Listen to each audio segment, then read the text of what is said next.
You know what, Ben? I'm just gonna.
Yeah, I can't raise it too high, Ben, just because there's see this tree here. I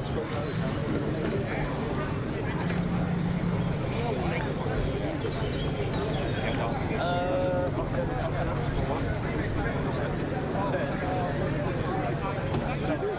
Ben, the stream.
How do you feel with them? I'm not Ben, we're going to have to have breaks tonight. Mate, hot as well. We're at Henley. Oh, really?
welcome to the 29th Henley Masters. Great to see you here this morning on this beautiful day. Weather's set fair, holiday, all sunshine. Temperatures this afternoon forecast to be about 27 centigrade, which I believe is 84 Fahrenheit if you prefer. So gorgeous weather. I know many of you have been here a number of times in the past, but I'm sure some of you this will be the first time you've rowed on this stretch of water, probably the most iconic stretch of river in the UK for rowing. And we're rapidly closing in on the 200th year since organised rowing took place on this fabulous stretch of water. So everybody here today is adding to the rich history of this stretch of water. We're almost ready to start.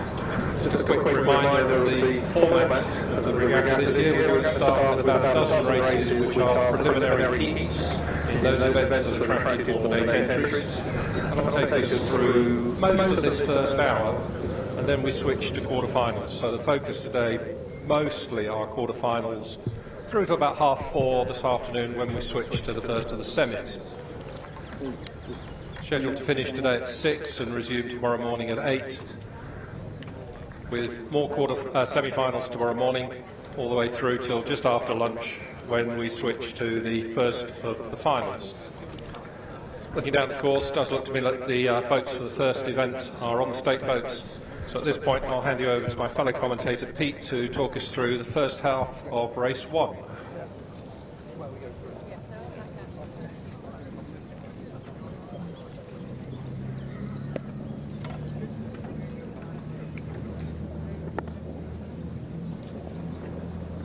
Race 1 has just started. That is a heat of the Open Masters E quadruple sculls between Marlow Rowing Club, who are on the Barnshire station, that's the side we're focusing from, and Walbrook Rowing Club.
Walbrook at 31 strokes per minute, Marlow at 32, and Walbrook continue to lead by several lengths as they come past Old Blades and up towards the finish at Upper Thames Rowing Club in this first heat of the E quadruple sculls.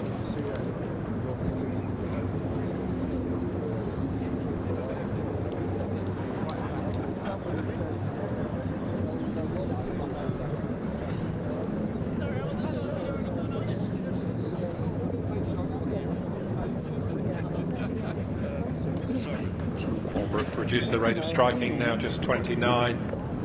just sitting some 3, maybe it's even 4 lengths up on Marlow Rowing Club on the side closer to us. Walbrook just sculling in very easily, very neatly together. It is always easy when you're 3 lengths up with about 5 strokes to go to the finish line. Marlow continuing to push at 32, but I think this is now over with Walbrook Rowing Club coming to the line some 3 or more lengths up on Marlow Rowing Club in the first heat of the E quadruple sculls.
To go back one race and confirm the official verdict of that first heat of the Masters E Quads, a win for Walbrook Rowing Club over Marlow Rowing Club, 33.5 lengths, winning time 3:42. Coming up past Old Blades and into the final third of this race. This is the second heat of the E quadruple sculls, and it's Detroit Boat Club closest to us in their dark blue kit, leading Norwich on the far side by just over a length.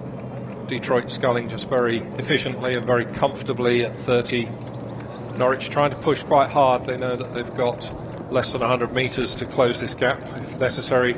Norwich now at 34.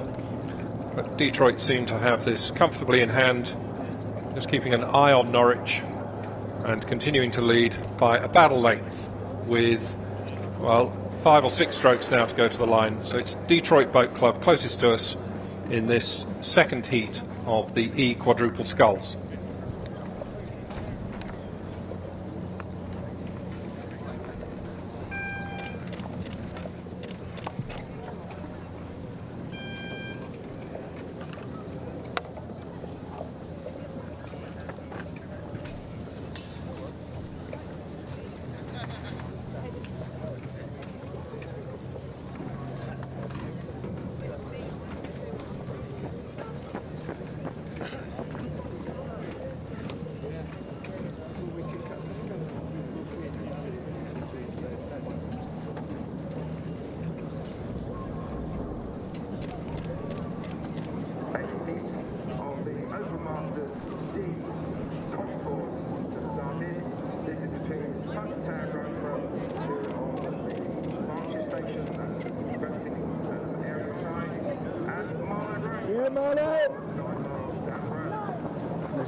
I'm giving it a lot of work. They got their rate to stay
Coming away from the boating area, Marlow continued to lead by about a length and a half.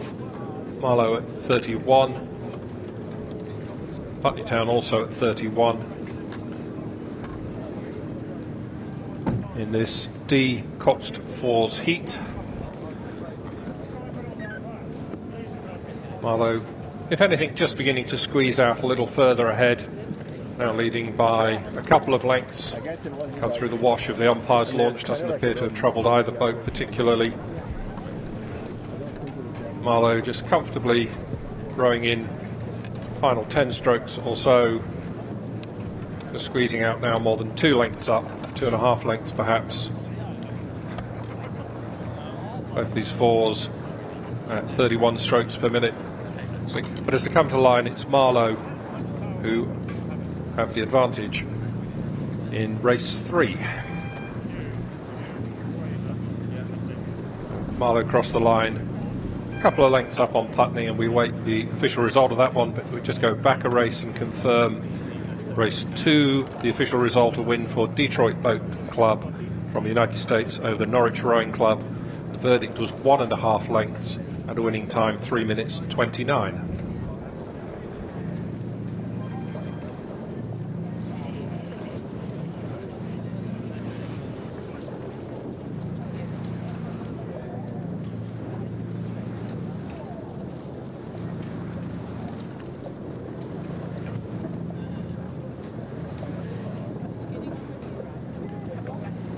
To confirm that official result of race 3, a win for Marlow Rowing Club by 2.25 lengths and winning time 3 minutes 54.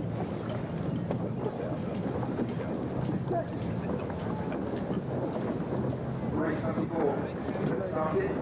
This is a heat of the Open Masters F category Cox Fours. Between Bedford Amateur Rowing Club, Composites, Berkshire Station, and a Star Bedford Composite on the Buckinghamshire Station.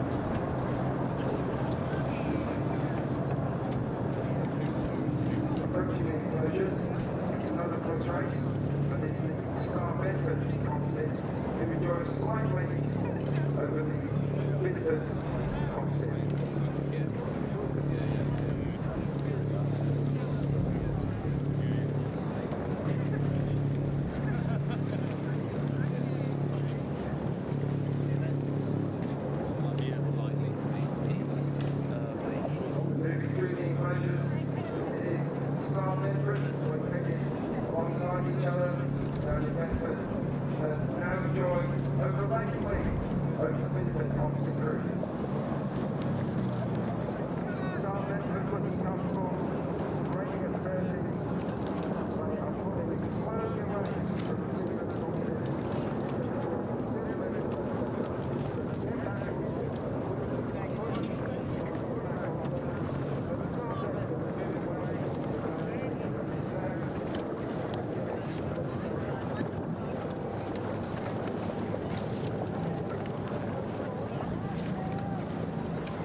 The Star Bedford Composite on the far side just at 23 strokes per minute. The Bideford Composite, which is Doncaster Rowing Club, Sons of the Thames Rowing Club, Bideford ARC, Castle Connell Boat Club from Ireland, and Upton Rowing Club.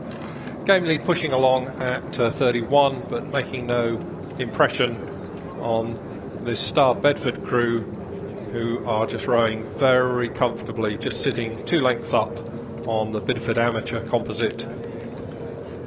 Bedford Star having this completely under control, this Masters F Cox Fours heat. Masters F, average age of both these crews is 60. proving this is a sport for all ages, as the Star Bedford composite comes to the line in this heat of the Masters F Coxed Fours to take the win over the Bideford Amateur Rowing Club composite.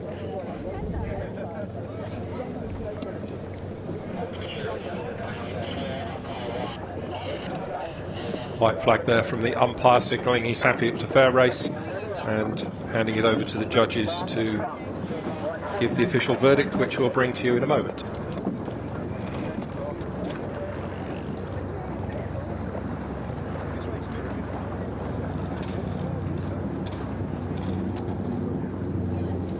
Races coming thick and fast this morning. Race number 5 has started.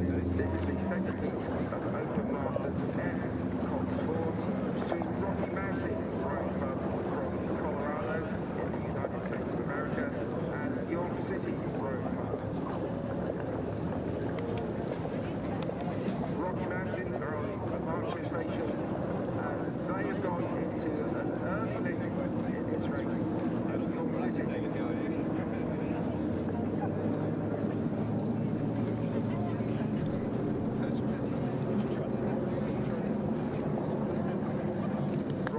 Looking very strong as they come through the enclosures. They're rowing at not on the boat to sea. They enjoy a 2-lane lead as they push through the enclosures at the York City Rowing Club.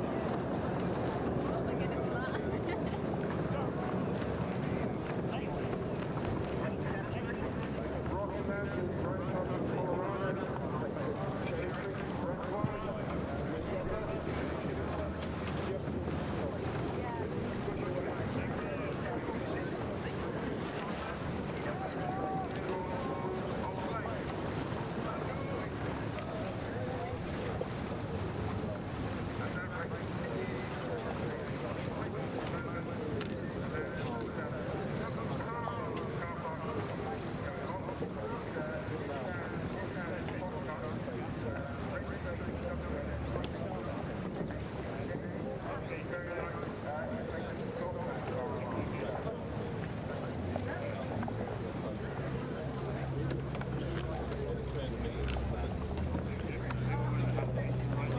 Into the final quarter of this race, the 5th race of the day, the Masters F Coxed Fours, and it's Rocky Mountain Rowing Club from Denver, Colorado, sitting some 2 lengths or so ahead up on York City Rowing Club.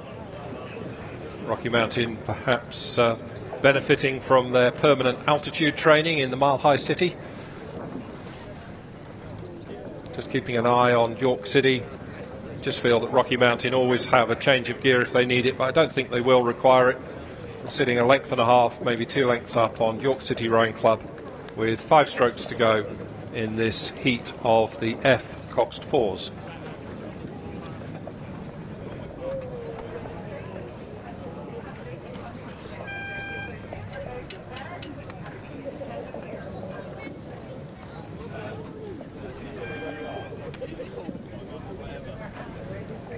Let's just quickly go back a race and confirm the official verdict of the first of those 2 heats of the F Coxed Fours. A win for the Star Club Bedford Rowing Club composite over the Bideford Amateur Rowing Club composite by 2 lengths and a winning time 4 minutes and 3 seconds.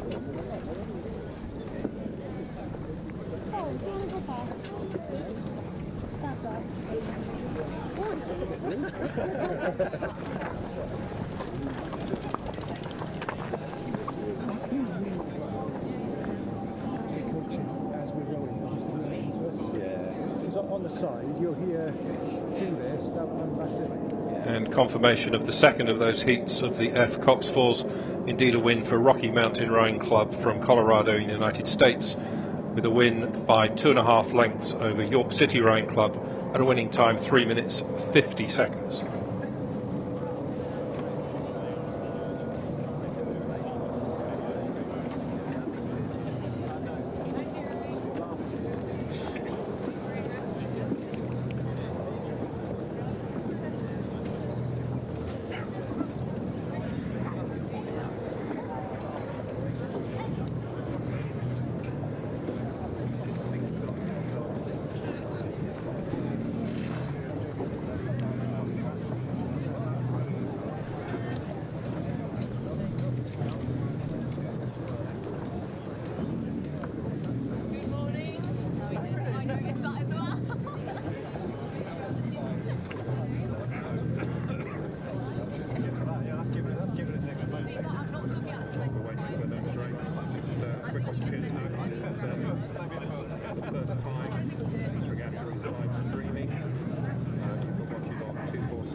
Is this being broadcast on YouTube? Oh, great. And is it live? Okay, great. Thank you.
Agecroft now just at 28 strokes per minute. Just having a nice little early morning paddle just to warm up and loosen up, shake off those cobwebs. And they're sitting some 2 lengths or so up on London Rhine Club on the far side. Maybe it's now 3 lengths in fact. Agecroft have taken a really nice course, nice and straight, keeping away from these booms. The posts and the booms are very solid. No race is over until, well, you know the rest of that saying. We've often seen crews hit the booms and stop dead, but Agecroft now some 3, maybe approaching 4 lengths lead, just pulling away, just so comfortably rowing away from London Rhine Club in this heat of the Sea Coxless Fours. Agecroft come to the line. They look completely untroubled. Indeed, they just keep paddling at the same tempo away from the finish line as London Rhine Club follow them home.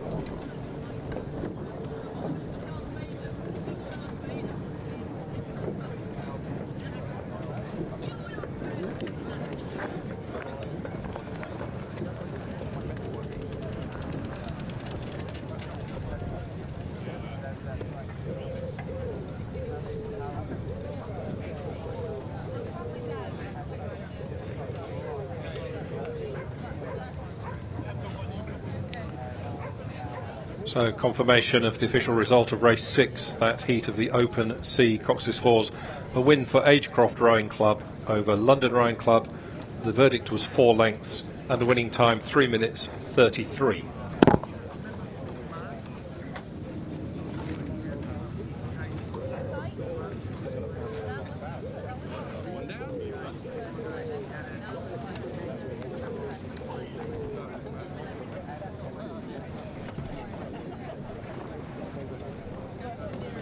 So this is down here where it speaks.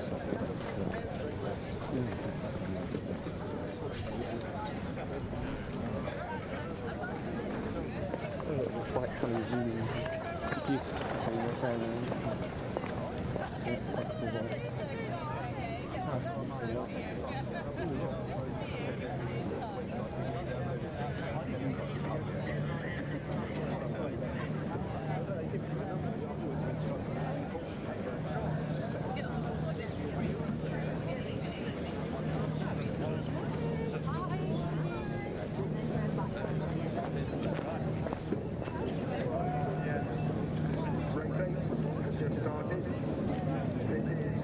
second heat this morning of the Open Masters C Cox's Fours between Bradford on Avon Rowing Club, Archie, coaching area side, and Kingston Rowing Club on the partnership.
So into the final 100 metres of this race, this heat of the Open C Cox's Fours, and indeed Bradford on Avon Rowing Club continue to hold quite a comfortable lead, some 3, maybe it's 4 lengths over Kingston Rowing Club on the far side.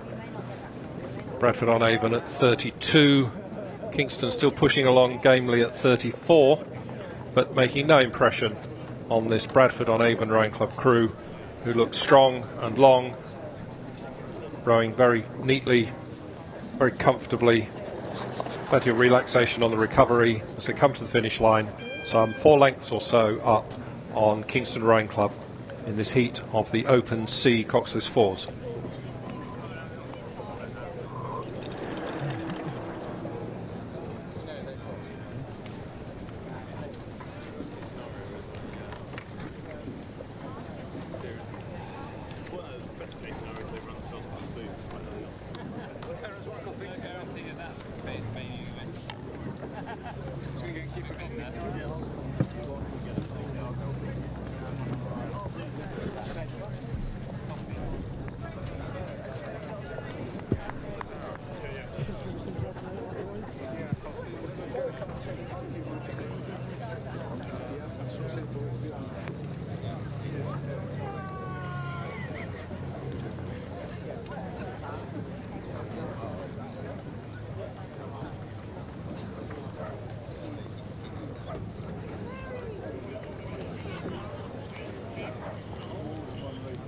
confirmation of the official result of race 8, the heat there in the open sea Cox's Board.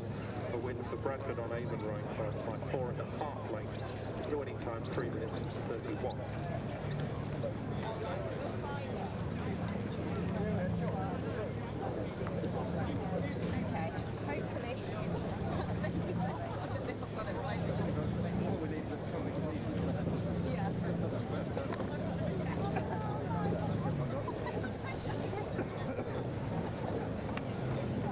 Race number 10 has just started.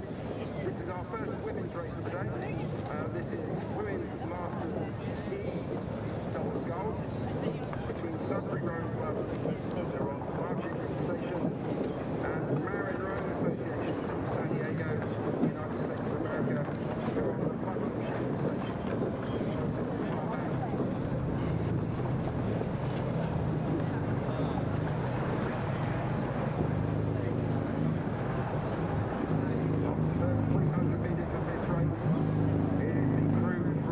Sudbury Rowing Club, who enjoy a half-length lead over the American crew from Marin.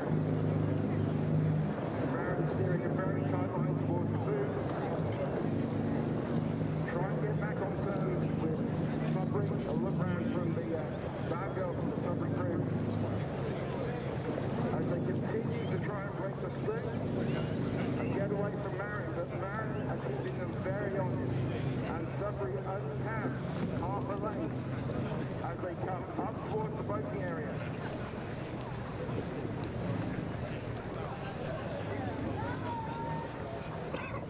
Both crews breaking 28.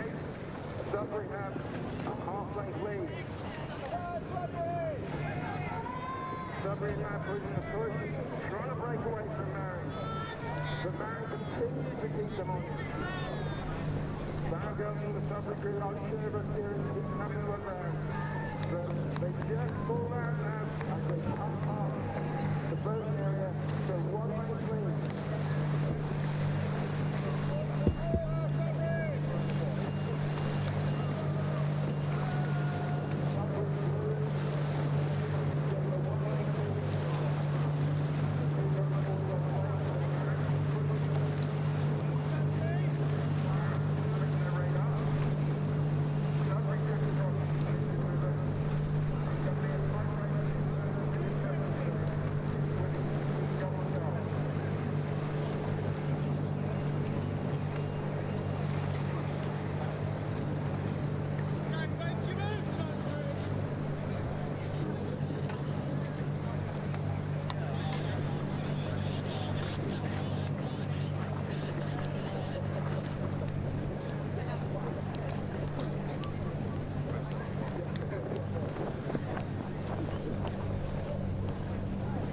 You know your bird of prey. What's the name of that bird? Do you know? Oh, you should know with that thing. That'd be. You could get the calendar prize. You know. This is still a really tight race. This first heat of the women's E double sculls. Sudbury Rowing Club closest to us, continuing just to hold off Marin Rowing Association on the far side. Marin at 34. As Pete said a little earlier, they put in a little bit of a push, tried to pick it up. I don't think they made much impression on Sudbury, who continue to sit just about a length up on them with, well, inside the final 20 strokes of this heat of the women's E doubles. Not only our first women's race of the day, but our first sculling race of the day. And it's Sudbury, closest to the enclosure side, about a length up. It's no more than that. This is probably going to be the closest race of the day so far. Closest verdict. Sudbury, Marin now beginning to overlap the stern of the Sudbury boat. But Sudbury probably just doing enough to hold them off. Sudbury leading by about half a length or so, coming to the line ahead of Marin Rowing Club from the United States, just as they cross the line now in this women's E double sculls heat.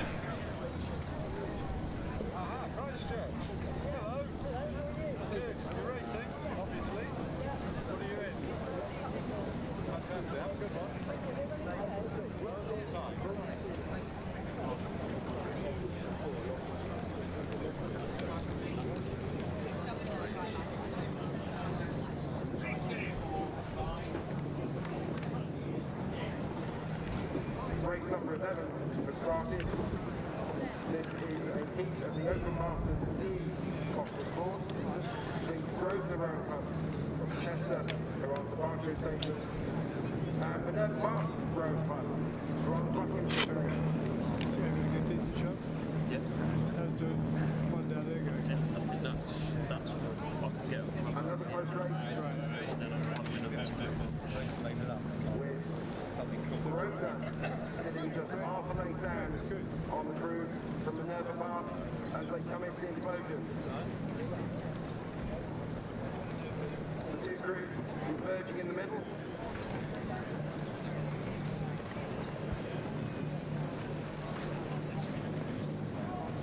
Grosvenor enjoyed a quarter of length lead as they come through the enclosures. A lot of looking around going on from the bandman in the Grosvenor crew. Gold next to the yellow of Minerva Bath. A tie race. Minerva Bath trying to stay on top of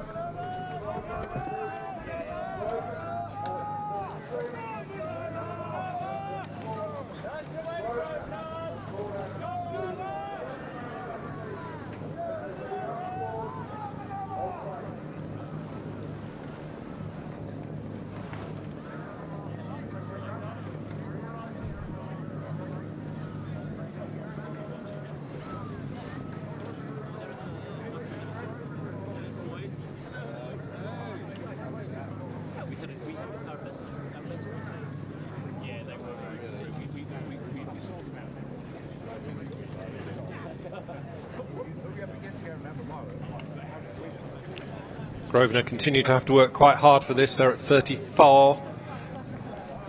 Minerva Bath on the far side at 35, still trying to close the gap. Not an easy course to steer in Coxless fours, but both crews doing quite a good job of keeping away from the booms and keeping away from each other. Grosvenor Rowing Club still just a length or so up on Minerva Bath. Minerva Bath trying to push quite hard. Grosvenor respond. Good powerful strokes from Grosvenor, just holding off Minerva Bath. I think Minerva Bath trying to close. It's certainly less than a length as they come into the last 5 or 6 strokes. This is going to be quite close on the line. Grosvenor closest to us, Minerva Bath on the far side. Grosvenor, I think, just doing enough to hold them off as they come to the line in this heat of the Open E Coxless fours. Minerva Bath on the far side, Grosvenor closest to us. And we just wait for the official verdict.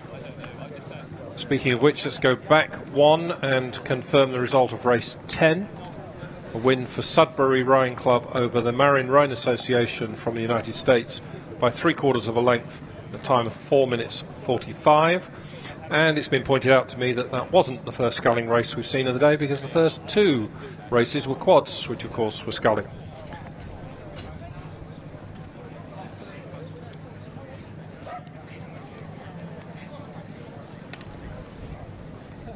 And confirmation of the official result of race 11, a win for Grosvenor Rowing Club from Chester over Minerva Bath Rowing Club by just half a length at a winning time 3 minutes 36.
The regatta is being live streamed this year, and if you go to this link, it's www.247.tv/live.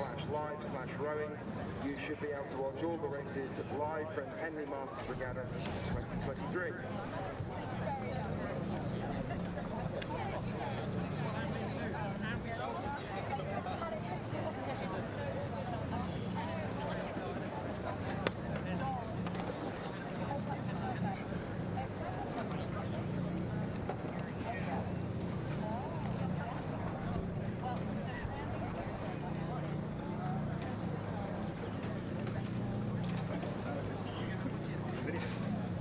Will we be able to see the video afterwards? Will it be published somewhere? I'm not sure. Who are you doing it for? 247.tv.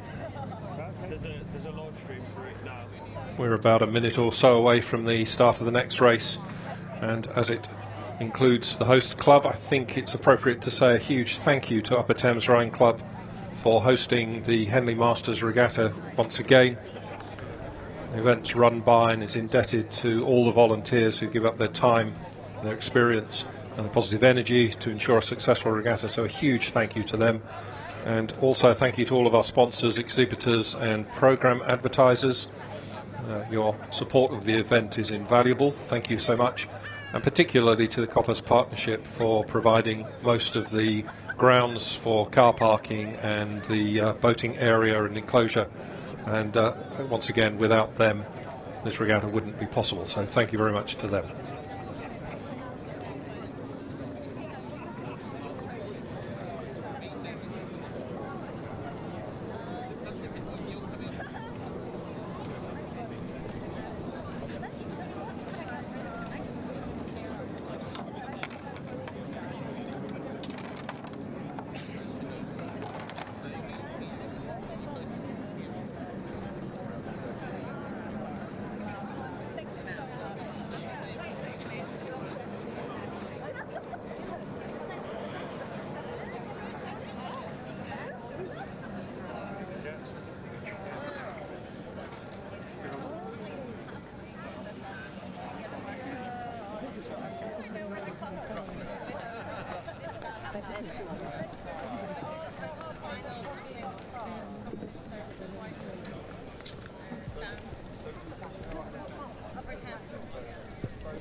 The next race is sitting on the start. This is a heat, the second heat this morning of Open Masters E Coxer Sports. It's race number 12 between Crabtree Boat Club and local hosts Upper Thames Rowing Club. The race has just started. It's Upper Thames on the Buckinghamshire Station, Crabtree on Berkshire. Crabtree, of course, the club for former Cambridge University oarsmen win. It contains this year's boat race on par, Tony Reynolds.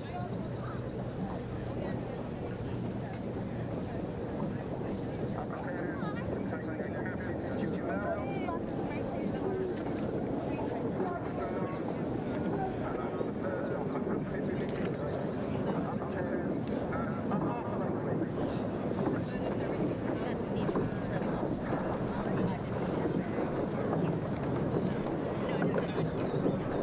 No, just gonna do. No, he's totally not.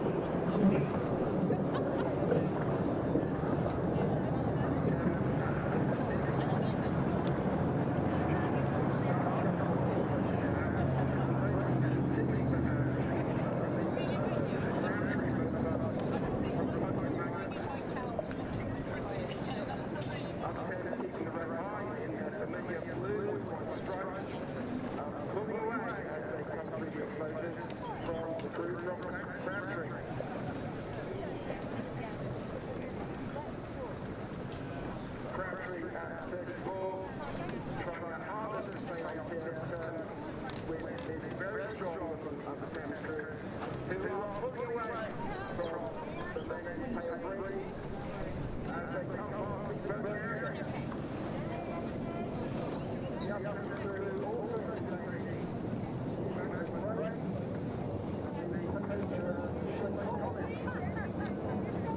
Let's try to listen.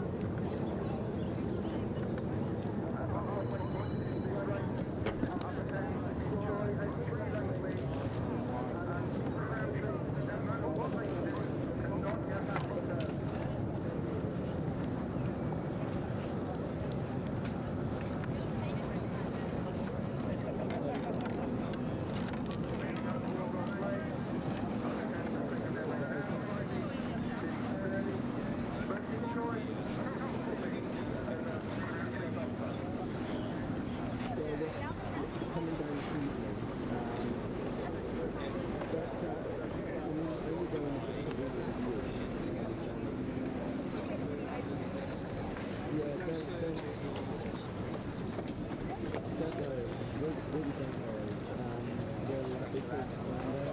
Crabtree continued to push at 33 strokes per minute, but Upper Thames just very comfortably and calmly cruising away from them at 30 strokes per minute.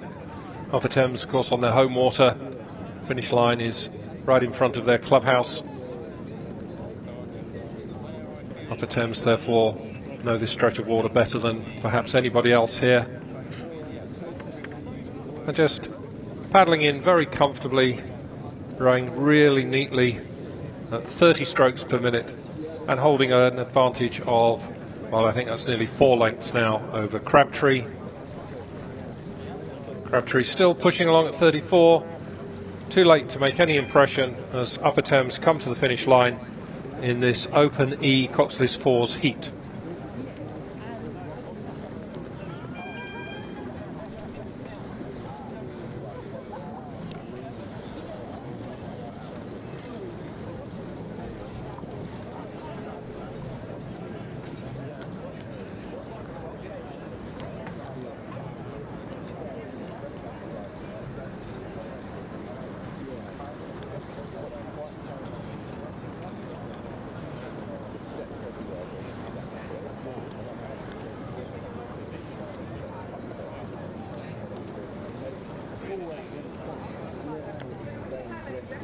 The official result of race 12, a win for Upper Thames Rowing Club over Crabtree Boat Club. The verdict was 4 lengths at a winning time 3 minutes and 40 seconds.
Race 13,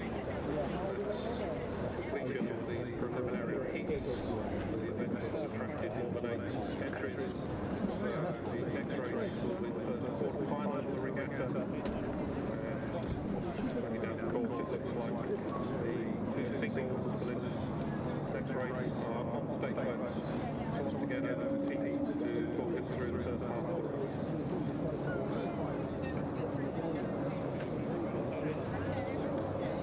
Indeed, we're just about to enjoy the first number of single sculling races. Race number 14 has just started. That is Open Masters D single sculls. So average age 50, crossover in the single scull, so level 50 or over. This is between City of Bristol Rowing Club's Harding, who is on Berkshire Station, and Eton Excelsior's Rowing Club's Williams, who is on Bucks. 50 metres into the race, and it is the sculler of the Berkshire station, Harding from the City of Bristol, who has gone into an early lead with 2 lengths over the competitor from Eton Excelsior.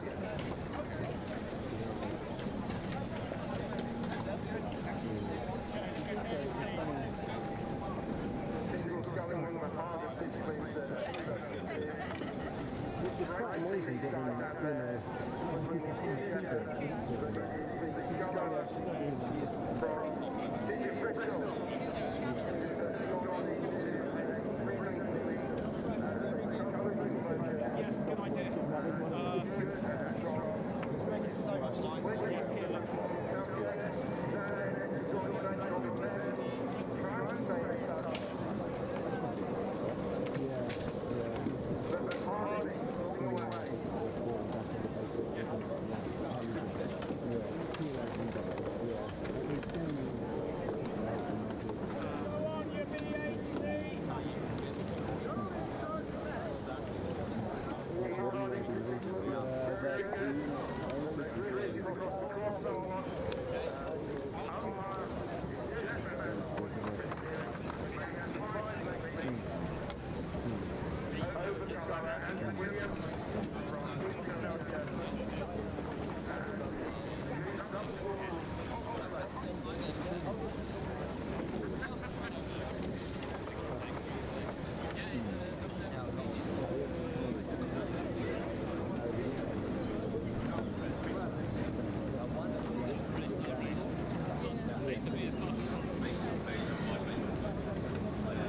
So Ian Harding of City of Bristol Rowing Club continues to lead comfortably over Andrew Williams of Eton Excelsior in this first quarterfinal of the day, this quarterfinal in the Open D single sculls. Ian Harding down at just 26 strokes per minute and leading by several lengths inside the final 100 metres of this 1,000-metre upstream course.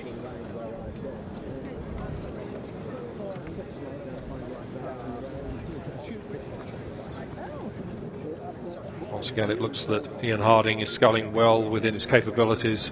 He's under no pressure whatsoever, with about 10 strokes to go to the finish line. Now leading by some 5 or 6 lengths, I think, over Andrew Williams of Eton Excelsior.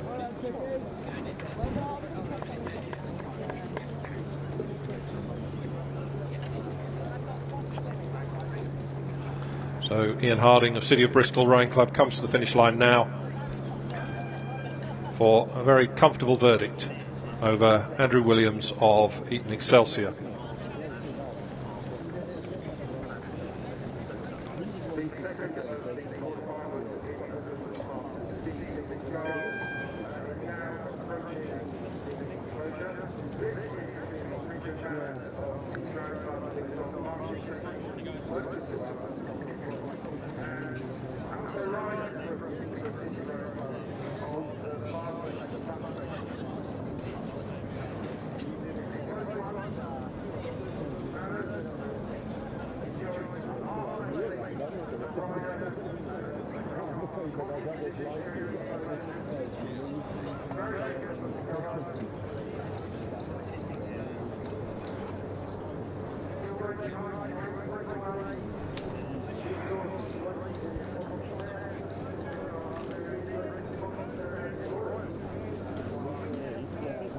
very good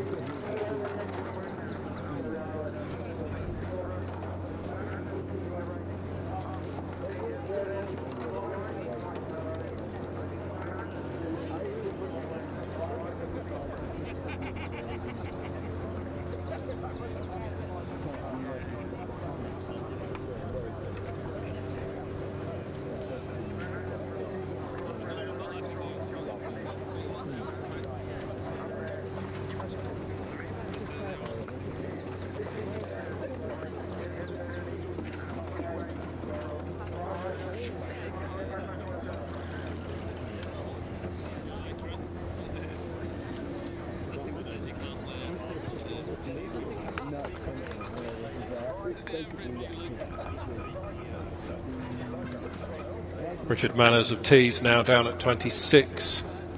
Still plenty of effort through the water, good strong finish. But lots and lots of relaxation on the recovery.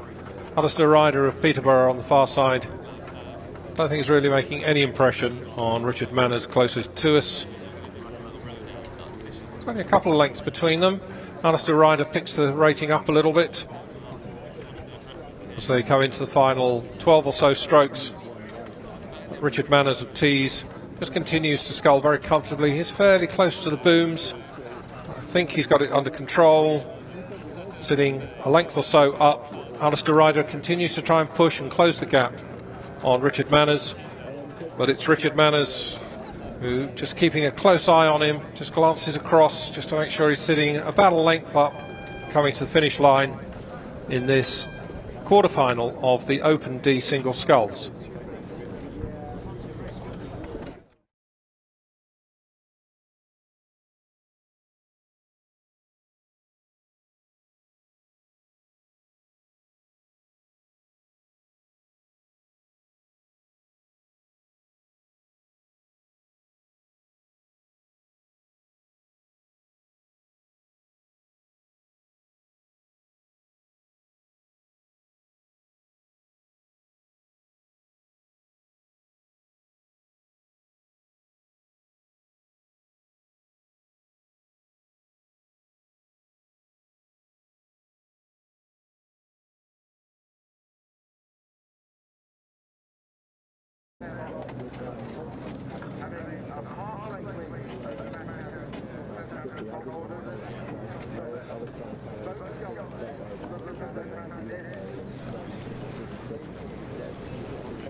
Just live stream on YouTube.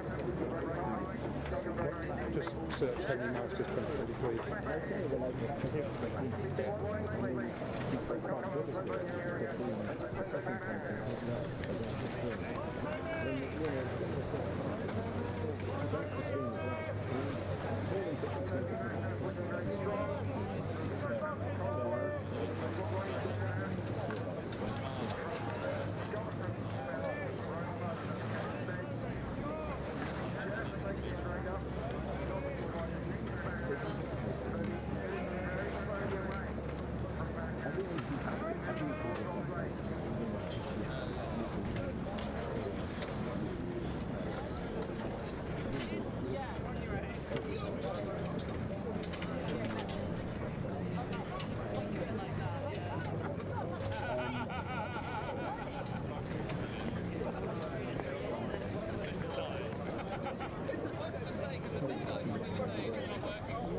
Again, a really tight race in this fourth quarter-final of the Open D singles. Very, very little between these two boats. Adrian Farley of City of Sunderland, closer to us, just continues to hold a small lead from Till Andriessen of Thames Rowing Club on the far side. Thames Scullers just trying to push quite hard at 32, trying to close the gap. Farley of City of Sunderland is having to respond. These two boats are overlapping with less than 10 strokes to go to the finish line. Till Andriessen picks it up again, a little further notch or two. Adrian Farley has to respond to that one. Adrian Farley just catching a boat stopper there. Oh, what a shame. Just completely stopped dead in the water, allowing Till Andriessen of Thames Rowing Club just to move ahead. Moving out now a length and a half ahead of the competitor Adrian Farley from City of Sunderland. Both scullers essentially just drift across the line. The race was over, unfortunately, with about 6-7 strokes to go. That was shaping up to be a really close finish. Such a shame for Adrian Farley of City of Sunderland, and a shame for us watching not to have had a real cracker of a finish on the line there. Both scullers breathing really hard. They'd obviously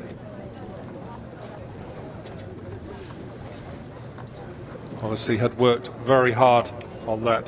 So the official result of that fourth and final quarter-final of the Open D singles was a win for Till Andriessen of Thames Rowing Club over Adrian Farley of the City of Sunderland Rowing Club by 1.5 lengths and a winning time 4:14.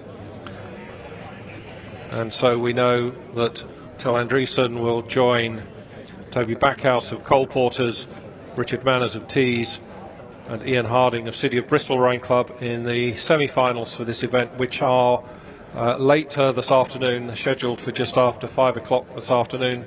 Two semis in that Open D singles event.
In actual fact, we think this is race 19 that's on the course. We understand Emily Booker of Wallingford scratched from the previous race, so we believe this is race 19 on the course between Kate Ponce de Freitas of Putney Town Rowing Club closest to us and Daisy Wild of Mortlake Anglian and Alpha Boat Club on the far side.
You're going to hit the fucking boom.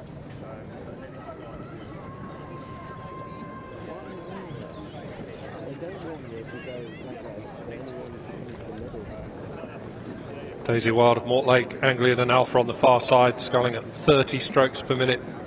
Continues to lead Kate Ponce de Freitas of Putney Town closer to us, who's pushing along quite hard at 33, trying to close the gap. But Daisy Wild on the far side appears to me to have about a 2 lengths advantage inside the final 100 metres of this race. As we saw in the last race, anything can happen. It's not over until it's over. Both scullers sculling quite competently. Kate Ponce de Freitas continues to overrate Daisy Wild, trying to close that gap, but making really no impression on the 2 length lead that Daisy Wild of Mortlake Anglian and Alpha Boat Club has, as they come within the last 5 strokes up to the line in this quarter-final of the women's D single sculls.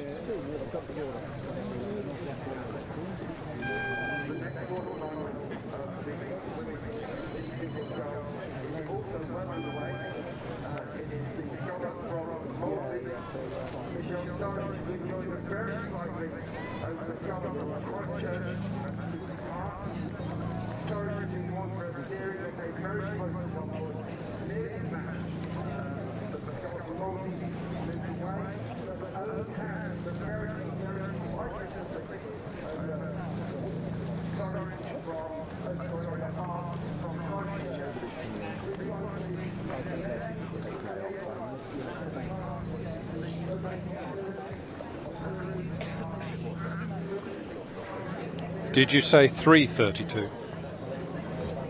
4:32. I thought it sounded too quick to be true.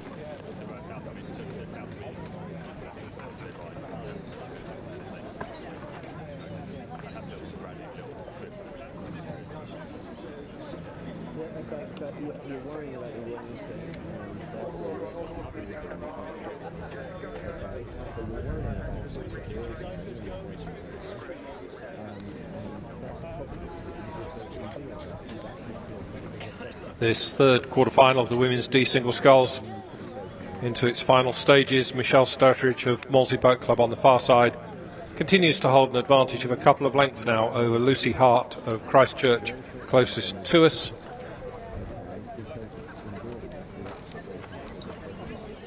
Michelle Sturridge at 29. Lucy Hart at 31, trying to close the gap. But I think Michelle Sturtridge has this in hand with about 5 strokes to go. Lucy Hart still trying to push quite hard and close the gap, but making no impression on the couple of lengths advantage that Michelle Sturtridge of Malty Boat Club has as she comes to the line to complete the quarterfinals of the women's D single sculls.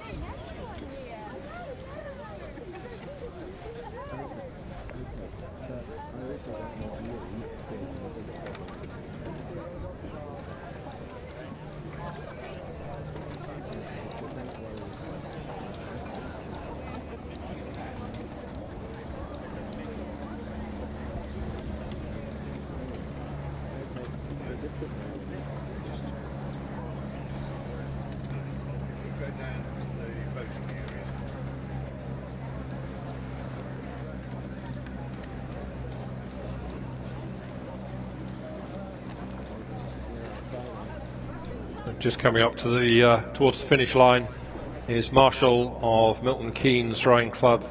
This was race 18, the first of the quarterfinals of the women's D single sculls, where Emily Booker of Wallingford was a no-show at the start.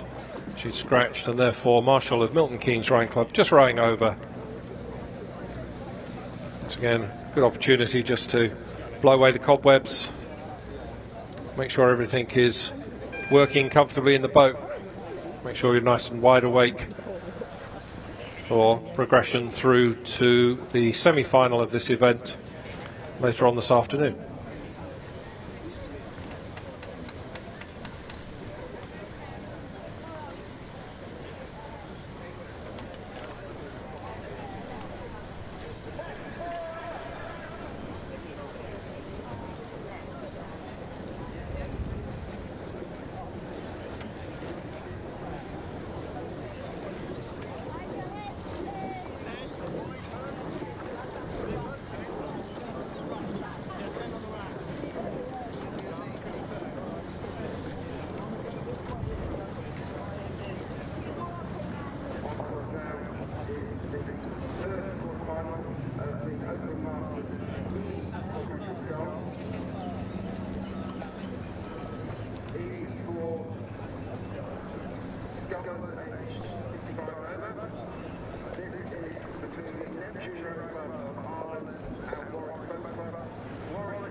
Neptune on Berkshire Station, but it is Warren looking very smart, very comfortable, scudding very neatly and precisely, who have a 2-length lead as they come up to the enclosure area.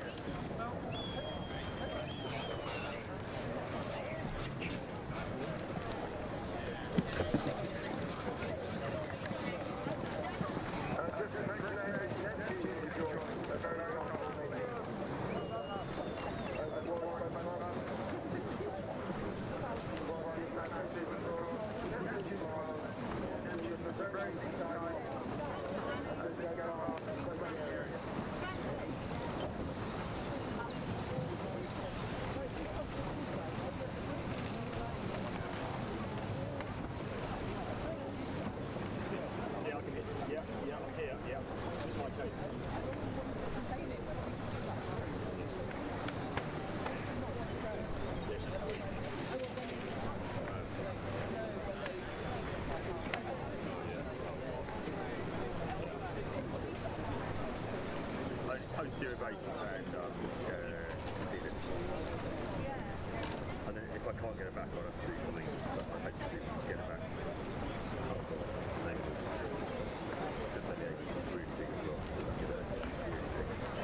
Neptune just at 28 strokes per minute, sculling very, very neatly. I think I could scull that neatly at 28. Well, some of my club mates might dispute that. But Neptune leading by, well, that's more than 3 lengths. It might even be approaching 4 lengths. Really good looking quad from Neptune, all sitting up quite tall in the middle of the boat, the middle of the stroke. And just continuing just to squeeze away with just a little bit of pressure in the water, lots and lots of relaxation on the recovery, beautifully together. As they come up to the line, Neptune Rowing Club ahead of Warwick Boat Club in this first quarter-final of the Open Masters E Quads.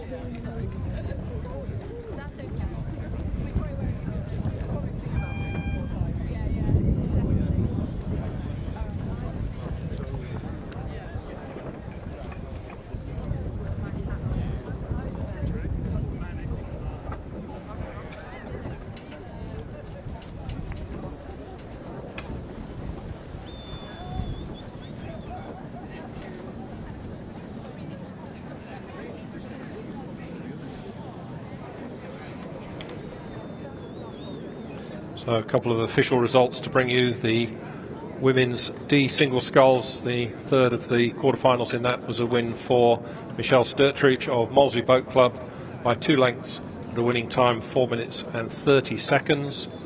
And then that Open Masters E Quads quarterfinal we've just witnessed, Neptune Rowing Club given the verdict by easily over Warwick Boat Club at a winning time 3 minutes 41.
The German composite from Mulheim, Badenise and Meppen, sculling at just 24 strokes per minute, continue to hold an advantage of a couple of lengths over the Marlow Rowing Club quad on the far side. in this quarter-final of the Open E quads.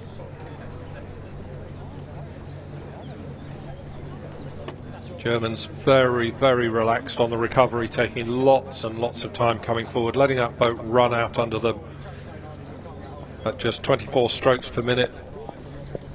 Marlowe at 31 now, trying to close it. But the Germans just holding them off to about a length and a half as they come to the finish line in this quarter-final of the Open E quads.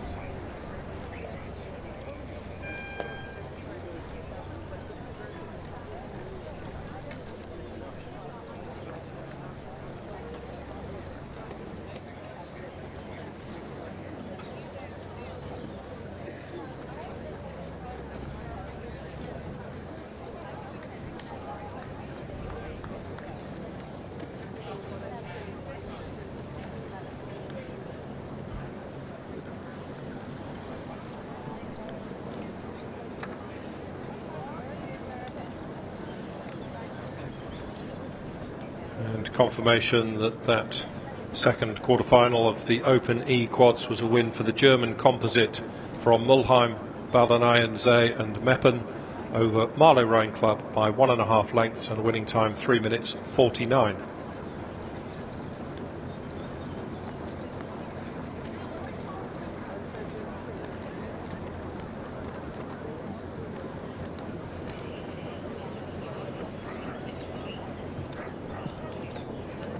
Second quarter-final of Open Masters E quadruple sculls has just got underway. This is between the winner of race 1, so these guys from Walbrook have already raced in the first race of the day this morning. They are on the Berkshire station, that's the station closest to us, and they're racing multi-boat club, the Black Death on the Buckinghamshire station.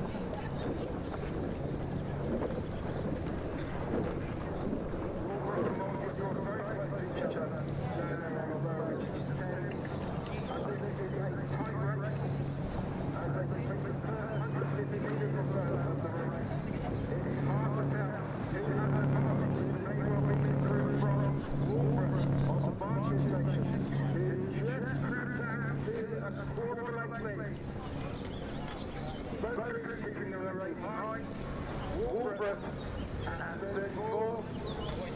Multi maybe 1 bit lower at 33, but it's neck and neck as they come into the closure area. Walbrook, remember, racing the first race of the day, first race in the morning for Multi. The crews are getting quite close together. I'm not worried though.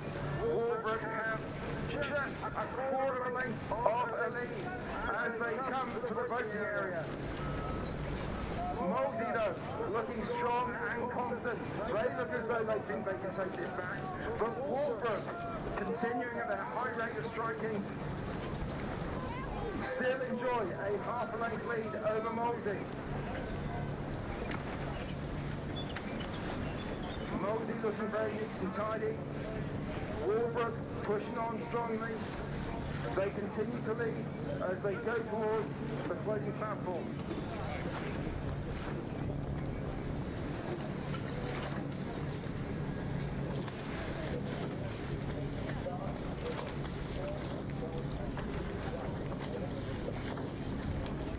Both these quads working really hard. This is a really close race, this quarter-final of the Open E quads.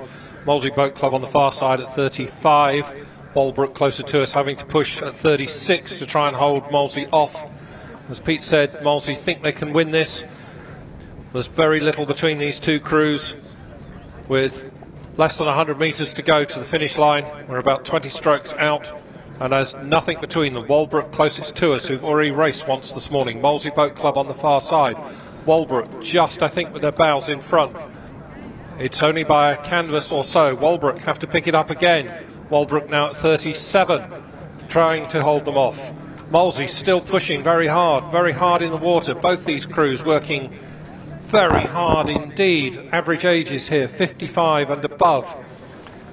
At Walbrook, as they come to the line, Walbrook just about holding off Molesey, I think. We'll wait for the official verdict on this one.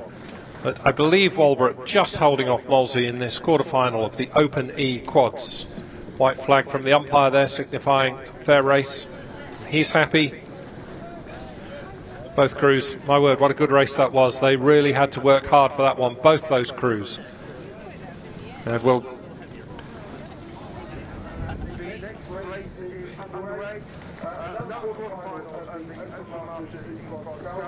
This is between Detroit they raced also already this morning, and Tees Rowing Club on the Berkshire station.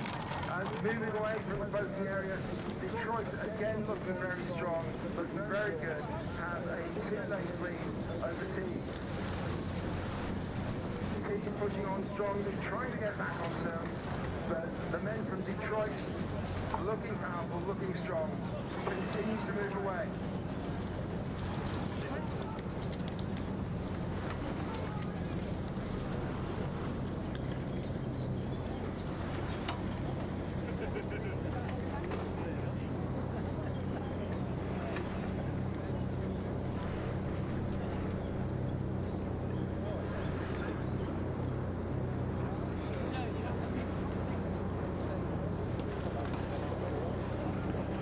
So Detroit just look to be cruising at 28, sculling very comfortably. It's a bit more than a length, I'd say, approaching 2 lengths up on Tees Rowing Club. In fact, I think it may now be exceeding 2 lengths advantage that Detroit have in this 4th quarter final of the Open E quads. Detroit were warned for their steering. I think they were getting a little close to the booms. But they're sculling beautifully now, some 3 lengths up on Tees Rowing Club with 5 or 6 strokes to go to the line. Detroit, as Pete said, have already raced this morning over in race 2, so all credit to them. A couple of races in the space of an hour and a half. So come to the line, it's Detroit Boat Club ahead of Tees Rowing Club in this Open E quads quarter final.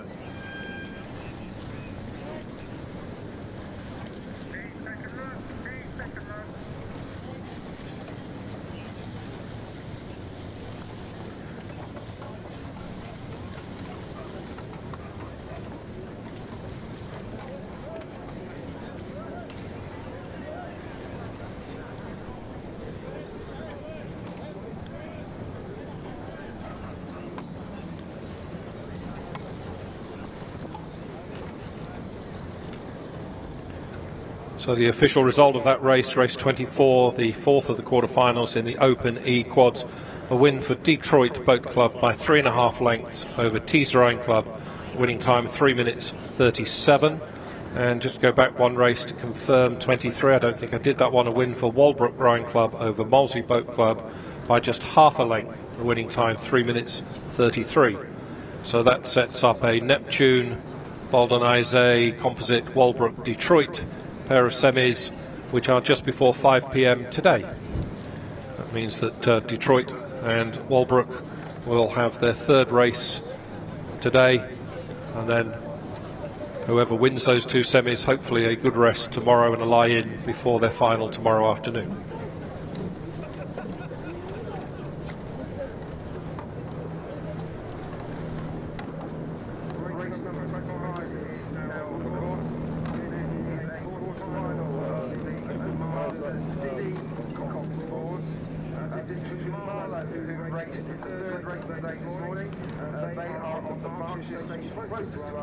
And 10 rowing club from Henley, who are on the Berkshire station. Coming into the pleasure area, where of course you can get a coffee or even beer. It is 10 rowing club who enjoy very slightly over Marlow. Marlow had a great race early this morning, but they've been pushed hard by 10. Who have a half-length lead. Rowing nicely, nice and long. Marlow at 33. 10 also at 33. This being the strong man's race, the contours, it is 10 who are moving slightly away from Marlow. 10's on the far side of the course. Keeping it strong. Marlow just shorting up a little bit as they try to get back on turns and they push the rate up. But in 10, he continues to enjoy a half to 2/3 of a length lead over Marlow. Marlow looking like they're using Cambridge plates, but in their red tops, trying to get back on turns. The 10s still looking strong, have 3/4 of a length lead as they move up towards Old Plate.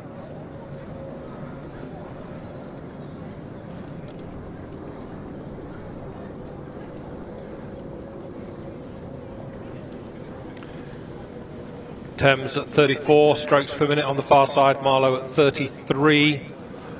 I don't think Marlow are making any impression yet on that lead that Thames Rowing Club have.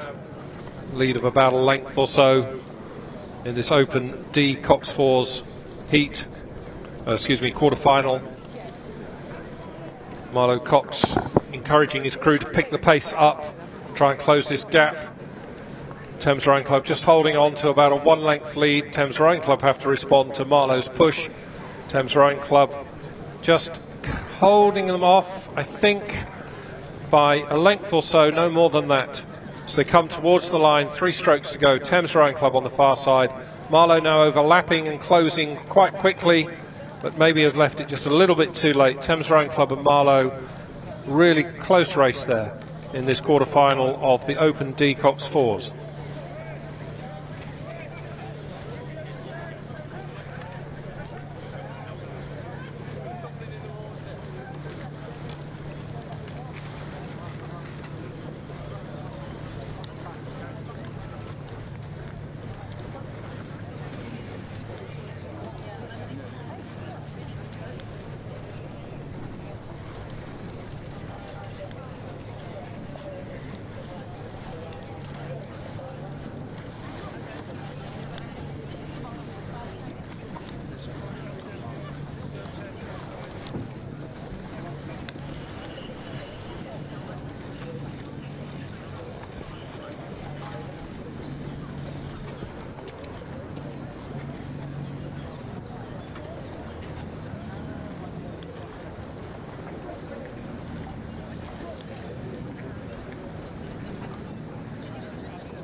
The second quarter-final of Open Masters D Cox Fours is now on course.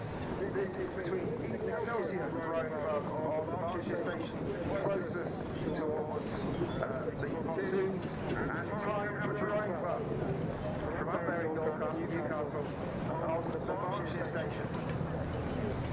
Sorry, on the Buckinghamshire Station.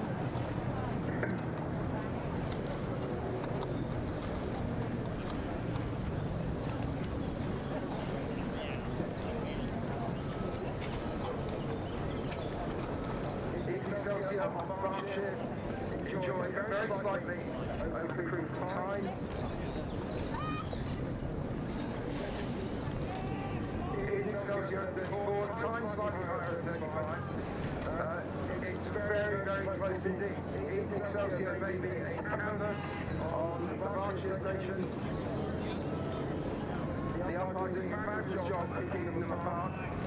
But Excelsior down there, rowing on the Thames next to Dorley Lake, have a very, very slightly, but time looking strong.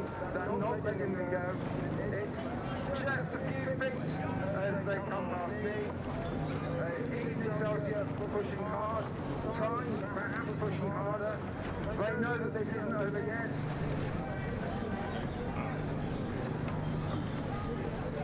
Time looking strong. Still racing up there at 35. Excelsior slight below them. Blakeburg must be slightly more together, but Excelsior still have a very, very slightly. This may be the closest race of the day so far. On this beautiful day for racing, very benign conditions. As we move up towards Old Blake, it's too close to call, but I think time may have taken us very, very slightly.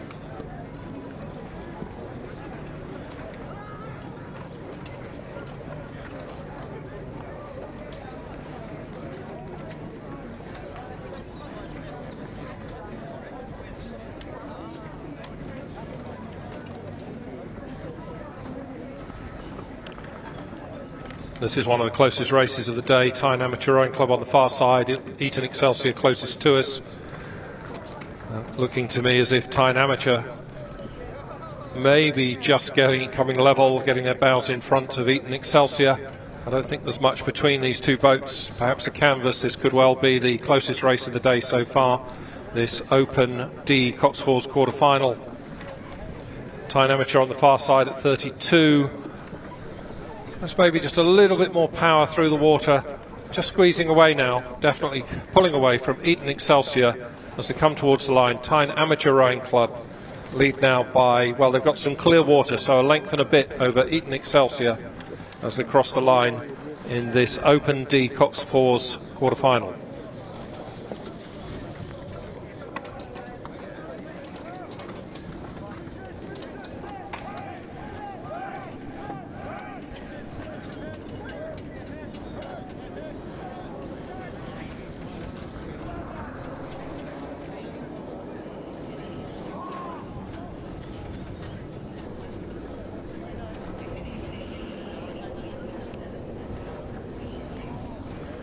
So confirmation of the official result of race 26, the second of the quarterfinals in the Open D Cotswolds, was a win for Tyne Amateur Rowing Club over Eton Excelsior Rowing Club.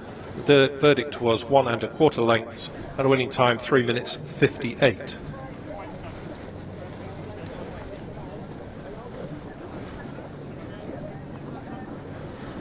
Number 27 is now on the course. This is the third quarterfinals in Open Masters D Cotswolds, a local derby between Reading Rowing Club on Barnsley Station and Upper Thames Rowing Club on Buck. And in the early part of the race, it is Reading who have taken a half-length lead.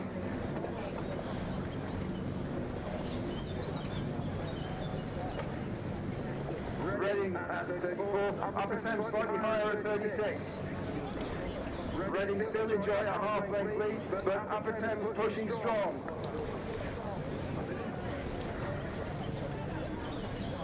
Upper Thames in their blue with white stripes in the yellow alpaca boat. Reading in white with their blue stripes. Is Upper Thames who are now coming back on Reading. Upper Thames being pushed hard by their cogs as they pass me. It is absolutely level. Absolutely level. Upper Thames putting in a big burst, trying to break through against Reading, but Reading not allowing them. Reading keeping them honest. Upper Thames now taking the rate up again. They have gone about a canvas up on Reading Rowing Club. Remember, this is a quarter-final of Open D Cotswolds. That's average age 50 or over, between Upper Thames Rowing Club on the far side, our hosts here today, and Reading Rowing Club. And as they move up towards Old Blade, Reading have broken past. Upper Thames have broken past Reading Rowing Club, and Upper Thames have a very slight lead. Another great race in D Cotswolds.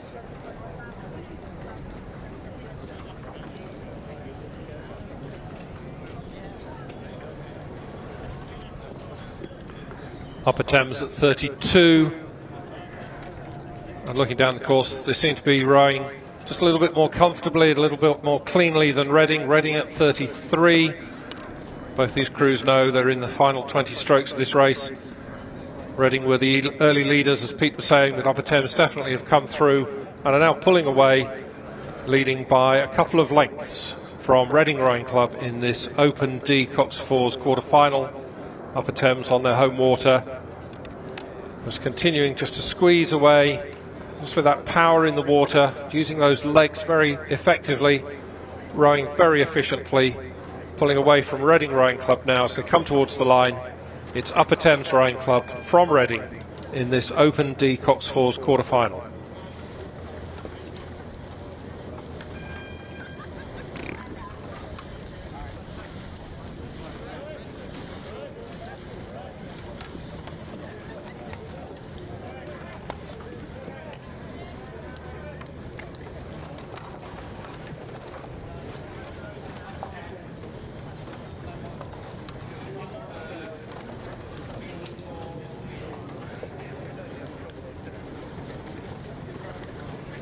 The official result of race 27, a win for Upper Thames Rowing Club over Reading Rowing Club. The verdict 2 1/3 of a length, and a winning time 3 minutes 43.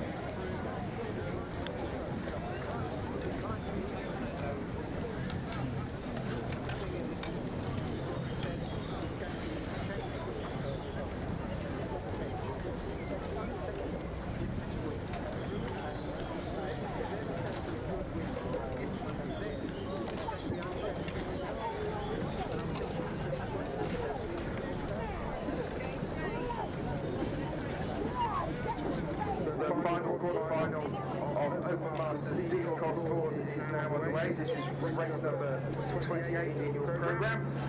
Between Kingston Rowing Club, who are on the Berkshire Station, and Llandaff Rowing Club from Cardiff in Wales, who are on the Buckinghamshire Station.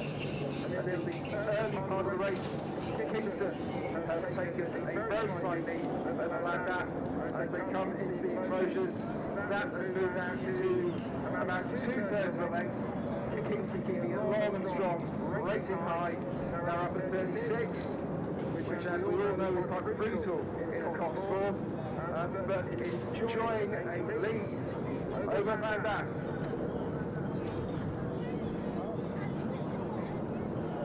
Llandaff by no means out of this. They are well in contention. They're looking long and strong and confident. Kingston overrating them by 2 pips, but Llandaff well in touch. Is only half a length as they come past the boating area, with Kingston having to work hard to keep Llandaff at bay. Llandaff urged on by their cocks, have now taken the rein up. They're pushing on strong. They don't want to get left behind, and they could well come past Kingston if they continue this burst. But Kingston have seen them coming and maintain their 3/4 of a length lead.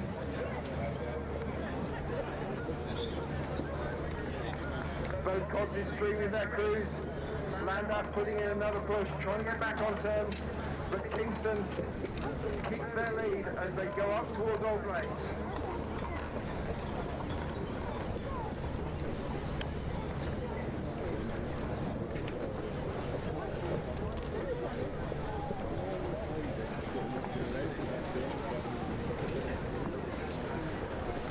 Kingston closest to us at 34.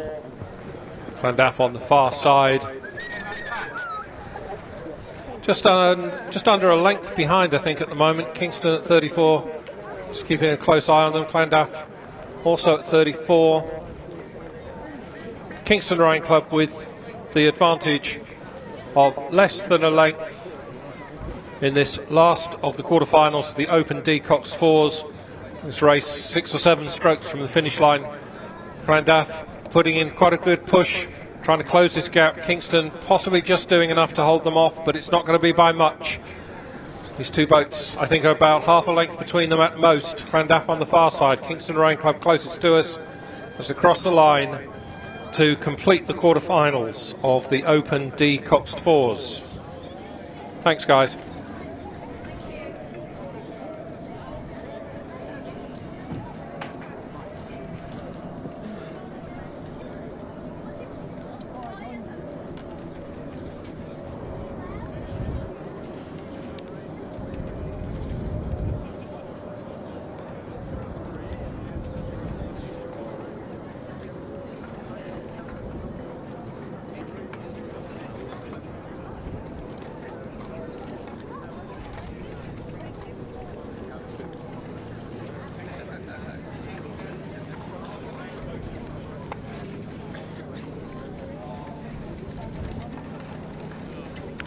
And so confirmation of the official result of race 28. That was the 4th of the quarterfinals of the Open D-Cox Fours. It was indeed a win for Kingston Rowing Club over Llandaff Rowing Club.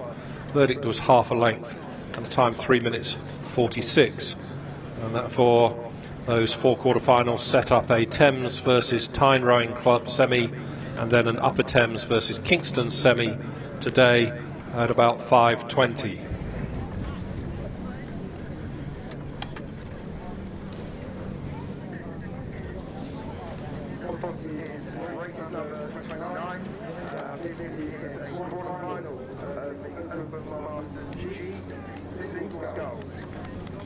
Between Aldridge of the Cross Rowing Club, who is on the Berkshire station, and Bentham Rowing Club, who is on the Buckinghamshire station.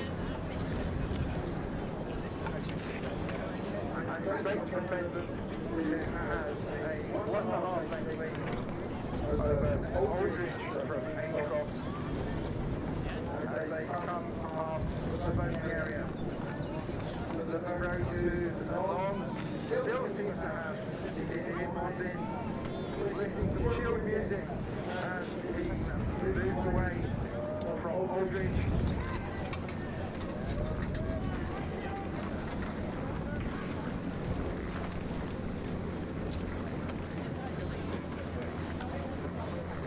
Single sculls, of course, is for rowers age 65 plus.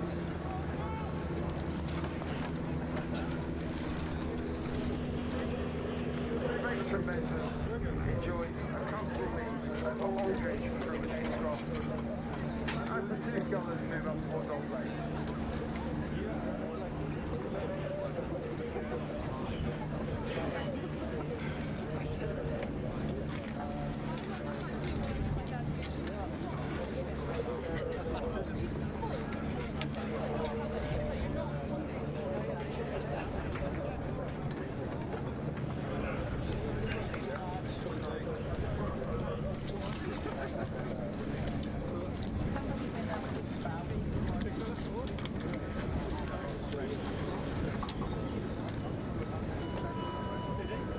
Ian Bates of Bentham at just 21 strokes per minute.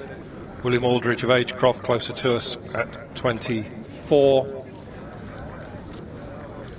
Both these scullers sculling quite neatly, but understandably Ian Aldridge of Agecroft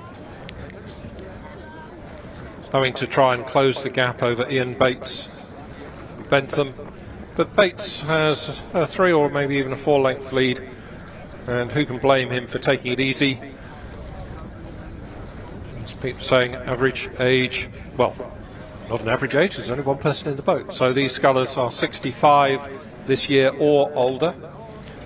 It's Ian Bates of Bentham on the far side, coming towards the line, leading home William Aldridge of Agecroft in this quarter-final of the G single sculls.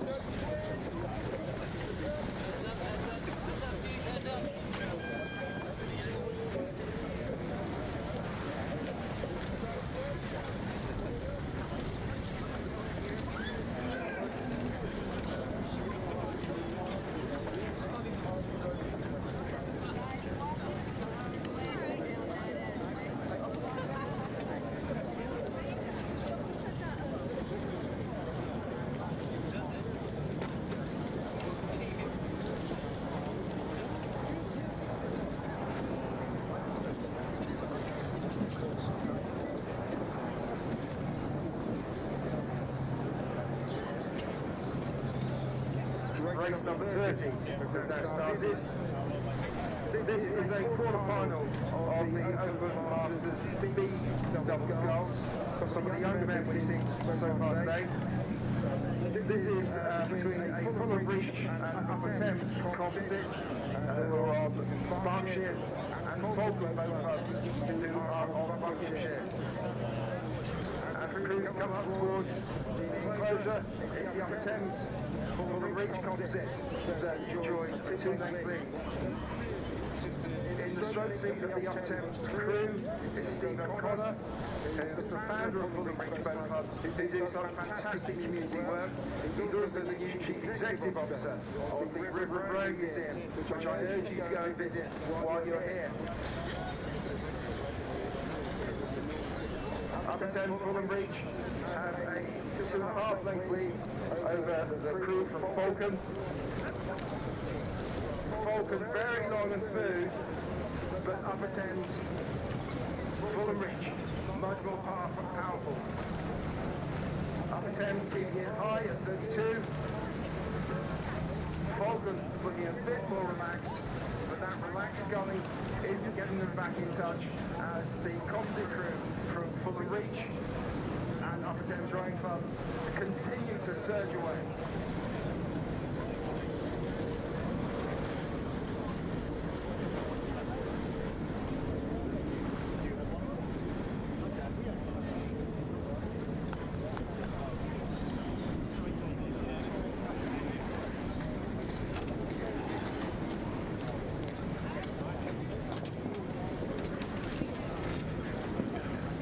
So the Fulham Reach Upper Thames composite continues to push along, quite a lively rating, 35.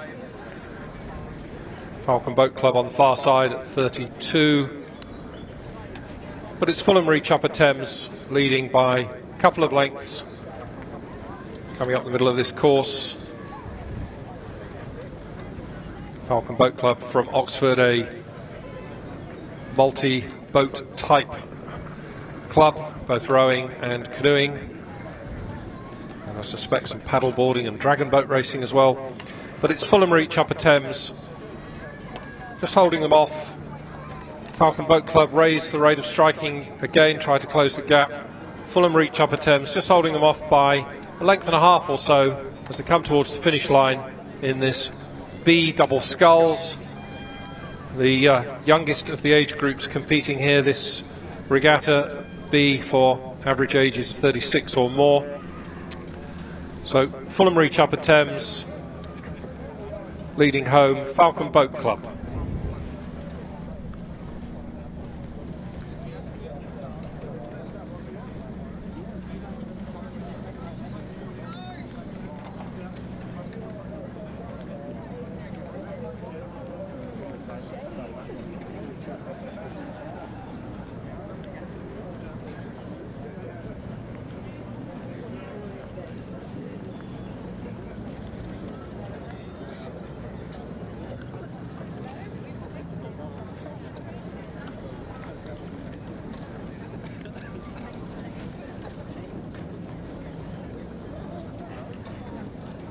The next race on the course, race number 31 in your program, is a second quarterfinal of the Over Masters double scull.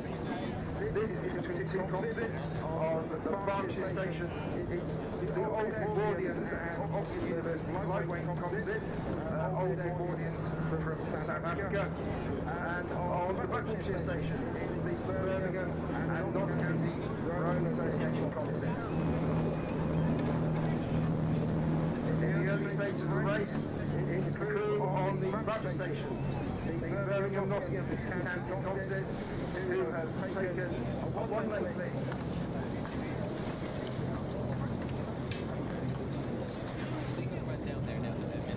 Birmingham North still rating at 35 as they come through the enclosures. The Old Edwardian and Oxford University lightweight composite at 33. It's the Midland composite who enjoy now a 3-length lead. Warned for their steering by the umpire of the Bugle Henley. They're moving back to their station on the Buckinghamshire side and pulling away from the composite from Oxford University lightweight and Old Edwardian.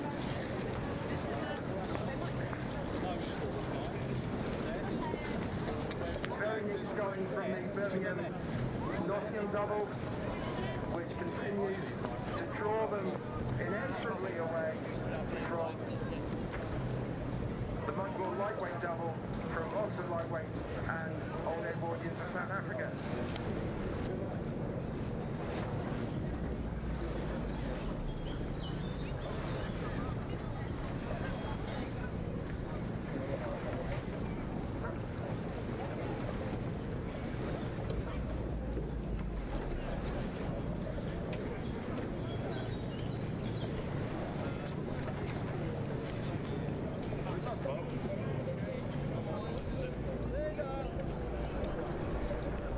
Both these doubles continue at 29 strokes per minute, but it's the Birmingham-Nottinghamshire County double on the far side.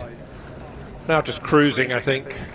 Some 4 lengths or so up on Old Edwardians Oxford University lightweights closer to us. This is the second of 3 quarterfinals in the Masters B double sculls. The Birmingham-Nottinghamshire County double continues to squeeze away. Now some 4 lengths, perhaps even a little more than that, ahead of Old Edwardians Oxford University lightweights composite double. As they come to the line, it's the Birmingham-Notts County double who cross first, ahead of Old Edwardians Oxford University lightweights.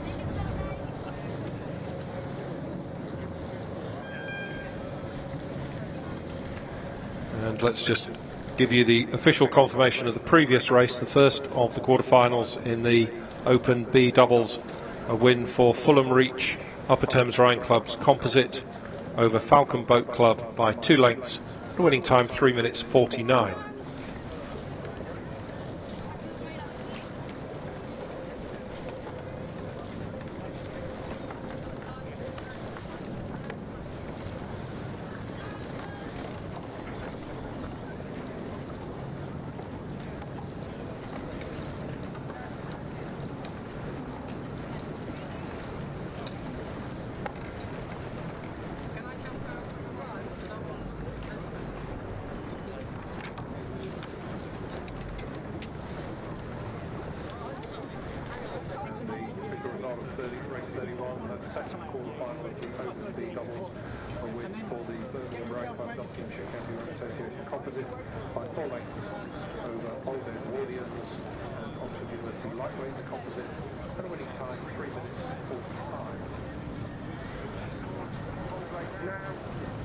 The next race on the course, that is the final quarterfinal of the Open Masters B cross sculls, and it's Paul Campbell who enjoy a comfortable lead over Falcon Boat Club with some very deep and tiny double sculling.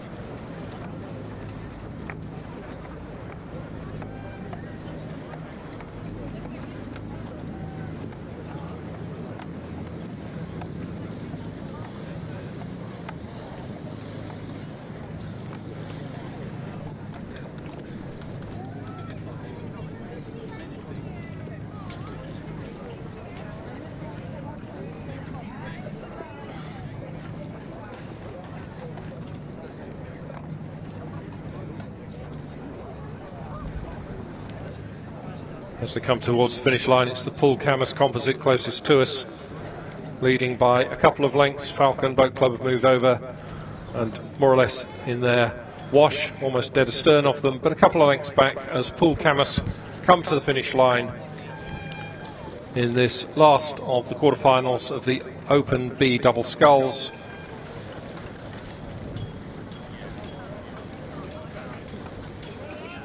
In race 32.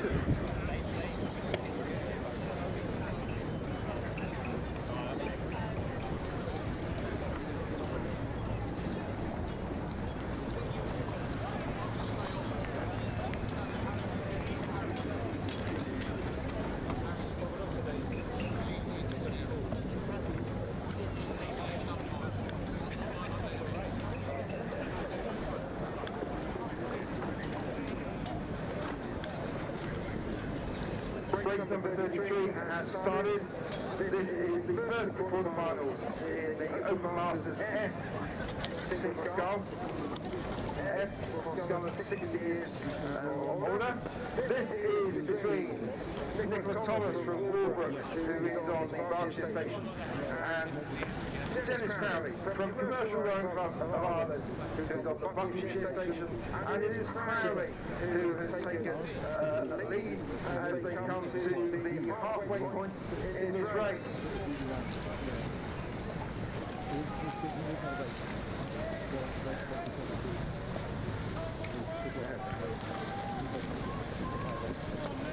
The scholar from Walbrook getting quite close to the boom, but needing to work hard to stay in touch with Dennis Crowley from Commercial.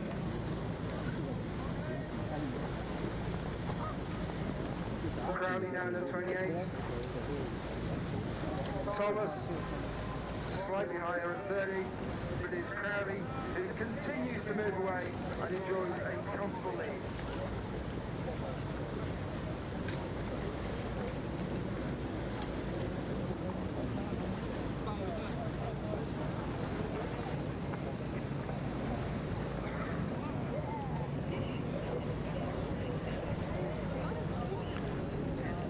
Confirmation of the official result of the last of the quarterfinals, in the Open B doubles.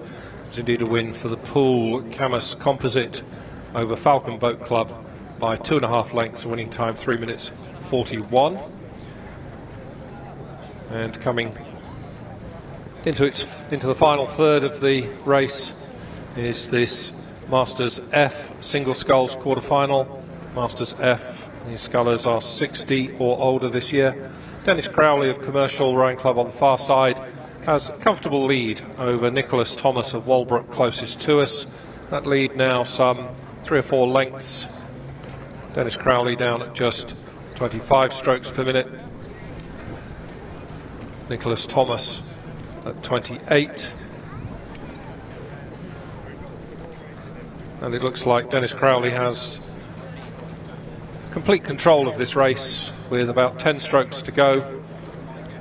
It's always possible that the timber posts or booms will jump out and attack one of these boats, stop them dead in the water. It's never over until it's over. But Dennis Crowley of Commercial Rowing Club Ireland sculling very neatly and very comfortably. Just using those booms as a indicator of the straight line up this course. Coming to the line in this quarterfinal of the F single sculls.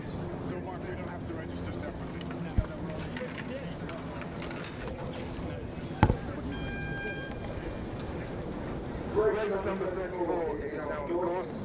This is the double final of the Masters F single sculls between Julian Scrivener of Hampton Rowing Club on Marshall Bank and Jeremy Martin of Fairmont Rowing Club on Buckinghamshire. Former GB International Scrivener has a 2.5 length lead as they come towards the running area. Looks strong along the rack.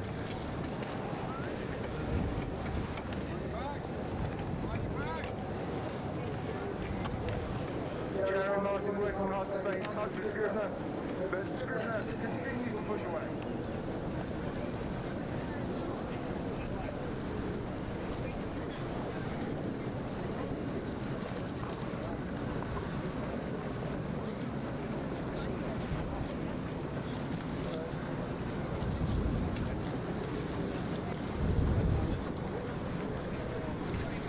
So we have confirmation of the result of race 33, the first of these quarterfinals of the Open F singles. A win for Dennis Crowley of Commercial Rowing Club from Ireland over Nicholas Thomas of Walbrook Rowing Club by 4 lengths and a winning time 4 minutes 23. Coming up the course is, as Pete was saying, the second of these quarterfinals. Jeremy Martin of Fairlop on the far side. I think it's outclassed a little bit here by Julian Scrivener of Upton Rowing Club closest to us. And Julian continues to lead by some 3 lengths or so. He's not having to work very hard at all to maintain that.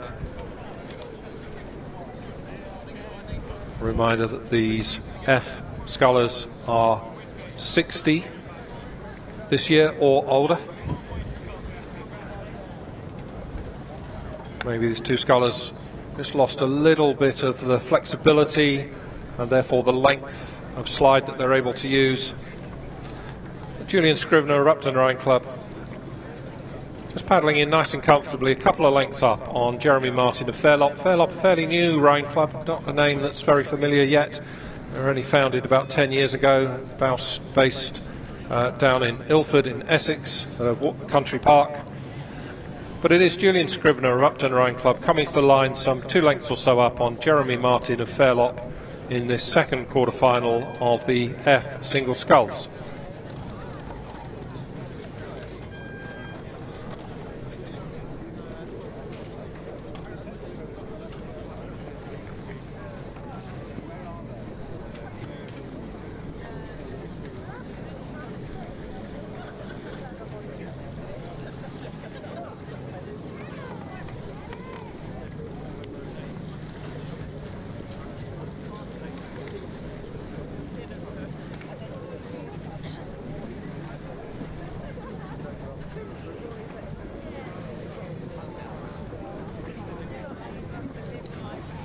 next quarterfinal of Open Masters F single sculls is on the course. This is race number 35. This is between Kenji Nakai of Max Boat Club from Japan, our first Japanese debut this year, and Michael Parsons from Marlow Rowing Club, who's on Buckinghamshire station. Early in the race, it is the sculler from Marlow, who has a 1.5 leg lead over Nakai of Japan.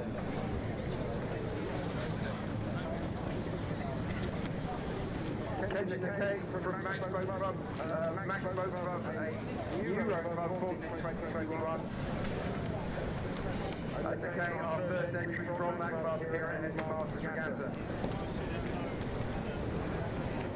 Michael Parsons from Marlow looking relaxed, but Nakai looking strong along, trying to get back on terms from just a length down.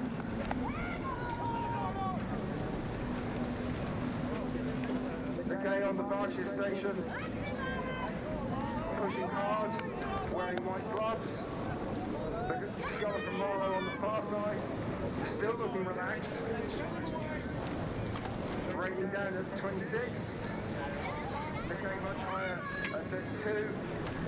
Nakai tries to push back as they go up towards the floating stage.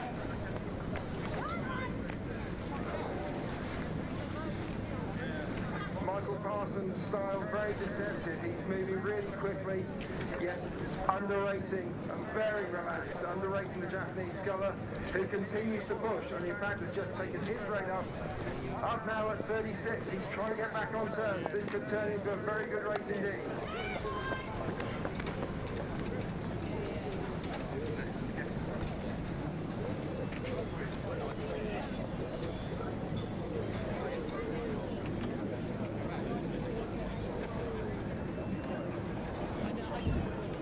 Kenji Nakai of Max Boat Club Japan continues to close on Michael Parsons of Marlow, but he is still about a length down. Marlow sculler on the far side at 28.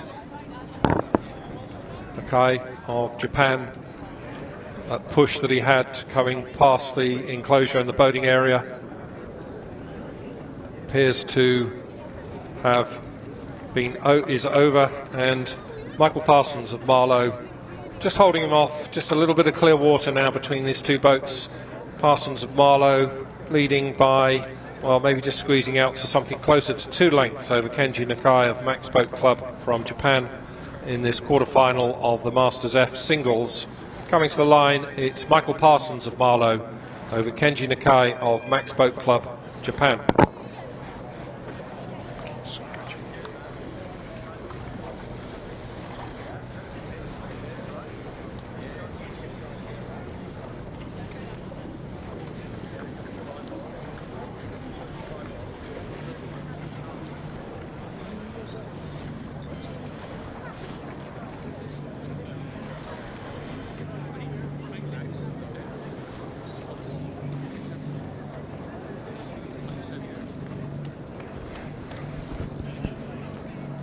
And confirmation of the official verdict in that race we've just seen, the third of the quarterfinals of the Open F singles, a win for Michael Parsons of Marlow Rowing Club over Kenji Nakai of Max Boat Club Japan by 1 length at a winning time 4 minutes 21.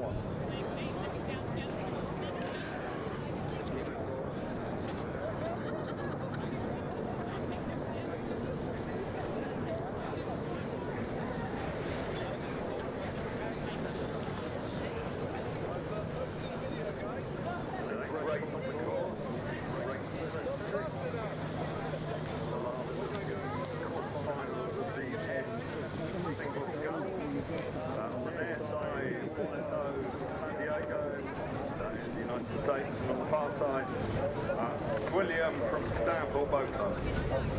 And both scullers just passing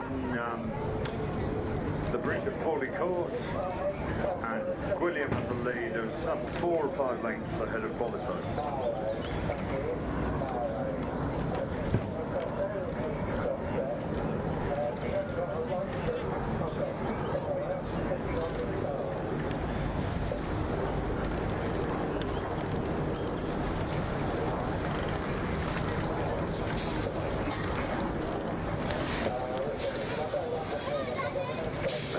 heading towards the finish in race 36.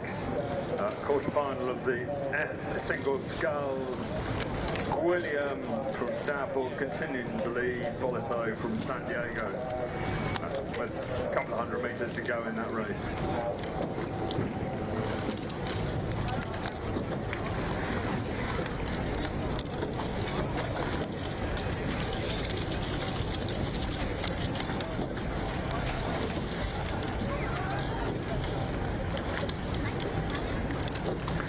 So Duncan Gwilliam of Stourport on the far side, rating just 29, holding a very comfortable advantage over Glyn Bolitho of San Diego Rowing Club closer to us.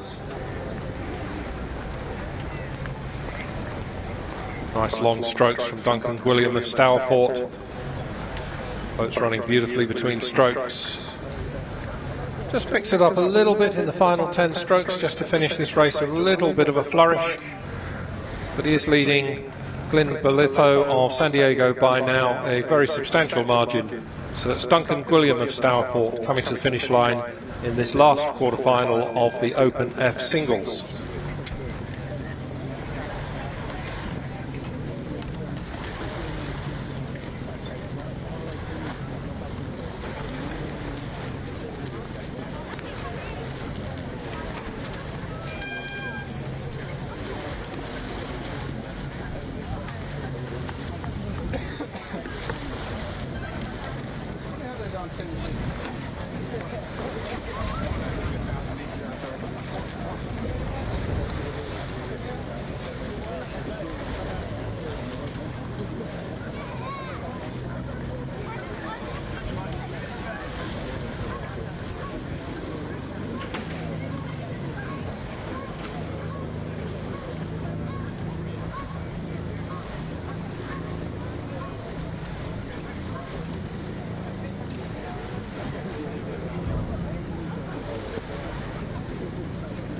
So the official result of race 36, the last of the quarterfinals of the Open F Singles, a win for Duncan Gwilliam of Stourport Boat Club over Glyn Bolitho of San Diego Rowing Club from the United States. The verdict was easily, and the winning time 4 minutes and 9 seconds. So in the semis we have Dennis Crowley of Commercial, Julian Scrivener of Upton, Michael Parsons of Marlow, and as we've just seen, Duncan Gwilliam of Stourport. And those semi-finals are first thing tomorrow morning.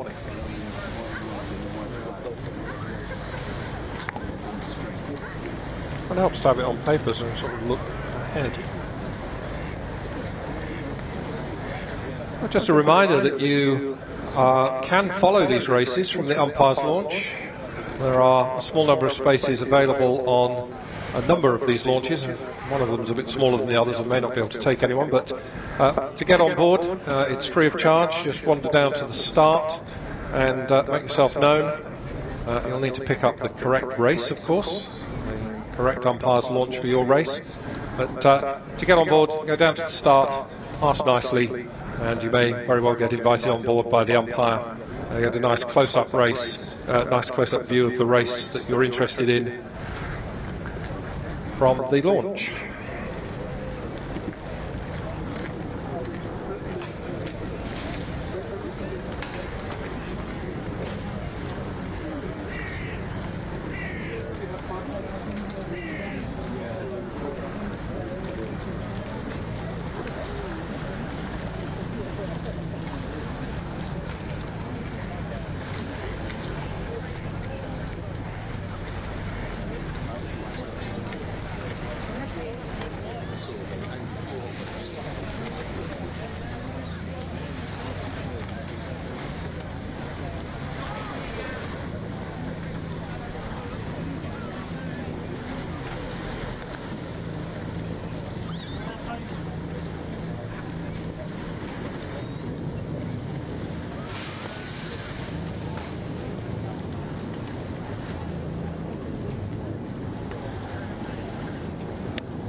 race on the course now is race 37.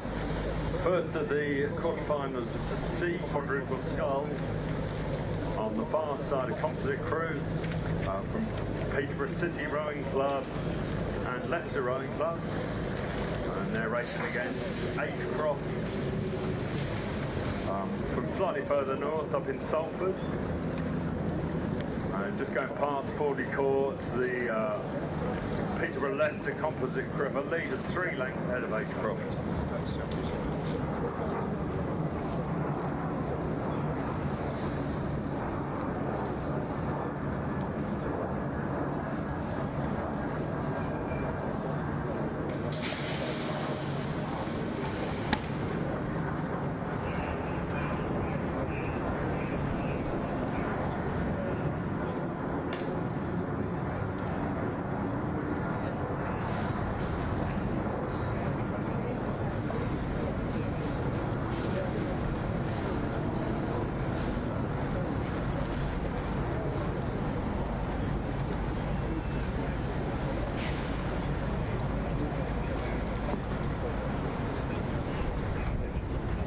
So moving up towards the finish then, race 37, this quarterfinal in Open C quads.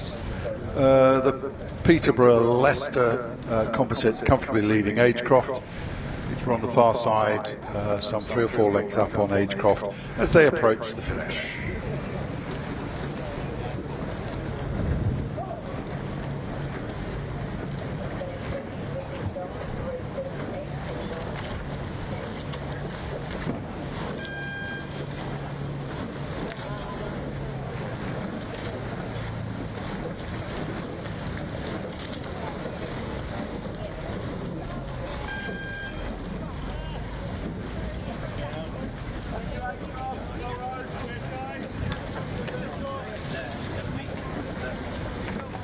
Yeah, hello Dave.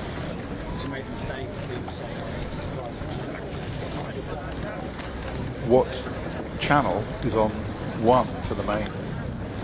I think everything's on 1, umpire net.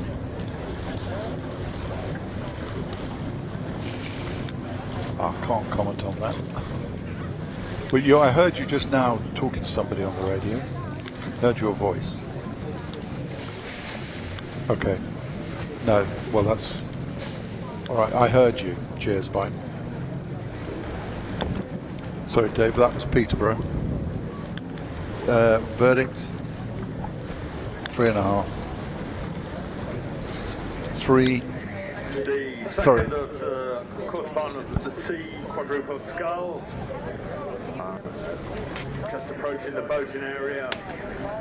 London Rowing Club on the towpath side, racing against Marlow on the far side, and just going past the Hawley Court Bridge. London leads by 2 lengths.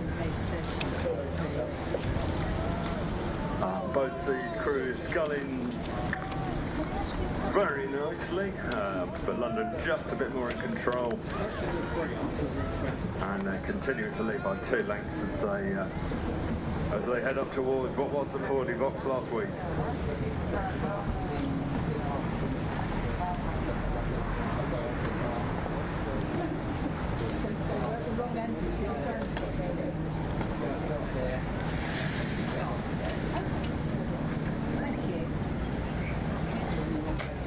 So as the second quarter-final in C quads moves up the course, I can give you a result on that. First one, Peterborough City Leicester composite crew beat Agecroft Rowing Club by 3.5 lengths in a time of 3 minutes and 27 seconds.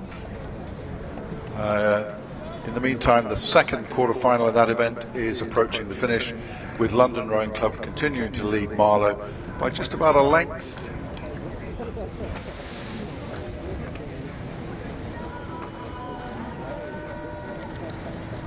So second quarter-final in C quads, moving up to the finish.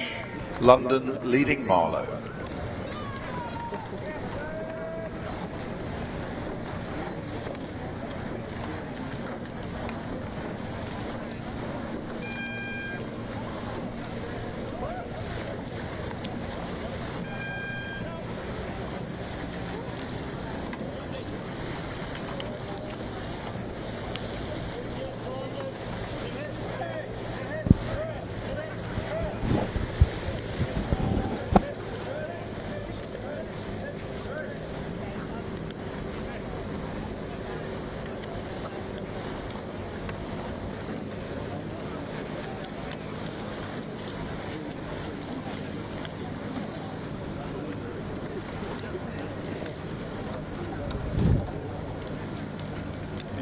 spell one of those names complete.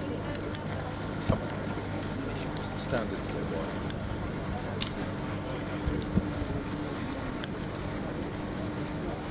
So the results for you on that second quarter-final in Open Sea Quads.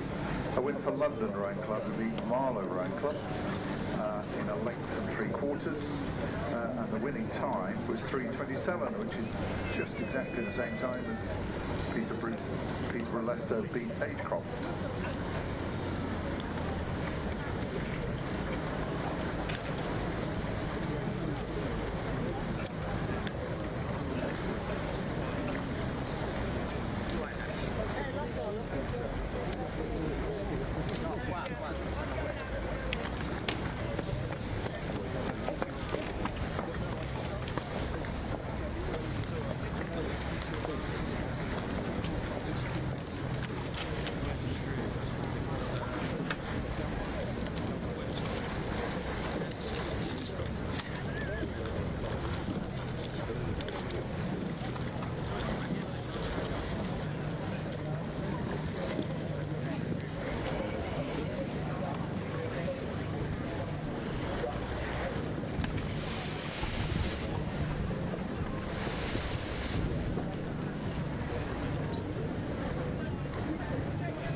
Quadruple Sculls is now on the course, just approaching the halfway point. On the towpath side, the Berkshire Station, Circolo, Canottieri, Lazio. They've taken a comfortable lead ahead of Twickenham Rowing Club on the far side. And just pulling away from Forley Court. Lazio now striking 30. Leading, continuing to lead the Twickenham crew, who are at 35 by some 5 lengths. And just approaching the Forley board.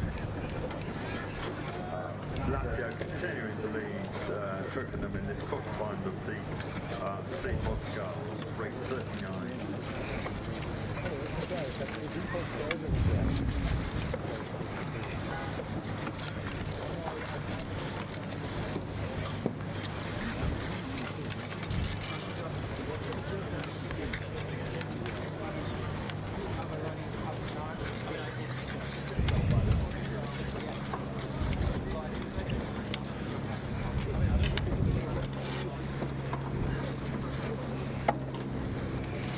So moving up to the line, this C Quads quarterfinal, Lazio sculling at 29, drawing further away from Twickenham at 33. As they approach the line, this third quarterfinal in Open C Quads.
So a result for you on that third quarter-final in Open Sea Quads. A win for Circolo Canottieri Lazio from Italy, who beat Twickenham Rowing Club by 5 lengths in a time of 3 minutes and 32 seconds.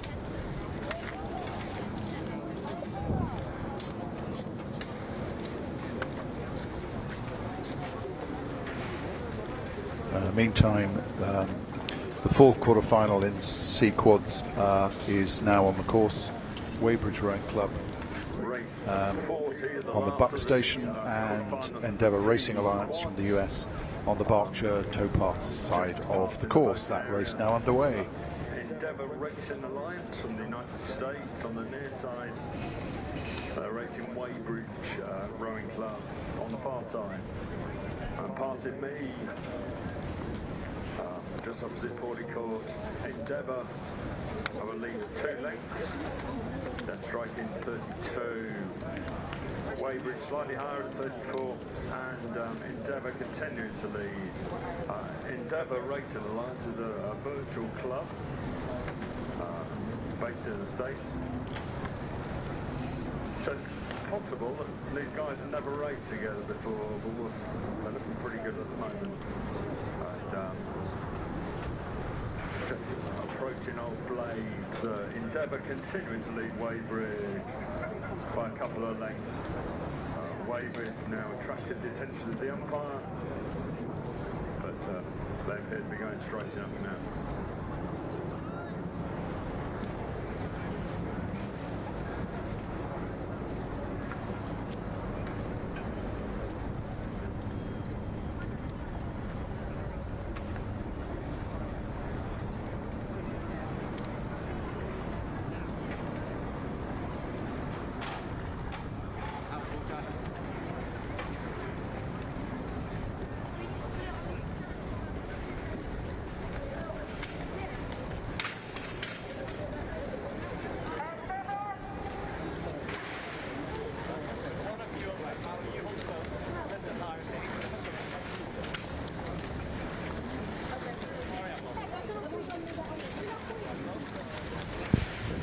So moving up to the line, then this has turned into quite a tight finish.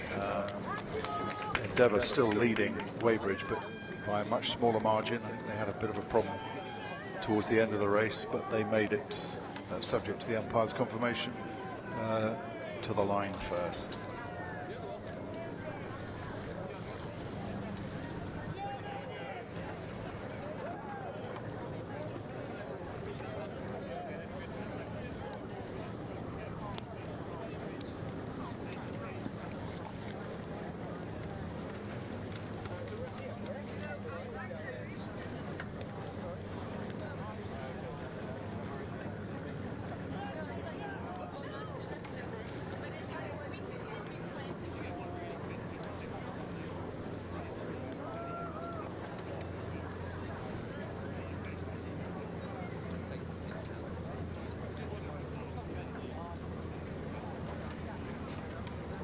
So the result of that fourth quarter-final in Open Sea Quads was that Endeavour Racing Alliance beat Weybridge Rowing Club by just 3/4 of a length in a time of 3 minutes and 41 seconds.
So on the course at the moment is the first quarter-final in women's C quads.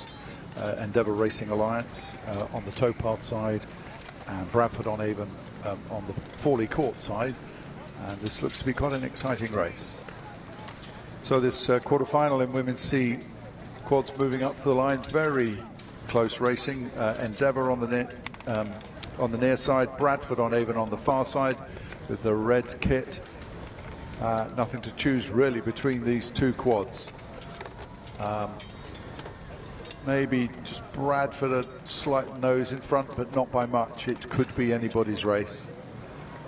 So very exciting first quarter-final in women's C quads, moving up to the line. And Endeavour on the towpath side, Bradford on the Fawley Court side, and they are neck and neck. So each takes a stroke, they just edge slightly forward. Both crews looking across at each other. It's going to be very tight. Endeavour being warned by the umpire as they move up to the finish. This is going to be mighty, mighty close. What?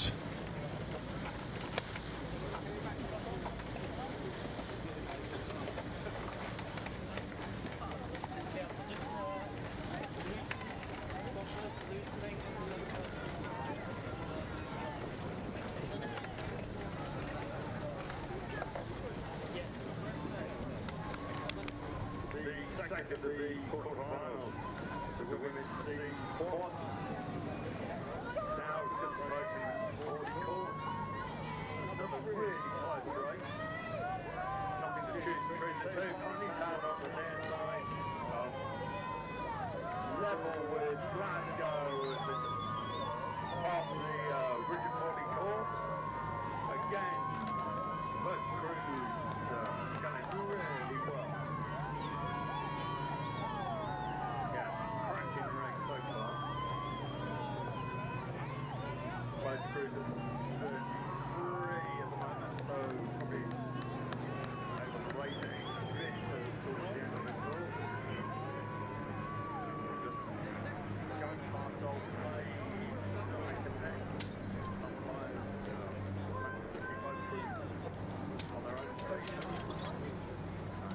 So on the course now is the second quarter-final in women's C quads. Putney Town on the Fawley, on the towpath side, Glasgow on the Fawley Court side of the yellow strip. So very close racing in this women's C quads event. As this very close race moves up, second quarter-final. Give you a result on that very tight first quarter-final, in which Bradford on Avon beat Endeavour by just 1 foot in a time of 4 minutes and 2 seconds. Meantime, coming up towards the finish, another very exciting race. Glasgow Rowing Club on the Fawley Court side, Putney Town on the towpath side. Again, very little in it. Maybe Glasgow just got their noses ahead, but not by much. Both crews now settle on their halves of the course, but it's very, very close as they move up to the line. This is the second quarter-final in women's C quads.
So a result for you on that second very exciting quarter-final in women's C quads. The result was a win for Putney Town Rowing Club, who beat Glasgow Rowing Club by just 1 foot in a time of 4 minutes and 3 seconds. So just a second between those two first quarterfinals in Women's C Quads.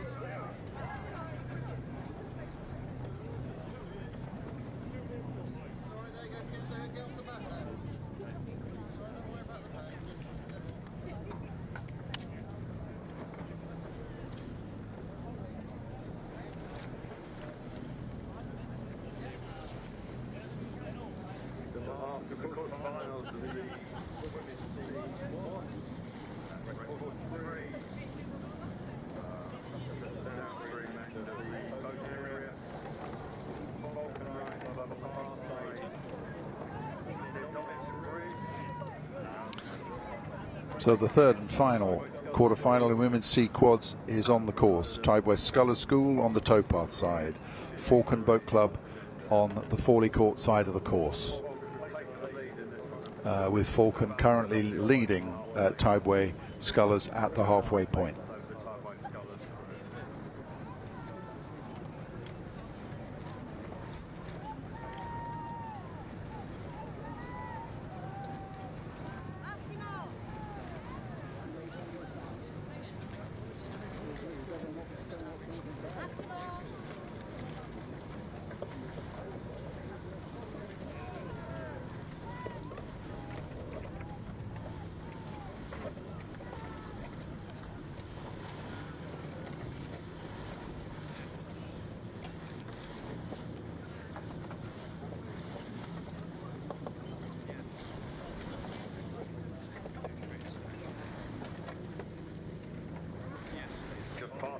In race 43, quarter-final of the Women's C Quads, Falcon Rowing Club at 32, continue to lead Tideway Scullers by some 3 lengths.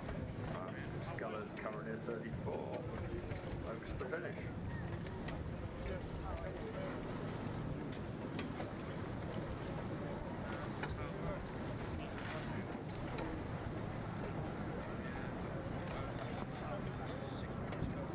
So the last of the quarterfinals in Women's C Quads is moving up towards the finish line, with Falcon Boat Club continuing to lead Tideway Scullers School. Scullers slightly adjusting their course as they move up, but not causing any trouble for the umpire, and certainly no trouble to the Falcon crew, who are leading by some distance.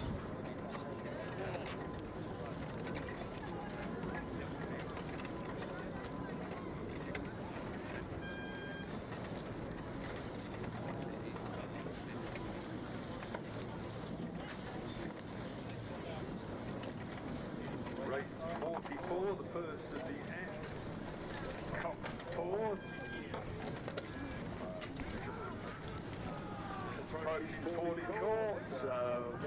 We're moving on to Open F Coxed Fours now. On the course is the first of those quarterfinals, with a Bedford composite on the towpath side and Molesey Boat Club on the Fawley Court side.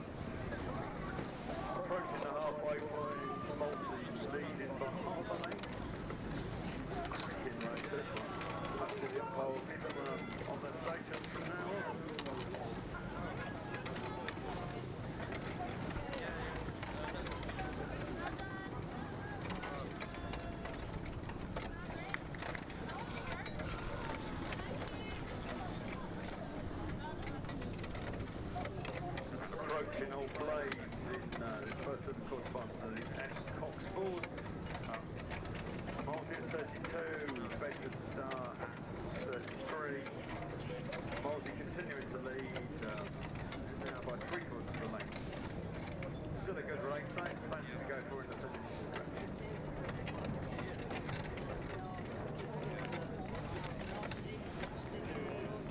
Yes, indeed, as this Open F Cox Fours race moves up into its closing stages, Molesey continue to lead the Bedford composite by just about a length. In the meantime, I can give you a result on that last quarter-final in Women's C Quads. A win for Falcon Boat Club who beat the Tideway Scullers School by 5 lengths in a time of 4 minutes and 1 second. So this Open F Cox Fours race, just the last few strokes to go. Molesey leading the Bedford Composite by maybe a length and a half as they approach the line.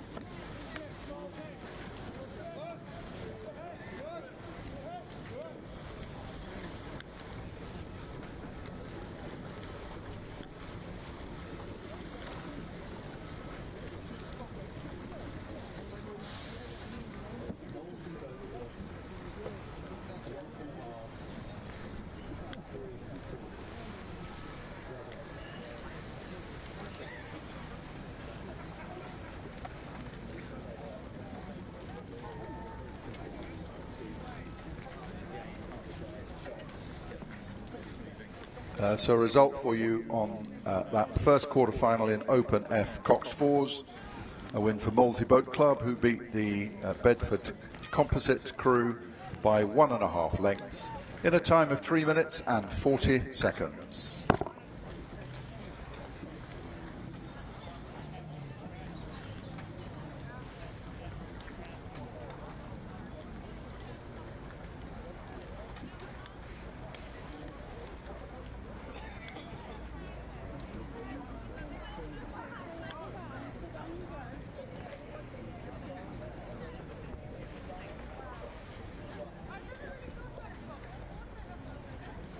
On the course now is the second quarter-final in Open F Cox Fours. Wallingford Rowing Club on the towpath side, York City Rowing Club on the Fawley Court side. That race just underway down at the start.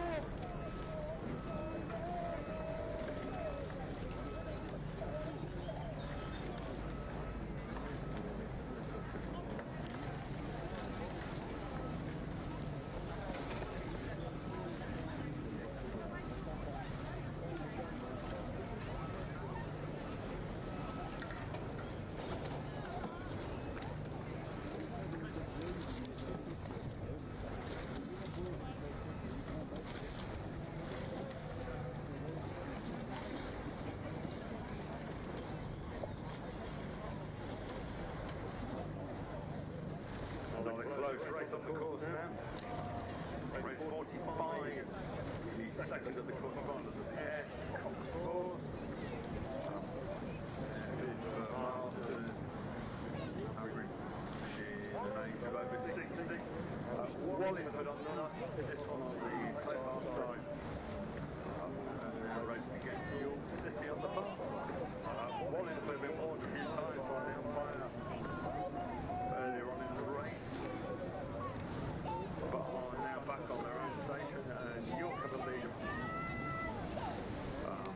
third of a length, just approaching the upstream end of the boating area. So the halfway point, this second quarter final in Open F Cox Fours.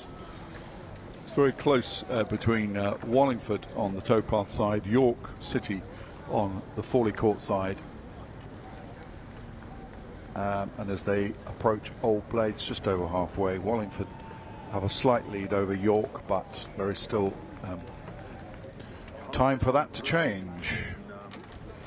Race 45, the second of the quarterfinals of the F Cox Fours. York City 32 now, Wallingford at 33. York now leads by 1 length. A couple of 100 metres to go to the finish.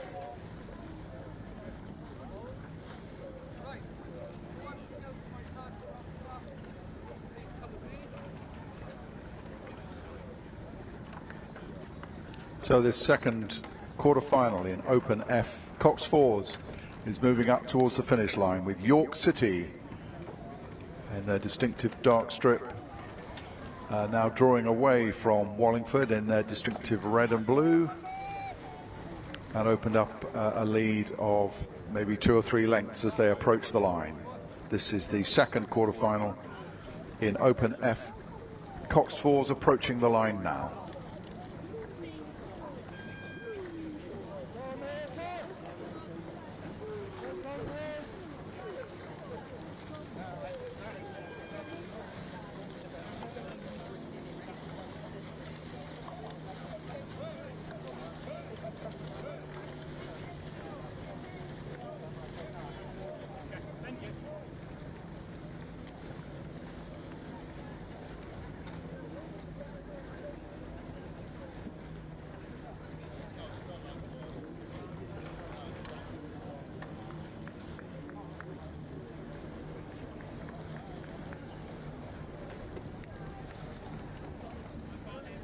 Just a quick result for you on that quarter-final in Open F Cox Fours. A win for York City Rowing Club, who beat Wallingford Rowing Club by 2.5 lengths in a time of 3 minutes and 53 seconds. Meantime, on the course is the third quarter-final in Open F Fours. Monmouth on the Berkshire Station, that's the towpath side of the river. Cambridge Boat Club USA on the Fawley Court side, the Bucks Station. That race approaching the halfway point now.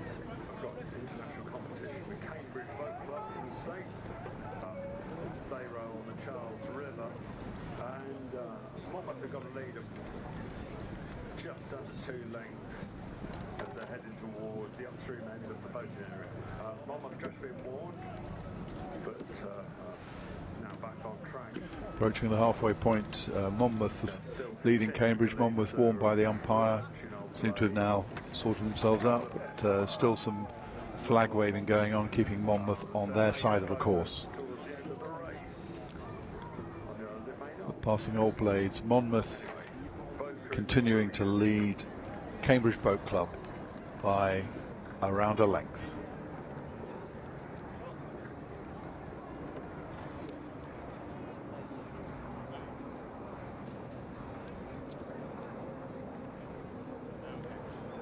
Open F Cox Fours quarter-final approaching the line. Monmouth on the towpath side, Cambridge Boat Club on the Fawley Court side, and Monmouth are leading by about a length over Cambridge as they approach the line.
So a quick result for you on race 46, that third quarter-final in Open F Cox Fours. Monmouth Rowing Club beat Cambridge Boat Club from the US by 1 1/4 lengths in a time of 3 minutes and 41 seconds.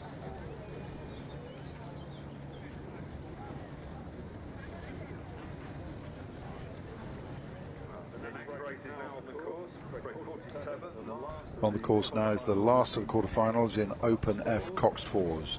Bridgenorth Rowing Club on the towpath side, Rocky Mountain Rowing Club from Colorado on the Fawley Court side of the course.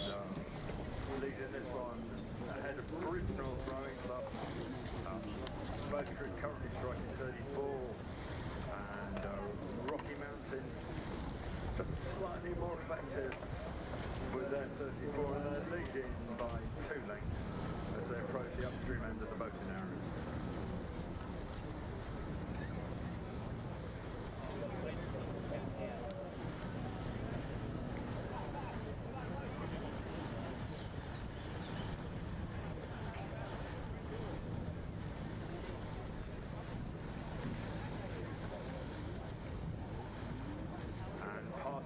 In race 47, the Rocky Mountain Rowing Club Colorado crew continuing to lead Bridgnorth Rowing Club in this quarterfinal of the F Coxford.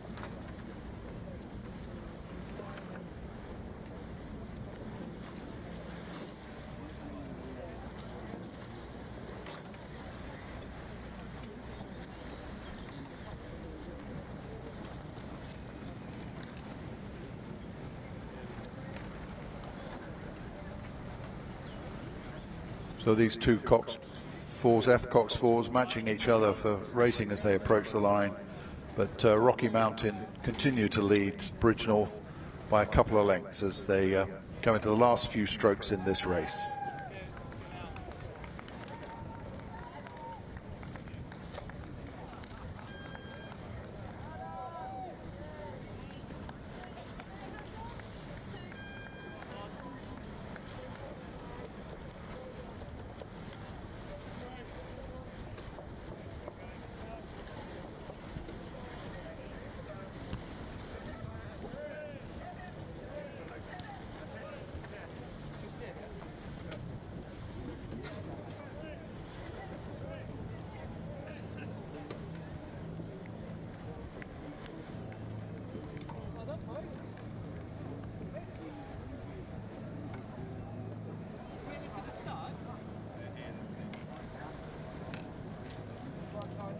The result of that last quarter-final in Open F Cox 4s was that Rocky Mountain Rowing Club from the US beat Bridgnorth Rowing Club.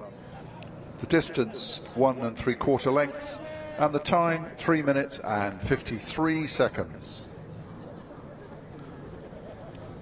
Meantime, the one quarter-final bye in women's F Cox 4s is on the course Weybridge Rowing Club on the towpath side, York City on the Fawley Court side.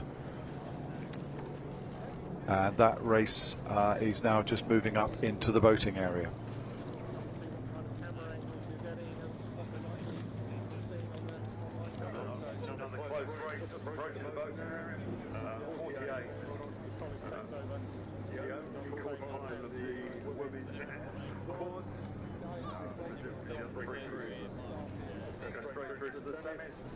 Weybridge Rowing Club on the towpath side. They're racing at York City Rowing Club on the far side. And almost at the halfway point. Weybridge 33, York City at 34. Weybridge leading by 3/4 of a length ahead of York City. So in this quarter-final in women's F Cox 4s, Weybridge on the towpath side are leading York City by less than a length.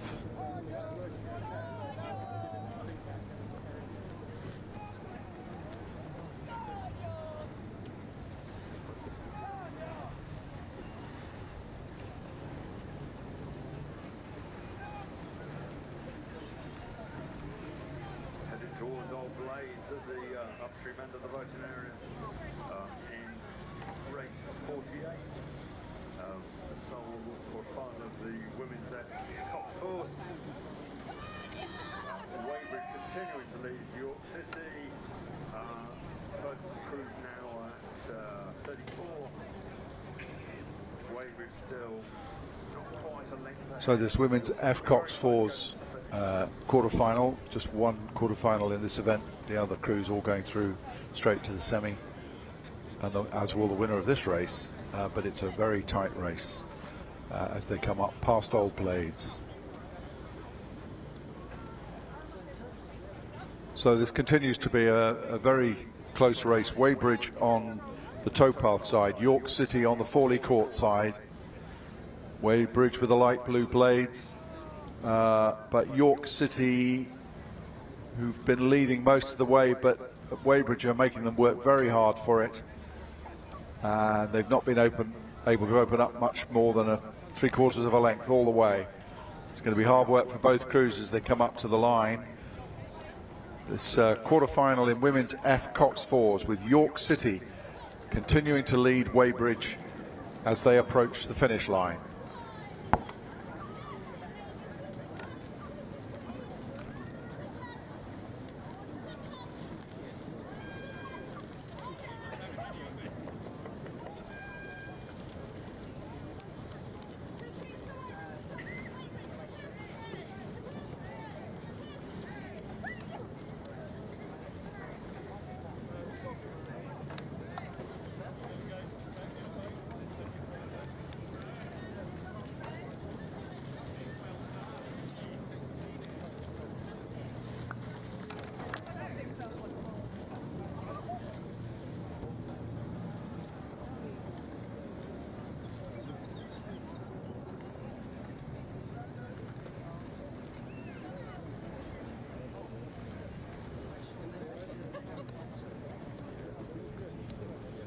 So a result for you on that quarter-final in women's F Cox 4s, a win for York City Rowing Club, who beat Weybridge Rowing Club by 1 length in a time of 4 minutes and 30 seconds.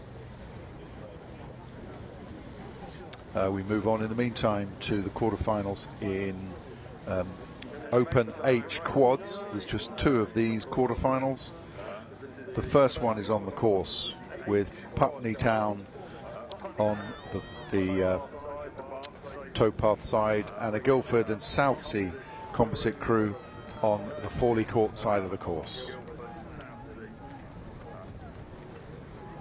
Good race at the halfway point. Putney Town leading by just over a length. But they are striking slightly higher than the Guildford Southsea composite crew. Approaching all blade towards the upstream end of the boat area. Putney Town H quad continuing to lead the Guildford Southsea composite. Both crews still striking. And at the halfway point, passing the boating area, Putney Town are now leading the Guildford Southsea composite by a little over 1 length.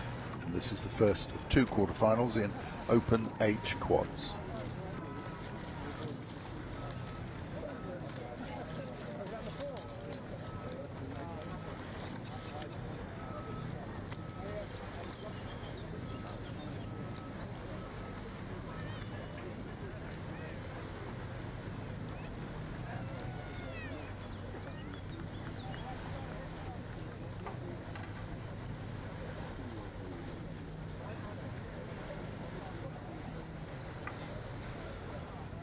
So this quarterfinal in Open H quads, moving up to the line. Putney Town are leading by a little over a length, being warned by the umpire to move back on their half of the course. That hasn't really harmed their lead very much over the Guildford and Southsea Rowing Club's composite as this Open H quads quarterfinal approaches the line.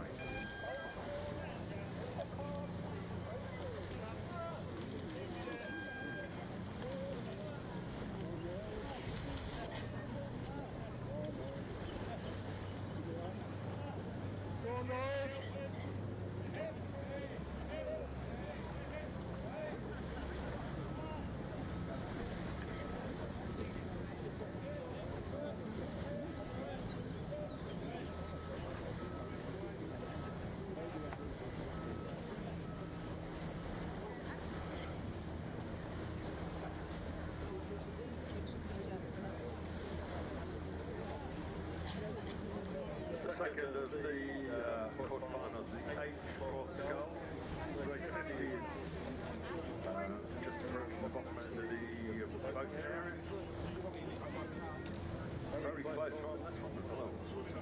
At the moment, Norwich on the towpath side, Grosvenor on the far side. The second quarter-final in Open H Quads is on the course. This is between Norwich Rowing Club on the towpath side of the course, Grosvenor Rowing Club on the Fawley Court side. Norwich bound, give me around 6 knots in by the boom. Otherwise, just warned somebody. And Norwich still quite close to the booms on this side, but still in touch in this race. Grosvenor have made many steering adjustments. Just pulled out a lead now, half a length ahead of Norwich. And at the halfway point, Grosvenor Rowing Club have a lead of around half a length over Norwich in the second quarter-final of Open H Quads. Now leaving the boating area, moving up past Old Blades and the Fawley box from last week's Henley Royal Regatta.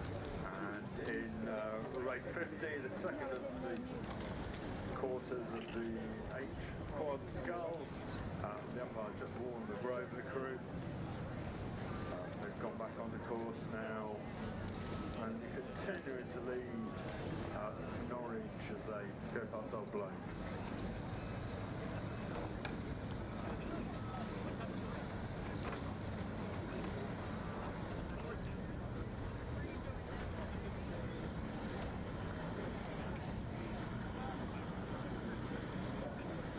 This second quarter-final in Open H Quads then is approaching the finish line. Grosvenor Rowing Club on the Fawley Court side, the far side of the course, now opened up about a length lead over Norwich. Both quads now sorted out their steering, settled back onto their halves of the course. But as they approach the line, it's Grosvenor leading Norwich.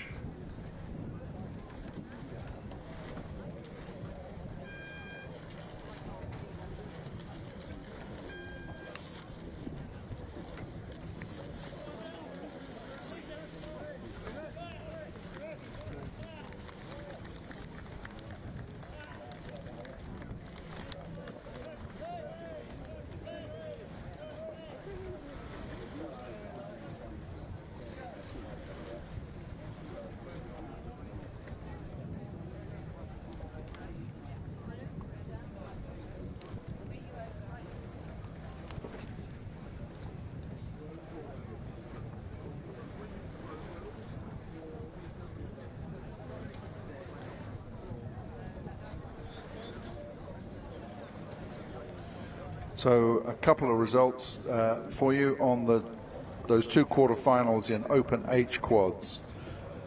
First of all, Putney Town Rowing Club beat the Guildford and South Sea Rowing Club's composite by 1 3/4 lengths in a time of 4 minutes and 8 seconds.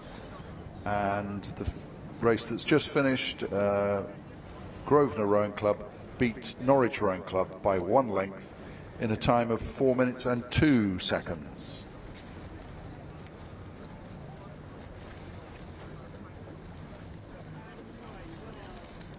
In the meantime, the next event has started. This is the quarterfinals in Open Sea Coxless Fours.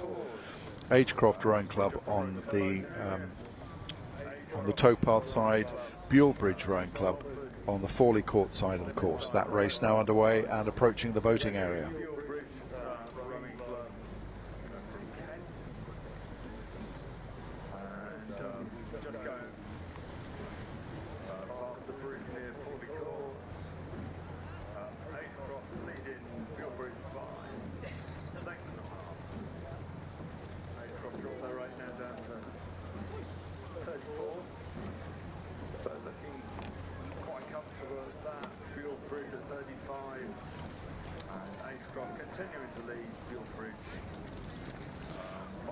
This first quarter-final in Open Sea Coxless Fours, moving up past the boating area with Agecroft Rowing Club leading Bulebridge Rowing Club by a couple of lengths.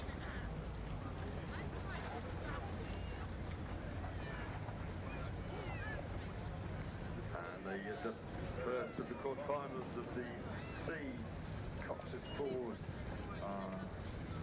Just gone past Old Blades now. Approaching the finish.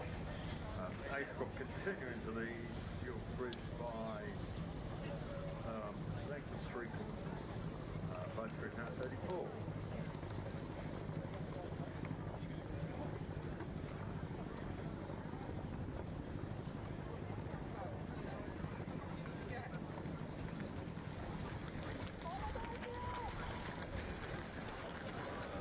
So approaching the finish line now, the first quarter-final in Open C Cox's Falls, with Acecroft Rowing Club in the distinctive red strip, leading Buell Bridge by just over 1 length. Meantime, the second quarter-final in that event, Open C Cox's Falls, has just started. Alemannia Hamburg on the towpath side, Crabtree Boat Club on the Fawley Court side. That race now underway down at the start.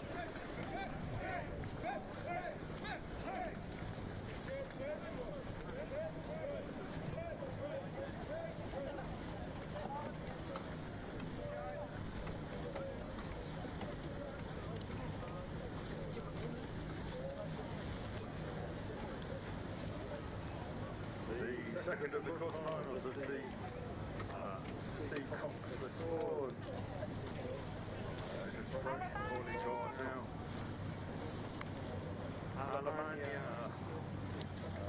from Hamburg, Germany, with a lead of a length. Crabtree, both crews 36 in it. Alemannia has just been warned. So in the second quarter-final of Open C Cox's Falls, Alemannia Hamburg are leading Crabtree by about a length. The umpire's been kept busy warning both crews, I think, mainly Alemannia. But as they leave the boating area and move up in sight of the finish, Alemannia Hamburg are continuing to lead Crabtree in this second quarter-final of Open C Cox's Falls.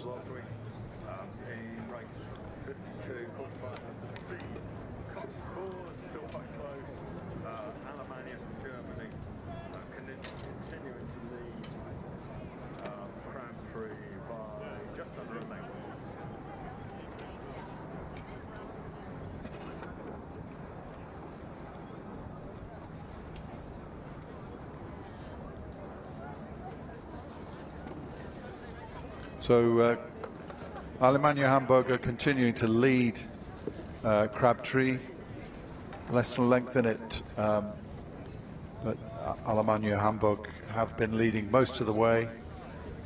Crabtree pushing them to the line. They're going to have to work for it, but as they approach the finish, it's Alemannia Hamburg continuing to lead Crabtree in the second quarter-final in Open C Cox's Falls, and the umpire still being kept busy.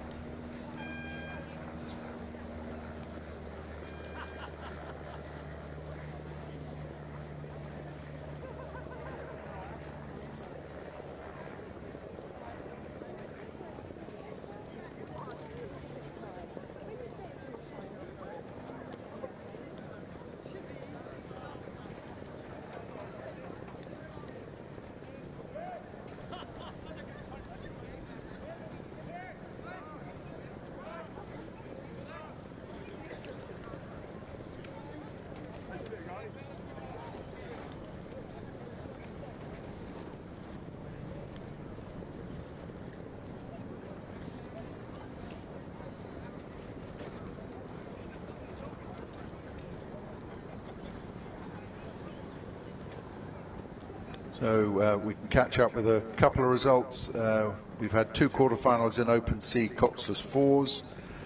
In the first one, Acecroft Rowing Club beat Buell Bridge Rowing Club by 1.5 lengths in a time of 3 minutes and 36 seconds. And in the race just finished, Ruder Club Alemannia Hamburg from Germany beat Crabtree Boat Club by 3/4 of a length in a time of 3 minutes and 33 seconds.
So loading on the start at the moment is the third quarterfinal in Open Sea Cox's Fours, Kingston Rowing Club on the towpath side, Bradford on Avon Rowing Club on the Fawley Court side. That race now getting attached down at the start.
So that third quarter-final in Open Sea Cox's Fours is now underway. Kingston Rowing Club on the Berkshire Station, that's the towpath side. Bradford on Avon on the Fawley Court side, the Buckinghamshire Station. And that race just moving up towards the boating area now.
In this third quarter-final then in Open Sea Cox's Fours, Bradford on Avon on the Fawley Court side have now taken a comfortable lead over the crew from Kingston Rowing Club.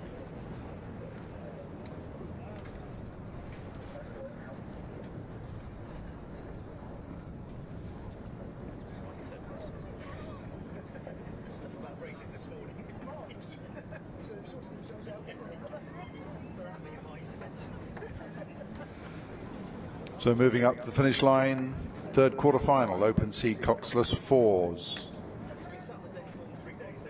And it's still Bradford on Avon Rowing Club, now drawing further away from the crew from Kingston Rowing Club as they approach the line.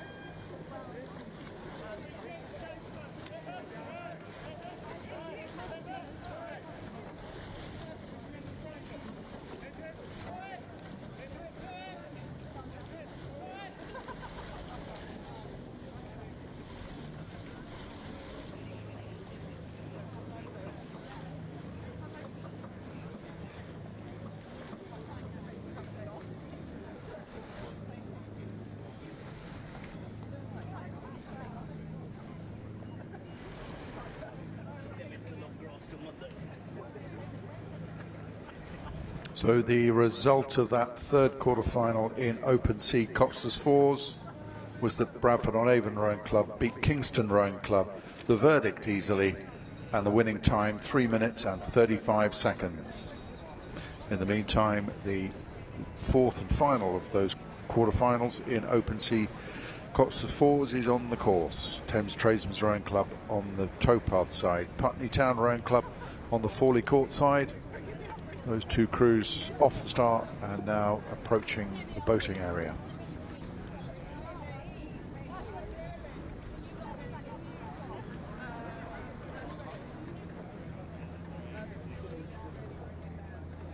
Race 54 is now approaching the boating area.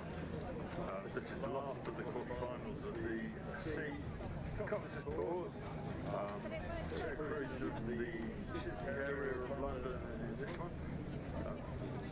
Thames Trade Rowing Club on the towpath side, Putney Town Rowing Club on the far Fawley Court side.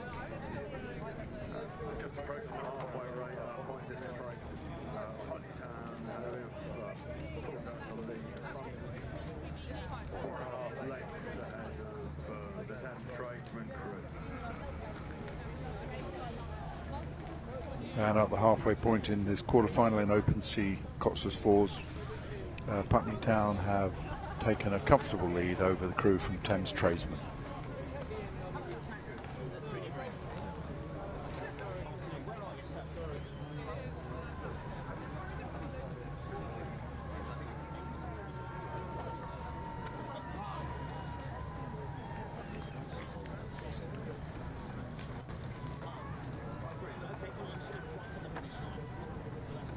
Race 54, the last of the quarterfinals to the Sea Coxless Fours from crews of an age of over 43.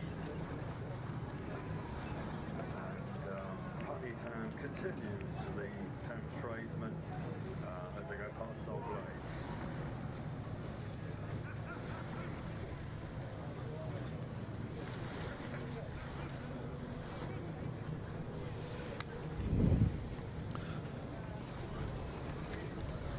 So this last of the quarterfinals in Open Sea Coxless Fours is moving up past Old Blades, with Putney Town comfortably leading the Thames Tradesmen Rowing Club crew. Approaching the finish, Open Sea Coxless Fours, the last of the quarterfinals. Putney Town have a comfortable lead over Thames Tradesmen.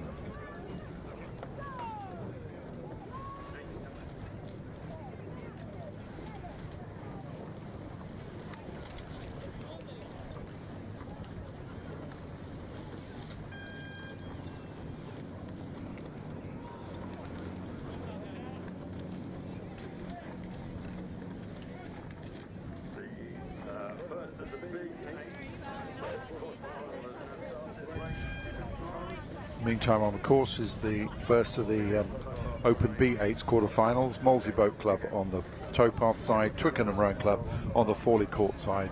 That race is underway and rapidly approaching the boating area.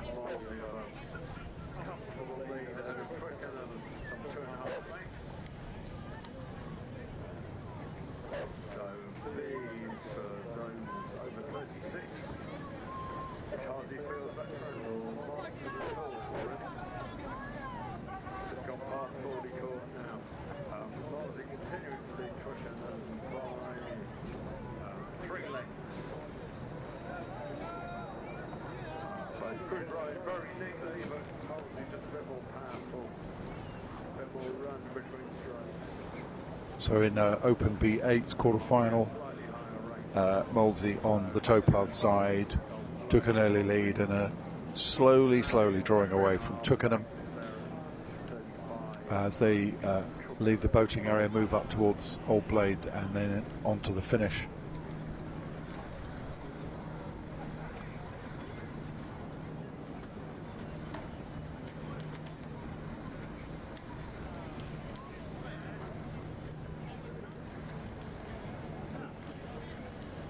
Coming up towards the finish then, first of the quarterfinals in Open B8. Molesey Boat Club on the near side. Gradually drawing away from the Twickenham crew on the Fawley Court side. Molesey at 34. See Twickenham about the same. So stroke for stroke, Molesey are making it count more as they come up to the line. This is the first quarterfinal in Open B8 with Molesey leading Twickenham.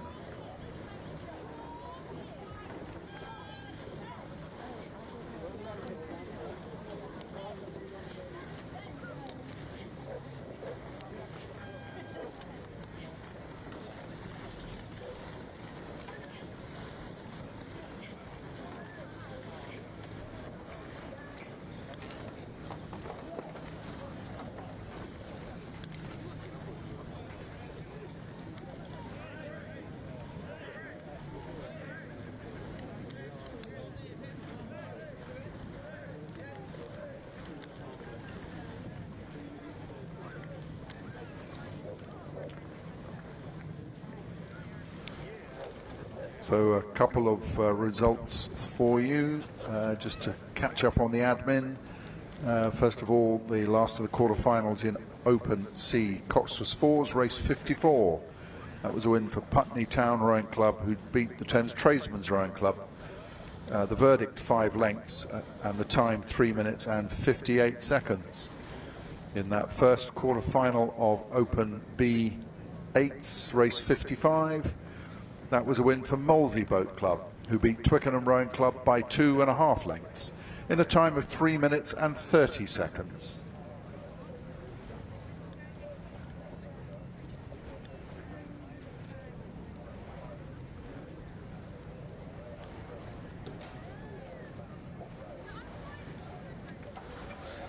The second of those Open B8 quarterfinals has just started.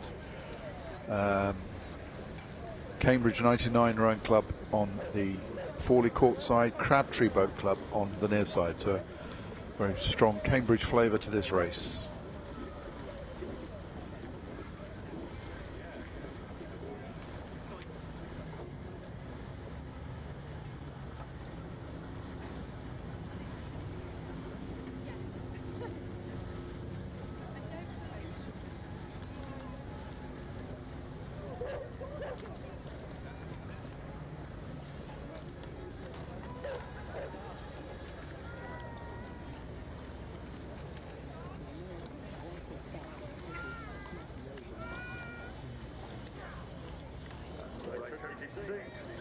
Second of the quarterfinal.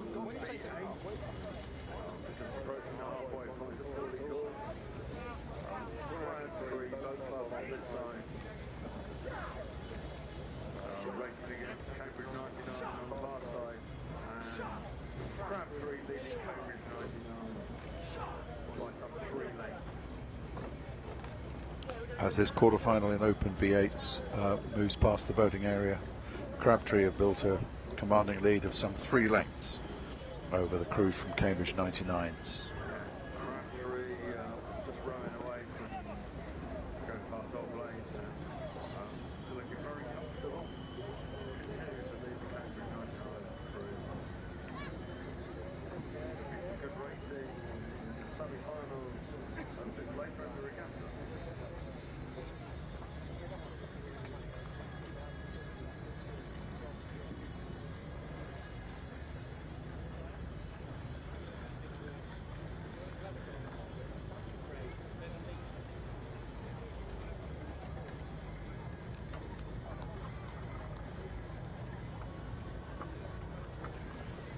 Moving up towards the finish then, this second quarterfinal in Open B8 with Crabtree Boat Club on the towpath side, comfortably leading Cambridge 99.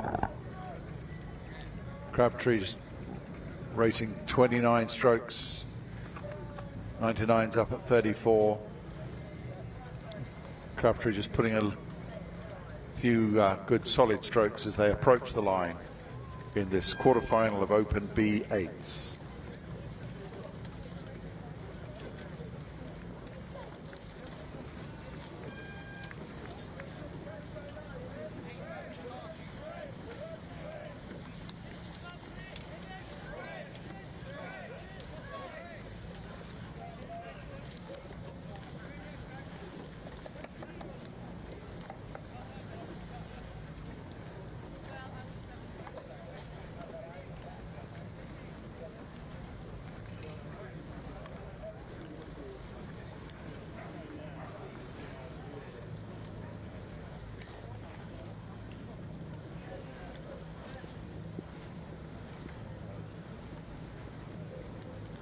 So the result for you on that second quarter-final in Open B8, a win for Crabtree Boat Club, who beat Cambridge 99's Rowing Club.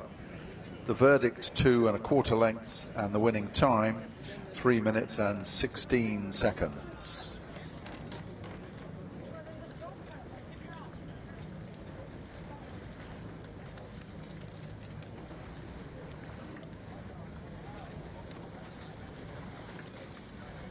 And just underway down at the start, the last of the quarterfinals in Open B8. London Rowing Club on the towpath side, Lee Rowing Club with their distinctive orange kit on the Fawley Court side. That race just started and moving up towards the boating area.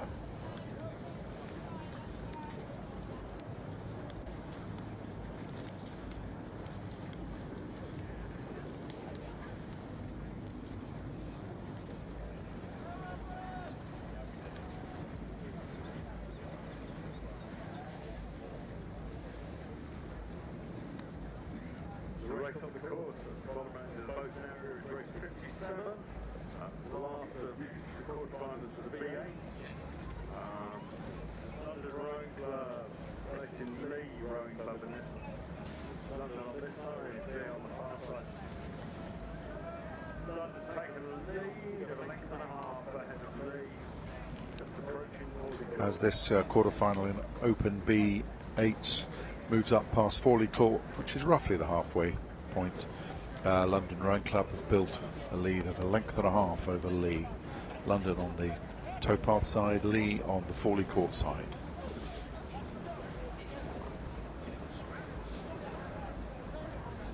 drawing away from Fawley Court in race 57. London continues to look comfortable. Still a couple of lengths ahead of Lee. London striking 35. Lee at 36. Just as they go past Old Lane. So certainly three good crews looking to go forward to the semi-final in that one. In that event for the B8 of the over 36s.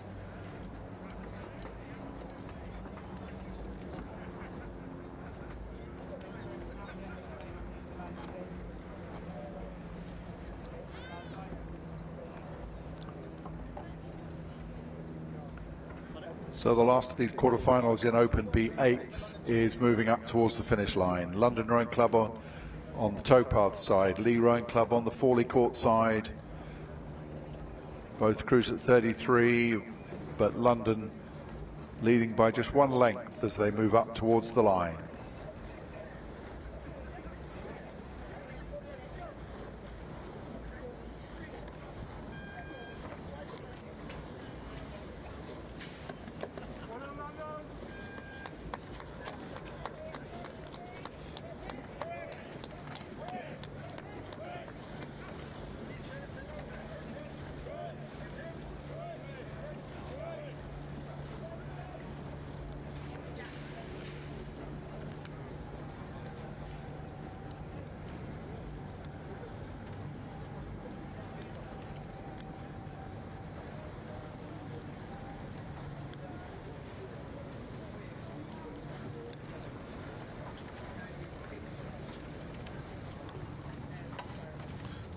We're moving on now to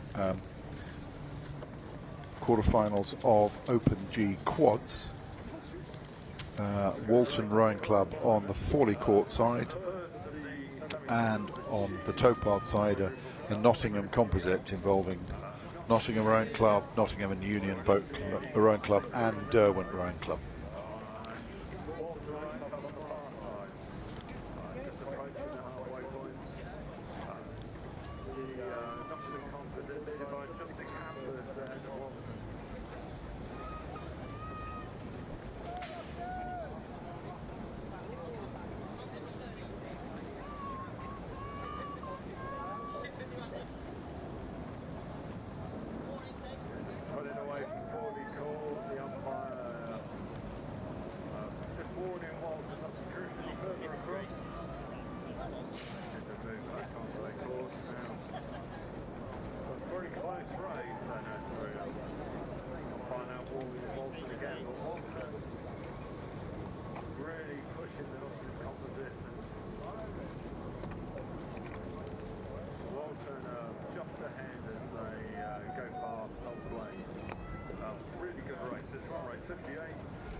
So this first quarterfinal in Open G quads shaking up to be a very close race.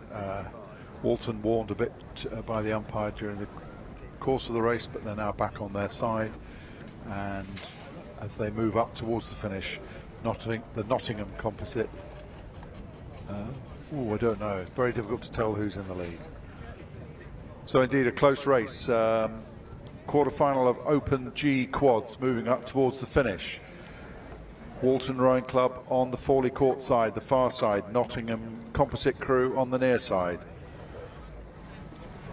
But Walton have settled down, they're back on their side of the course and just slightly overrating the Nottingham composite crew and have a lead of less than a length as they move up to the line. This is the first quarterfinal in Open G quads with Walton leading the Nottingham composite.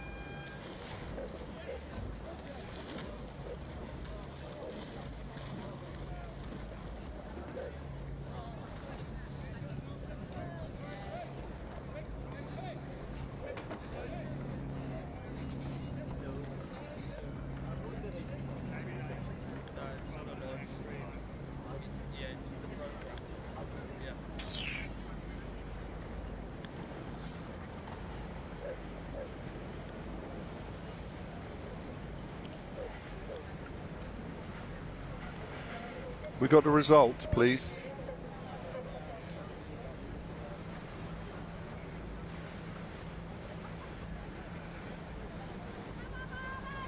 The next race is just approaching halfway point. This is race 59. Second of the quarterfinals, the G quad Skull. American crew on the far side. Come around, run club from the States. Marlow Rowing Club slightly nearer. And the American leading Marlow by 2 lengths to go past the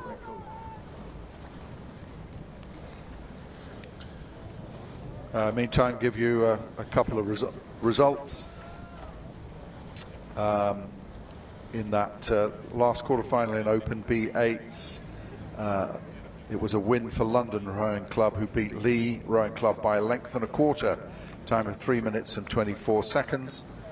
And then the race just finished, first quarterfinal in Open G quads, race 58, a win for Walton Rowing Club, who beat the Nottingham composite crew by just half a length in a time of 3 minutes and 52 seconds.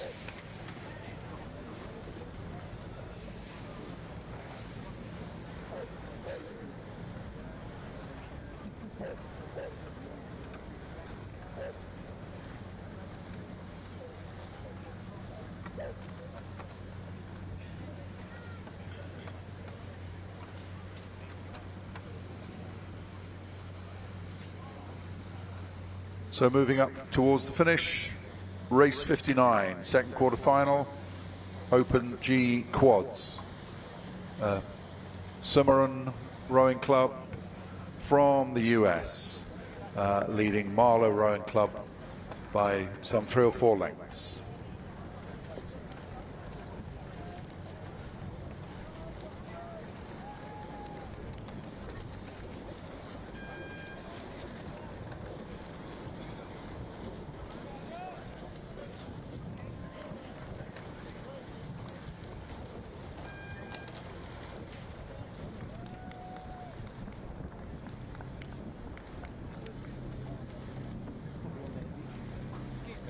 Are you filming? Yeah. With a view to people can watch it? Or Yeah. where? It's in the program. Ah. The link. Oh, to YouTube channel? No, it's a pay-per-view stream. Oh, okay. Yeah, yeah. All right. How much? £8, I think. For the whole 2 days? I'm not sure. Okay. Cheers, my friend. No, it's Race 59, 60. The last of the quarterfinals, G quad Skull, just approaching. The last of the quarterfinals in Open G quads is now on the course, well underway. Tideway Scullers School on the towpath side, Worcester Rowing Club on the Fawley Court side. And as they move up through the boating area, Scullers Tideway Scullers are leading Worcester by some 3 lengths.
So the last of the quarterfinals in Open G quads has come past Old Blades, moving up towards the finish line. Tideway Scullers School on the towpath side, leading Worcester Rowing Club on the Fawley Court side by some 2 or 3 lengths.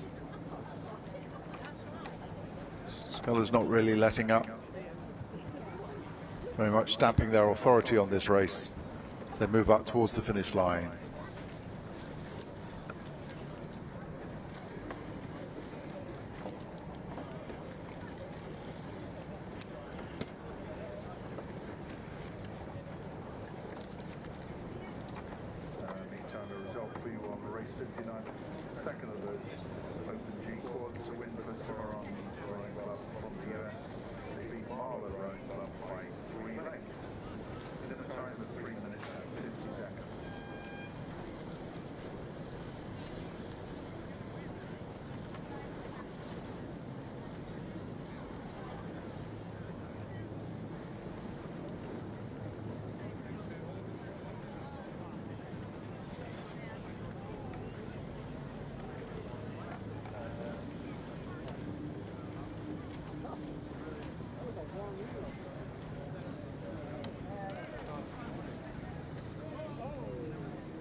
Just a result for you on that last of the quarterfinals in Open G quads.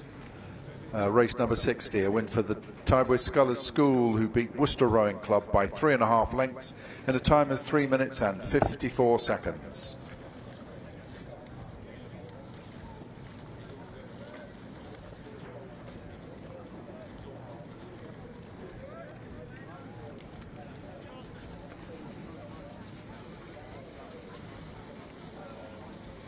Now the first quarterfinals of the women's D double sculls between Barnes Ladies Rowing Club on Berkshire Station, close to us, Poplar Blackpool District Rowing Club on Buckinghamshire Station, further away. Barnes Bridge as they pass me. We're moving on to quarterfinals in women's D doubles now. Barnes Bridge Ladies on the towpath side, Poplar Blackwall and District on the Fawley Court side. That race now well underway.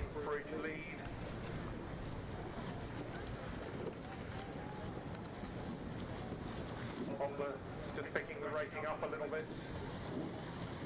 Now 34.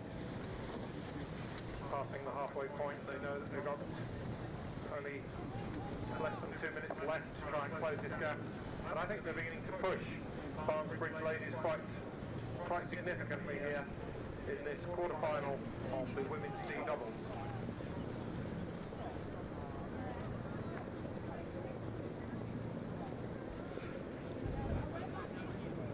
So passing Old Blades, Barnes Bridge Ladies have a small lead over the Poplar Blackwall double, but the race is far from over. Poplar Blackwall have narrowed that lead. They moved up from the boating area. Barnes Bridge have responded and at the moment are continuing to lead Poplar Blackwall. So this is the quarterfinal in women's D doubles, moving up towards the line. Barnesbridge ladies on the towpath side continuing to lead, but Poplar Blackwall giving them a very good run for their money. Poplar Blackwall have taken their rate up. Barnesbridge looking slightly more comfortable, and as these two doubles move up to the line, it's still Barnesbridge ladies leading Poplar Blackwall in this first quarterfinal of women's D doubles.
So the result for you on that first quarterfinal in women's D doubles was the Barnesbridge Ladies Rowing Club beat Poplar Blackwall and District Rowing Club.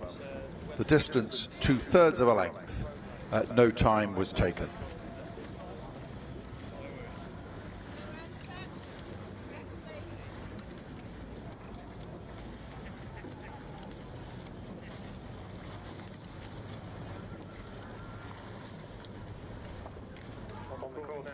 Second quarterfinal of the women's D doubles between Bedford Star Rowing Club composite on the far side, excuse me, on the near side, closer to Rockport Rowing Club on the far side. Two doubles set off with quite a high rate of knots. Bedford Star settling 36, Rockport coming down from 37. Both doubles now at 33. On the course at the moment, the next quarterfinal of women's D doubles, a Bedford composite involving Star Club and Bedford Rowing Club on the towpath side, and Broxbourne Rowing Club on the Fawley Court side. Coming past me, Bedford Star at 34, now leads Broxbourne by just 1 length. Bedford Star moving across towards the middle a little bit, not troubling the umpire yet. Bedford Star leading by just over a length, beginning to squeeze away a little bit from Broxbourne in this women's D double sculls quarterfinal.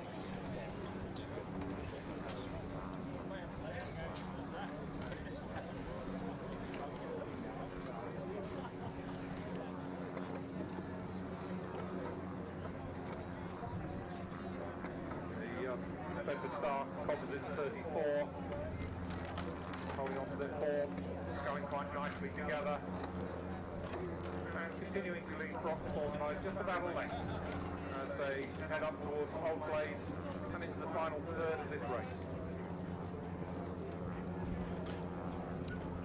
As this women's D doubles quarterfinal moves away from the boating area into sight of the finish, it's the Bedford composite leading Broxbourne by about a length. Here's a message for Knoxon Union Rowing Club. Apparently your quad has just flown off of the rack back of the boating area and up towards the top end of the boating area.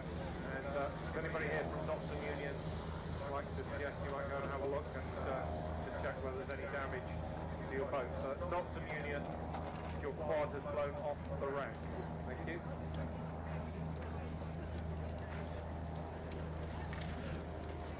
Moving up towards the finish. Women's Masters D doubles quarter-final. The Bedford Composite on the towpath side, Broxbourne on the Fawley Court side. But it's the Bedford Composite leading by about a length as these two doubles come up to the finish line.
Of course, now the third quarter-final of the women's D doubles between Mason and Victor Rowing Club on the station closest to us, and Upper Thames Rowing Club on the far side. Upper Thames 34, Mason and Victor at 32, and it's Upper Thames who lead by my apologies. I'm not sure this is the race that I'm expecting.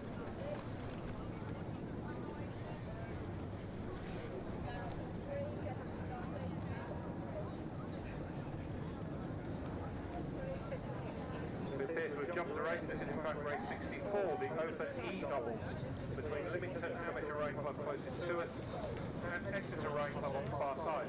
Past the loading raft is Exeter on the far side with a lead of about 3 lengths. Exeter at 34, Leamington Amateur at 32.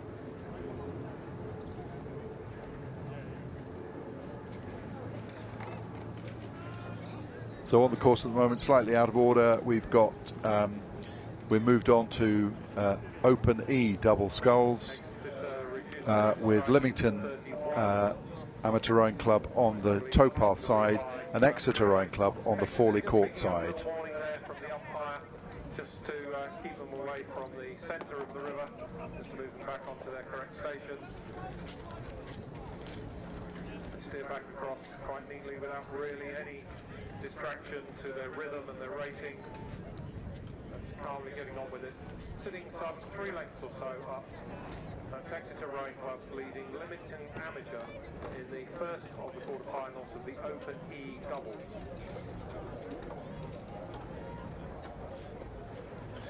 So meantime, I can just give you a result on the first of those women's D doubles quarterfinals. Race 62, a win for the Bedford Composite crew by 1.5 lengths over Broxbourne Rowing Club, and the winning time was 4 minutes and 35 seconds. Meantime, coming up towards the finish line is race 64, quarter-final in Open E doubles, with Exeter Rowing Club drawing further away from Leamington as they approach the line.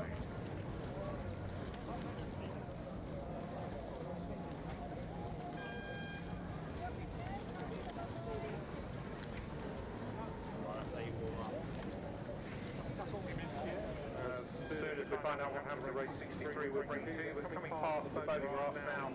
This is race 65 and it doesn't appear to be every race as most of us would know. Kingston Rowing Club paddling up the course. Many lengths ahead of Monmouth Rowing Club. Both these doubles are paddling up the course, but Monmouth stopped rowing for 20 20 seconds or so. So I think this race is over. This is the second of quarterfinals of the Open E Double Sculls with the Kingston Rowing Club. This is paddling in substantially ahead of Monmouth Rowing Club.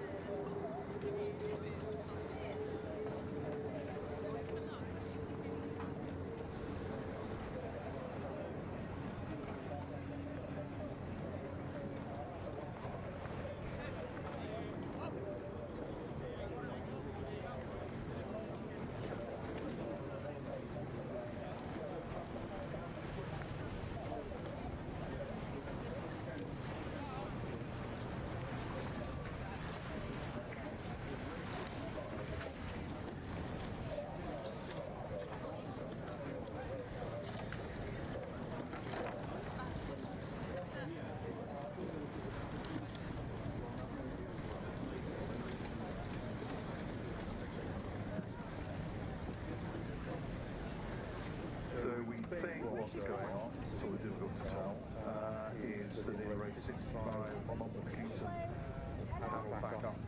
There was an equipment problem in one of the crews earlier, so I think they're going to go and get that fixed, and that race will happen a little later.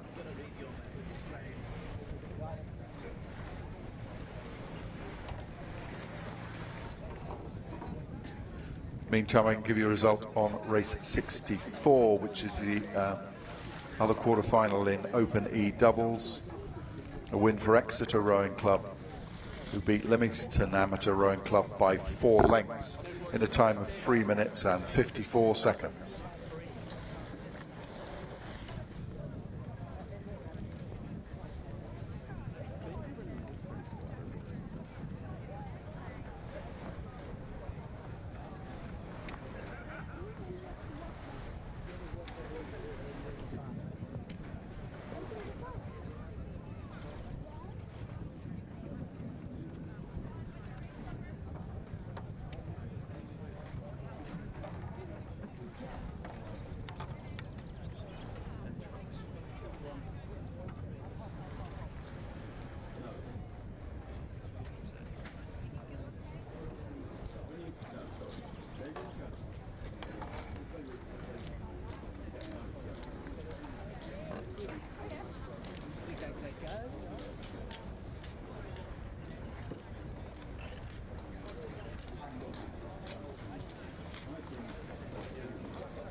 Loads of time in hand.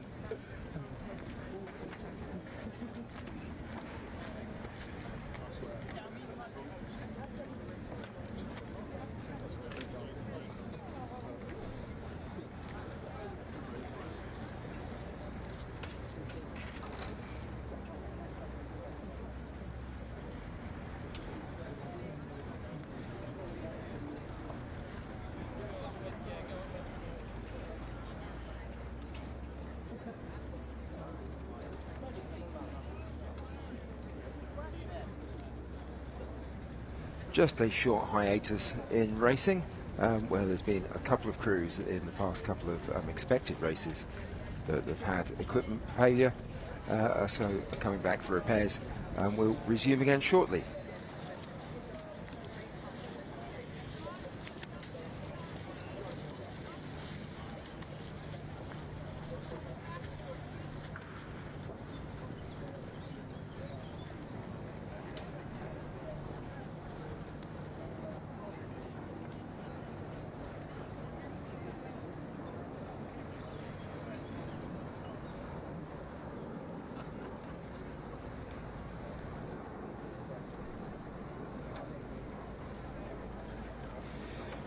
race number 67 has started now, and that's a quarter-final of the Women's Masters E double sculls between Tees Rowing Club, who are on the Berkshire station, and Eton Excelsior Rowing Club, who are on the Buckinghamshire station.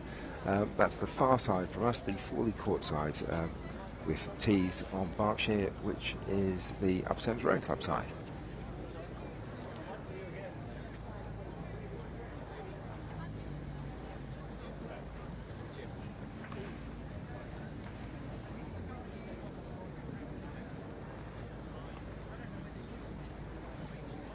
On the course now is race 67. This is the quarterfinals of the women's E-doubles between Tees Rowing Club on the Berkshire station closest to us and Eton Excelsior on the far side. We approach the enclosure. Eton Excelsior with a lead of a little over a length, so a length and a half, let's say, over Tees Rowing Club.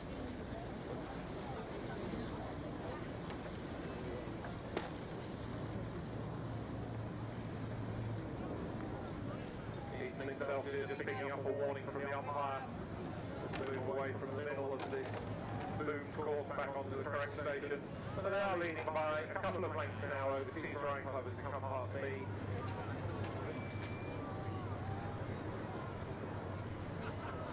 Both doubles sculling quite neatly. These flat conditions, a little bit of a headwind perhaps against them. Eton Excelsior moving back onto their correct station, just opening up the gap. Tees just picking it up, trying to close a little, and I think the 2-length lead that Eton Excelsior had is coming down a little bit. Down to about a length and a bit now, a length and a half at the most. Tees Rowing Club overrating Eton Excelsior, Tees at 33, Eton at 31. So this is a quarter-final of the Women's Masters E double sculls. Eton Excelsior on the side closest to us, closest to the cameras, have enjoyed an early lead in this race. They still enjoy a lead of a length or so, but Tees Rowing Club from the northwest are making a big effort to come back at them.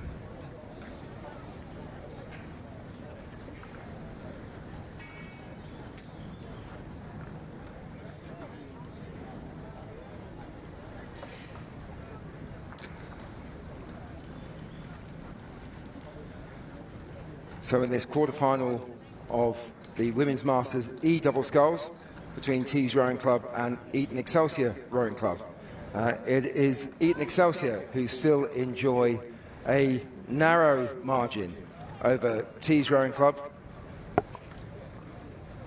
Tees putting in a mighty effort to come back on terms with Eton Excelsior. Eton Excelsior just holding on to their lead though, looking across, controlling the pushes the other crew are making and making sure they stay ahead.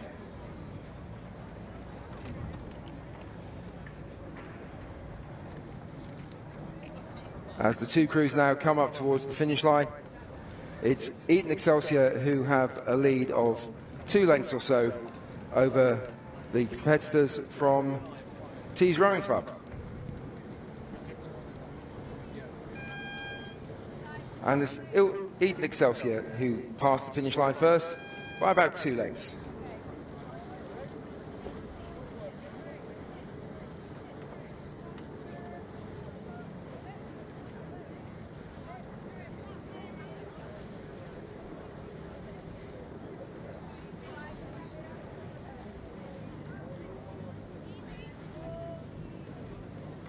On course now, race 66. Semi of the quarterfinal, of the women's E-doubles. Closest to a Sudbury Rowing Club from the far side, Upper Thames Rowing Club. When it comes to boating rafts, Upper Thames on their home water hold a lead of about 4 lengths already in this quarterfinal. Upper Thames double looking very relaxed indeed, looking very comfortable, quite powerful through the water, quite quick drive with the legs. And there's lots and lots of time on the recovery. That's quite nice sculling. Sudbury still pushing along quite hard, trying to close the gap, but I don't think they will.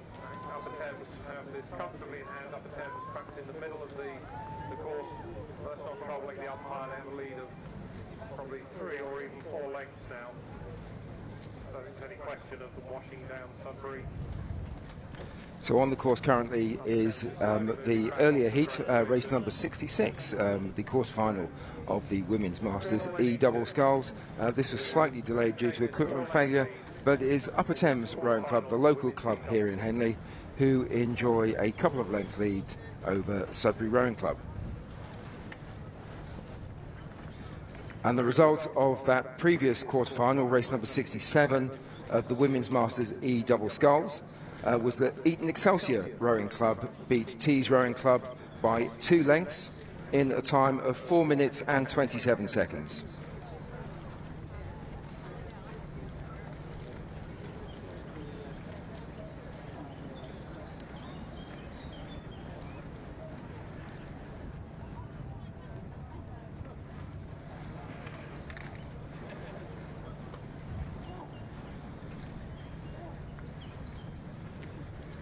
Moving up towards Upper Thames Rowing Club is the home crew who are on the far station, the Fawley Court side of the river.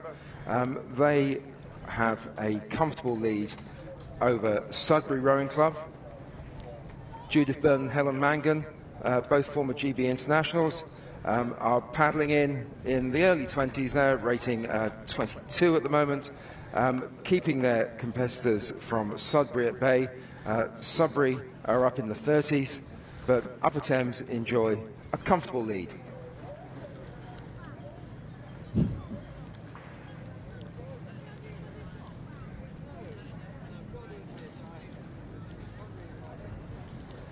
And passing the finish line, it is Upper Thames Rowing Club who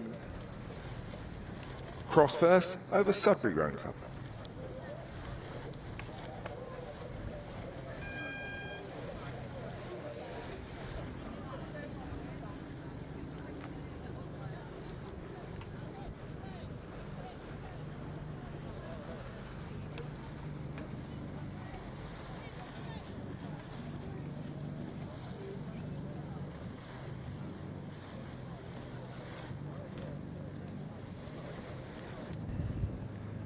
And the result of race 66, a quarter-final of Women's Masters E double sculls, was that Upper Thames Rowing Club beat Sudbury Rowing Club by 4 lengths in a time of 4 minutes and 43 seconds.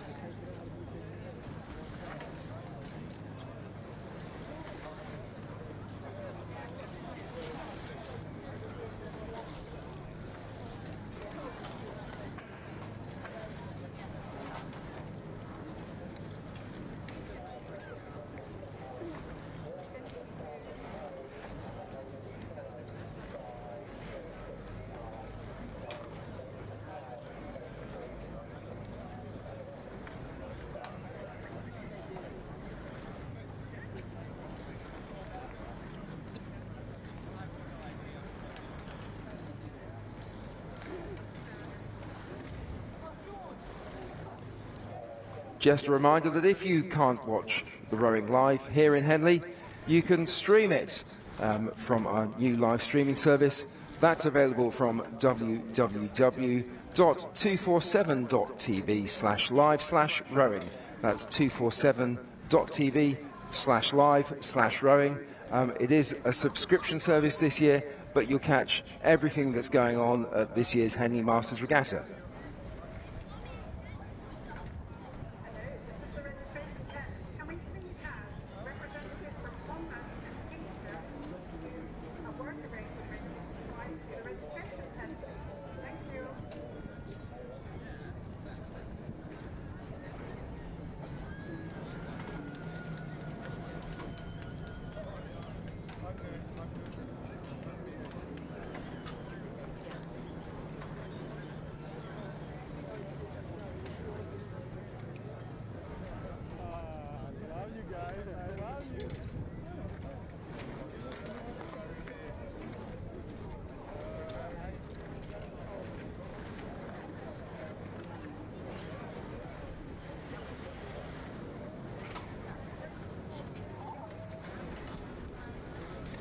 Another short hiatus while we wait for the next race to get underway, which will be a further heat of the, a further quarter-final of the Women's Masters E-Double Sculls between Walton Rowing Club and the very local club, Henley Rowing Club. Seems to be a lot of equipment failure amongst the Women's Masters E-Double Sculls at the moment, but I'm sure we'll see them on the course shortly.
So race number 68 has just started. That's the quarter-final of the Women's Masters E-Double Sculls between Walton Rowing Club here on the Berkshire station. That's the station closest to us, closest to the cameras, and the local club, Henley Rowing Club.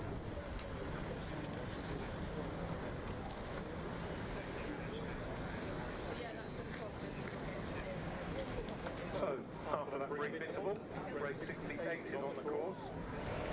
The third of the quarterfinals for the women's E-Doubles between Walton Rowing Club on the Berkshire station closest to us and Henley Rowing Club on the Buckinghamshire station further away.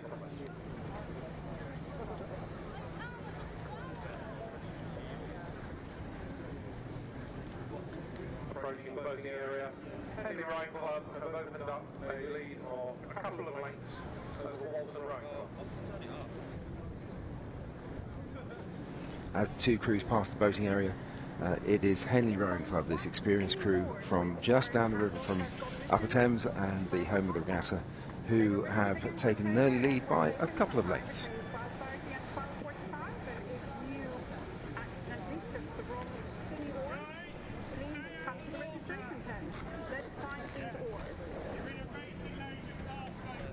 Both doubles at 31. Henley Rowing Club just holding on to about a 2-length lead. Now in the Walton boat looks around just to see what that gap is. About 2 lengths.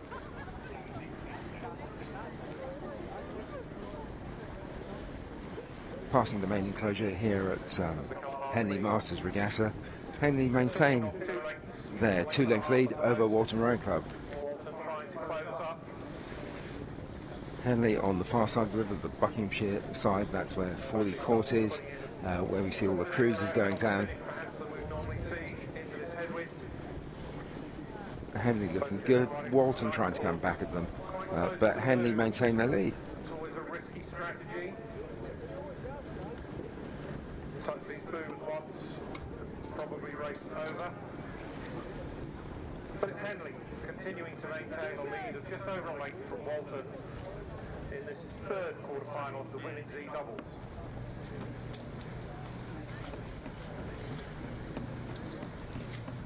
So as the crews pass the halfway point, it's Henley Rowing Club who maintain just over a length lead from Walton Rowing Club.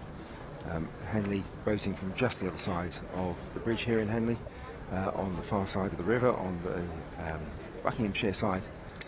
Looking good, very experienced crew, raced here a lot before, but are having to work hard and stay honest to stay ahead of the crew from Walton.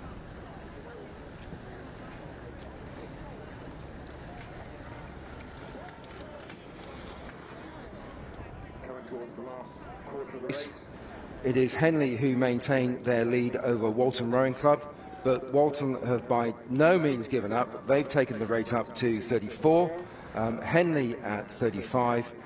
Walton have come back to within 3/4 of a length of Henley.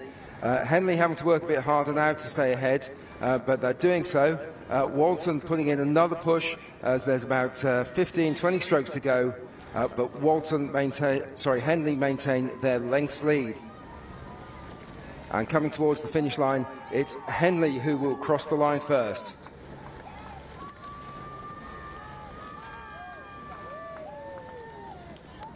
By just over a length.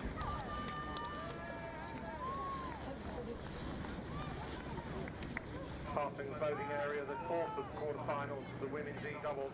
Tideway Sculler School on the station closest to us, leading by about a length and a half over Christchurch Rowing Club on the far side. Tideway Scullers at 32. Christchurch overrating them at 35. Christchurch maybe just a slightly shorter stroke, a higher rating.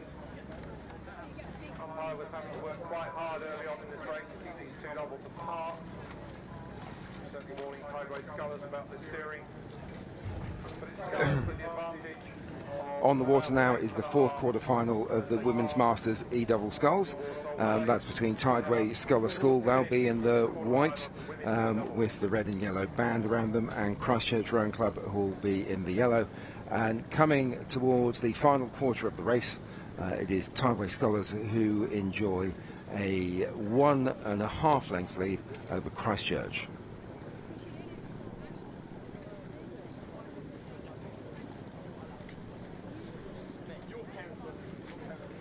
Coming into the final part of this race in Women's Masters E-double sculls, another quarter-final of this event. It is Tideway Sculler School who are on the Berkshire station closest to us, who have a lead of just over a length from Christchurch Rowing Club. Christchurch trying their hardest to get back on terms. They've shortened up, but they've increased the racing, but Tideway Scullers have just got enough in the tank, I think, to stay ahead and enjoy a length and a half or so as they come towards the finish line.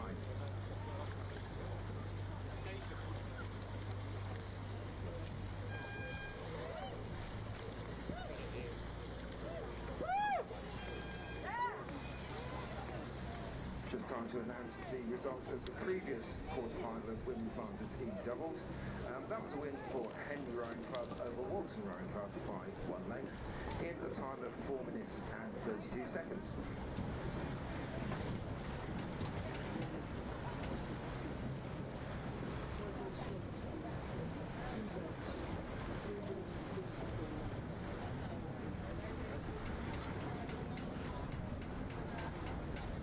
And the result of that race, race number 69, was that Tideway Sculler School beat Christchurch Rowing Club by 2 lengths in a time of 4 minutes and 35 seconds. So that concludes all of the quarterfinals in the Women's Masters E-double sculls, where we'll see Upper Thames take on Eton Excelsior in the next round, and Henley Rowing Club taking on Tideway Scullers. On the course now, now race 70, the first quarter-final of the Open E Coxless Fours. Grosvenor Rowing Club from Chester on the station closest to us, and Reading Rowing Club on the far side. Grosvenor passing the lead by some 3 lengths or so. I have to say Reading just looked to be struggling a little bit, a few strokes back. May have just caught a crab. But Grosvenor took this away right from the start, pulling away. Very powerful rowing from Grosvenor. Now leading by something like 4 lengths as they pass the upstream end of the rafts. On the course at the moment is a quarter-final of the Open Masters, that's Men's Masters E Coxless Fours, between Grosvenor Rowing Club, who are from Chester, and Reading Rowing Club, just a few miles down the road from us here in Henley-on-Thames. And it's Grosvenor who took an early lead and continued to dominate this race. And leading by some 3 lengths or so as they come up to Old Place.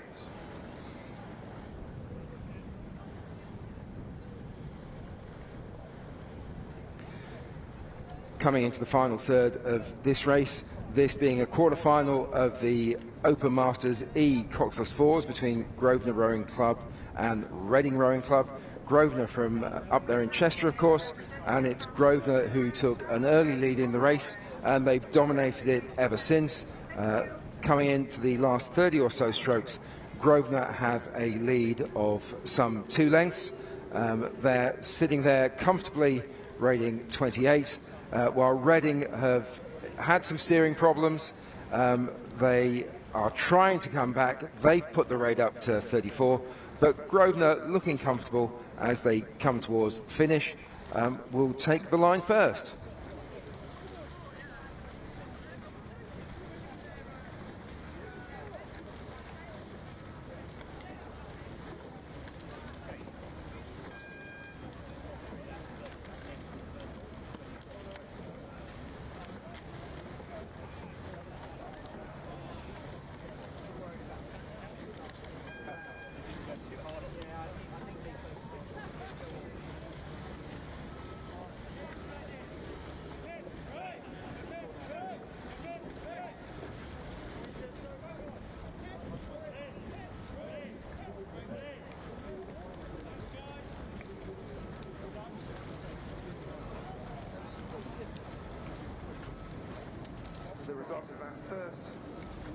So the result of that first quarter-final of Open Masters E Coxless Fours was a win for Grosvenor Rowing Club from Chester by 4.5 lengths over Reading Rowing Club in a time of 3 minutes and 54 seconds. On the course now, race 71, the second of the quarterfinals of Open E 4-. Closest to us, Warwick Boat Club, far side, Wallingford Rowing Club. Wallingford with a late substitution due to an injury. I don't think this combination has rowed together before, but it's Wallingford leading by about a length as they approach the boating raft ahead of Warwick Boat Club.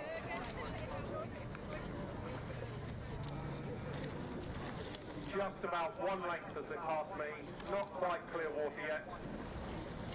Warwick trying to push back, rowing quite strongly. Wallingford having to work quite hard to hold them off. Both these fours rating quite high, both at 35.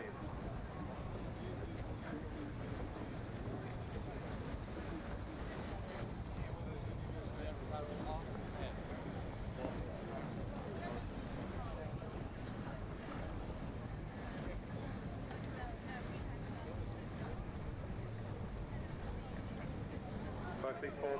Still at 35. It's a really competitive race here. This is another quarter-final of the Men's Masters E Coxless Fours between Warwick Rowing Club on the far side, the near side, and Wallingford Rowing Club, who are on the far side. It's been a cracker of a race so far. Both crews rating at 35, but Wallingford have a small advantage as they come into the final part of the race. Heading up now into the last quarter of the race between Wallingford Rowing Club on the far side of the river and Warwick Boat Club on the near side. It's been a bit of a humdinger, but Wallingford finally broke through and broke away. They've now taken the rate down to 32 and have a length and a bit lead over Warwick Rowing Club. So Wallingford looking very strong as they come towards the finish, moving away from Warwick and cross the line. Now in first place by a good couple of lengths.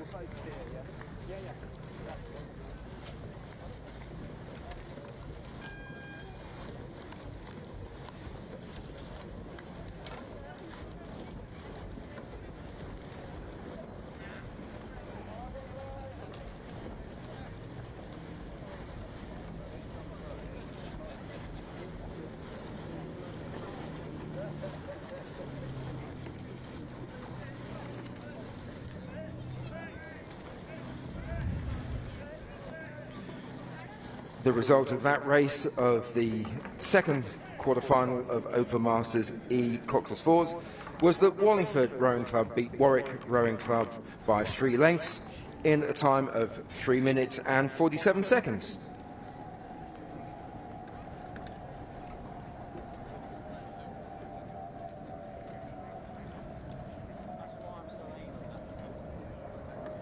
Approaching the raft now, the third quarter-final of the Open E4-, Henley Rowing Club. Closest to us, and Minerva Bath Thames Rowing Club composite on the far side in the yellow kit, predominantly yellow.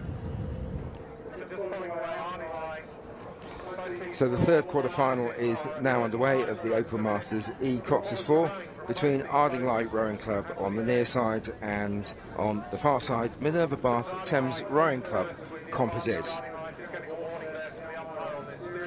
The Minerva Bath crew in the yellow of Minerva Bath have a slight lead over Ardingly. Still leading, Minerva Bath Thames Rowing Club composite on the far side trying to close. I don't think there's much more than a length or so between these two boats as they move away from the top end of the enclosure.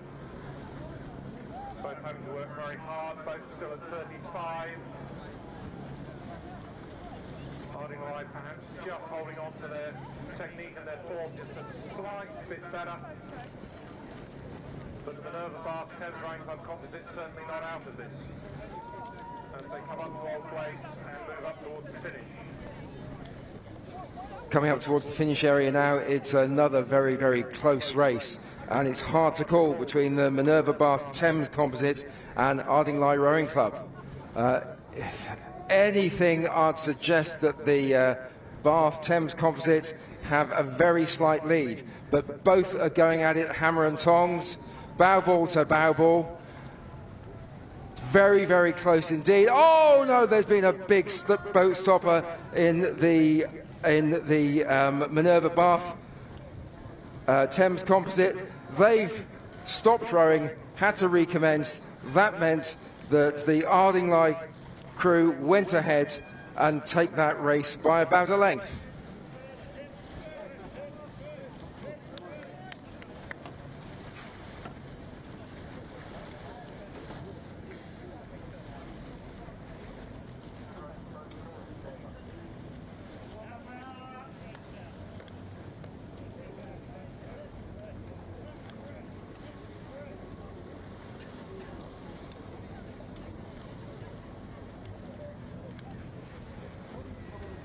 The result of that quarter-final of the Open Masters E Cox's Four was that Ardingly Rowing Club beat the Minerva Bath Thames Rowing Club composite by 1 length in a time of 3 minutes and 37 seconds.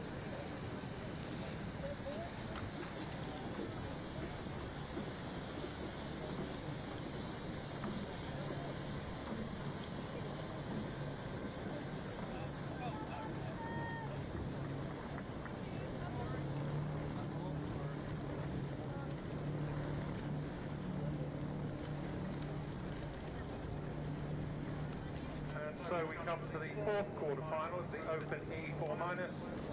Closest to us, Bedford Rowing Club, and on the far side, composite from Upper Thames Rowing Club, an Upper Thames Rowing Club crew.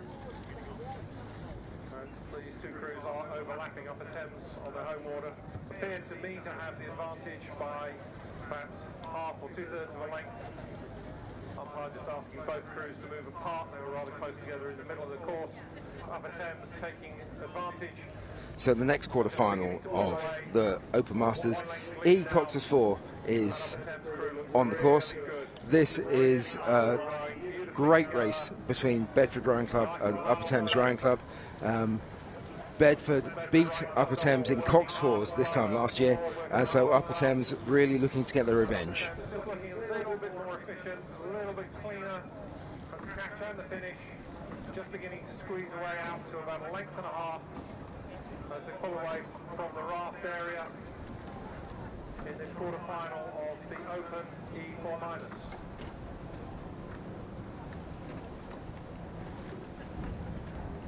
So it's been a great race from the Upper Thames crew, who now enjoy a length and a half lead over Bedford Rowing Club as they come into the final third of the race.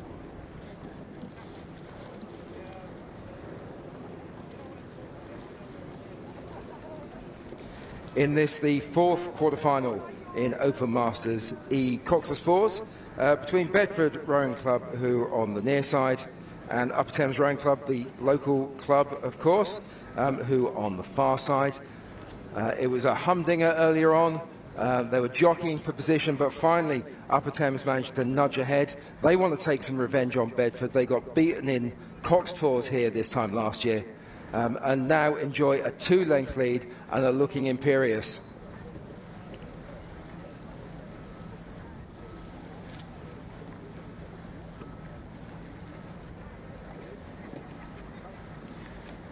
So coming into the last 15 or so strokes of the race, it's Upper Thames who continue to move away from the crew from Bedford Rowing Club, keeping the rate nice and steady at 30 as they take the lead by more than 2.5 lengths.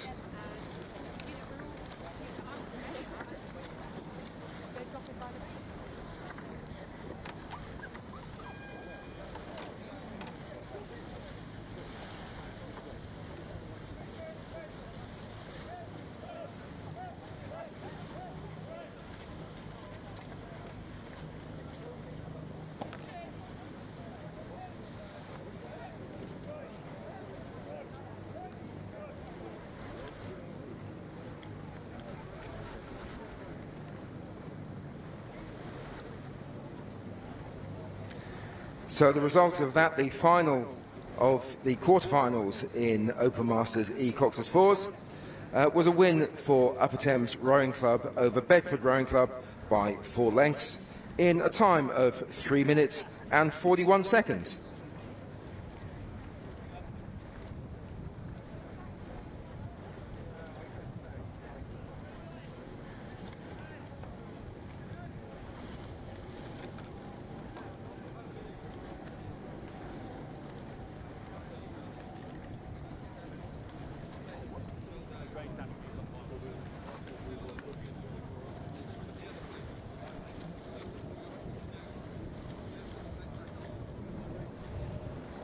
The next race on the course will be a quarter-final of the Women's Masters D8.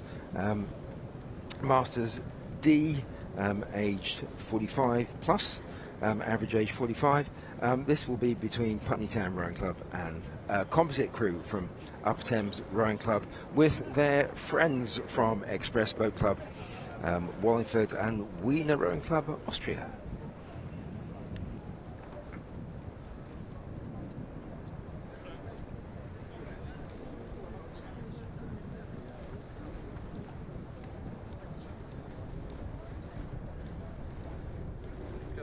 That you can, if you want to, follow the races from the umpire's launches.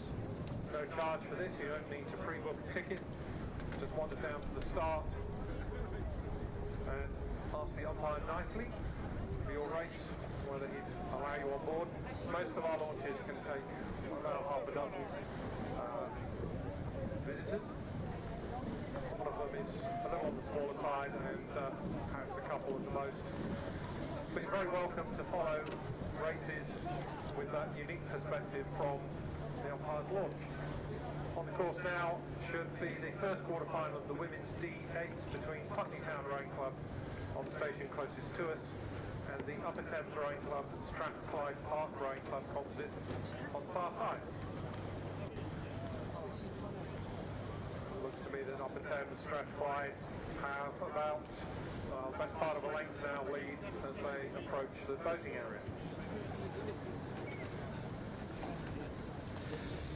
So this quarter-final of the Women's Masters D8 has got underway and is approaching the enclosure area, and it's the Upper Thames composite, that's Upper Thames Rowing Club and Strathclyde Park Rowing Club, who have an early lead. They've stretched that out into about a length and a half as they approach the halfway point. Picking up a lot of support here on the bank, leading by just about 2 lengths now as we come past the loading grass ahead of Putney Town Rowing Club.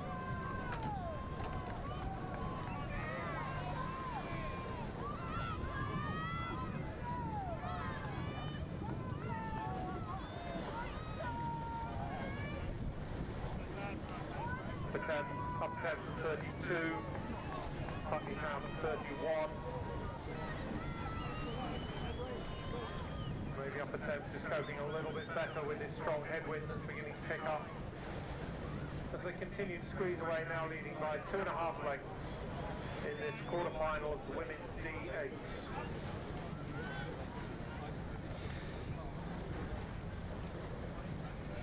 Just a reminder, this is a quarter-final of the Women's Masters D8 between Putney Town Rowing Club, who are on the near side, and a composite crew from Upper Thames Rowing Club and Strathclyde Park Rowing Club. Strathclyde, of course, where the British Junior Championships are going to be held later in the month. Upper Thames, who haven't had much chance to get out in this composite crew, have a very strong history in Women's Masters rowing and have moved away to a 2.5 length lead over the crew from Putney Town. Upper Thames taking the rate down slightly now to 30. Putney Town at 33, but Upper Thames continue to stretch their lead away, and I see there's a Bedford vest in that Upper Thames crew as well. So a lovely looking composite from Upper Thames, Strathclyde and Bedford hit the finish line first by some 3 to 4 lengths from Putney Town Rowing Club.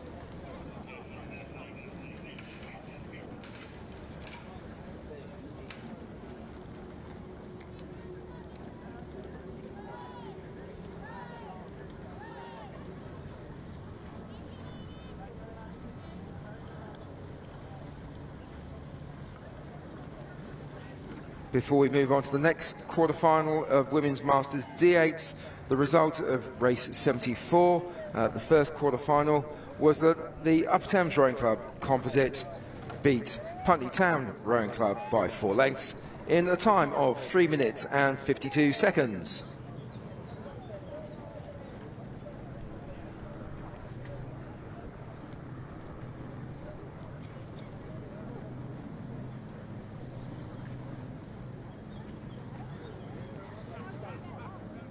Now race 75, the second quarter-final of Women's D8. Endeavour Racing Alliance from the United States on the station closest to us. And Dart Totnes Amateur Rowing Club on the far side. Dart Totnes settled at 35, but it's Endeavour at 31 who pulled away right from the very beginning, from the very first strokes. And as they approach the enclosure area, they now lead by a length and a half.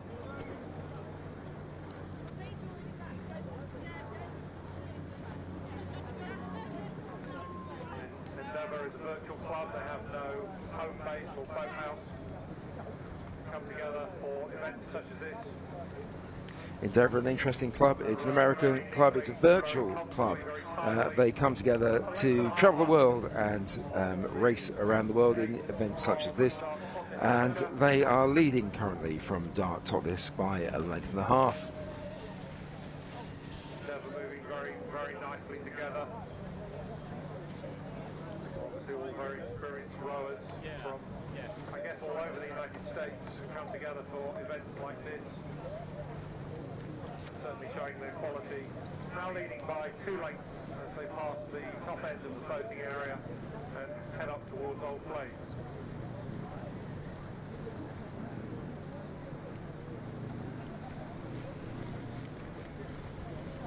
The crew from Endeavour putting on a fine example of women's eights rowing. They continue to lead Dart Totnes by a length and a half to 2 lengths as they pass what was the falling marker at last week's Henley War Regatta, and is now, it was where the boom was with the boom arm for the camera at last week's Henley Royal, but the Endeavour crew looking very, very good indeed. They've taken the rate down to 26.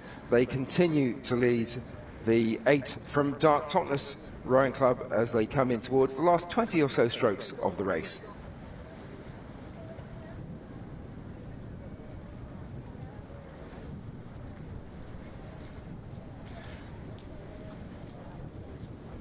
Dart Totnes are putting in a big push, trying to get back on terms, but I fear they're going to run out of river as the American crew from Endeavour Racing Alliance, the virtual crew, they're looking very real to me, come to the finish line and will cross the line in first place by about 3 lengths.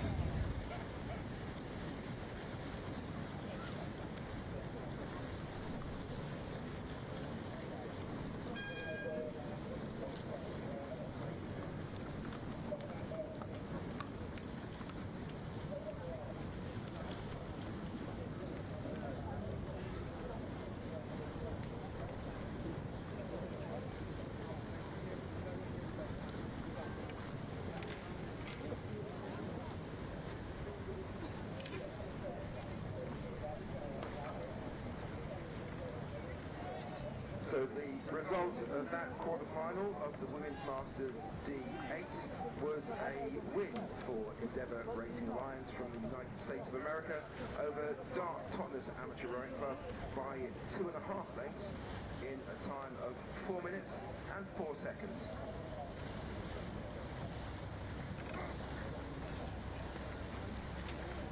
So for our colleagues watching on the streaming, that was a win for Endeavour Racing Alliance from the USA, the virtual crew, who beat Dart Totnes Amateur Rowing Club by 2.5 lengths in a time of 4 minutes and 4 seconds.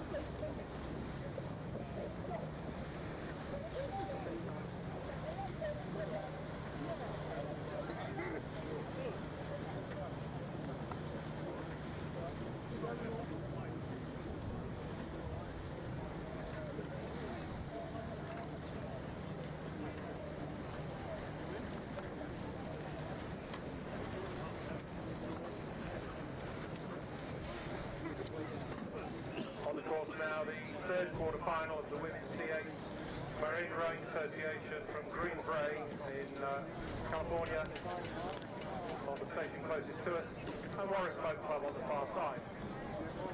Green Bay got away, Marine got away to a really good start, opened up a lead very, very quickly in this race, and now lead by the best part of 2 lengths as they come to the floating rafts. The next quarter-final is now underway. That's between Marin Rowing Association of the United States of America, who are on the near side, against Warwick Boat Club from the Midlands in this very country.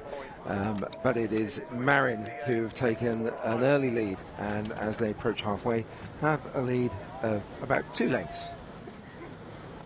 We're in at 33, and looking very lively in the water. Quite nice relaxation on the recovery and just squeezing away with every single stroke, pulling away from Warwick. Good 3 lengths now, maybe even opening up a bit more than that as they head up towards Old Place.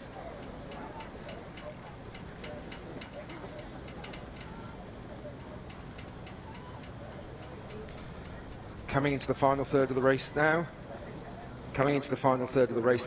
It's Marin Rowing Association of the United States of America there in San Francisco Bay, who are enjoying a comfortable lead over the crew from Warwick Boat Club. Marin looking very neat and tidy. They've dropped their rate down to 28, while Warwick continue to try and get back on terms at 32. But it's Marin looking very neat, great blade work as they come into the final 20 strokes of the race.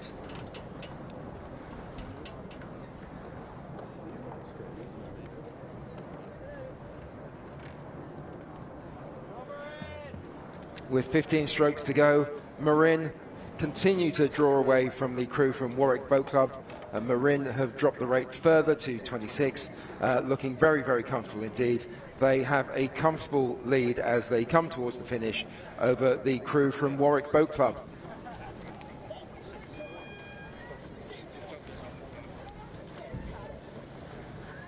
That beatable.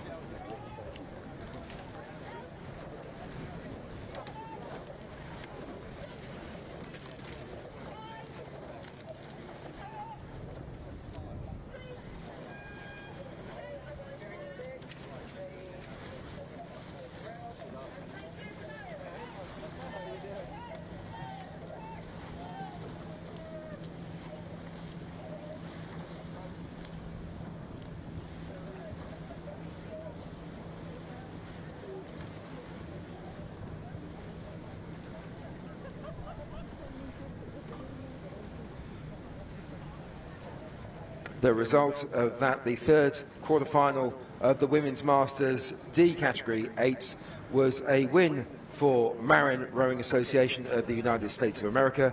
They beat Warwick Boat Club by 4 lengths in a time of 3 minutes and 52 seconds, exactly the same time as the Upper Thames Rowing Club composite in the first of those quarterfinals.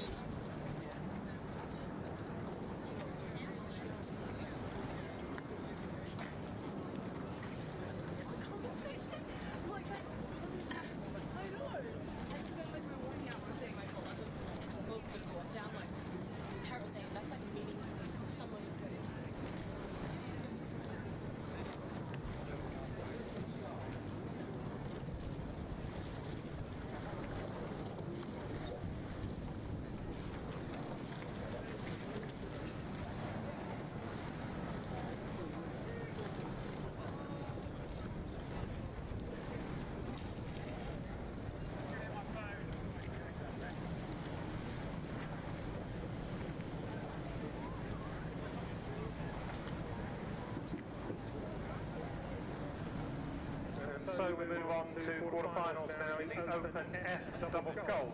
First of these 4 quarterfinals, Bexhill Rowing Club on the station closest to us, Stephen West End Rowing Club composite on the far side.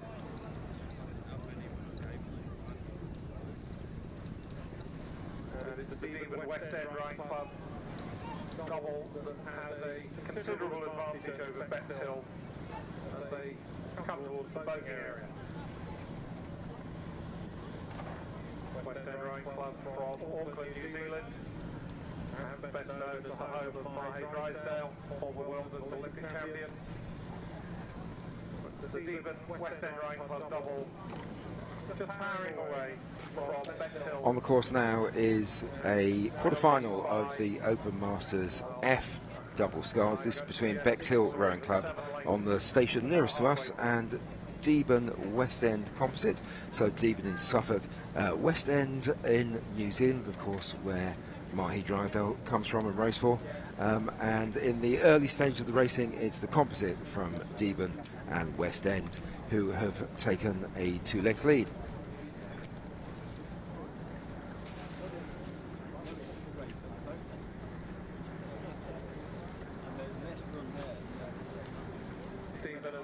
Keeping it quite lively, only at 28 strokes per minute, but there's quite a bit of effort in the stroke through the water.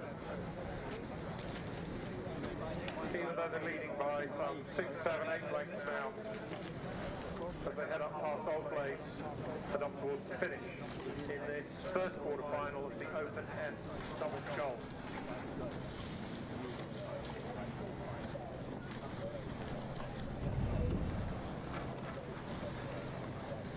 So this first quarter-final of the Open Masters F double sculls comes towards the final section of the race, where Deben and West End, the composite from Suffolk and New Zealand of all things, enjoy a comfortable lead over the double from Bexhill Rowing Club.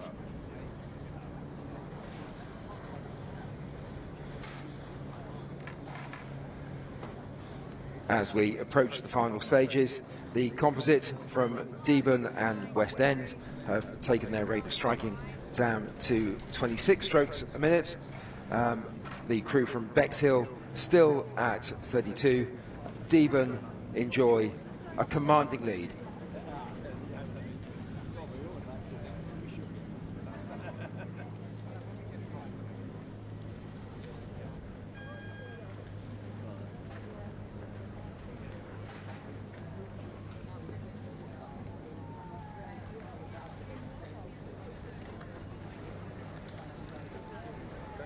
This is another quarter-final of the Open S doubles, and an all-French affair, this one. On the station closest to us, Cercle Nordique de France, to its memory serves me right, row on the Seine, to the immediately northwest of Paris. And on the far side, Club de l'Aveyron de Vichy. And it's Cercle Nordique, who leads by about a length and a half, both these doubles at 33. Cercle Nordique just opening up now to, I think that's more than 2 lengths, approaching 3 lengths over Vichy.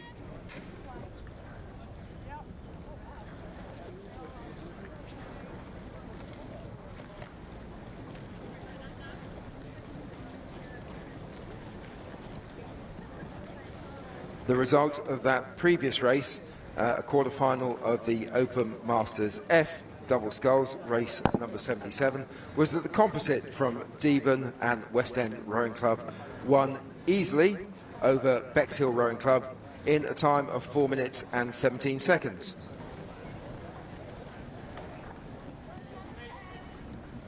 Nordique from Paris at 31, holding on to a 3 or 4 length lead over Vichy in this quarter-final of Open F doubles.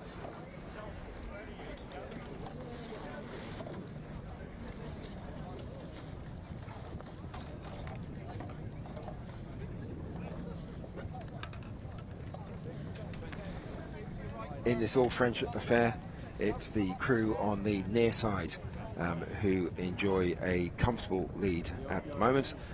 That's the crew from Cercle Nordique de France. They are in Paris. They are leading Club de l'Aveyron de Vichy France by a 3 to 4 length margin as they come towards the finish. And as these two French crews come towards the finish now, it's the crew nearest to us on the Berkshire station, Cercle Nautique de France, who enjoy a comfortable lead over their compatriots, Club de l'Aveyron de Vichy France, by some 5 to 6 lengths. Just to keep us happy, they're putting in a little burst as they come towards the finish in the Cercle Nautique crew, looking very good indeed as they cross the finish line now with a comfortable margin of victory.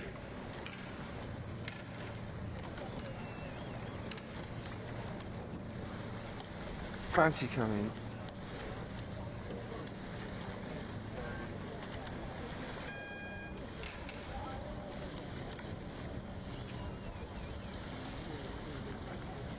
Approaching the voting area, race 79, third quarter-final, F double sculls, between Leicester Rowing Club closest to us and Star Club on the far side. Leicester leading by about a length.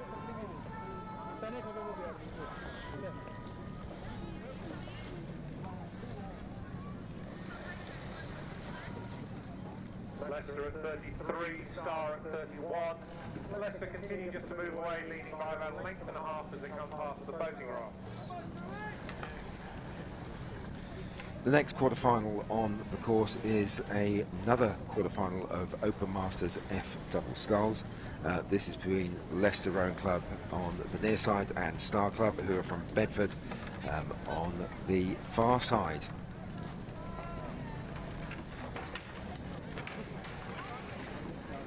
Both doubles now 32. hold on to a lead of just over a length and a half or so. Leicester went ahead at the start of the race from Star Club and continue to enjoy a lead of a length and a half or so over the crew from Bedford Star Club. Two Star Club trying to close back up. Leicester maybe just coping slightly better with the conditions. This wind has picked up again as they head up towards the finish line.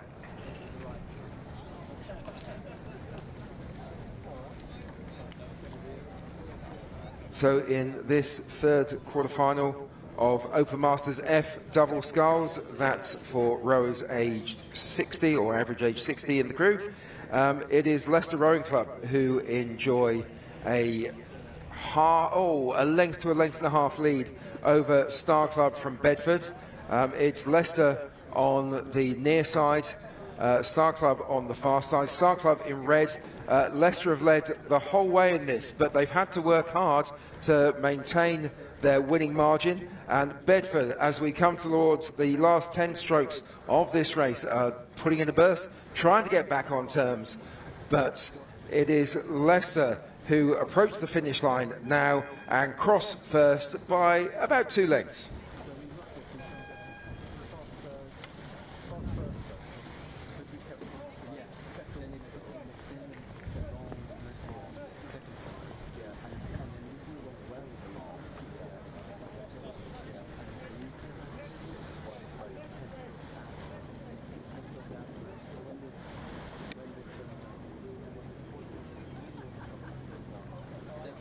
So to the fourth of the quarterfinals, the Open F doubles, Sudbury Rowing Club on station closest to us, Tideway Scullers School on the station furthest away from us, and Tideway Scullers School jumped out to a very quick and significant lead on the start. The final of these 4 quarterfinals of Open Masters F double sculls is now on the course. This is between Sudbury Rowing Club on the near side and Tideway Scullers School on the far side. It was Tideway Scullers who leapt ahead in the early part of the race and have a 2 length or so lead. Leading by some 5 or 6 lengths in the early stages of this race, leading Sudbury Rowing Club now very, very comfortably. As the crews move through the boating area where the enclosures are, Tideway Scullers have taken now a long lead, maybe 4 to 5 lengths over the crew from Sudbury Rowing Club. As I think I've said before, it's easy when you're only rating 28 and you're leading by some 7 or 8 lengths.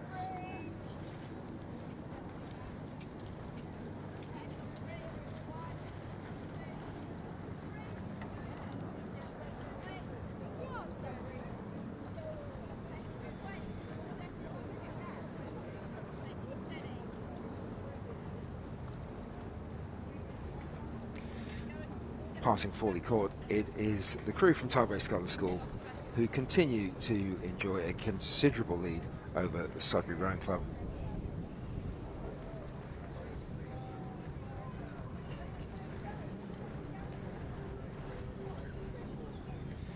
In this, the final quarter-final of Open Masters F double sculls. That's for rowers average age 60 plus. It is Tideway Scullers School who went off to a commanding lead at the start. They are still leading by a considerable margin over Sudbury Rowing Club, who are on the near station. Sudbury, with the black and white blades, have tried as hard as they can to get back in touch with Tideway Scullers, but Scullers looking excellent the whole way down. Great pickup, strong legs, have continued to move away with every stroke of the race.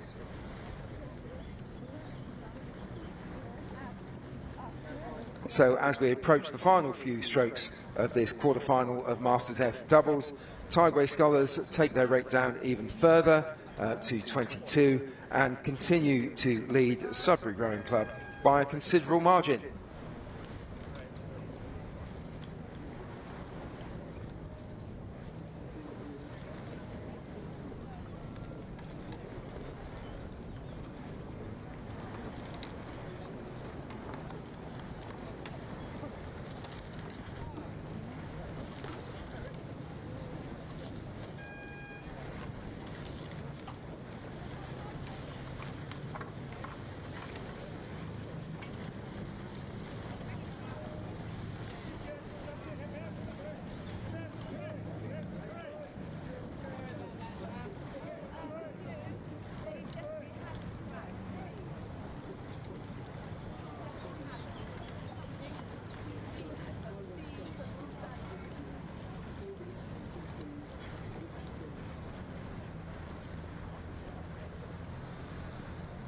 The result of that final quarter-final of the Open Masters F double sculls was a win for the Tideway Sculler School, a verdict of easily over Sudbury Rowing Club in a time of 4 minutes and 15 seconds.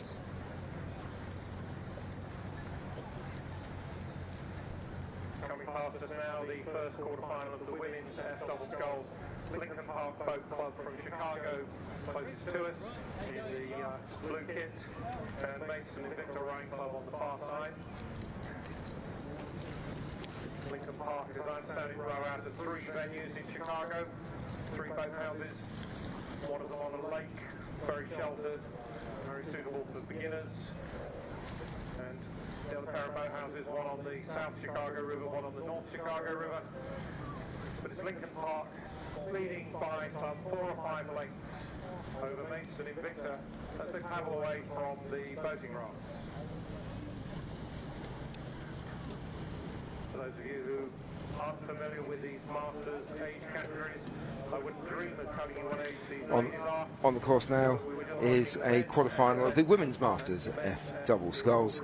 This is between Lincoln Park Boat Club from Chicago in the United States of America against Maidstone Invicta Rowing Club down there in Kent. And it's Lincoln Park who've looked very good the whole way through and enjoy a comfortable lead as they come towards the last quarter of the race.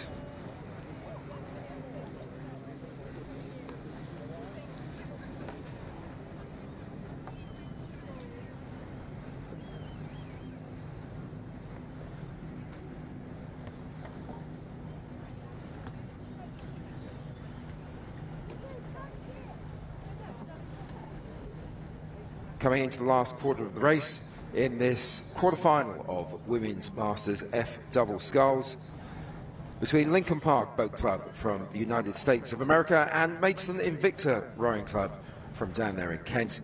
It is Lincoln Park on the near side, the Berkshire Station, who are looking very good indeed and have a lead of 3 lengths, approaching the final 20 strokes.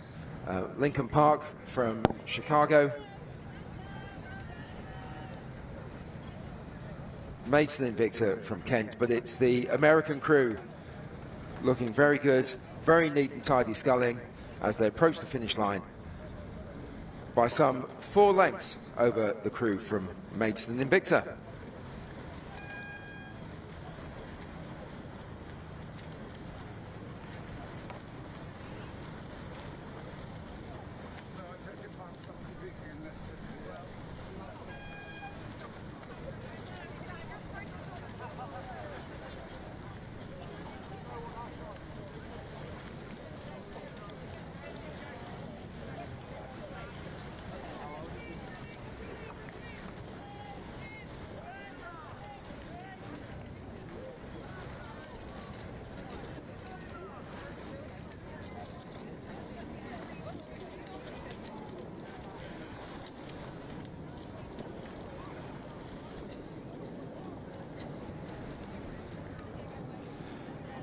The result of that race, race 81 already, would you believe, is that Lincoln Park Boat Club of the United States of America beat Maidstone Invicta Rowing Club by 4 lengths in a time of 4 minutes and 41 seconds.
On the course now is the second of the quarterfinals that we'll see today between in the Women's Masters F double sculls between a crew from America, that's Bear Island Aquatic Center of the United States of America, they're from California, and an Exeter Capricorn Rowing Club composite, Capricorn from Ireland, Exeter of course from the West Country here, and they'll be coming down the course shortly.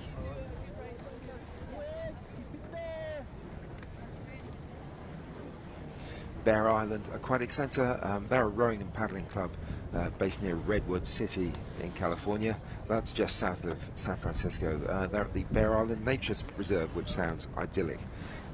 While Capricorn, they're in County Waterford in Southeast Ireland, which also sounds idyllic, halfway between Cork and Waterford on the Blackwater River.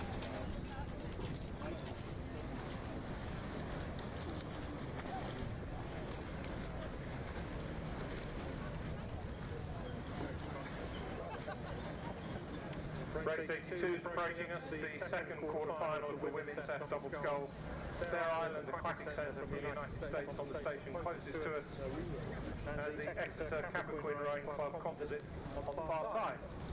And it's Exeter Capricorn who have significant lead further away into this race.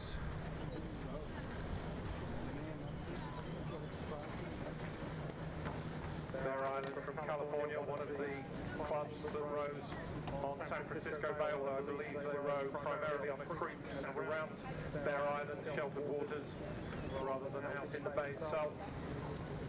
But it's Exeter Capricorn who lead by 3 lengths as they pass the boating rafts and head on up this course.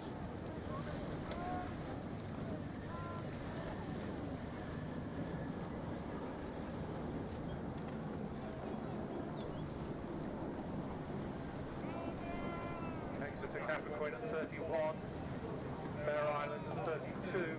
Bear Island really making no impression on this lead that Exeter Capricorn have, maintaining about a 3-length advantage in this quarter-final of the women's F doubles.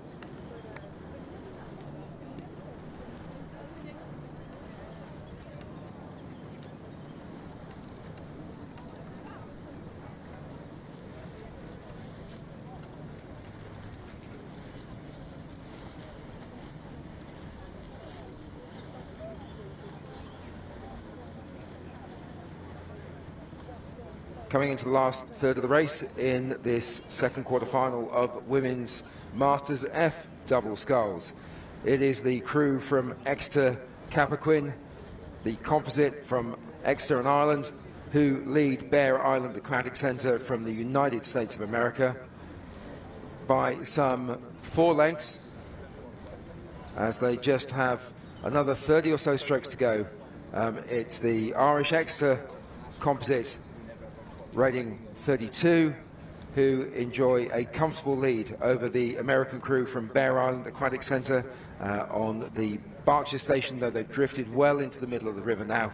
They're sitting in the puddles of their competitors from Exeter Capricorn, but it's Exeter Capricorn as we come towards the last few strokes of the race who enjoy a comfortable lead and will, I'm sure, take this victory.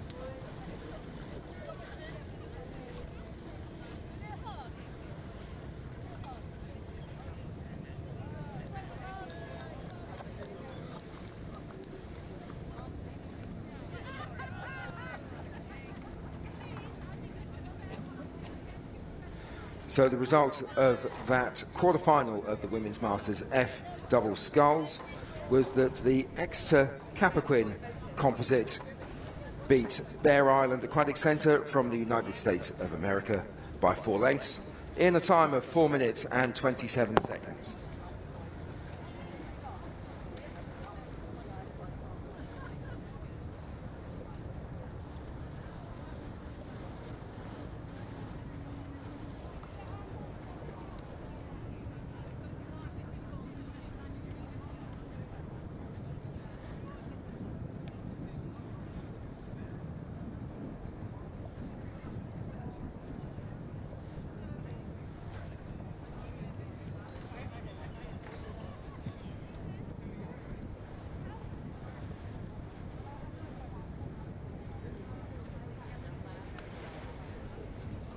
race 83 is approaching enclosure.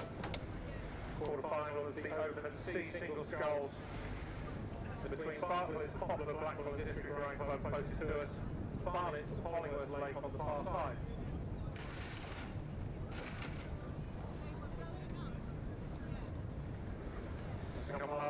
So on the course now is a quarter-final of the Open Masters Category C single sculls.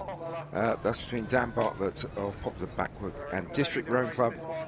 That's down there on the stretch near Greenwich, versus Alex Barnett of Hollingworth Lake, which is up near Manchester.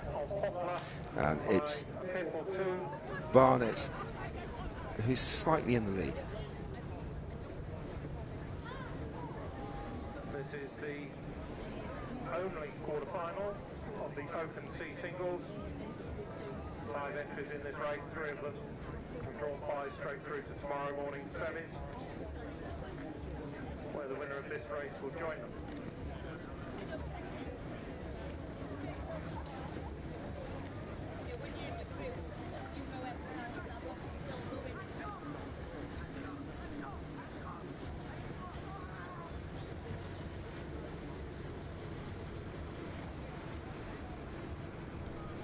This, the quarterfinal of Open Masters C single sculls between Dan Bartlett of Popular Blackpool and District. He's on the near side and he is giving a good race to Alex Barnett of Hollingworth Lake Rowing Club. Hollingworth Lake up near Manchester.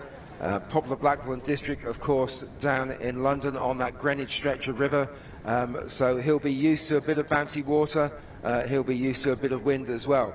But it is the sculler at the moment on the far side of the course, Alex Barnett from Hollingworth Lake Rowing Club, who has a 2-length lead over Dan Bartlett from Popular Blackpool and District. And as we come into the last few strokes of the race, it is Alex Barnett who is coming to the line first, with Dan Bartlett just fading away slightly.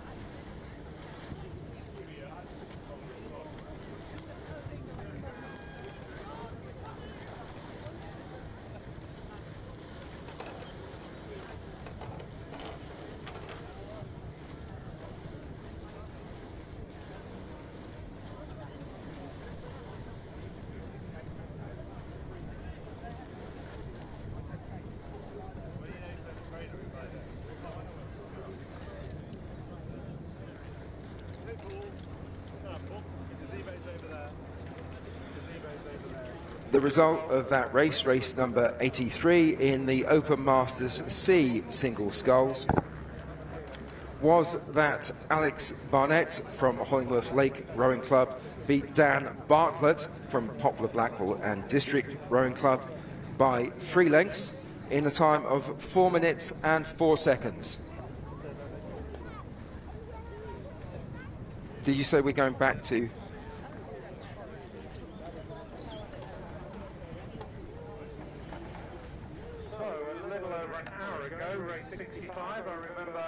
Kingston Rowing Club and Monmouth Rowing Club just paddling up the course. We understand that one of the 2 crews had an equipment failure, I think Monmouth, and both have agreed to re-row. So just a small hiatus, and we're going back to a race that we missed from earlier because of some equipment failure. This is a quarter-final of the Open Masters E double sculls. This is between Monmouth Rowing Club on the near side and Kingston Rowing Club on the far side. Power in the water, and just pulling away with every stroke from Kingston Rowing Club. That's the crew from Monmouth who enjoyed an early lead, and as they pass the boating area, that's up to 4 to 5 lengths. Passing the boating rafts. Monmouth at 33, Kingston at 32. And Monmouth just power away with every single stroke. They pull further and further ahead. In this race 65 Open E double sculls quarterfinal.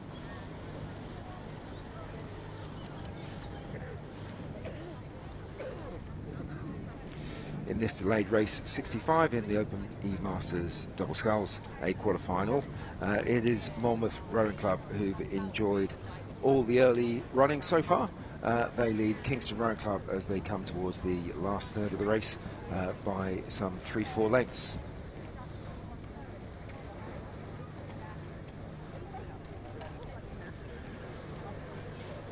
So coming towards the last 250 metres now is the delayed quarter-final. It's race number 65 in the Open Masters E Double Sculls. That's between Monmouth Rowing Club, who are on the near side, and Kingston Rowing Club in the red on the far side.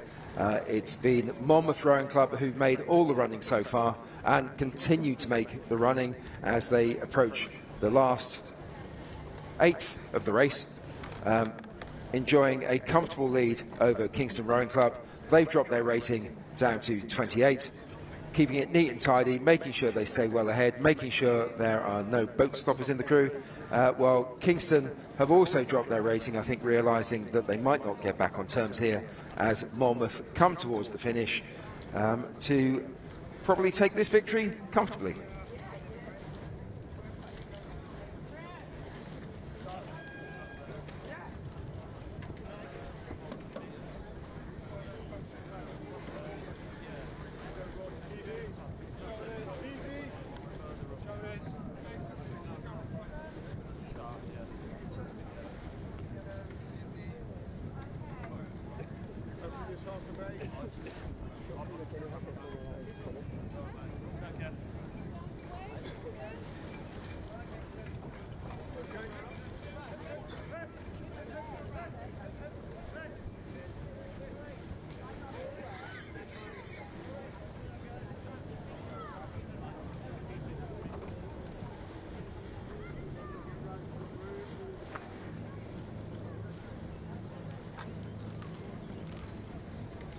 So that result from delayed race number 65 in the Open Masters E Double Sculls at quarter-final was a victory for Monmouth Rowing Club over Kingston Rowing Club.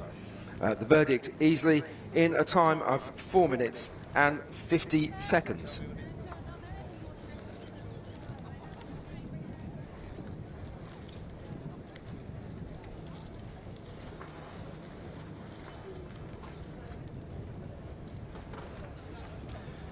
Correction, that was a time of 4 minutes 15 seconds, 1-5, not 4 minutes 50. My apologies.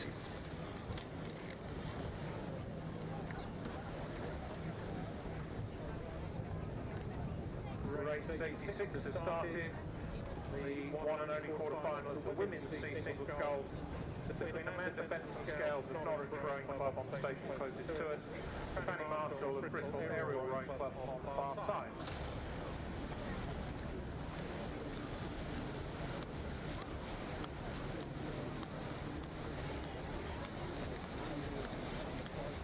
Amanda Benson Scales of Norwich looks to me to be leading by a length or so. So the next race that we see on the course, it's already underway, is a quarter-final of the Women's Masters C Single Sculls.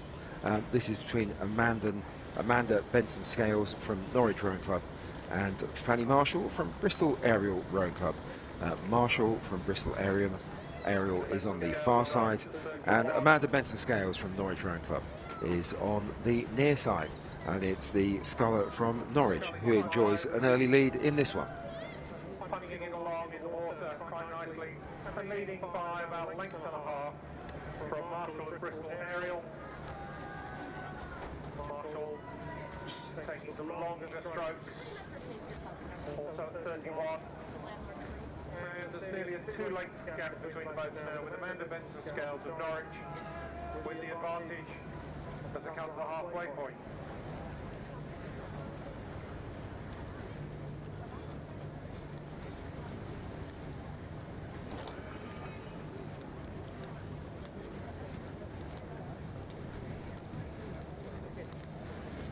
Amanda Benson Scales still at 31.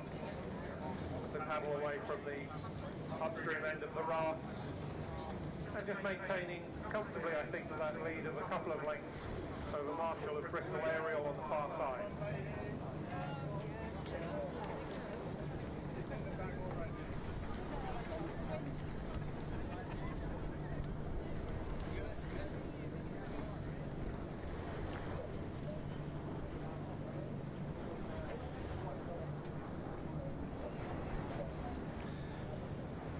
Amanda Benson scale continues just to ease off on the rating now at 30. I'm beginning to just squeeze out now, I think, to about 3 lengths as they head up past Old Blades and up towards the finish.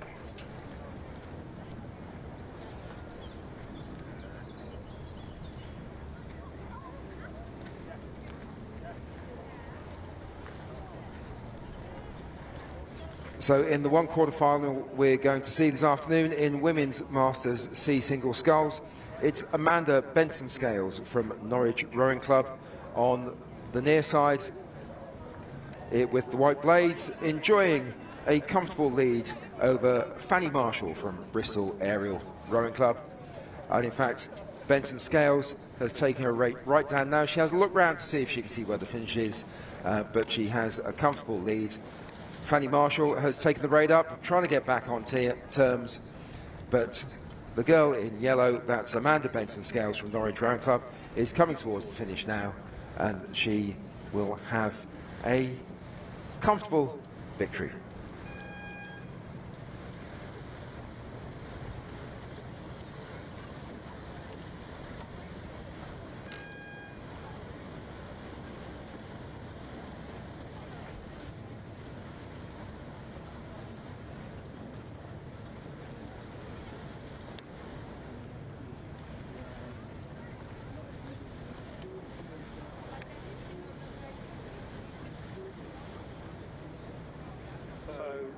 Having just seen some of the relative youngsters here at this regatta in Masters C, we're now switching to the other end of the scale.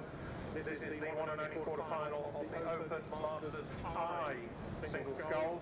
It's between Dick Curtis of Salisbury School in the United States of America on the station closest to us, and Charles Parry of Wallingford Rowing Club on the far side. Masters I, these scullers have reached this year their 75th birthday or older. But it's Dick Curtis of Salisbury School who's moving comfortably away from Charles Parry of Wallingford.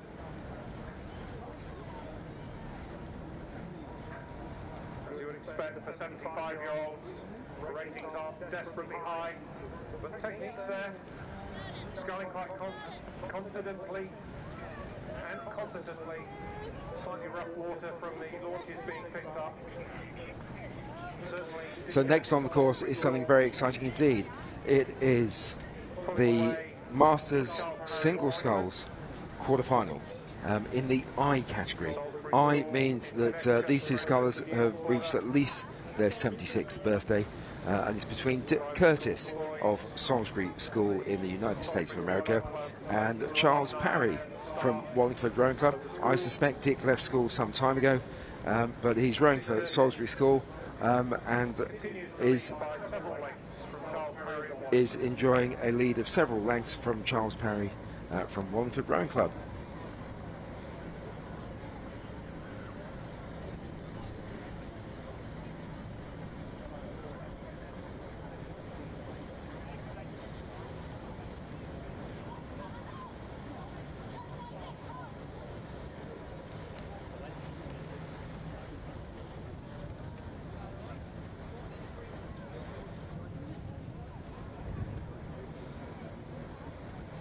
As we heard earlier, the scullers on the course right now are competing in a quarter-final of the men's Masters I single sculls. Masters I for athletes who've reached their 76th birthday or older. And it's between Dick Curtis from Salisbury School in the United States of America and Charles Parry from Wallingford Rowing Club. Showing that age is no barrier, Dick Curtis still has fantastic technique, as indeed does Charles Parry. But Dick Curtis took an early lead in this race. He continues to lead and continues to draw away comfortably from Charles Parry from Wallingford Rowing Club.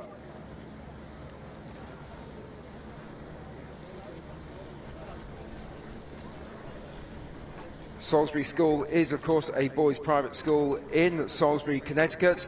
I suspect that Dick left it some time ago, but still rows for them, and he is coming towards the finish now with a 4 to 5 length lead.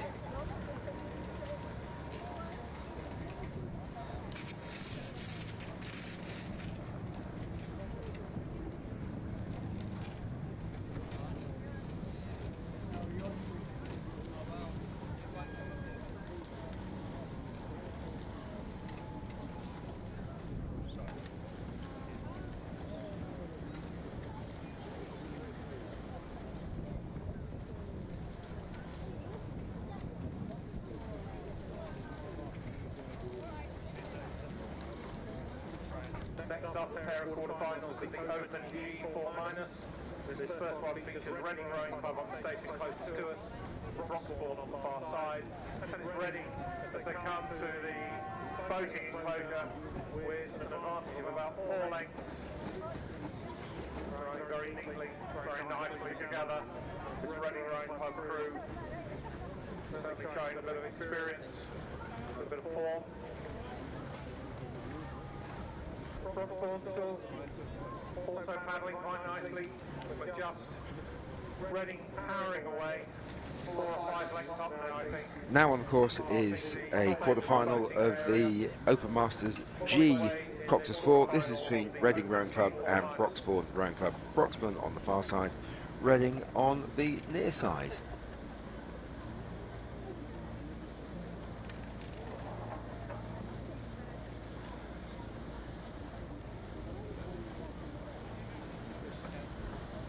The result of the previous race, that's race 87, that quarter-final of the Open Masters I single sculls, was that Dick Curtis from Salisbury School in the United States of America beat Charles Parry from Wallingford Rowing Club by 4 lengths in a time of 5 minutes and 14 seconds.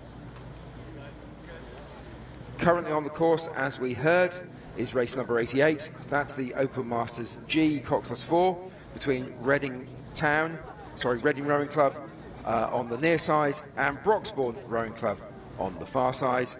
It's Reading Rowing Club who've enjoyed all the running in this one. They led by a length off the start. They led by 2 lengths as we came through the boating tents, and now they lead by 3 to 4 lengths as they come up towards the finish. Reading Rowing Club in white with a diagonal blue stripe, and confusingly Broxbourne Rowing Club in white with a diagonal blue stripe on both blades and singlets. But it's Reading Rowing Club who are on the near side, on the Berkshire side, who come up towards the finish now, leading by 4 lengths over Broxbourne Rowing Club.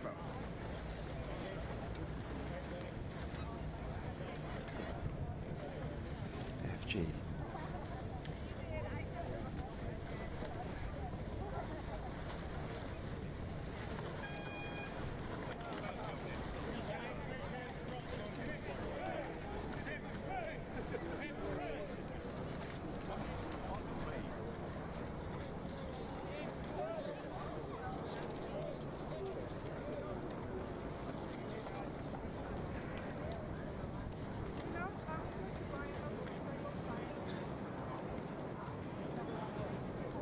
And the result of that first quarter-final, race number 88 of the Masters G Cox's 4s, was that Reading Rowing Club beat Broxbourne Rowing Club by 4 lengths in a time of 4 minutes and 12 seconds.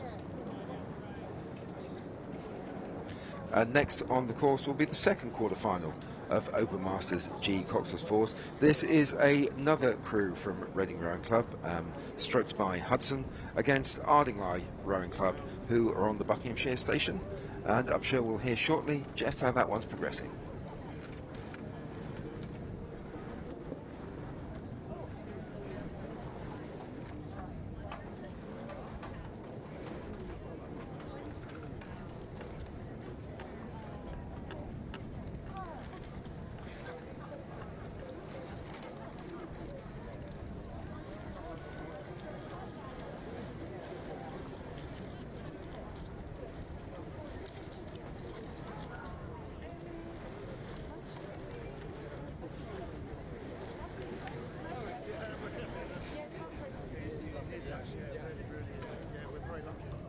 The next race has just started, which should be race 89, second quarter-final of the Open G4-, between the second crew from Reading Rowing Club.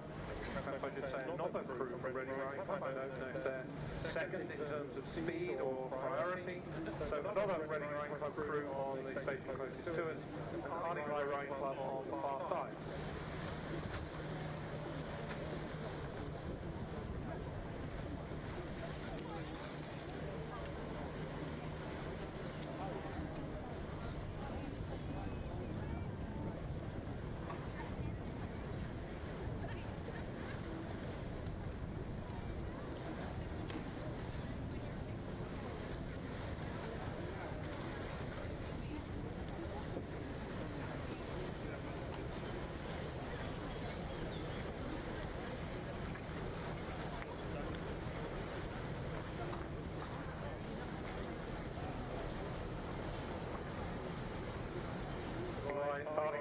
2, and this is rowed straight away from Reading, who are at 30.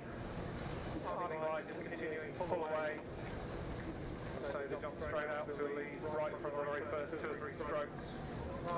So in this second quarter final of Open Masters G Cox's Falls, Reading Rowing Club, the second Reading Rowing Club crew we've seen in this event, they're on the near side. They are currently down to Ardingly Rowing Club, Ardingly on the far side. Ardingly went away off the start and continued to pull away. Leading by some 4 lengths or so from Reading Rowing Club in this quarter-final of the G Cox's Falls.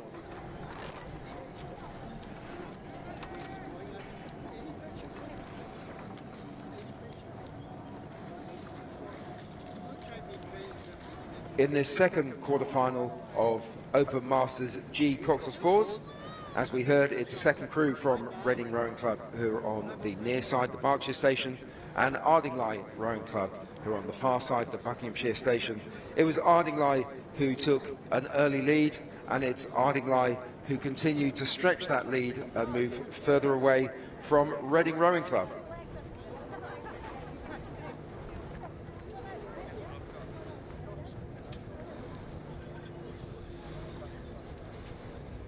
Ardingly continue to rate 30. Reading have taken their rate up to 32, but it's Ardingly who enjoy a comfortable lead currently over the crew from Reading.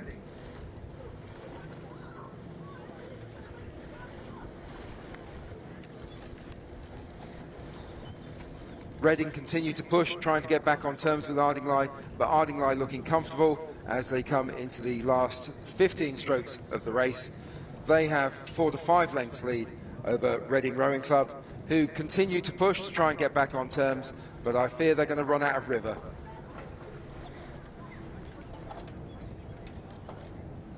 So coming towards the finish now is Ardingly Rowing Club, leading the crew from Reading Rowing Club, who are some 4 to 5 lengths behind.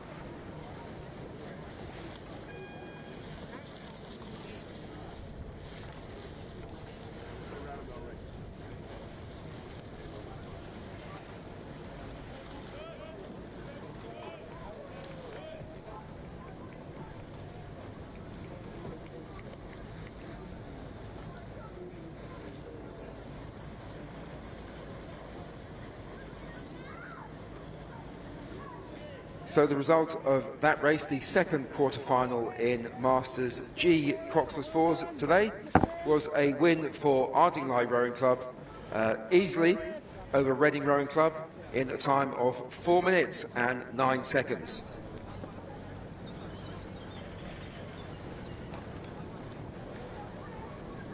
We now move on to the quarterfinals of the Open E single sculls. First race is underway and looks to be very, very close as they come towards us. This is between Ivor Westmore of Warwick Boat Club on the station closest to us, and Rory O'Sullivan of Tideway Scullers School on the far side. Looks to me that Rory O'Sullivan of Scullers just has about a 1-length lead in the early stages of this race.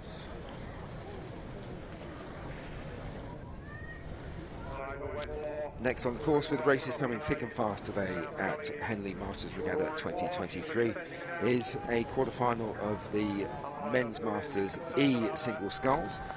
This is for athletes aged between 55 and 60. This is between Ivor Westmore of Warwick Boat Club, who's on the near side, and Rory O'Sullivan from Tideway Scullers School in Chiswick on the Buckinghamshire side. That's the far side as you view it, and it's the scholar from Tideway Scullers, Rory O'Sullivan, who enjoys all the early lead. Just over ratings by the Ivor Westmore of Warwick, who's at 30. As the wind picks up, another strong gust of headwind against both of these scullers. umpire just quietly letting them get on with it. As I say, Ivor Westmore following absolutely in the wash of Rory O'Sullivan and Tideway Scullers as they pass up towards Old Blades, and it's the final stages of this race. We'll have to hang on here again. Ian, do you want to go see if you can see him somewhere down there? He's in a blue t-shirt. Yeah. He's asking what he's done with the ties. So the tale of the tape so far on this one, a quarter-final of Masters E single sculls. That's for athletes who are aged between 55 this year and 60. It's Ivor Westmore from Warwick Boat Club on the near side, and Rory O'Sullivan from Tideway Sculler School on the far side, the Buckinghamshire station. And throughout the race, it has been the sculler from Tideway Scullers who has enjoyed the best of the action.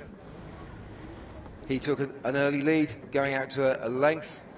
By the time they had reached the boating enclosure, he stretched it out to 2 lengths, and as we come into the final quarter of the race, he's now out at 3 lengths. He's dropped his rate of striking to 28 and continues to enjoy a fairly comfortable lead over Ivor Westmore from Warwick Boat Club.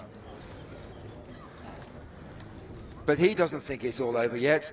He's putting in a burst. However, he may well be running out of river as Rory O'Sullivan from Tideway Scullers crosses the finish line. Now.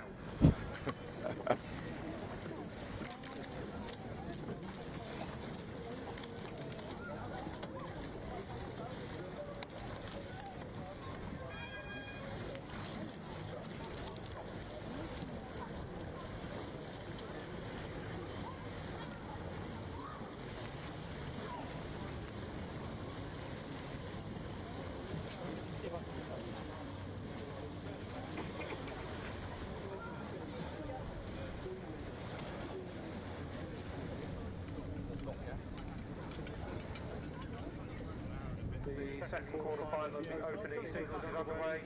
Ken Almond of Quintin Boat Club on the far side, and John Drew of City of Bristol Rowing Club on the stage closest to us.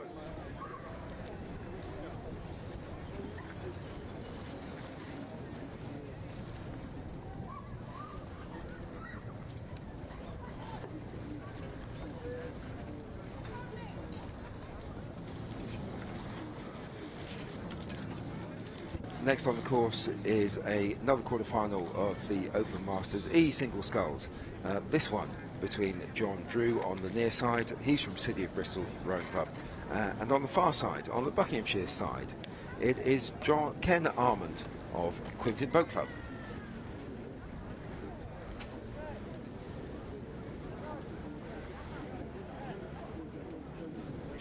Approaching the enclosure, it's John Drew of City of Bristol with the lead over Ken Almond of Quintin.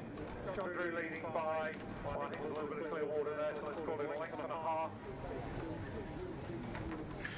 In this quarter-final of the Open E-Single Scull. As the race progresses down the course, it is John Drew from City of Bristol who's taken an early lead as they past the boating enclosures. He has about 2 lengths over the sculler from Quintin Boat Club. That's Ken Almond. Nice run on the boat, off the finish. Just looking very smooth and very efficient, and indeed very powerful in the water.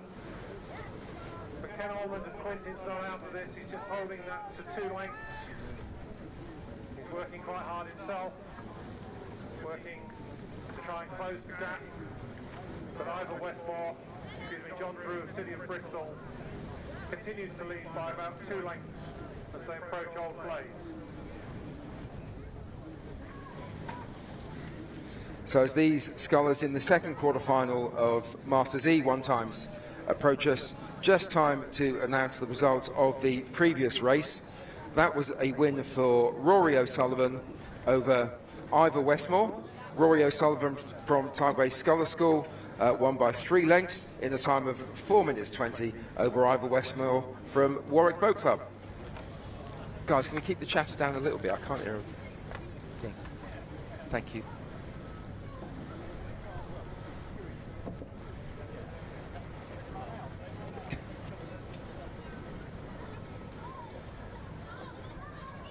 Coming down towards the finish tent now, it is Ken Armand from Quintin Boat Club and John Drew from City of Bristol. John Drew on the near side has led this race the whole way, but Ken Armand has been around a long time and he won't want to give this one up. John Drew in the green of City of Bristol has just over a length lead, but Ken Armand, as we come into the last 20 strokes, has just taken his rate up. He's gone back up to 32 strokes a minute. Ken Armand's at 30, but it is Armand who is coming towards the finish line in first place and will take the buzzer by about 2 lengths.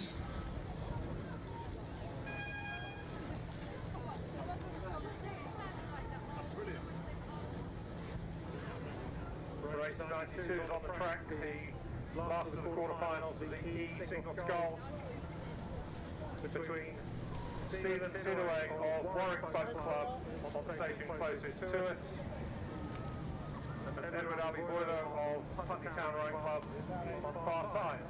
And it's the Warwick scholar, Stephen Sidaway, who's leading by some 4 or 5 lengths, getting a good shout from the crowd on the bank here. Going very nicely, pulling away with every stroke in this quarter-final of the Open E singles. And Stephen Sidaway of Warwick Boat Club now leading by some 5 lengths or so as they pass the boating run. Next race on the course is the final quarter-final of Open Masters E single sculls for scullers aged between 55 and 60, and enjoying the early lead is Stephen Sidaway from Warwick Boat Club over his competitor Ed Bewley from Putney Town Rowing Club. Steve Sidaway has gone out to a commanding lead as they pass the boating area. They head up towards Old Blades and the final third of this race.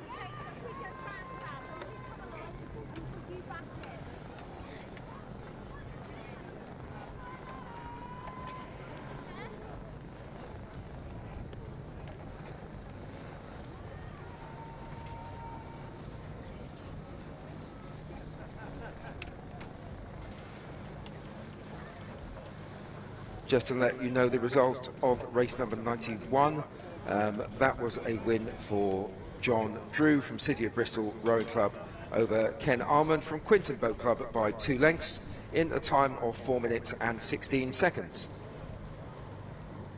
The final quarter-final of Masters E single sculls is now making its way towards the finishing area, and as it has been the whole race, it is the sculler from Warwick Boat Club, Steve Sidaway, who enjoys a comfortable lead over Ed Bewley from Putney Town Rowing Club.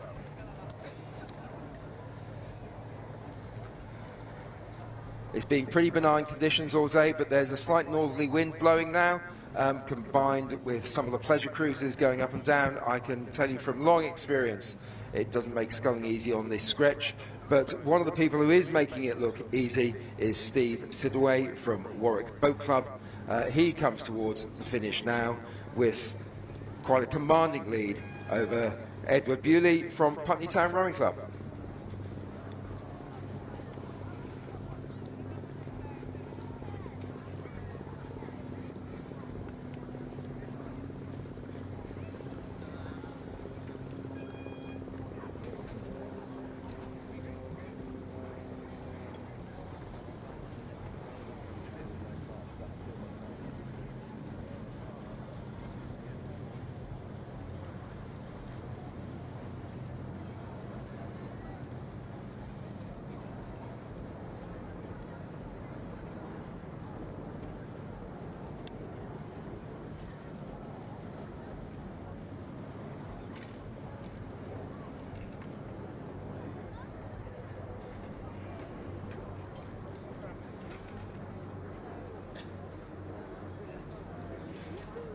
So we move on now to the quarterfinals of the women's E single sculls.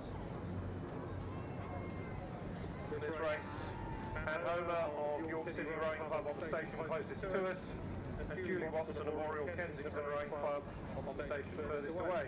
And it's Julie Watson who leads as they approach the boating area. Julie leading by some 3 or 4 lengths in this quarter-final of the women's E singles.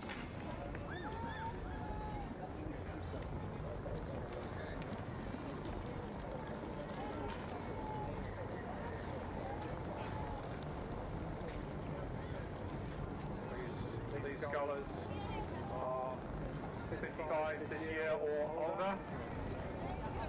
Julie just takes a look across just to check. So on the course now is the first quarter-final of the Women's Masters E Single Sculls for athletes who are 55 years or older. This is between Anne Homer of York City Rowing Club and Julie Watson of Oriel Kensington Rowing Club.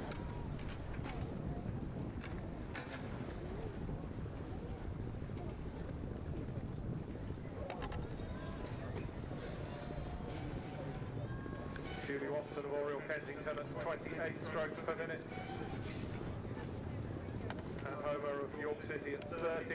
But really making no impression on the 3-length lead that Julie Watson has as they come up towards Old Blades and final stages of this race.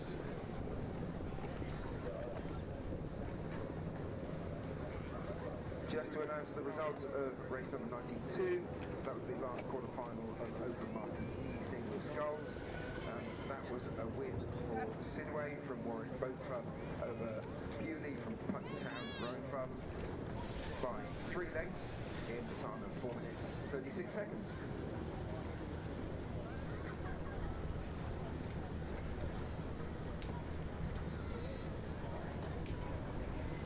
Coming up now into the last 300 metres of this race. This is race number 93. It's the Women's Masters E Single Sculls, a quarter-final, the first of the quarter-finals between Anne Homer from York City Rowing Club and Julie Watson of Oriel Kensington Rowing Club. Anne Homer on the Berkshire station, that's the nearest station to us, but she is currently being led by Julie Watson of Oriel Kensington, who is on the far side of the Buckinghamshire station. Watson from Oriel Kensington has taken her rate right down. She thinks it's in the bag. She's confident. In the meantime, Anne Homer is taking her rate up.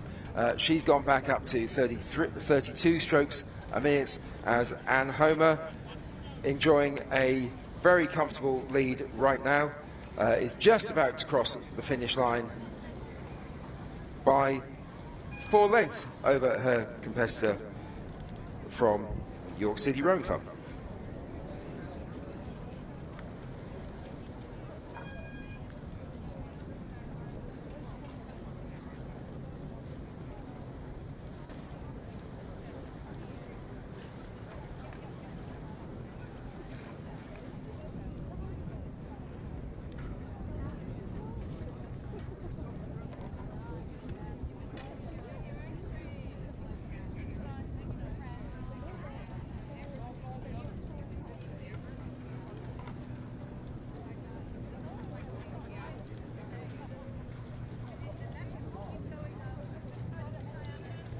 Just the results of that first quarter-final of Women Masters E Single Sculls was a victory for Julie Watson from Oriel Kensington Rowing Club.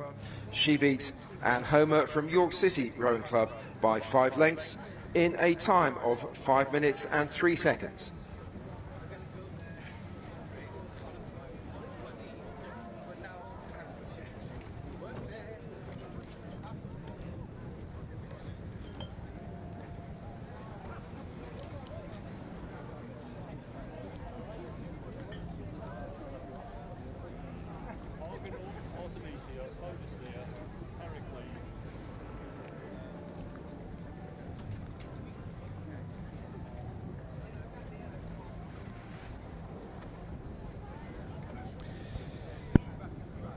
Next on the course will be another quarter-final of Women's Masters E Single Sculls.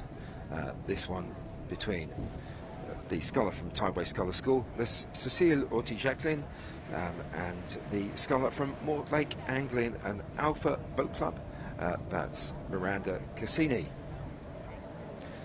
Miranda Cassini is on the far station, and Cecile Orty-Jacqueline from Tideway Scullers is on the near station. Their boat clubs located very close to one another down on the Chiswick Reach of the River Thames. Tideway Scullers School on the station closest to it. The Miranda Cassini of Mortlake Henley and the Alpha Boat Club on the far side. And there's very little between these two as they approach us into the boating area. Possibly Cecile Jacqueline and Scullers just with her bows in front. But I don't think it's much more than about half a length at the most between these two singles.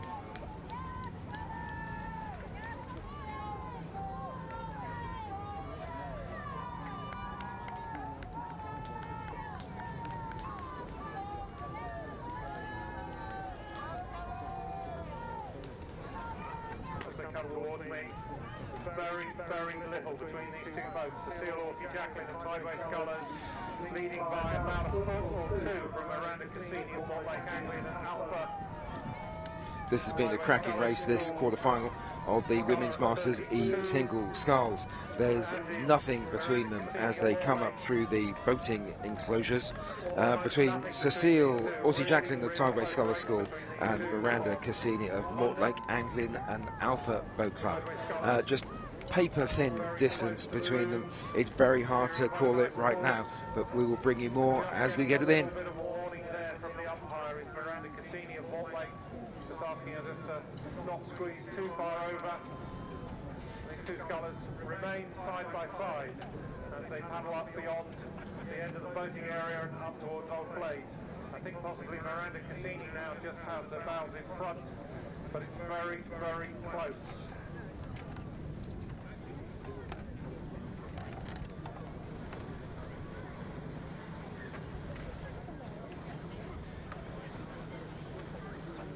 The two single scullers now in this Women's Masters E singles quarterfinals, approaching the last third of the race, and there's still absolutely nothing in it. It's neck and neck as they come down to the last minute or so of the race. It's so hard to call.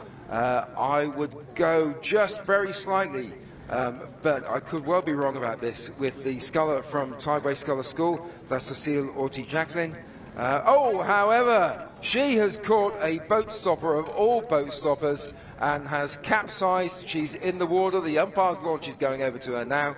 Her competitor, Miranda Cassini, continues to scull towards the finish, but will have a short break as the Tideway Sculler School sculler is recovered from the water. What a shame, because that was shaping up to be one of the best races we've had today.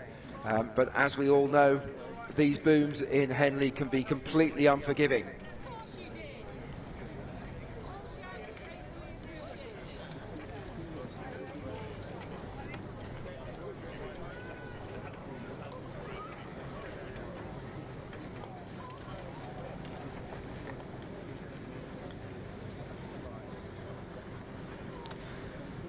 So I know you'll all be concerned about Cecile Orty-Jacqueline's safety.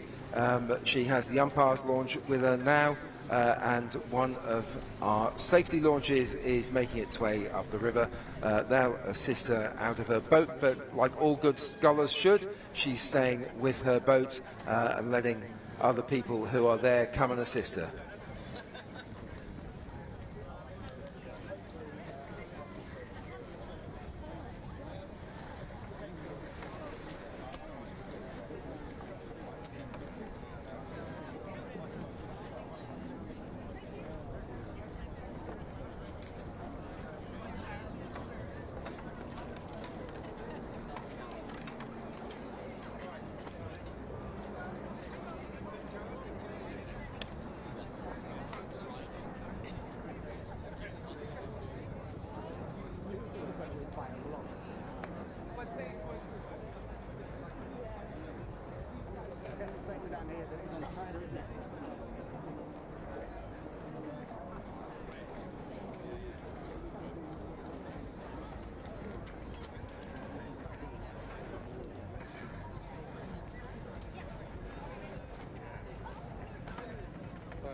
Just have a small pause in the racing while the launches retrieve the sculler who's gone swimming up by the finish line.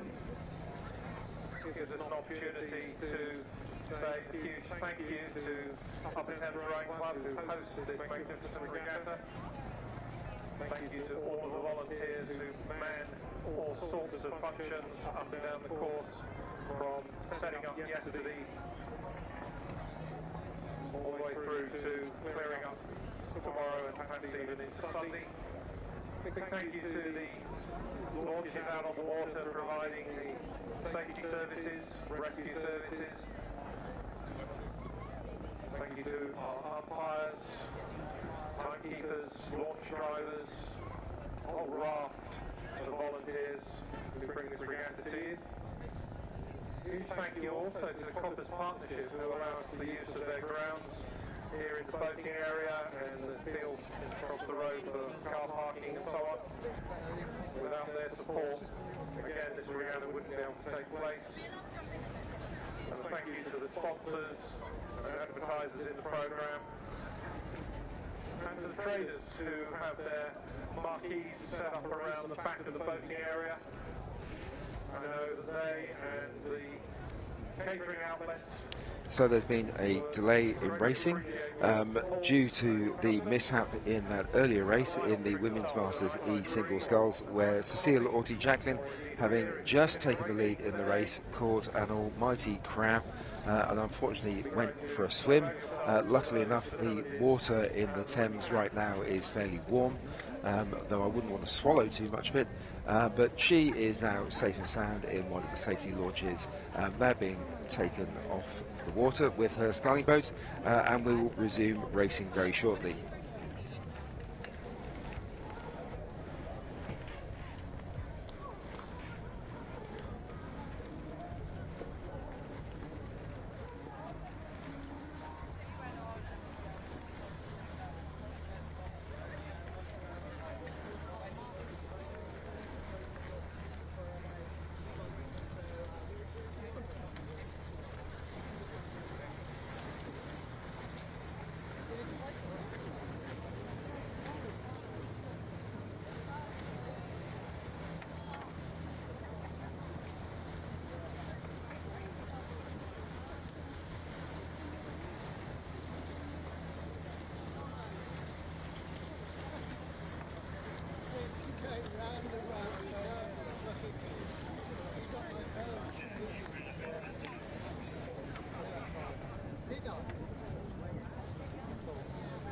So Cecile Orty-Jacqueline has been safely picked up out of the water, the boat's been cleared off the course, and the starters have been given permission to resume racing.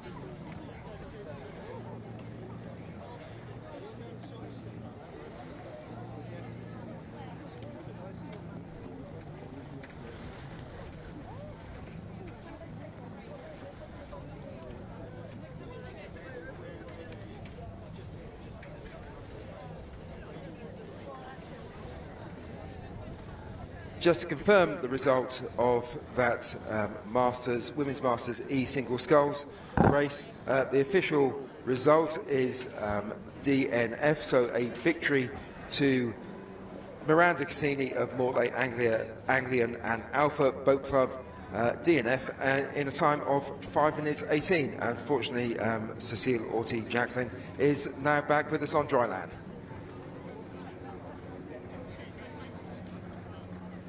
We now move on to the quarterfinals in the D quadruple sculls. First of all, the Open. 4 quarterfinals to come. First one is underway between Bridge Rowing Club on the Berkshire station closest to us and the Marlow Rowing Club on the far side. Approaching the enclosure, Bridge, who lead by about 3/4 of a length from Marlow. Both of the squads sculling very nicely, very neatly.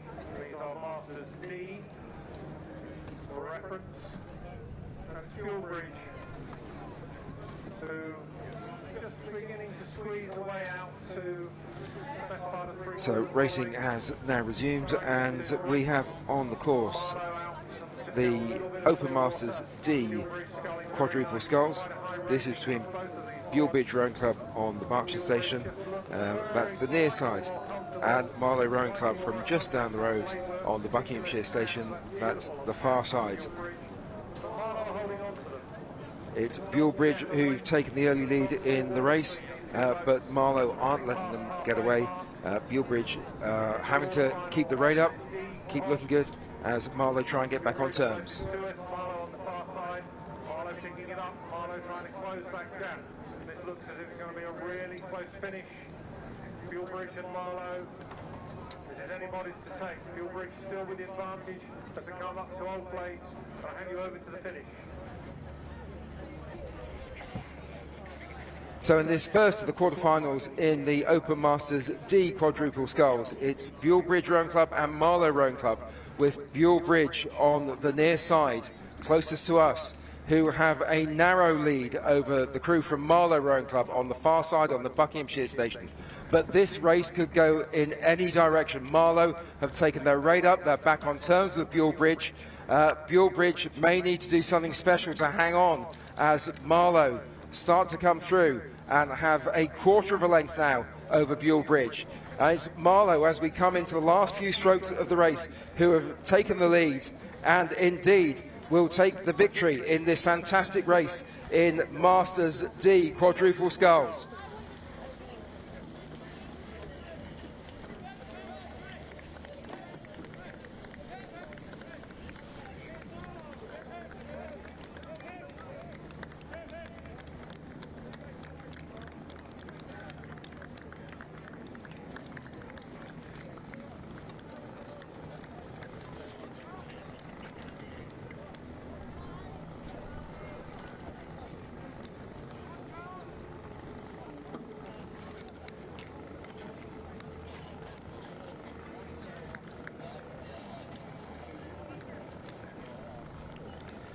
So the result of that great race in Open Masters D quadruple sculls, race number 95, was that Marlow Rowing Club beat Bulebridge Rowing Club by 3/4 of a length in a time of 3 minutes and 26 seconds.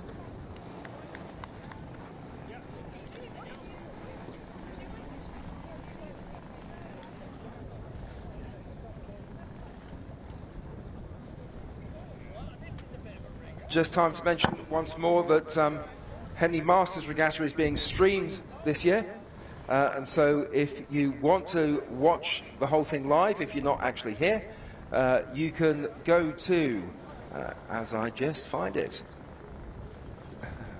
www.247.tv/live/rowing. That's 247.tv/live/rowing. to watch every single race of this fantastic regatta streamed live.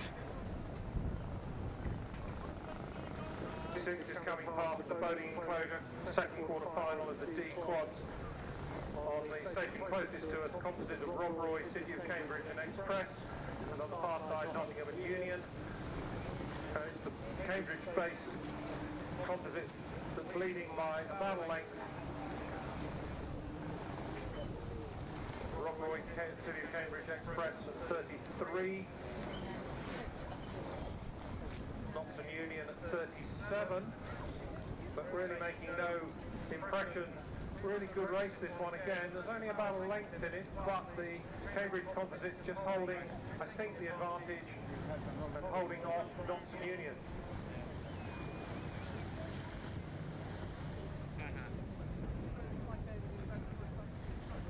On the course now is the second quarter-final of the Men's Masters D quadruple sculls. This is a composite crew of Rob Roy, City of Cambridge and Express Boat Club, all Cambridge-based clubs on the near station. They are racing Nottingham and Union Rowing Club, obviously from Nottingham, on the far station. And it's another good race in the Masters D quadruple sculls. It's the Cambridge composite on the near side who have a lead currently, but Nottingham and Union Rowing Club, they're not letting them go. Nottingham Union have taken their rate of striking up to 36 strokes a minute. It's the Cambridge composite who have a lead of a length as Nottingham and Union try their hardest to come back at them, but as they approach the finish line, it's the Cambridge composite of Rob Roy, City of Cambridge and Express Boat Club who take the victory.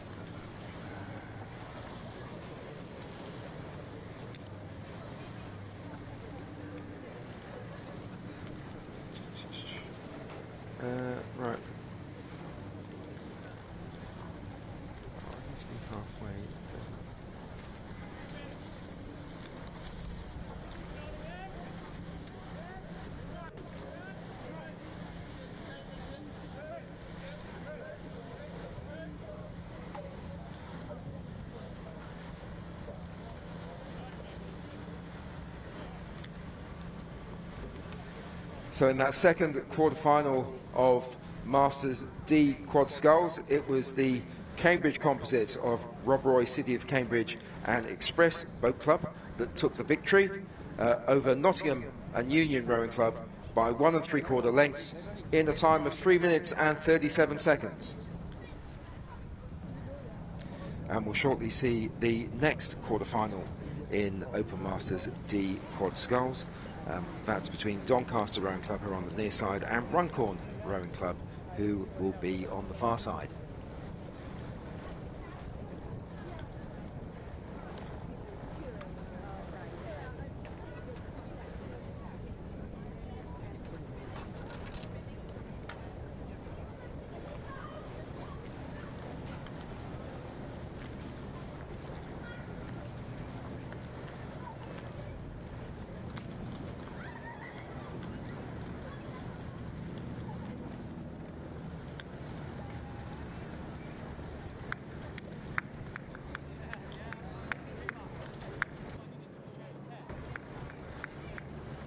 Coming towards us, the third quarter final in the D quads. Doncaster Rowing Club on the station closest to us. Runcorn Rowing Club on the far side. And it's Doncaster who hold the lead of about 3 lengths. They jumped out to a lead right from the very start. And are now just sitting quite comfortably 3 lengths up, maybe it's even 4 lengths actually, on Runcorn.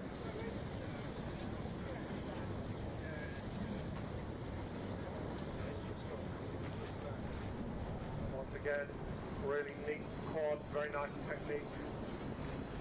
4 very competent scullers here, moving nicely together. Just propelling that boat through just technique rather than sheer power. Pulling away about 4 lengths ahead now of Runcorn. So in this Masters D quarter-final, race number 97, between Doncaster Rowing Club and Runcorn Rowing Club. It's Doncaster who made all the early running, and as they pass the halfway mark, it is Doncaster who have a lead over Runcorn of about 4 lengths. About 27 in the shade, it'll be obviously quite a lot warmer than that out in the full sun. So Doncaster not overexerting themselves, doing all they need to do to hold that 3-4 length advantage over Runcorn as they head up past Old Blades and up towards the finish.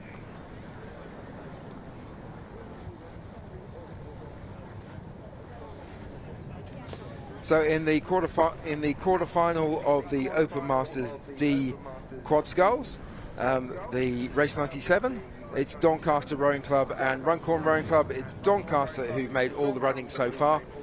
They have a lead of 4 to 5 lengths over Runcorn Rowing Club. Doncaster on the near side, Runcorn on the far side. Doncaster looking very neat and tidy indeed. Nice clean catches, slipping it through the water. They have a comfortable lead over the crew from Runcorn Rowing Club, who've now put a burst in as they come towards the finish, but it will be Doncaster who cross the line first.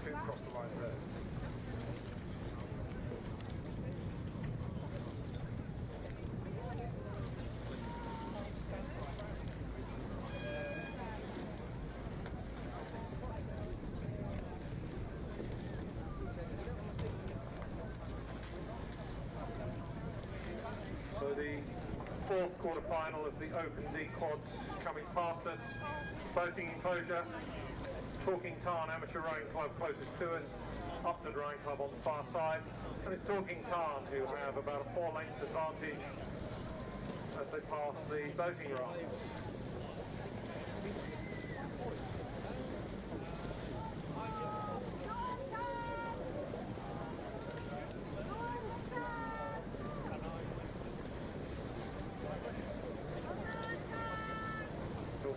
Keeping it quite lively at 33. Upton maybe just not coping quite so well with the conditions. As they scull into this headwind going up the course, Talking Tarn continue to hold about a 4 length advantage in this quarter-final of the D Quads. the result of that previous quarter-final in Masters D Quadruple Sculls was that Doncaster Rowing Club beat Runcorn Rowing Club. The verdict of easily, and no time was taken. But coming in towards the finish now is the next quarter-final of Masters D Quads. This is between Torquay Tarn Amateur Rowing Club and Upton Rowing Club. It's Torquay Tarn from the far north who are on the near side and looking very good indeed. No, it's Upton.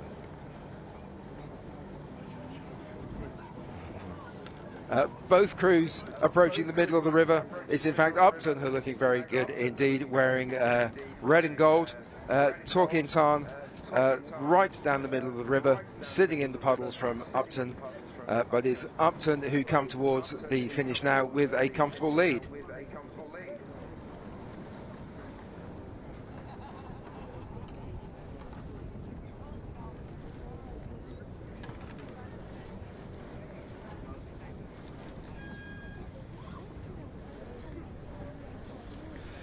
Apologies for the confusion as both crews went down the middle of the river, but it was Torquay Tarn who crossed the finish line first, a considerable distance ahead of Upton Rowing Club. You want to change?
The result of race 98, quarter-final of the D Quad Sculls.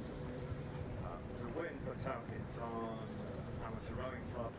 They beat Upton Rowing Club by 4 lengths, no time taken.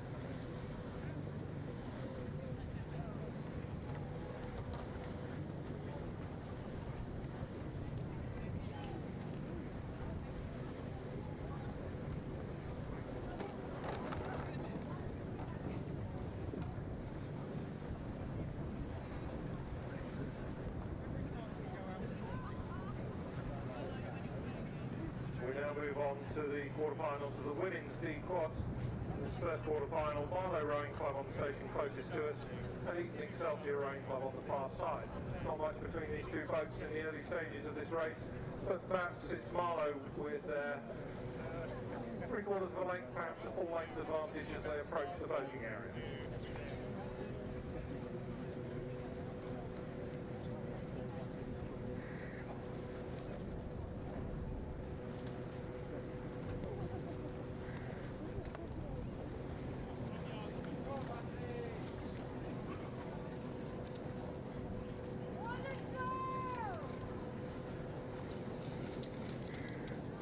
Marlow at 32 strokes per minute, Eton Excelsior at 33. And there's very little between these two boats. I don't think it's much more than about a half a length at the most, with Marlow just with their bows in front. Eton Excelsior just trying to push and close the gap. It is less than half a length, it's just about a canvas as they come past me. Marlow at 32, Eton Excelsior at 33. Eton just trying to squeeze up. Marlow just trying to hold them off. Very little between these two crews. Really tight race, this one. Eton Excelsior continuing just to overrate Marlow by just a pip or two. Trying to push and close. Marlow doing everything they can to hold them off. Eton Excelsior just looks to be moving a little more easily than Marlow just at the moment as they pass the halfway point. Two crews still overlapping with almost nothing between them.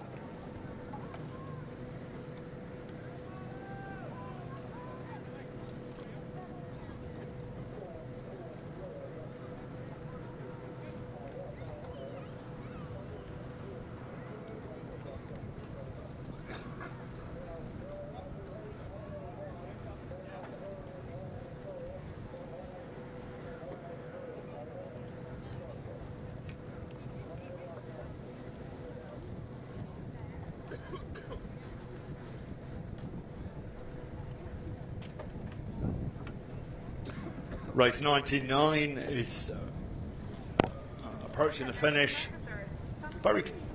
Very close race here. Although the Marlow crew on this side very close to the booms. In fact, they just hit one of the piles and have sadly stopped racing. This is the quarterfinal of the women's D quadruple sculls. Eton Excelsior on the far side, Marlow Rowing Club on the near side, who've had to stop racing. Maybe 100 metres from the line.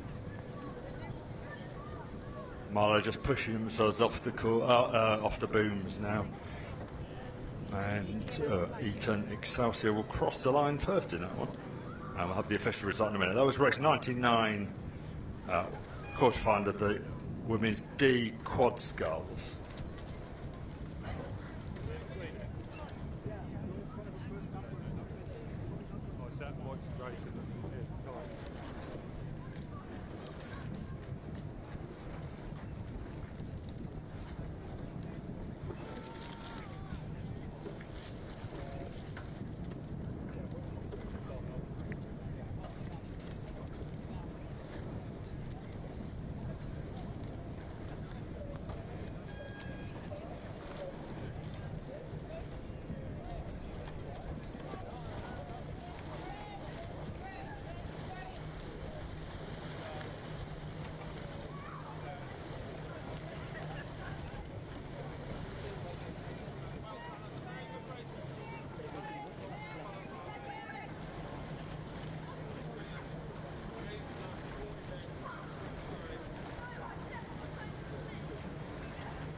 Race 100 has started.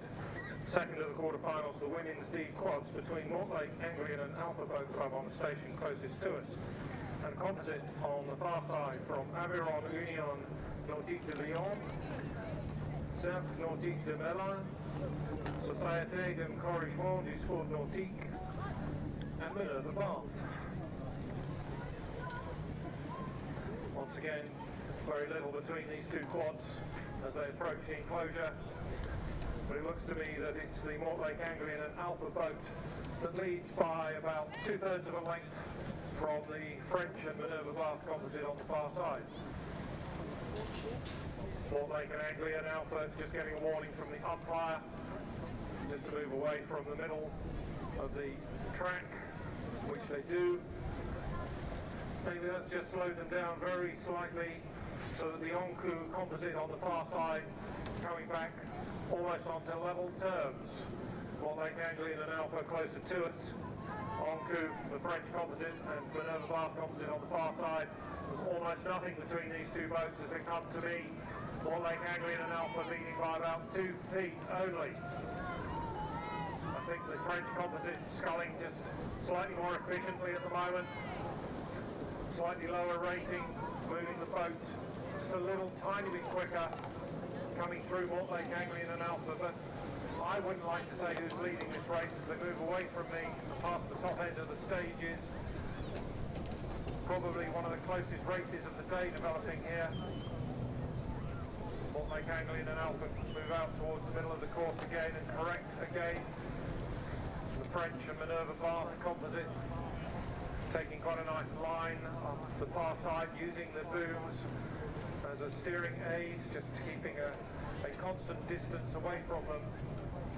These two boats continue side by side as they come up the course in this quarterfinal of the women's D quads.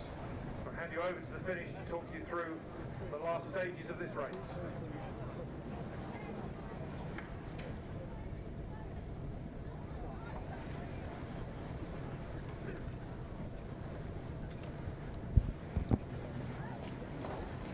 Yeah, thank you, Roger. Certainly a very close race there in race 100, quarterfinal of the D quad sculls. The French composite. Which one? Very close race in. No.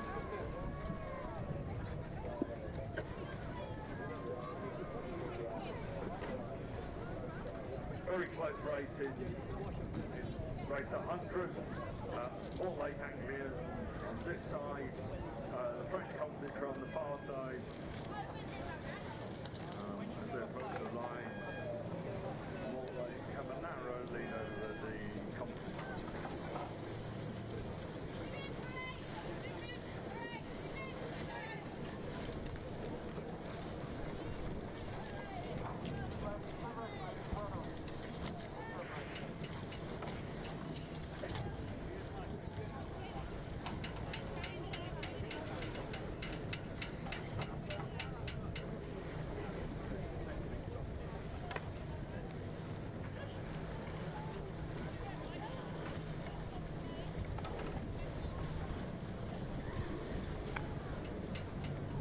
So a couple of results. Race 99, first of the quarterfinal of the women D quad sculls. A win for Eton Excelsior. They beat Marlow Rowing Club easily, and the time 4 minutes 20. And in the race 100,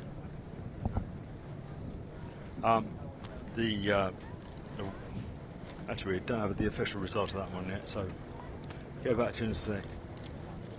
Race 101 is approaching us, the last of the quarterfinals for the women's D quads. On station closest to us, the Marlow Abingdon Rowing Club composite, who lead by about 3 lengths over Putney Town Rowing Club on the far side.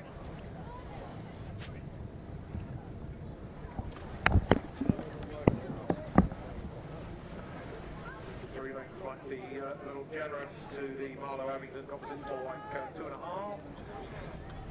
The Marlow Abingdon composite just sculling very neatly, keeping an eye on Putney Town and what they're doing. To come past me, no, I am going to say it's 3 lengths now. Putney not really making any impression on the Marlow Abingdon composite, who leads them away from the boating area with about 3 lengths advantage, just beginning to squeeze that out to 3.5 lengths as they move away.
Race 101, the last of the quarterfinal of the women's G quadruple scull. 100 metres to go in this race before they cross the finish line. On this side, the Berkshire Station, the Marlow Abingdon composite crew. On the far side, Putney Town, and the Marlow Abingdon crew. Maybe 3 lengths approaching the line. No rush though.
The result of race 101, the last of the quarterfinals of the women's D quads.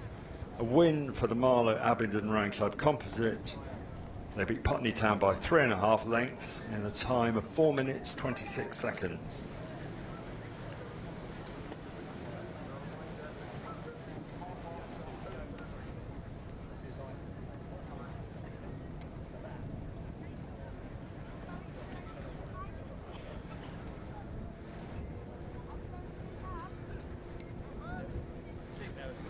Against Marlow. I think this might be on the inside here.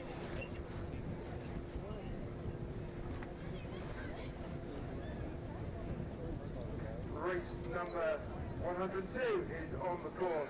This is Open Masters G double sculls between Abingdon Rowing Club on the far side and Warwick Boat Club on the near side. As the two crews paddle through the boating area, it's the crew from Abingdon who enjoy a 2-length lead over the crew from Warwick. Warwick coming perilously close to the boom, having to adjust their steering. Abingdon take advantage of that and continue to move away. I think they would find it.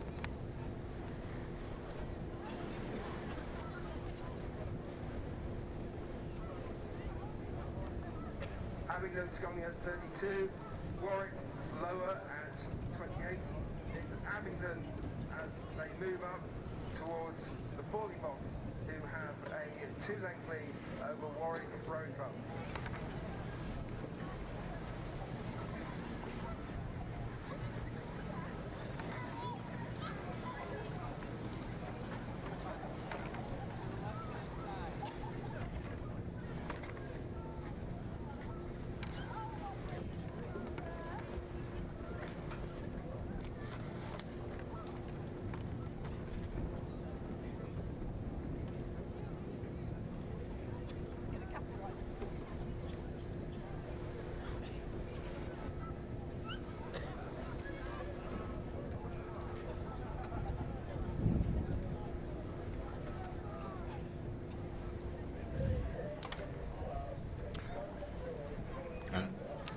Race 102, the first of the quarterfinals of the G double sculls. About 10 strokes to go in this race. Abingdon took an early lead and then built on it. Warwick Boat Club on the towpath side have paddled well and gamely. Abingdon just approaching the finish line. Some 3 to 4 lengths ahead of the Warwick Boat Club double. It's a quarter final of the G double sculls.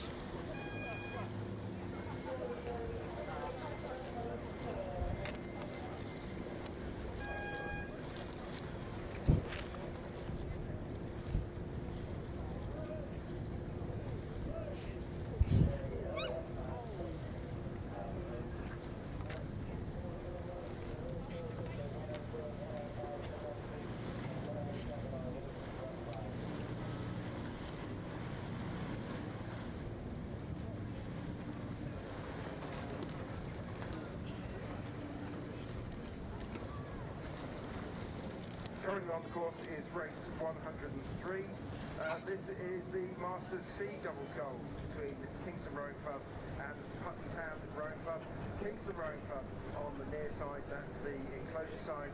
Putney Town on the Forley side, and it is Putney Town in their dark blue and white who have a 4 to 5 length lead over Kingston. Putney Town looking very neat and tidy. Slightly less so. Putney Town continue to move away from Kingston as the two crews pass the boating area.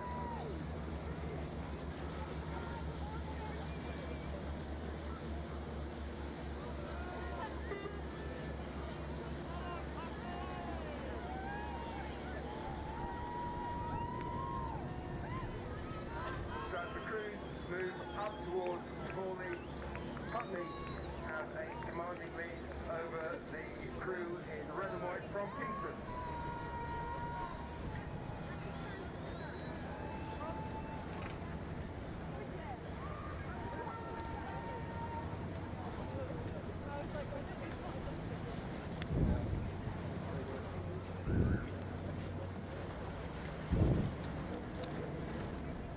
before that race gets to us, we've got the official results of race 102.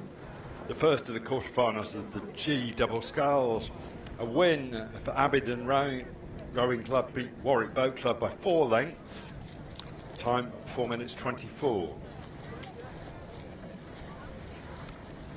And 103 is approaching the finish now. This is the for a couple of categories younger still doubles.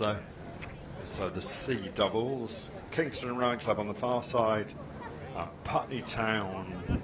Sorry, Kingston Rowing Club on this side. Putney Town on the far side. Putney Town have a comfortable lead. About 100 metres to go for them. They dropped their rate right down to maybe 25. And leading Kingston by 5 or 6 lengths. Or more.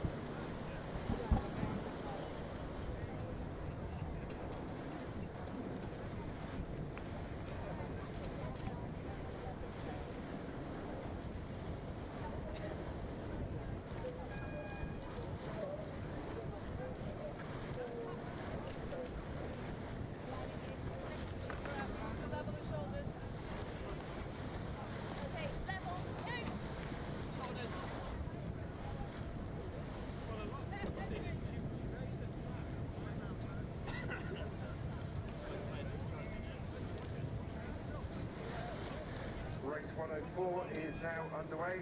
This is the second quarterfinal of Masters C double sculls. This is between Upper Thames Molesey Composite on the far station, on the Buckinghamshire station, and Société de Corrigement du Sport Nordique France on the Berkshire station. This is a tight race as they come towards the enclosures. Upper Thames at 37 strokes per minute are working hard to maintain a very slight lead over the French crew from Encouragement. But the French are also looking good. Both these crews sculling excellently. The French have now gone slightly ahead. The French have a half-length lead.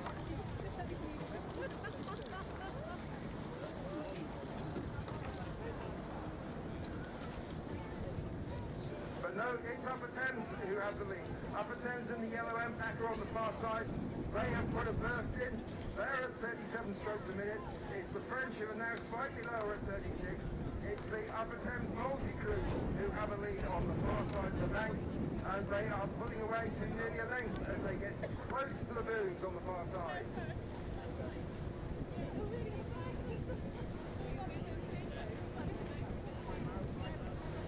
Encouragement is now on their rate of striking.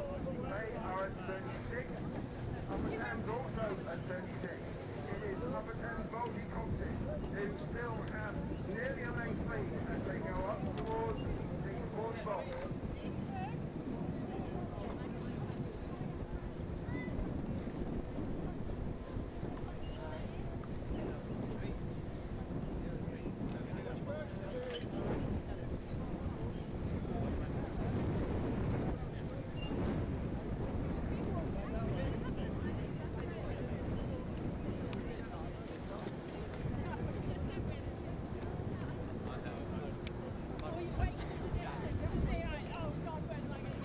And just before this race gets to us, official result of race 103, quarterfinal of the C double scull, a win for Putney Town Rowing Club, who beat Kingston Rowing Club. The verdict was easily, time 4 minutes 12 seconds. In the meantime, race 104, the second of the semis, the second of the quarters of the C double sculls. The Upper Thames Molesey Composite on the far side have taken a lead of maybe 5 lengths ahead of the French Société d'Encouragement.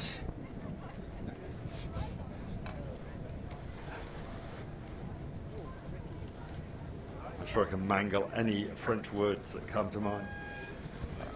But sadly the French crew just crossing the line in second place behind the Upper Thames and multi-composite.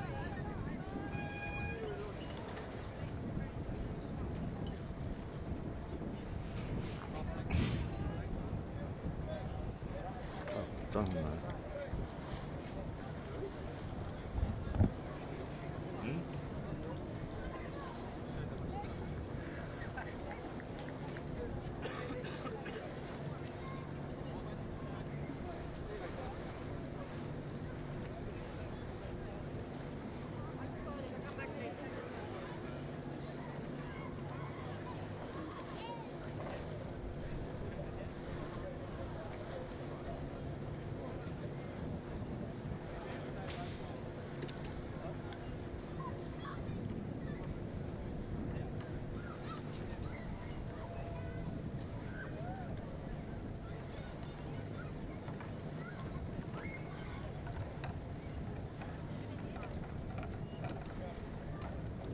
The official results of race 104, the second of the quarters of the C double sculls.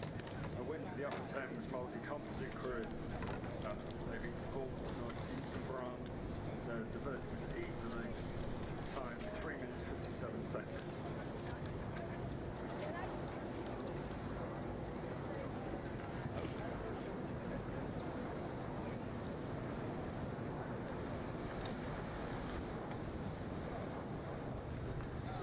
Has started. This is another quarter-final of the Men's Masters C double sculls between Twickenham Rowing Club on the near side and Mersey Rowing Club on the Buckinghamshire Station, the far side. And it is in fact Mersey who have taken the early lead in this race.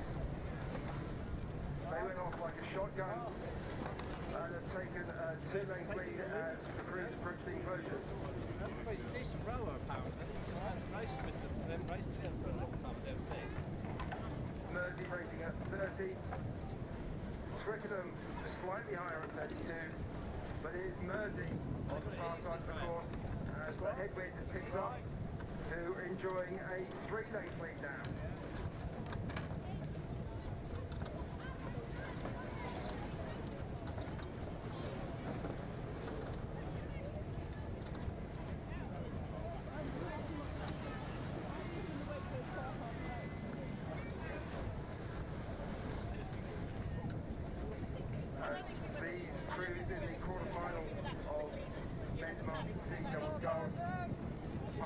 Area, the crew from Mersey have a commanding lead over the crew from Twickenham, who had a few problems with the wind and the wash and the bounce, and Mersey continue to scull away from them,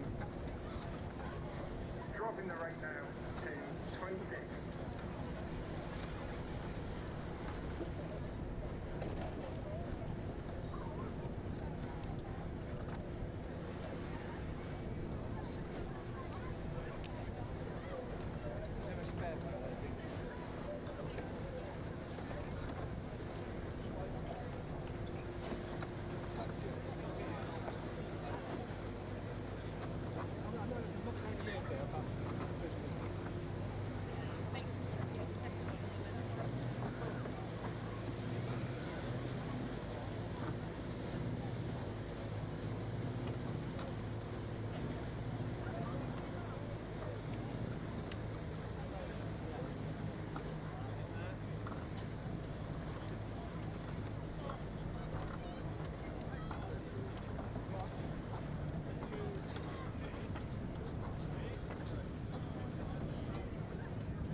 Race 105 is just at the downstream end of the Upper Thames Lawns. Maybe 150 metres, a couple of 100 metres to go in this race. This third of the quarterfinals of the C double. Mersey Rowing Club on the far side have a comfortable lead ahead of Twickenham Rowing Club on the towpath side.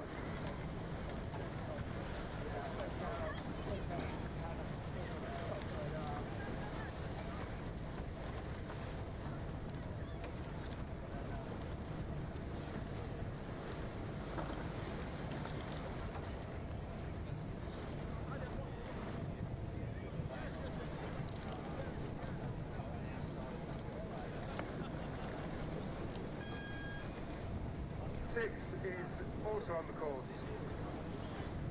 This is a further quarterfinal, the last quarterfinal of Masters C double sculls between BTC Southampton and Kingston Rowing Club. And the crew from Southampton, as they come through the enclosures, who have a 4-lane lead over the crew from Kingston. Southampton on the near side, on the Berkshire station. Kingston on the far side. But Southampton looking very confident, very confident. Kingston approaching the booms a bit closely, but it is Southampton who have a comfortable lead as they go through the boating area.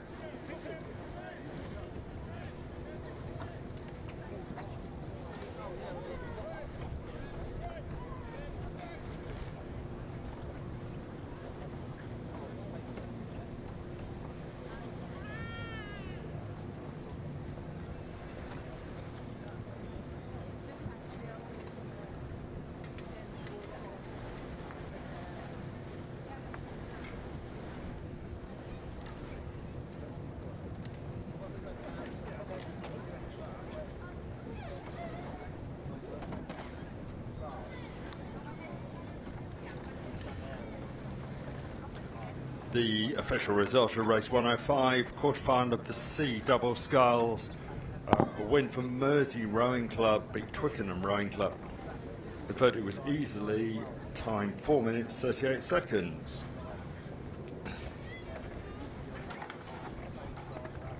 In the meantime, the last of the quarterfinals of the C doubles is approaching the finish, a couple hundred metres to go.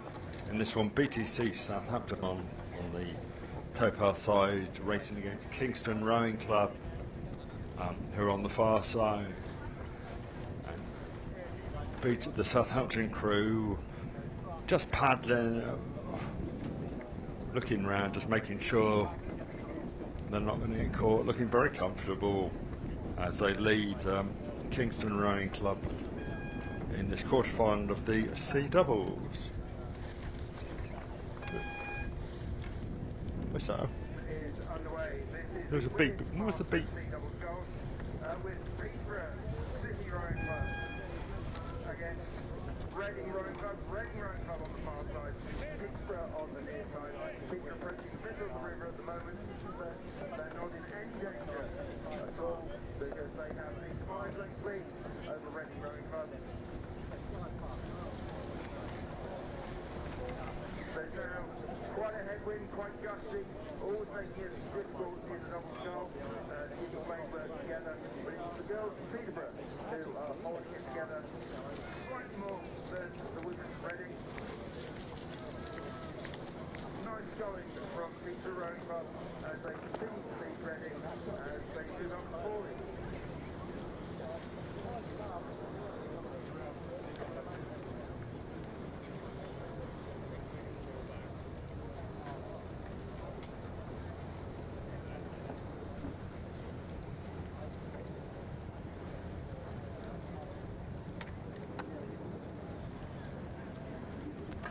The result of race 106, the last of the quarterfinals of the C doubles. A win for BTC Southampton Rowing Club, who beat Kingston Rowing Club by 2.5 lengths. 4 minutes 22 was the time. Well done to them. And they'll be racing tomorrow in the semi.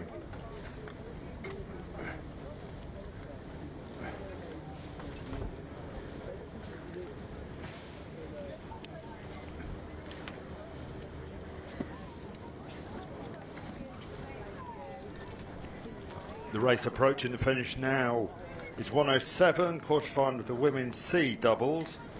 Peterborough City Rowing Club on this side, Reading Rowing Club on the far side, and with just a few strokes to go, Peterborough have taken a comfortable lead ahead of Reading.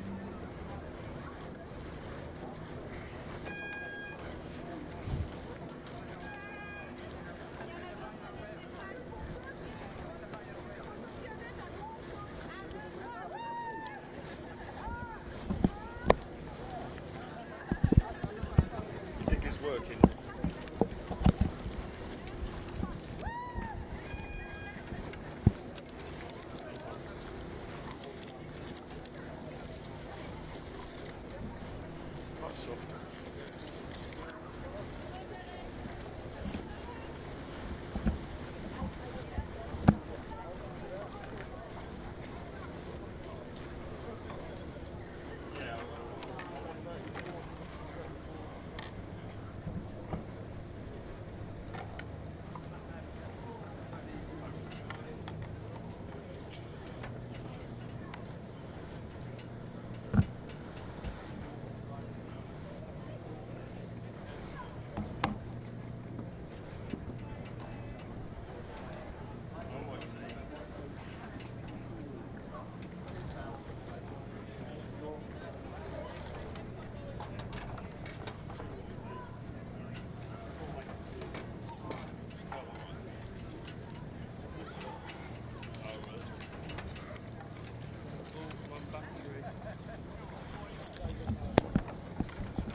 The result of race 107, the first of the quarterfinals of the women's C double sculls, was a win for Peterborough City Rowing Club. They beat Reading Rowing Club by 5 lengths, time 4 minutes 30 seconds. Well done to them, and they'll proceed to the semi-final tomorrow. Well, probably, unless it's to Jove.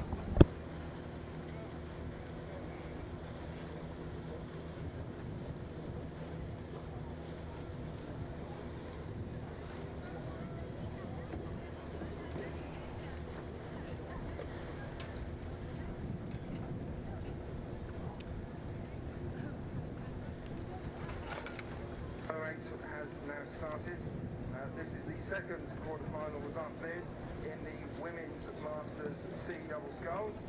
This is between Thames Scullers on the Berkshire section, that's the near side station, and Walton Rowing Club on the far side station, the Buckinghamshire station. In the early part of the race, it's very close indeed. I actually think tomorrow. And it's the crew on the near side, the Thames Scullers crew, who have a very slight lead over the crew from Walton. Thames Scullers at 34, Walton at 36 is Thames Scullers, who have a half-length lead over Walton Rowing Club as they come up towards the enclosures. Thames Scullers,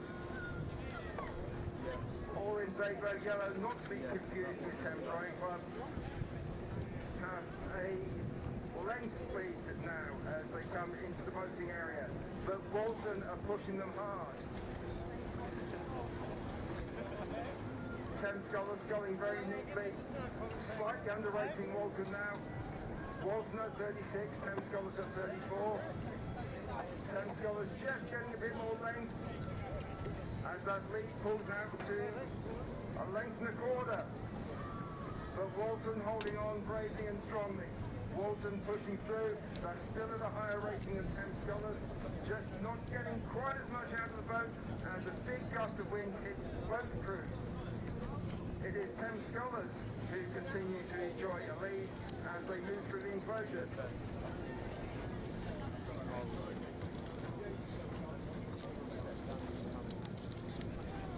Walton still at 36, Thames Scullers at 34. Thames Scullers have got a lead of a length and a quarter, but they're not getting any further away than that as they move up out of the boating area towards Old Blades. Walton are pushing them hard.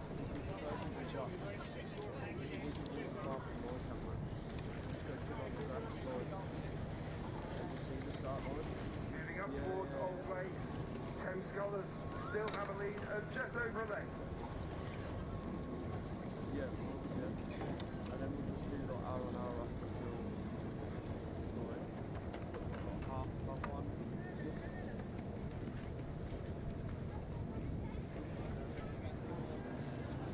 So we'll have an easy morning. Knock out the next 4 hours.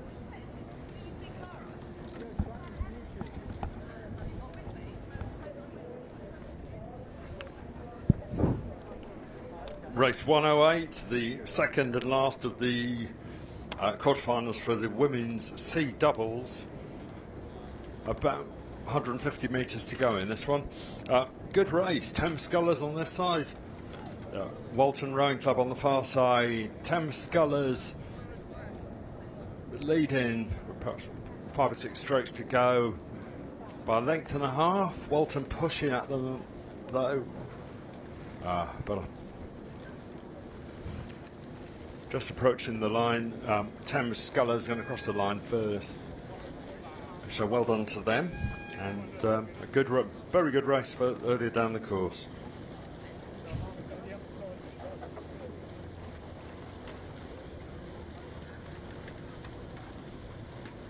Started. This is a quarter-final of Open Masters B single sculls between Carter East from Jacksonville Rowing Club in Florida in the United States of America on the near side, and Annabelle Gonzalez from Willem Bray from Amsterdam in the Netherlands on the far side. The early part of the race saw the sculler from Florida take a lead. He continues to hold that lead as the two scullers come into the enclosures, with the sculler from Amsterdam from Willem Bray just getting slightly tangled up near the booms on the far side there, giving the sculler from Florida, East from Florida, the opportunity to pull away slightly more. East is sculling at 36 strokes a minute. The sculler from Willem Bray, Gonzalez, is slightly lower, slightly more powerful, but his competitor from the United States is slightly neater and continues to pull away.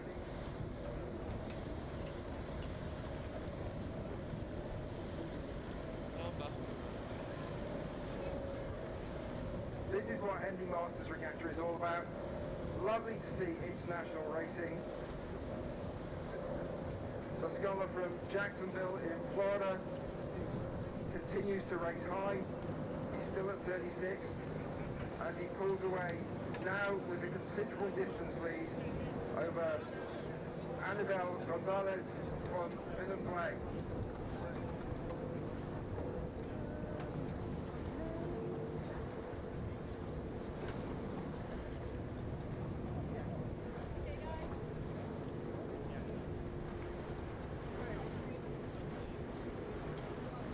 Moving up towards Old Blades, it is Carter East from Jacksonville Rowing Club in the United States who enjoys a comfortable lead over Annabelle Gonzalez from Willem Bray.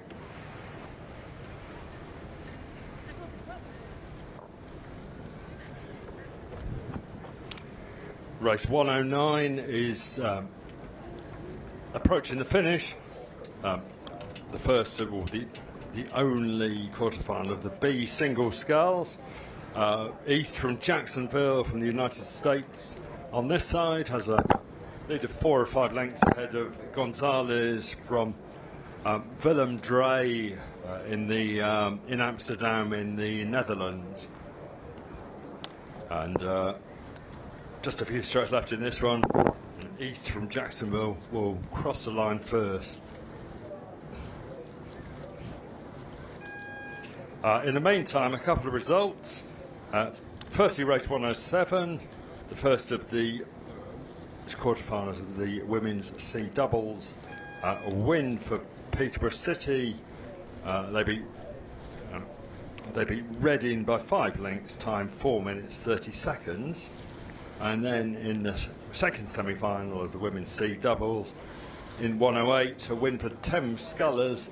And they beat Walton Rowing Club by 1.5 lengths in a time of 4 minutes 25 seconds.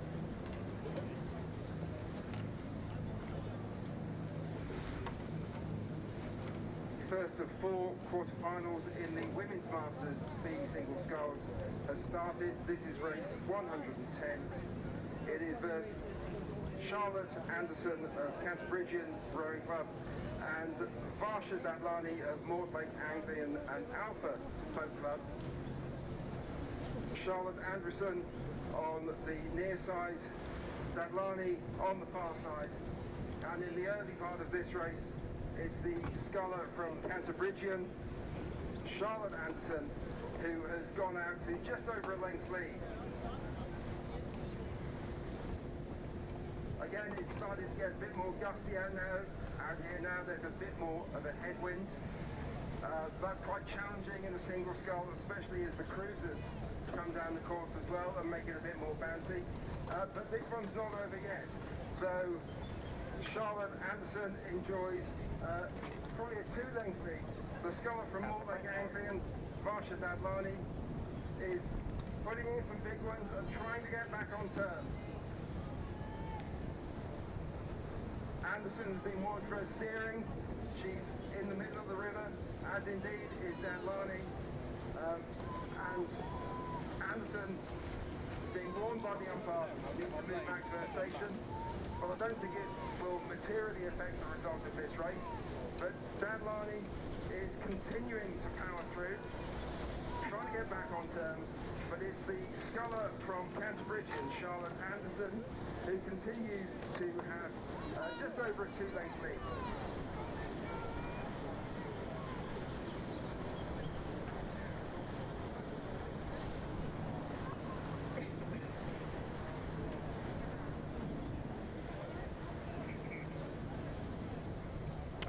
In the meantime, an official result of race 109, quarterfinal of the B singles. That was a win for East from Jacksonville in the States. He beat Gonzalez from Willem Dre in the Netherlands by 4.5 lengths time, 4 minutes 19 seconds.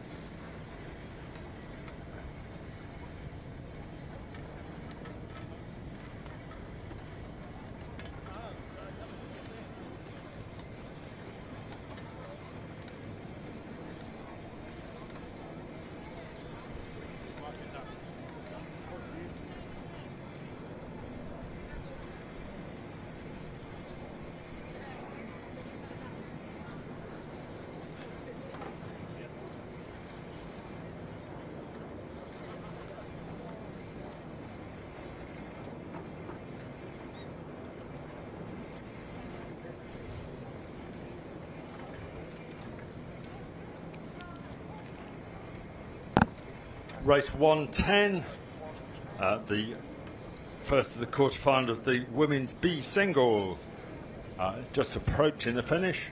Umpires warning the Cantabrigian sculler Anderson, but she has a slight lead over Dadlani from Mortlake Anglian and Alpha Boat Club. So she's crossed the line first, so we'll have the official result in a minute or two.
Number 111 is now on the course.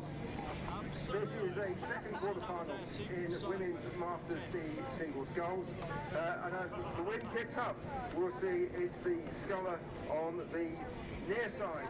It's Mika Rosenfeld from Buellbridge Rowing Club, who has a lead over Abby Reese from Avon County. In fact, she has a considerable lead over Abby Reese from Avon County. And then when we get really close, it's like, come on! Mika Rosenfeld off to a blistering start, where a couple of lengths up, and by the time the first half of the race is just about over, she has a comfortable lead. She's dropped her rate of striking. She's down to 24. She's enjoying the afternoon, a bit of sun on her back, while Abby Reese from Avon County continues to try and get back on turn. But it's a long way off now, and it's the sculler Mika Rosenfeld, Buellbridge Rowing Club, who enjoys a considerable lead.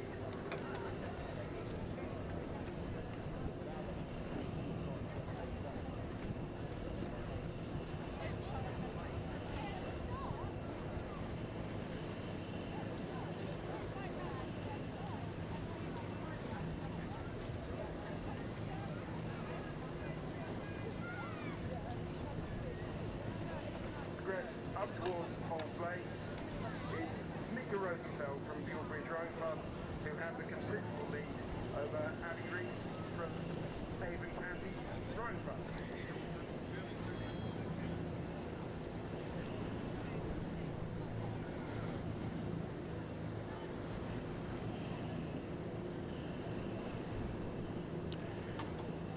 Before that race gets to us, the result of the first of the quarterfinals from the women's B singles was a win for Anderson from Canterbury Rowing Club.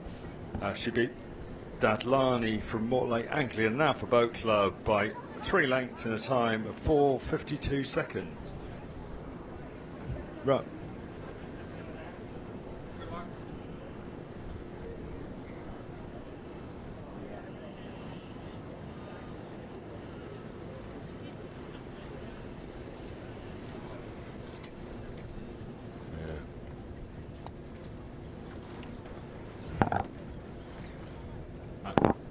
Race 111, the second of the quarterfinals of the women's B singles, just approaching the finish.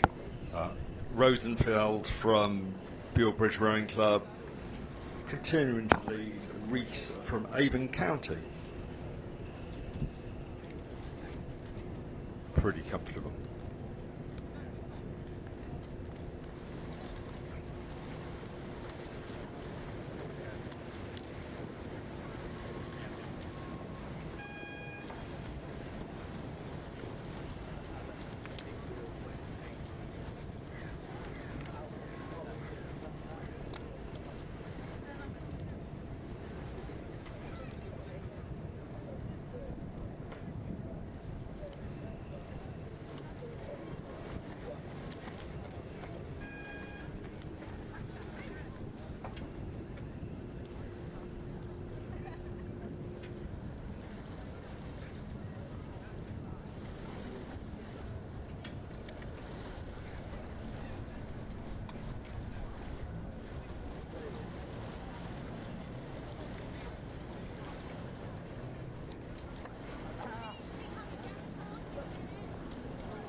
The result of race 111, quarter-final of the women's B singles, was a win for Buellbridge Rowing Club. That was Rosenfeld, the sculler, ahead of Reese from Avon County Rowing Club. The verdict was easily time 4 minutes 53 seconds.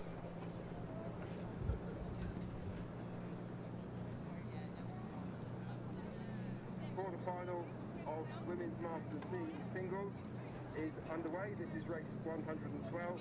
It's between Barbara Chiali on the Berkshire Station, that's the near side, and Debbie Thompson from Upton Rowing Club. In the early part of the race, the crews were level, but as they come towards the voting area, it's the sculler from Upton Rowing Club, Debbie Thompson, on the far side of the course, who has taken the lead, and she's pushing away to a lead of about 3 lengths now over Barbara Chiali of Tideway Sculler School.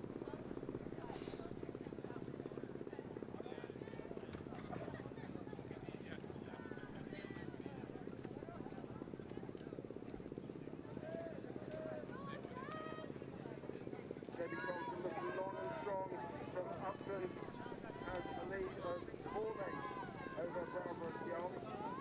Barbara is putting in some big strokes, she's taking her way up to go away as she turns with the sculler from Upton Rowing Club, Debbie Thompson. Debbie Thompson has a 4-length lead as the crews move past the boat area. Go Scullers!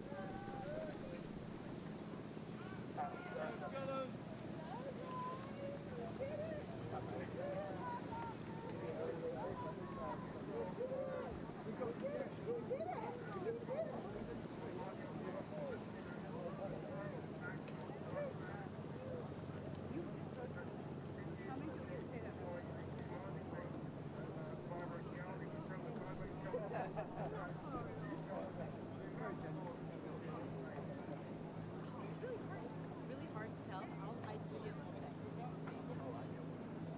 I would say all the goals. The, you know what's interesting? They said what they were saying. They were saying first she was struggling. What did you do? And they said that. They said that was the they said that was it. They said like that was the only mistake that they got. But otherwise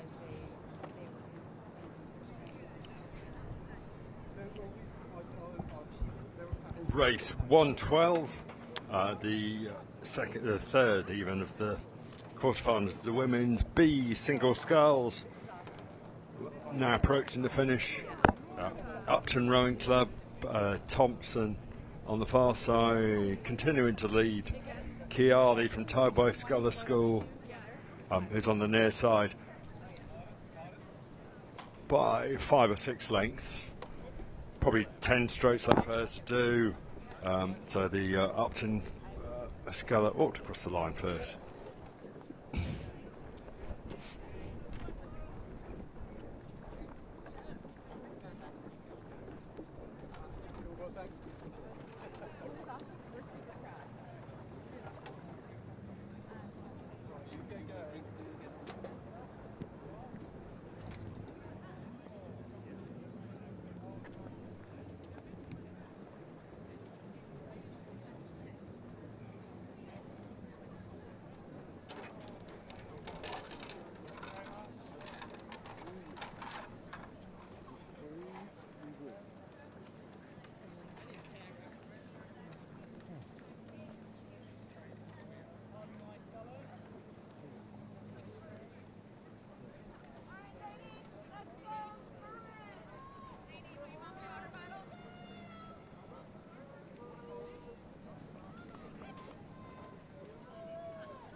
The result of that, the most recent race, 1-1-2, quarterfinal of the women's B singles, was a win for Thompson of Upton Rowing Club.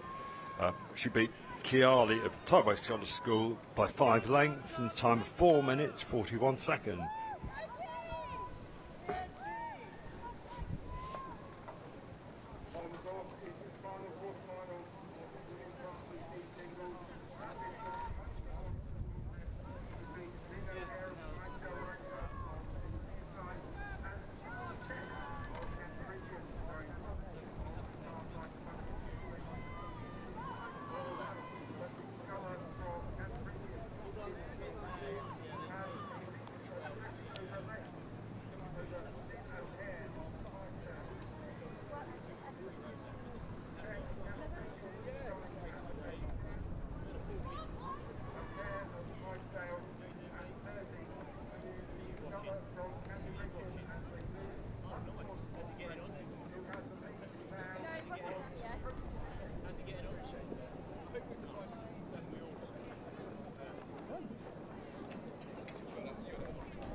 So approaching the finish line, O'Hare of Clydesdale Amateur continues to be led by Chen of Cantabrigian. Chen on the far side, leading by some 3 lengths, maybe it's even 4 lengths, as they approach the finish line in this quarterfinal of the women's B singles. The first quarterfinal of the Henley Masters F quadruple sculls is also underway. This is between Norwich Rowing Club on the near side and City of Sunderland on the far side. Norwich off to a quick start. They're behind the race.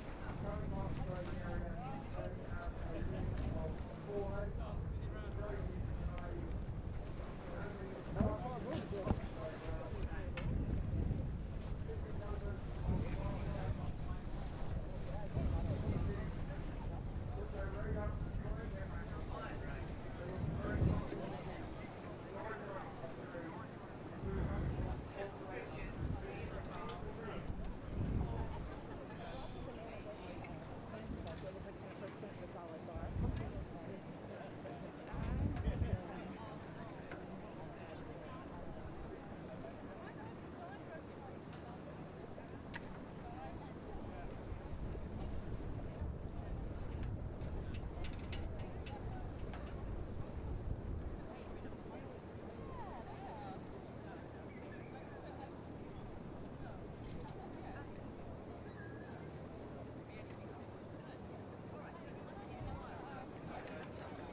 So inside the last 100 metres of this quarter-final of the F quads, and Norwich Rowing Club in their bright yellow kit, paddling in just at 26 strokes per minute, hold a lead of about 4 lengths over the City of Sunderland Rowing Club on the far side.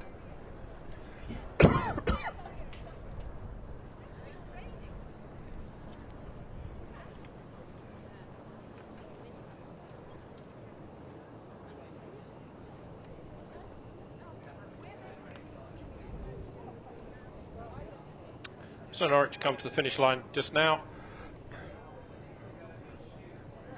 paddling in very, very comfortably in this quarter-final of the Open F quads.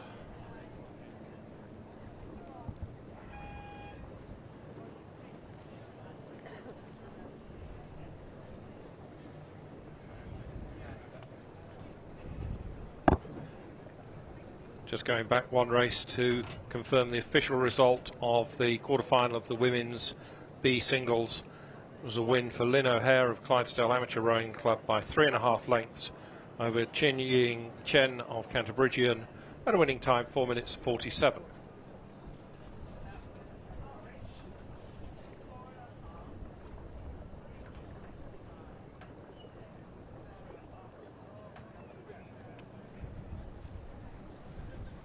And then the official result of that race we've just seen, the Open F quadruple sculls, first of the 4 quarterfinals in that event, a win for Norwich Rowing Club over the City of Sunderland Rowing Club by 4.5 lengths at a winning time 3 minutes 59.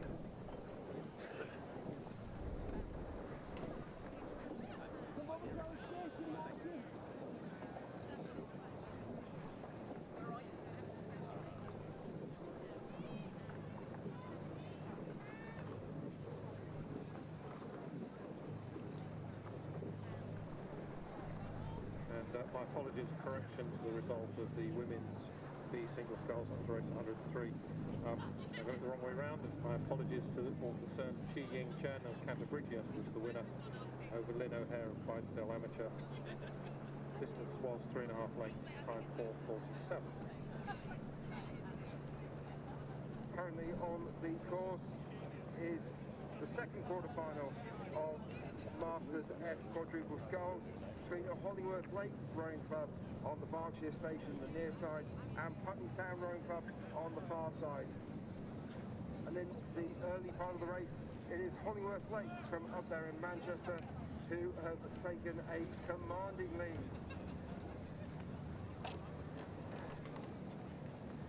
Hollingworth Lake looking very neat and tidy. Sculling at 30. Draw away by considerable margin from Steve from Town Rowing Club.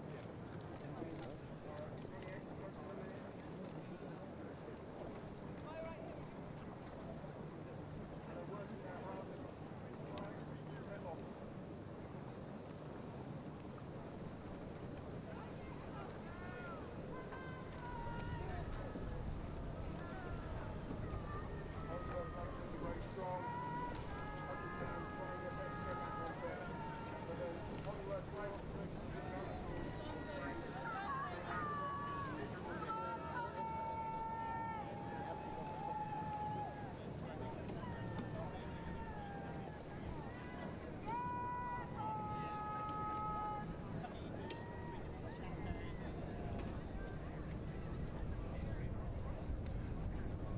Hollingworth Lake rowing very comfortably in this quarterfinal of the Open F Quads.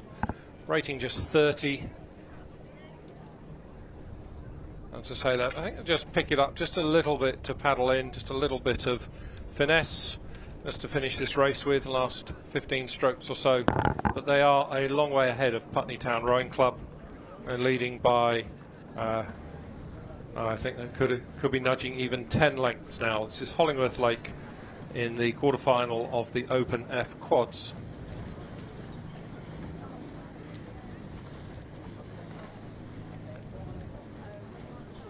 The third quarterfinal of Open F Quads is also on course. This is between Bentham Boat Club on the near side of Berkshire Station and St Ives Rowing Club on the far station. Bentham are the University College London alumni crew, boating out of the UL Boathouse down there in Chiswick, Kew.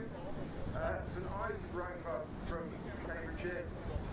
It is St Ives in the red on the far side who have an early lead in this race. They have just about a length on Bentham Boat Club. St Ives looking very neat and tidy, all in red blades, red singlets.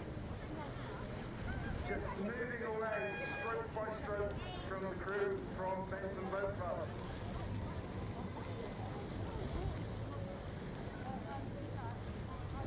St Ives long and strong in the water, rating at 30 strokes a minute.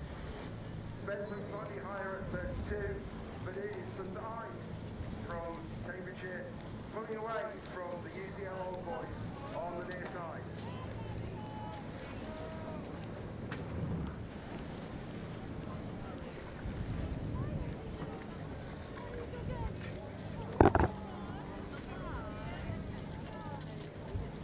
Moving up towards Oxlade and the final third of this race, it is St Ives who enjoy a comfortable margin over the crew from Bentham Boat Club. Confirmation of the official result of race 115, the last race we just seen, quarterfinal of the Open F Quads, a win for Hollingworth Lake Rowing Club over Putney Town Rowing Club. The verdict was easily, at a winning time 3 minutes 57. So this third quarterfinal of the Open F Quads continues to come towards us with Bentham Rowing Club, Bentham Boat Club, my apologies, on the Berkshire Station, trailing by some considerable margin behind St Ives Rowing Club in bright red kit on the far side. We're looking at about 4 or 5 lengths between these two boats.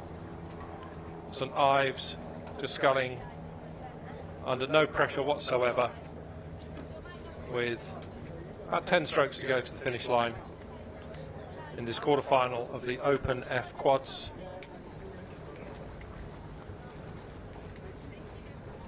Bentham to still sculling along quite gamely, still trying to keep it lively and pushing, but it is St Ives who comes to the finish line well ahead of Bentham in this quarterfinal of the Open F Quads.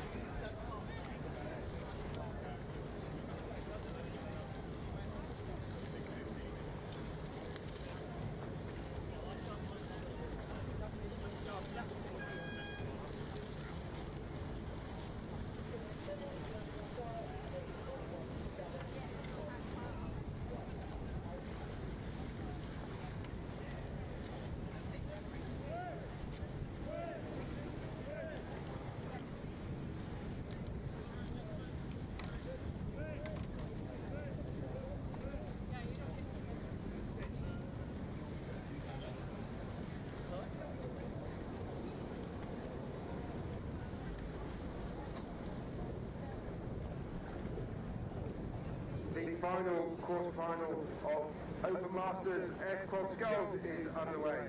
This is between Bradford-on-Avon Rowing Club on the Berkshire Station, that's the near side, and Upper Thames Rowing Club, the local club, on the far side.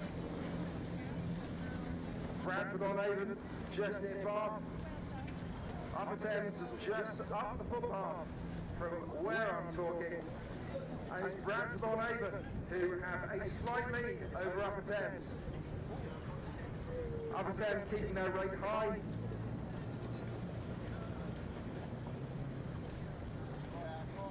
Jack Beaumont, Stan Pete Beaumont in the stroke seat. Looking neat and tidy, the Upper Thames crew, but Bradford on Avon looking strong. Upper Thames will want revenge for their defeat at the recent British Masters Championships by Bradford, but it is Bradford who have a quarter of a length as the crews pass the commentary position. Bradford at 34 strokes a minute, Upper Thames at 32. Bradford are just slowly inching away from Upper Thames. Upper Thames on the far side in the blue with the white blades. As the bowman Steve Dance takes a look around, he's going to call it. He's going to try and get back in touch with the crew from Bradford. But moving away from me, up towards Frawley, it is Bradford who have a lead of 3/4 of a length now over Upper Thames.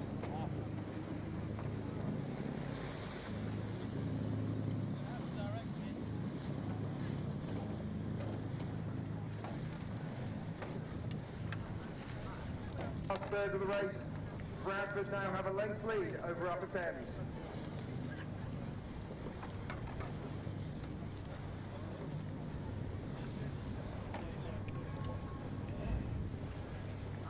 Bradford on Avon at 33, Upper Thames at 35. Upper Thames beginning to wind up and try to sprint in and close this about a length lead that Bradford on Avon have. We're inside the last 20 strokes. If Upper Thames are to do this now is when they need to start to move. But I think Bradford on Avon are just managing to hold them off.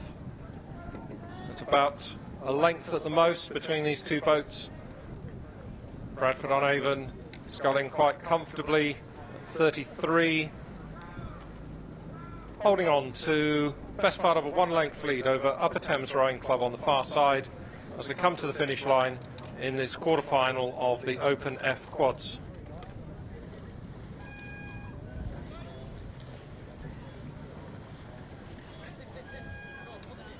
Just while I wait for the official verdict of that race, let's go back one race to 116, the third of the quarter-finals of the Open F Quads.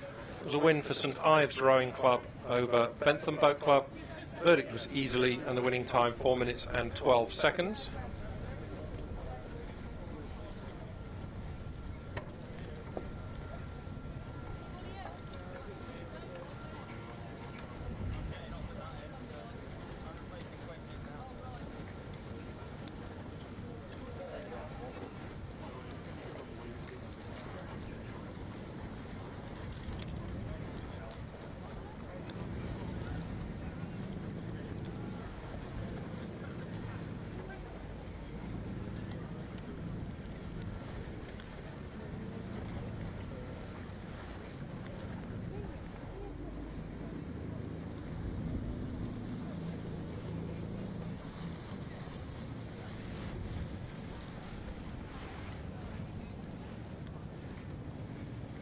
Did we have confirmation of 117?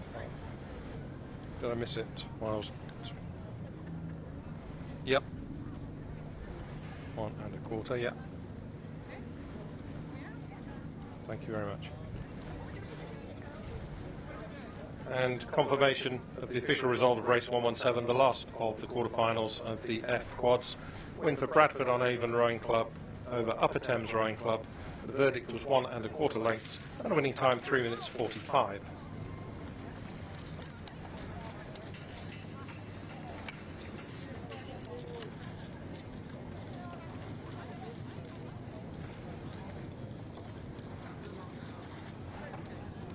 Just a reminder that if you need to catch up with any of the results, they are on the Henley Masters Twitter feed. You can also come to the registration tent and you'll find the results at the site there.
Next on the course, we'll be seeing 3 quarterfinals in the Women's Masters B Cotswold, the first of which is race 118, which is between Nottingham Rowing Club, who are on the Berkshire station on the near side, and Jacksonville Rowing Club from the United States of America. They're in Florida on the Buckinghamshire station on the far side.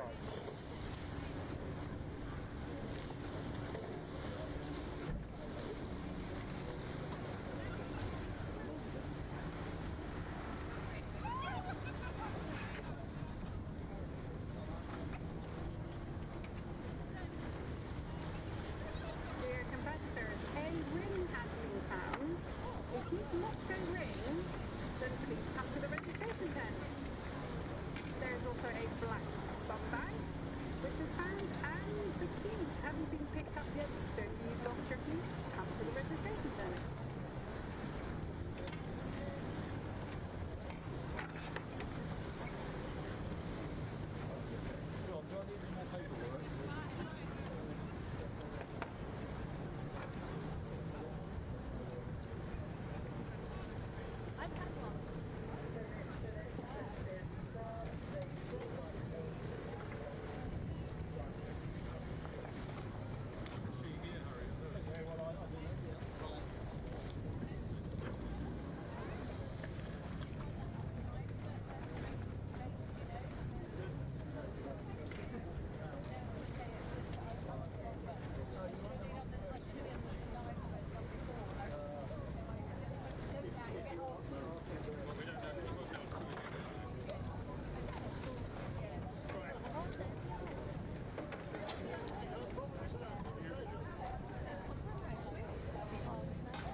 Competing at the regatta and want to get a photo of yourself or a loved one who's been racing, they'll be available from Danny Rodford Photography and from Big Lake Photography. So make sure you have a look on those websites and capture yourself racing on the iconic Henley stretch.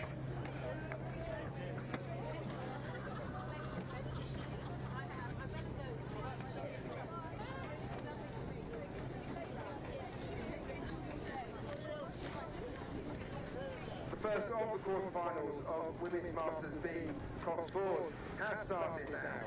This is between Nottingham Rowing Club on the Berkshire station on the near side and Jacksonville from Florida, USA on the far side.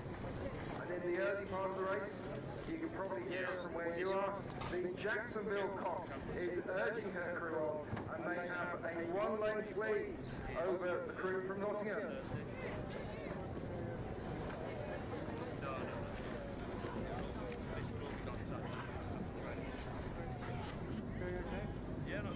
The Jacksonville Cox, proving you don't need a microphone to make yourself heard in the bow loader, is urging her crew on, and they now have a 2-length lead over the Nottingham crew.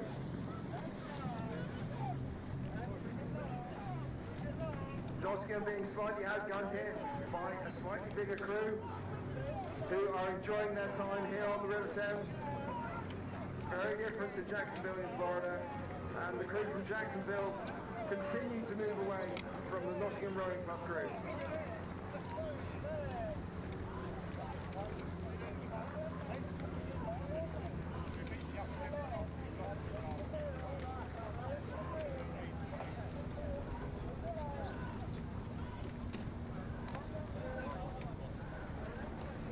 Moving up towards the 40 marker is the crew from Jacksonville in the United States of America, who have a 3-length lead now over Nottingham Rowing Club.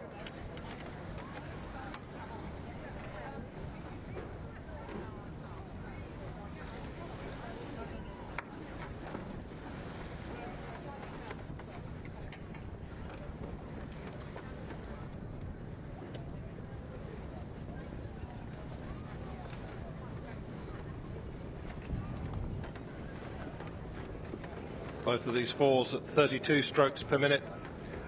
It's Jacksonville Rowing Club on the far side, who continue to lead and indeed to pull away from Nottingham Rowing Club on the station closest to us.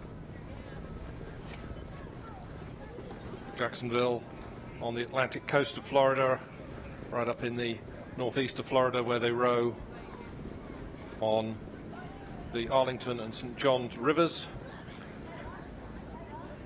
So perhaps this isn't too alien for them, but certainly the setting here, the booms, the grounds almost certainly are.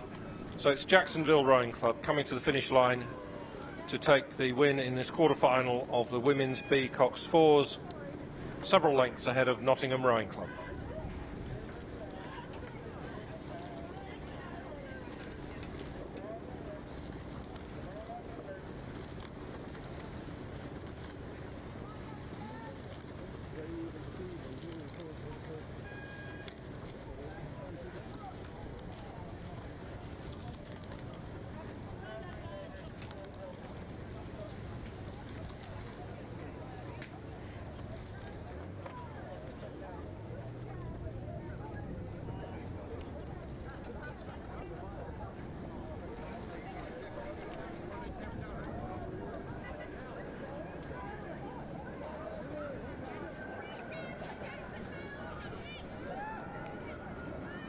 And the official confirmation of the result of that race 118, the first of the quarterfinals of the Women's B Cox Fours, a win for Jacksonville Rowing Club from Florida in the United States of America over Nottingham Rowing Club.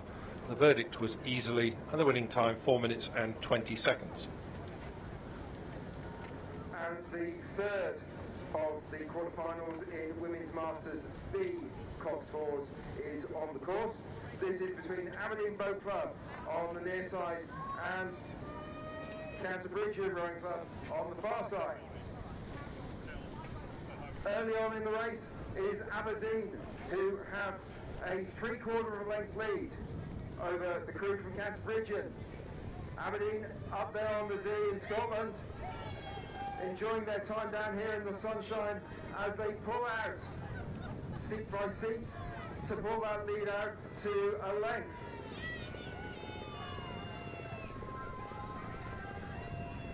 Aberdeen looking strong, long, powerful, seeing with the wind a bit better, moving away with every stroke they take.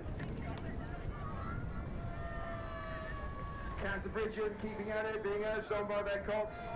Aberdeen steering, looking a little awry, but they are still moving away from Canterbury.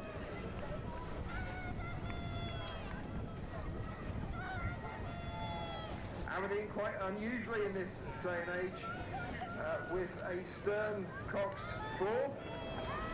Canterbury with a bow loader, as we see many of them. But it's Aberdeen who continue to move away from Canterbury as they move up towards Old Lane.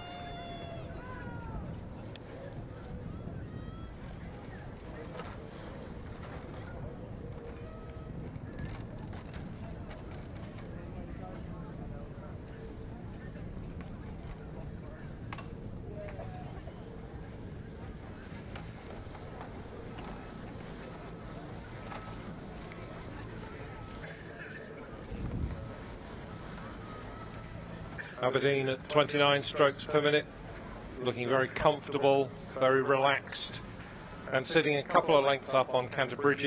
They're still pushing along quite gamely. They're at 33, trying to close the gap, but I think Aberdeen have this fully under control in the final 20 strokes of this quarter-final of the Women's B Cox Fours.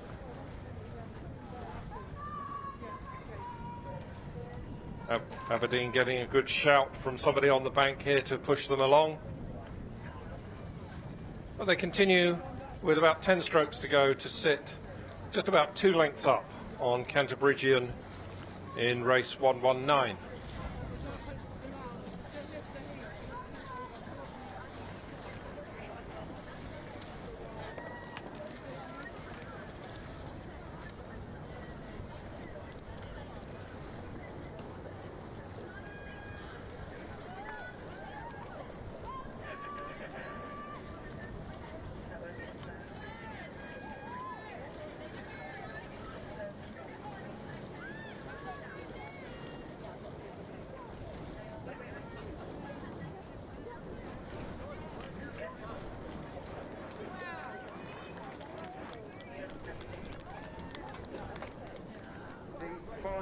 quarter-final of Women's Masters B is now on the course. This is race number 120 between Barnes Bridge Ladies Rowing Club, who are on the Berkshire station, that's the station nearest to us, and Royal Kensington Rowing Club. Early in the race, it was the crew from Barnes Bridge who took the lead. Moving past the barrier, it is Barnes Bridge who still enjoy a lead. Rowing at 34 strokes a minute, they're moving inexorably away from the crew from Royal Kensington. Lovely straight course from the Barnes Bridge Cox. AK being urged on, but struggling to get back into contention with a very neat-looking crew from Barnes Bridge.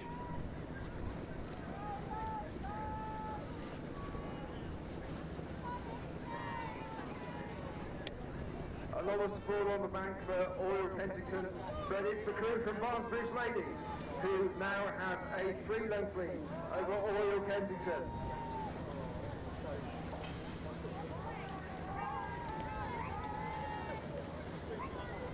AK still at 34. Barnes Bridge also at 34.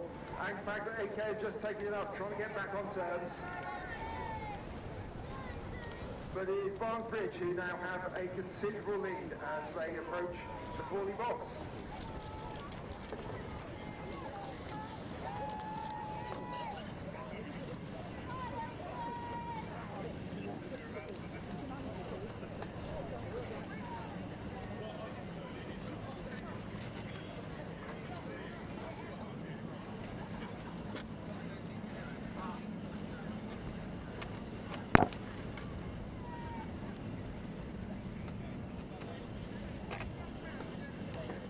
So as they come into the final quarter of this race, Barnes Bridge Ladies, closest to us, continue to hold a lead of several lengths over Oriel Kensington Rowing Club on the far side.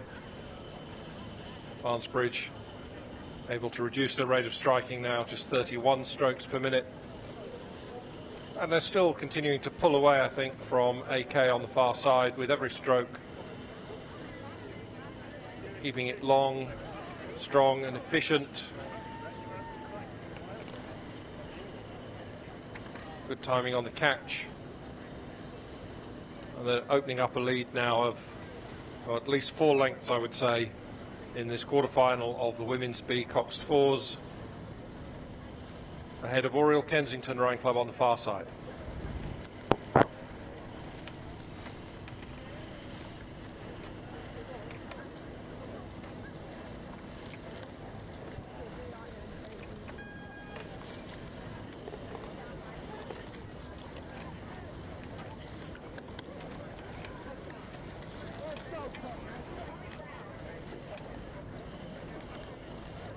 Hard work for Barnes Bridge, although they won it comfortably. They're all puffing and panting quite hard on the finish line.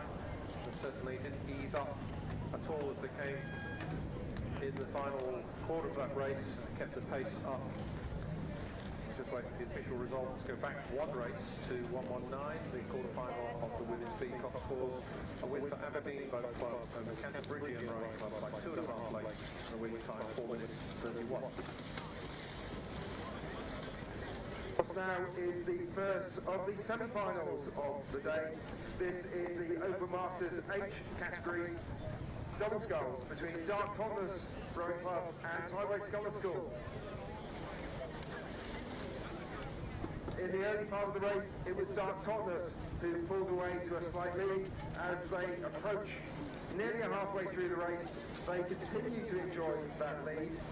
With Rod Stewart in the stroke seats, a serial medal winner at both Australian and British Masters Championships, continuing to power his crew away from Highway Sculler School. Dark Toddlers looking very neat and tidy, very powerful, and just creeping stroke by stroke away from Highway Scullers. Dark Toddlers on the near side, wearing the black with white blades, now enjoy a 3-length lead over Highway Scullers in the red and white and yellow. As the two double sculls move up towards the 40 box, It's Dart Tottenham now who've taken their rate down to 26. Tideway Scullers at 32, but Dart Tottenham continue to move away.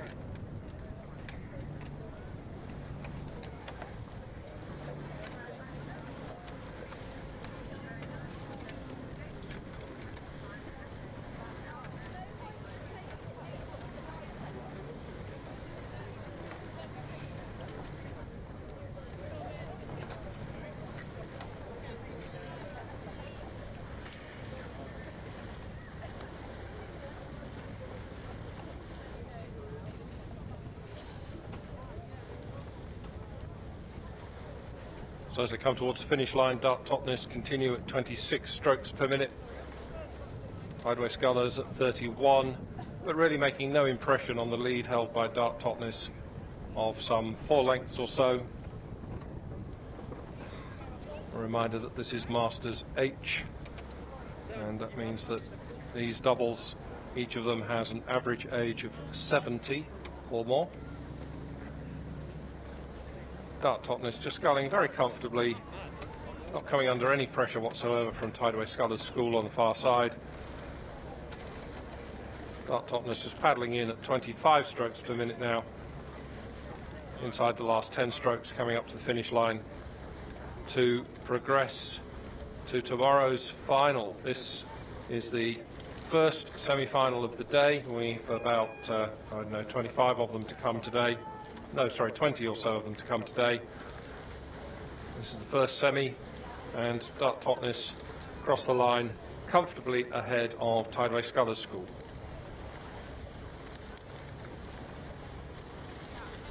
Meantime, coming up course is the second of the H doubles semis.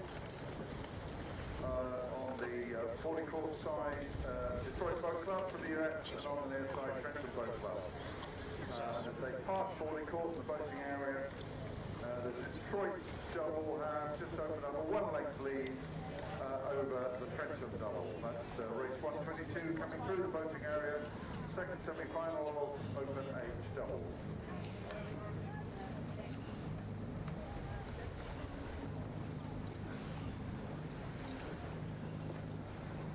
Just quickly go back and confirm a couple of official results to the last quarter-final of the Women's B Cox Fours. A win for Barnesbridge Ladies Rowing Club over Oriel Kensington Rowing Club easily, and a time of 4:15. And then the race we've just seen, the first of the semis of the Open H Double Sculls, a win for Dart Totnes Amateur Rowing Club over Tideway Scullers School. The verdict again was easily, and a winning time 4:31.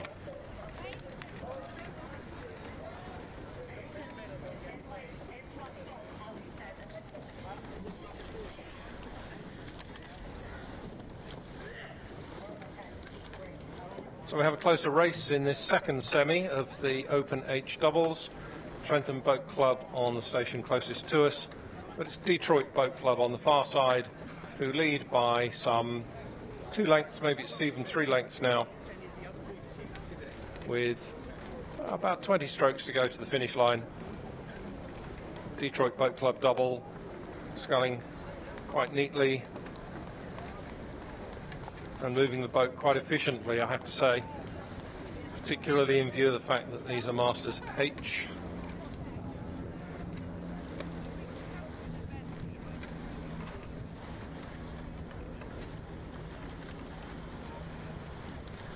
Detroit at 29, as are Trentham. As they come to the line, the last 5 strokes or so of this race, Detroit have the advantage of about a 4-length lead over Trentham in this second semi of the Open H Doubles. Meanwhile, coming through the closest now is the first of the E-Quads semi-finals. On the towpath side, Walbrook Rowing Club, but on the 40 court side and 2 legs up at the moment is the German composites, Volheim and Valdenise. German composite sculling about 32 and leading the Walbrook crew by nearly 2 lengths as they move up through the boating area and towards Old Blade.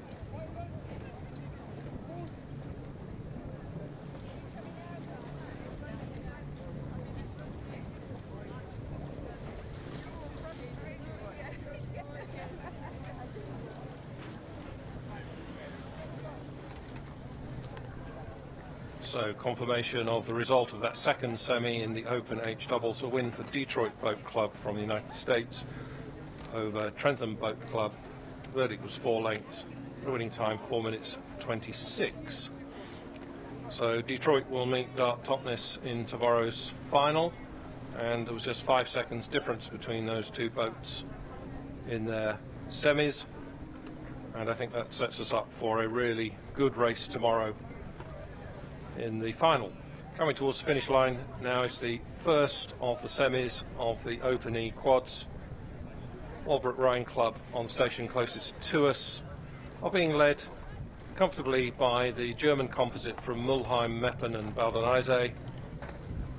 Germans sculling very neatly, quite a high tempo, still at 32, leading by some 3 lengths or so inside the last 5 strokes. Walbrook still pushing along quite smartly, 34, finishing Walbrook, but it's the German composite coming to the finish line in this semi of the Open E quads.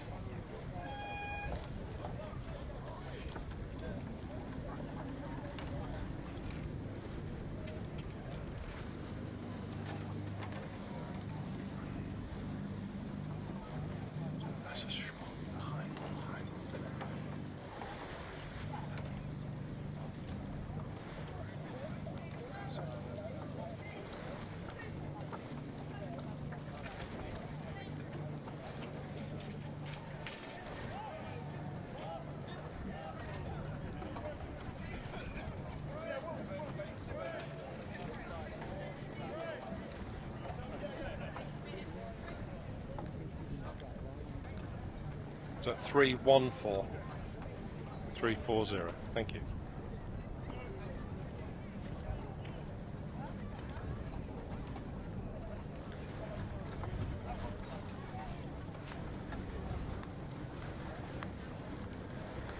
So to confirm the result of that last race was a win for the composite from Wassersportverein Meppen, Wassersportverein Mulheim and Ruderclub am Baldonese over Walbrook Rhine Club by 2 lengths and a winning time 3 minutes 40 seconds.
Also on the course now, the second semi-final in Open E quads.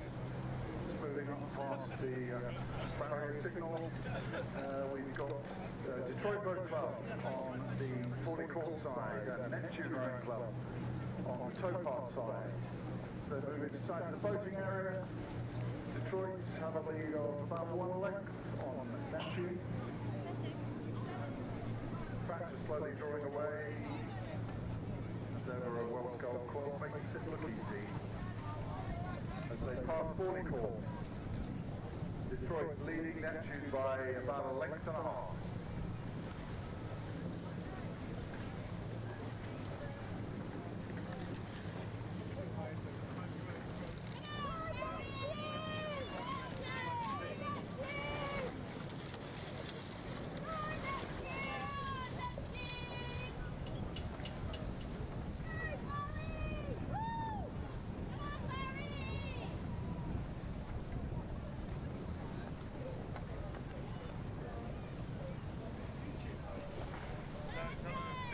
Move up past Old Blaze.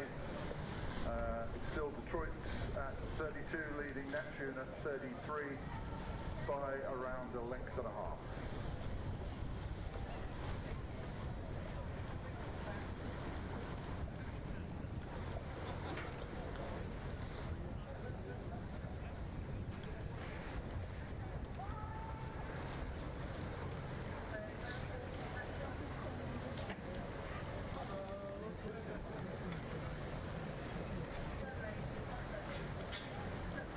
Detroit continue to steer a very nice line, following those booms on the far side of the course. Neptune moved out away from the booms out into the middle of the course, beginning to steer back again, and that's allowed Detroit to pull away. Detroit now leading by some 4 lengths or so over Neptune Rowing Club in this second semi of the Open E quads. Detroit claimed to be the oldest rowing club in the United States, founded in 1839, and working their way through to tomorrow's final by the looks of it in this Open E quads, coming home comfortably ahead of Neptune Rowing Club of Ireland. The next race is coming up fast behind. This is the first semi-final in Women's E quads. On the tow part side, Marine Rowing Association, and on the far side of the Arning Light Tadwich Colours Composite quad. And this is going to be a closely fought race, I think, all the way. As they come up through the boating area, Marine has a slight lead, maybe a third of a length over the Arning Light Composite. In fact, 3 Arning Light, 1 Tadwich Colours. Yeah, it's about half a length as they pass 40 court. So there's still time for Arning Light to get back, but Marine look very comfortably in control as they move up through the boating area.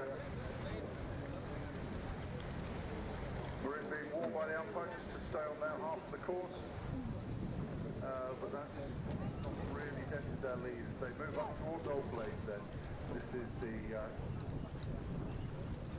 first semi-final in Women's E quads. Marine leading the Arning Light Tadwich Colours Composite.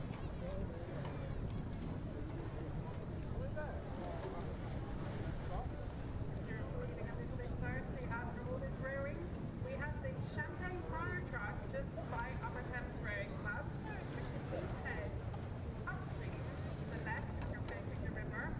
Then walk 300 metres and you'll get to Upper Thames and you can have a nice glass of champagne there.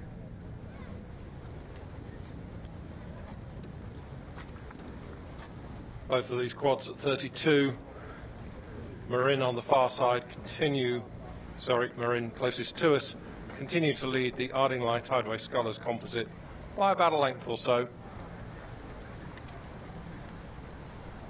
Arning Light Tideway Scullers trying to pick it up, close the gap, and I think they are closing. This is going to be very close on the line. Marine just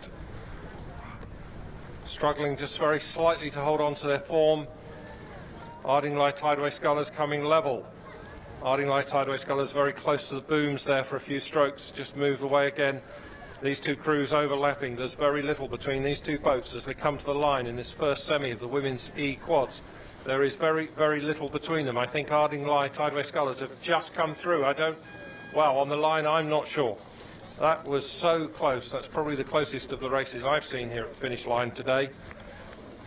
We'll go over to the judges to decide that one, but we can go back one race and give you the official result of the second semi of the Open E quads. It was a win for Detroit Boat Club over Neptune Rowing Club of Ireland.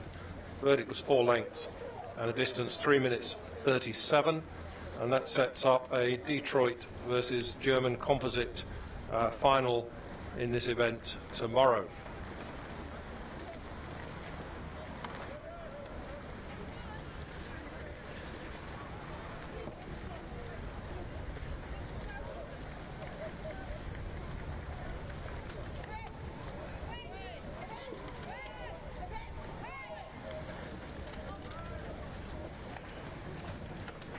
Did you have that one?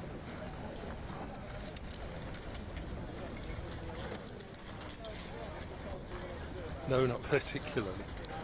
Thank you. And so confirmation of that result. That was race 125.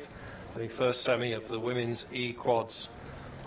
It was a win by just 3 feet on the line. The verdict going to the Ardingly Tideway Scullers composite over Marine Rowing Association from the United States.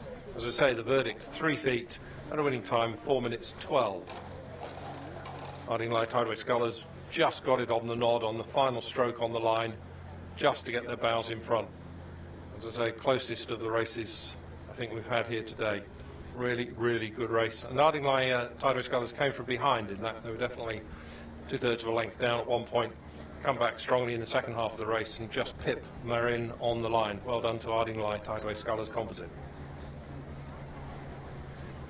Meantime, the second semi-final has just started. Women's E quads, Bramford on Avon on the towpath side, Tideway Scullers School on 40 court side of the course, and that race is now underway and moving up towards the boating area.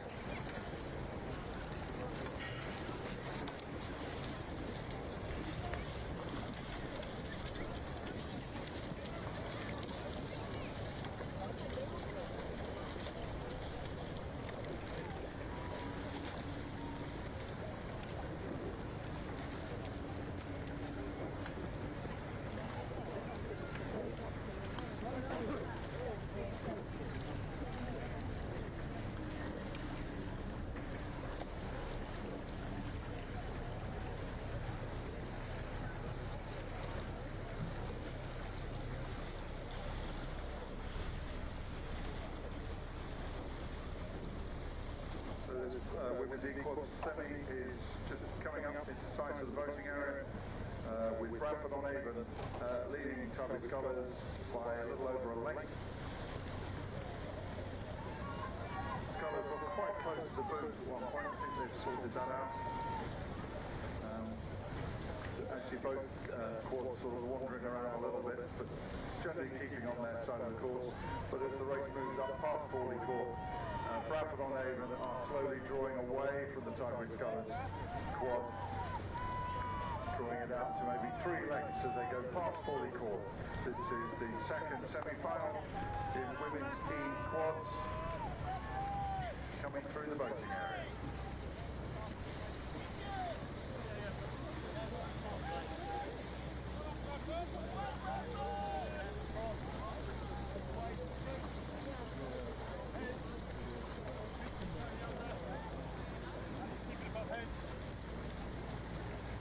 And as that quad semi-final moves away, I can report that the first of the Open D singles semis has just started. Ian Harding from City of Bristol on the towpath side, Richard Manners from Tees on the Forley Court side. That race has just started.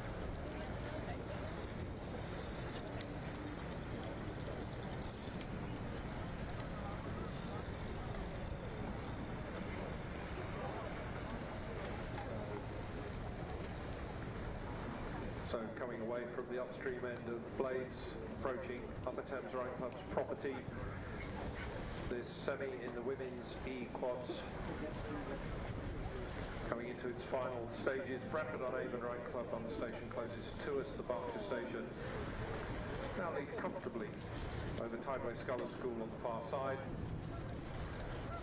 Bradford on Avon opening up the lead of some 3 or 4 lengths, I think, now.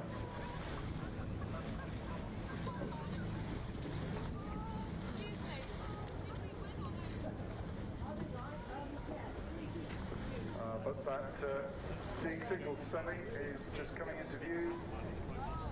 On the near side, Ian Harding from Bristol. On the far side, Richard Manners from Tees.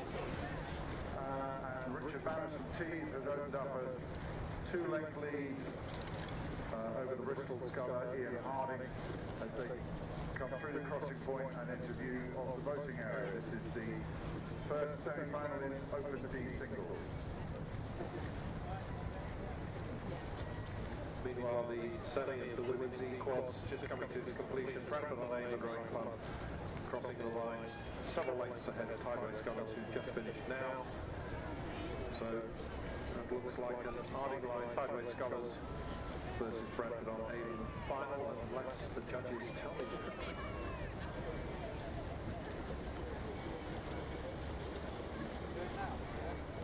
Passing the voting area with amongst the fourth, Sir Richard Manners from Tees is leading Ian Harding from City of Bristol in this first semi-final of D-singles. Moving up towards Old Blades with Richard Manners continuing to lead.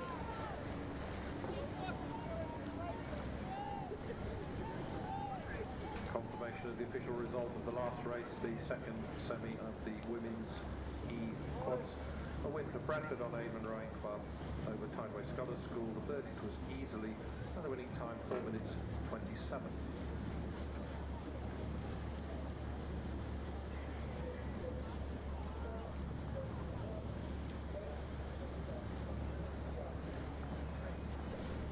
This first semi of the Open D-singles still coming towards us. And it's still Richard Manners of Tees Rowing Club on the far side, leading Ian Harding of City of Bristol by about 3 lengths as they come away from Old Blades and head up towards the finish line at Upper Thames Rowing Club.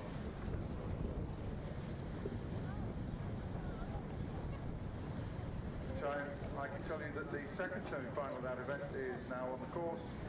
Toby Backhouse from Southampton Coal Porters on the towpath side, Shell Anderson from Thames Rowing Club on the Forley Court side. That race is now underway.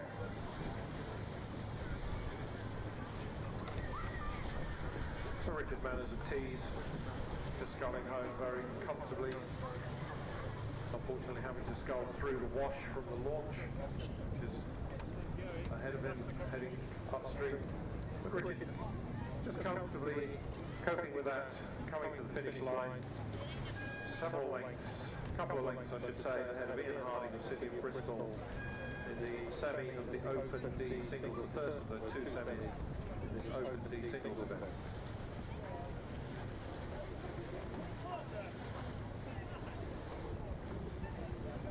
See, that second semi-final is now moving up through the crossing point with Toby Backhouse from Southampton Coal Porters leading Phil Anderson from Thames by 2 or 3 lengths as they come into view of the voting area in this second semi-final of Open D-singles.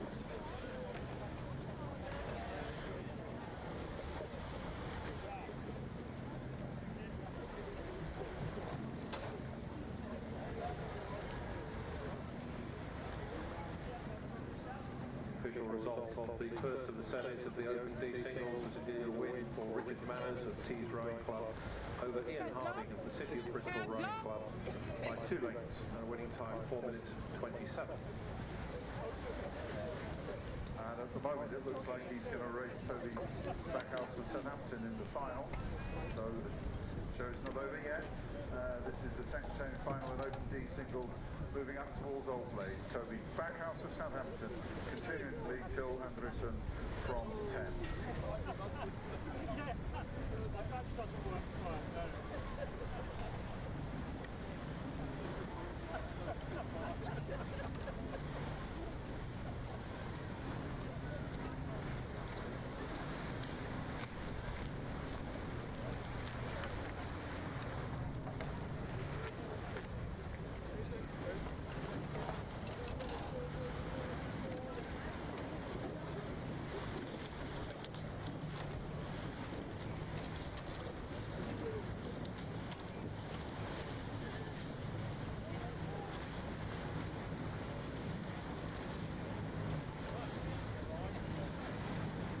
Toby Backhouse just at 25 strokes per minute, leading, I think, fairly comfortably now this semi-final of the Open D singles, ahead of Till Andresen of Thames Rowing Club, who is at 27.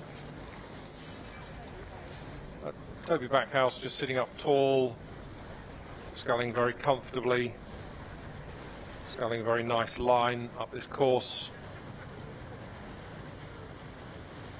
But in the meantime, the semi-final of the women's D singles is rapidly moving up the course. Helen Marshall from Milton Keynes on towpath side, Rachel Armstrong from Bedford on the 40 course side. And these two scullers are having a good little scrap. Very little between them as they move up through the crossing point. As they approach 40 course, it's Rachel Armstrong from Bedford just got the lead. Less than a length in it, which is much in a singles race, maybe 2/3 of a length only as they pass 40. So there's all to play for Helen Marshall from Milton Keynes as these two scullers move up towards Old Blade. So Rachel Armstrong from Bedford leading Helen Marshall from Milton Keynes.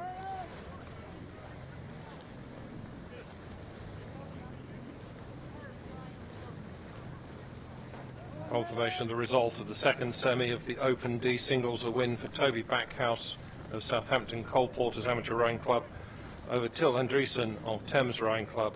The verdict was 4 lengths and a winning time 4 minutes 30 seconds. And that sets up tomorrow's final between Toby Backhouse and Richard Manners, and in their 2 semis there was only 3 seconds difference in their times.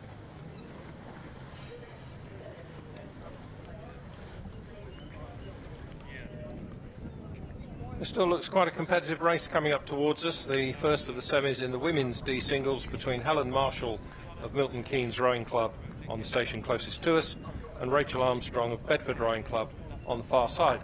I think it's Rachel Armstrong who's taken the advantage through the middle of the race, the middle third of the race, and now leads Helen Marshall by a couple of lengths.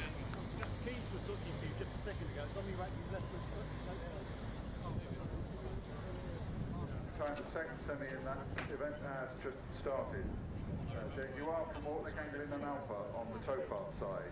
Michelle Stuttridge from Molesey on the 40 course side. That race just started. Perhaps 100 metres into it now.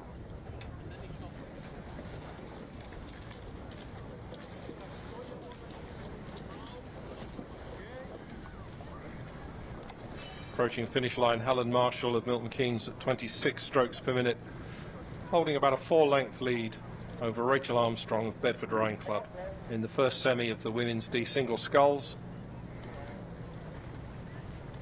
My apologies, got those the wrong way round. Rachel Armstrong of Bedford is of course leading, just coming to the finish line now, ahead of Helen Marshall of Milton Keynes.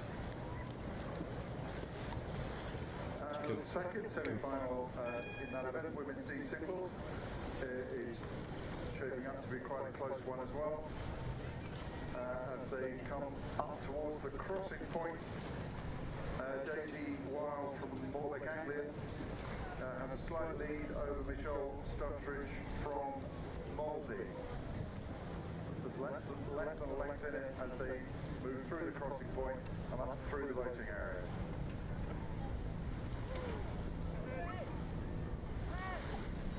Confirmation of the results of the last race, the first of the semis in the women's D singles. A win for Rachel Armstrong of Bedford Rowing Club over Helen Marshall of Milton Keynes Rowing Club. The verdict 4.5 lengths and a winning time 4 minutes 49.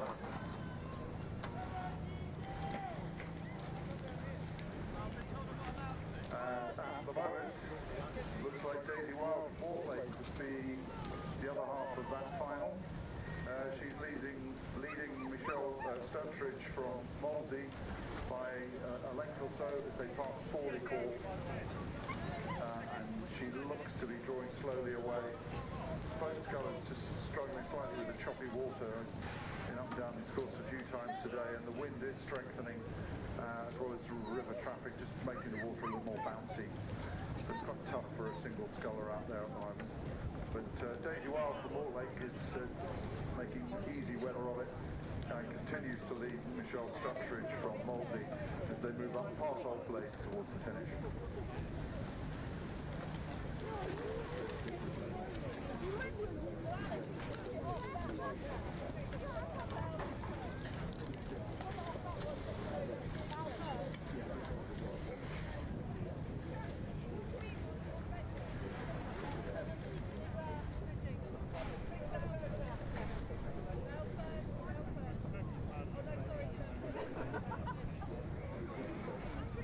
Second semi of the women's D singles coming towards its conclusion, and Daisy Wild of Mortlake Anglian and Alpha on station closest to us, continuing to ease away from Michelle Stuttridge of Molesey on the far side.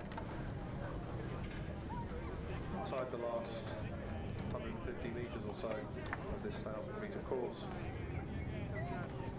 As Rod was just saying, the water is a little bit bouncy, courtesy of these launches that are chugging up and down.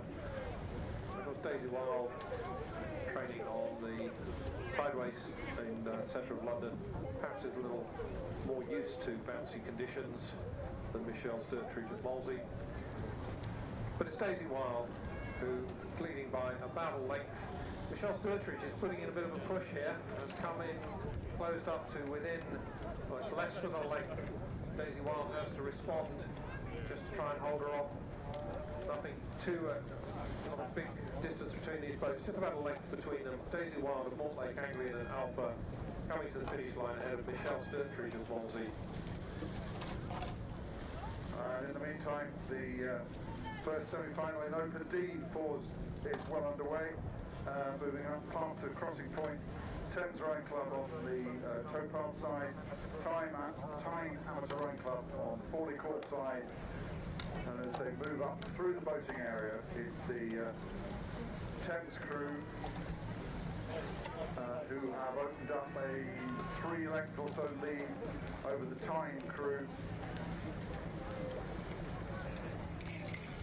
Thames trying to emulate the example set by their colleagues last week at some other Henley regatta, and comfortably in control of this race as they move up past Fawley Court. It's Thames leading Tyne in this first semi-final of Open D Cox Falls.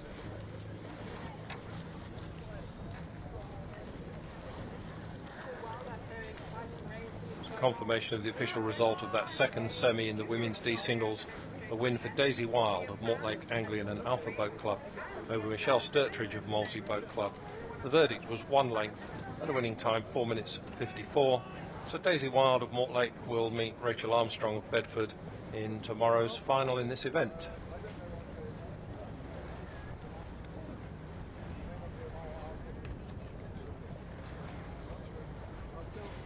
In the first semi of the Open D Cox Falls, Thames Rowing Club on the station closest to us continue to just squeeze away from Tyne Amateur Rowing Club on the far side,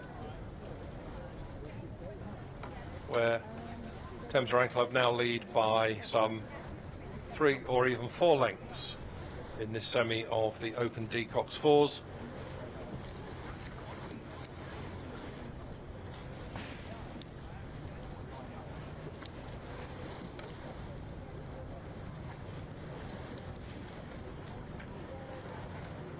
Cox Falls, of course, a strongman's event. This is about power in the water. Thames Rowing Club looking very powerful indeed, very sharp, pushing the boat along quite nicely, just relaxing on the recovery, taking their time coming forward. Some 4 lengths up on Tyne Amateur Rowing Club in this semi of the Open D Cox Falls.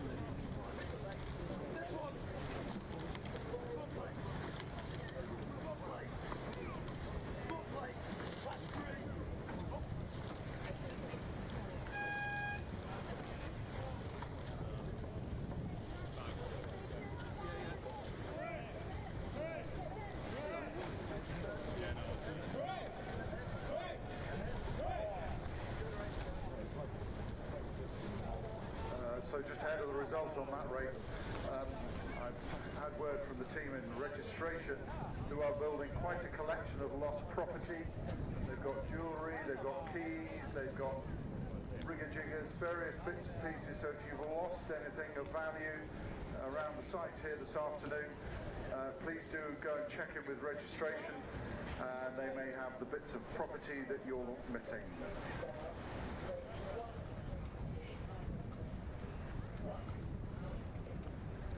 And so to confirm the official result of that race 131, the first of the pair of semis in the Open D Coxfords, a win for Thames Rowing Club over Tyne Amateur Rowing Club.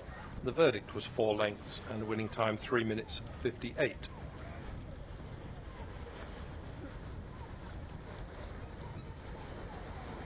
We're going to find out very soon who's in the other half of that final, because the other semi-finals now underway. Upper Thames Rowing Club on the towpath side, Kingston Rowing Club on the 40 court side. That race now moving up past Remnant Farm.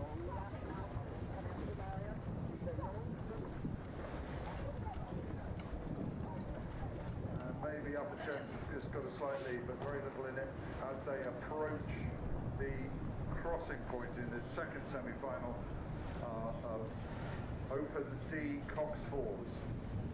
Upper Thames just ahead of Kingston, but not by much.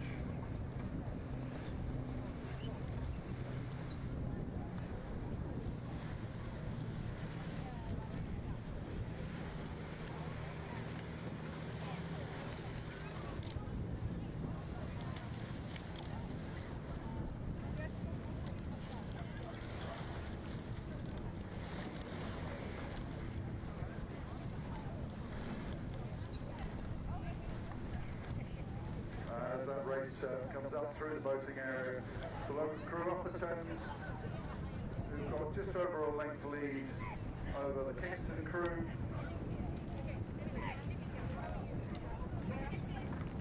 Upper Thames at 31, Kingston at 33. I think Upper Thames may be working a little bit harder in the water.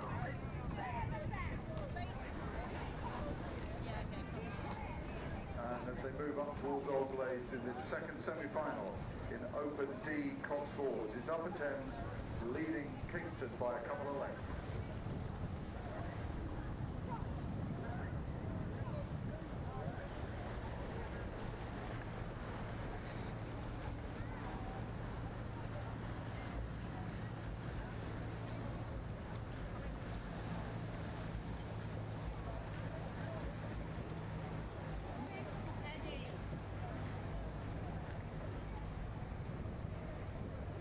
And as we come into the final quarter of this race, Upper Thames Rowing Club closest to us on their home stretch of water continue to lead Kingston Rowing Club on the far side by a couple of lengths. This is the second of the semis of the Open D Coxfords. I'm sure Upper Thames, as both host club and celebrating their 60th anniversary of the foundation this year, will be looking to win as many of these events here today, tomorrow, as possible. It certainly looks like this Upper Thames crew will be progressing to tomorrow's final. They continue to lead Kingston, maybe Upper Thames just easing off just a little bit in the final 10 or 12 strokes. All the work's done. They obviously feel that the victory is secure. They're just paddling very nicely up to the finish line, sitting about a length and a half up on Kingston Rowing Club in this semi of the Open D Coxfords. Upper Thames coming to line now, being followed home by Kingston.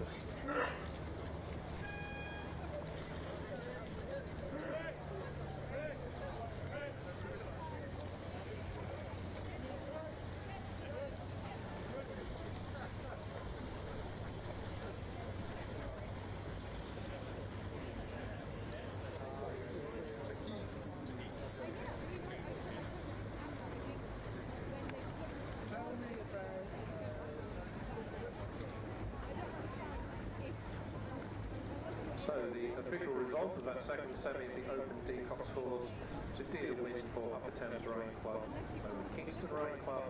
The verdict 1 3/4 lengths, winning time 3 minutes 55, and that sets up a Thames Rowing Club, Upper Thames Rowing Club final tomorrow. And in the two semis, only 3 seconds difference between their winning times. I think that sets us up for a really competitive race tomorrow. final on the Open D Cox Fours. Now we're on to the Women's D Cox Fours. The first of those semis have just started. Oriel Kensington on the towpath side, Monmouth Rowing Club on the 40 court side. As that race comes up towards the barrier, there's very little between the two crews.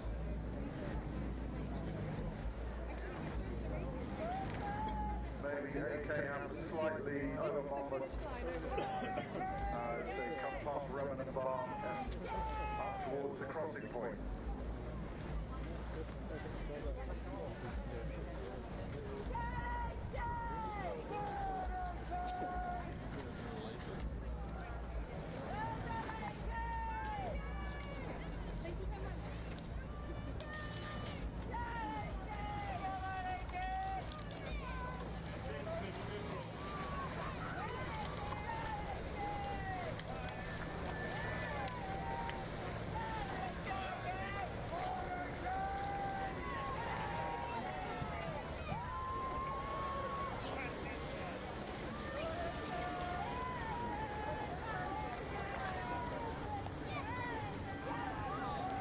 So this is a cracking race. This is first semi-final in Women's D Cox Fours.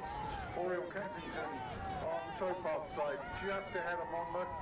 Oriel Kensington being warned several times by the umpire. One of the challenges of having a bow load of four is you need to make sure you transmit any warnings from the crew to the con sitting up in the front. They've now worked that out, but they're back on their side of the course anyway.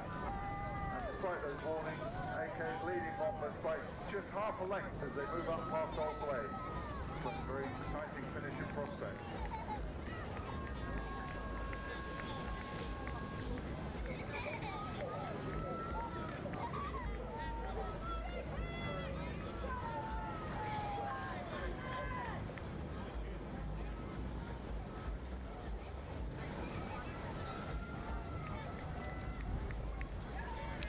Oriel Kensington at 32, Monmouth on the far side at 35. It looks to me that Oriel Kensington just squeezing out beyond the half-length lead that they had, maybe now to 2/3 of a length, 3/4 of a length.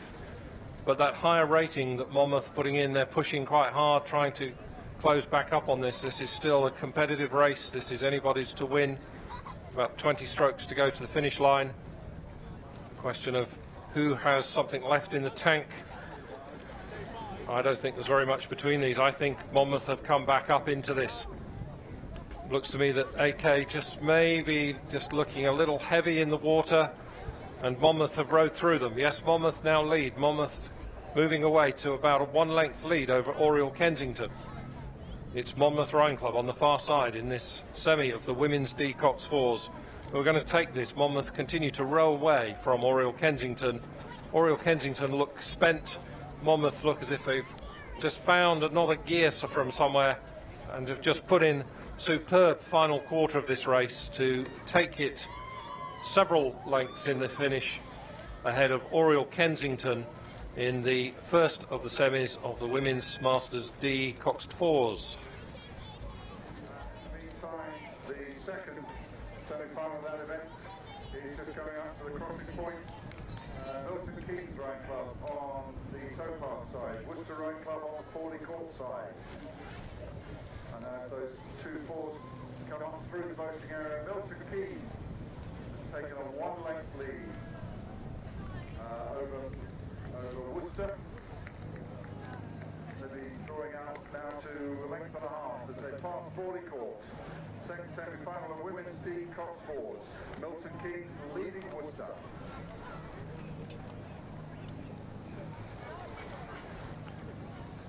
Just going back one race to confirm the official result of the first of the semis of the Women's D Cox Fours.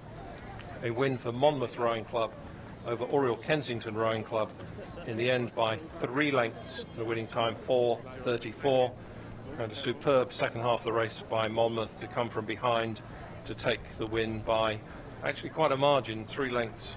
To come from half a length down to win by 3 lengths takes some doing, and all credit to Monmouth for doing it. Meantime, the second semi-final coming up past Old Blade.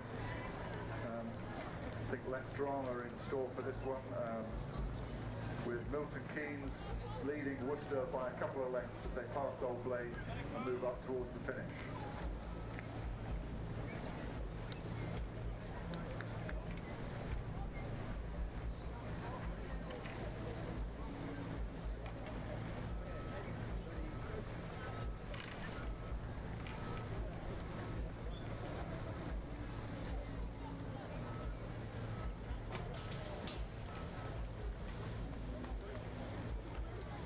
Both of these women's D4s rating 30 strokes per minute. It's Milton Keynes closest to us with a couple of lengths lead over Worcester Rowing Club on the far side. Inside the last 100 metres or so of this race.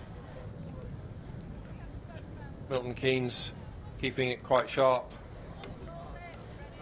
I think the fellow commentator earlier on made a comment about bow loaders and stern coxed fours.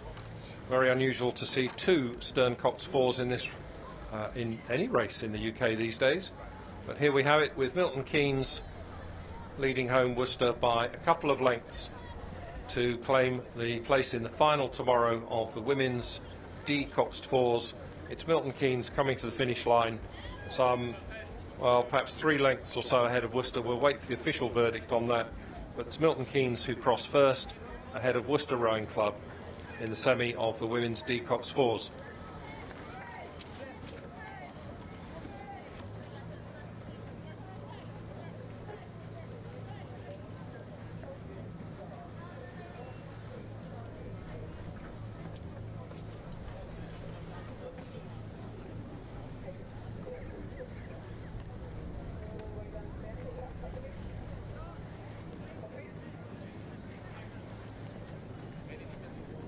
So the verdict of that second semi in the women's D coxed fours, a win for Milton Keynes Rowing Club over Worcester Rowing Club. The verdict was 3 lengths and a winning time 4:36.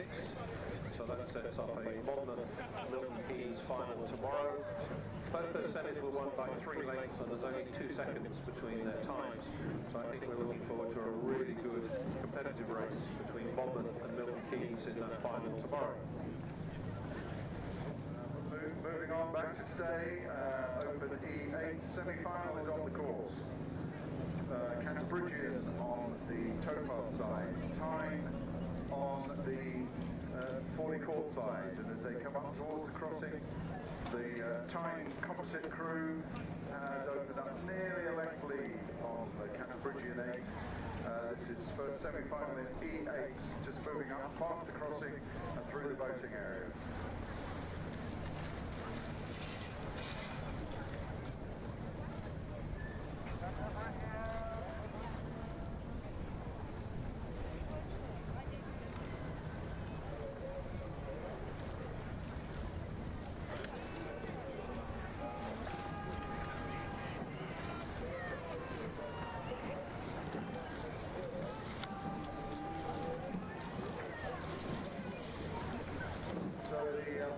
Northeast composite, it's got Hexham, it's got Tyne, it's got Durham in that crew.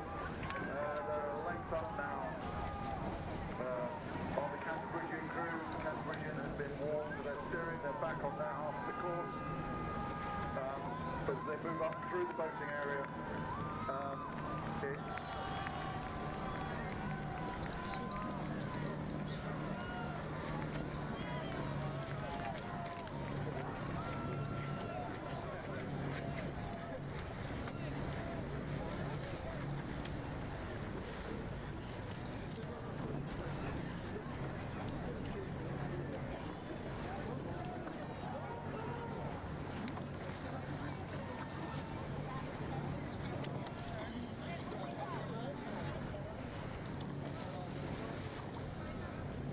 it's continue to come towards us. This is the semi of the Masters E8 with the Hexham, Tyne, Durham composite crew on the far side at 35. Cambridgian closer to us at 33. But it's the Northeast composite crew that's moving away, opening up now some clear water between them and Cambridgian. So Hexham, Tyne, Durham just powering up to the finish line. about a length and a half up, still moving away from Cantabrigian in his first semi of the Open E8. Coming to line now, the Hexham Tyne Durham Composite. And being chased home gamely by Cantabrigian.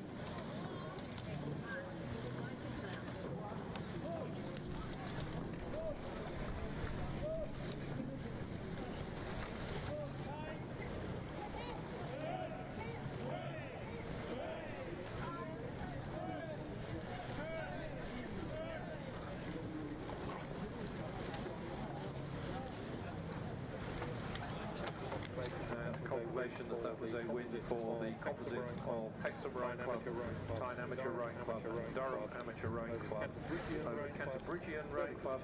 Verdict was 2 lengths and a winning time 3 minutes 32.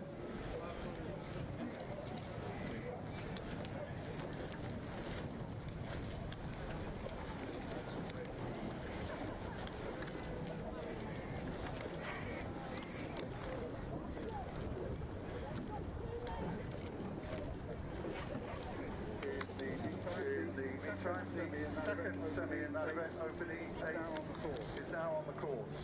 On the towpath side, the local Upper Thames, and on the Forley Court side, Tideway Scullers School. Wow, there's very little in it. Both these eights vying for the lead. Just Tideway Scullers maybe just got their noses slightly in front, but very little in it. They move up through the crossing point. Both looking really strong and powerful. 35, 36 strokes a minute they're going. There is going to be no let up in this race. They are motoring all the way. And as they come up past Forley Court, maybe a canvas to Tideway Scullers. So there is all to play for. Scullers leading Upper Thames, but by a very small margin as they move up through.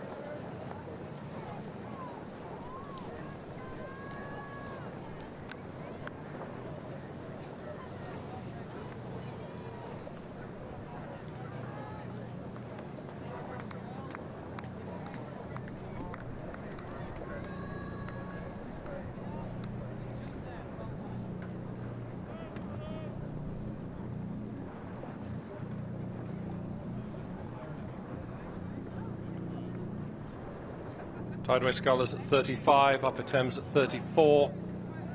Upper Thames trying desperately to close the gap on Tideway Scullers.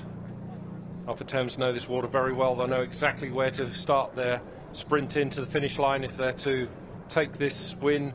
But I think it's Tideway Scullers School on the far side who continue to lead by about 3/4 of a length with 10 or 12 strokes to go. Upper Thames really pushing very hard now. Upper Thames are now sprinting. Upper Thames trying to close this gap. Tideway Scullers are having to work to hold them off. There is now very little between these two boats. Upper Thames raised the rating up and up and up, 39 strokes a minute. Tideway Scullers on the far side. Upper Thames closest to us. Tideway having to work very hard to hold off Upper Thames on the line.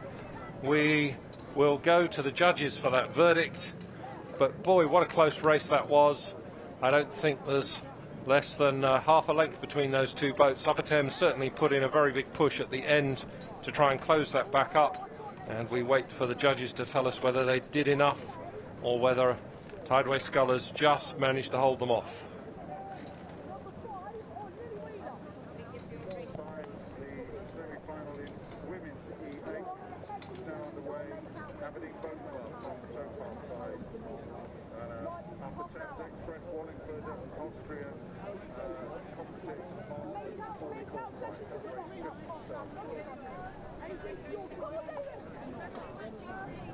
So, confirmation of that second semi, the Open E8 was indeed it went to Tideway Scullers School, who managed to hold on the charge on the finish line from Upper Thames.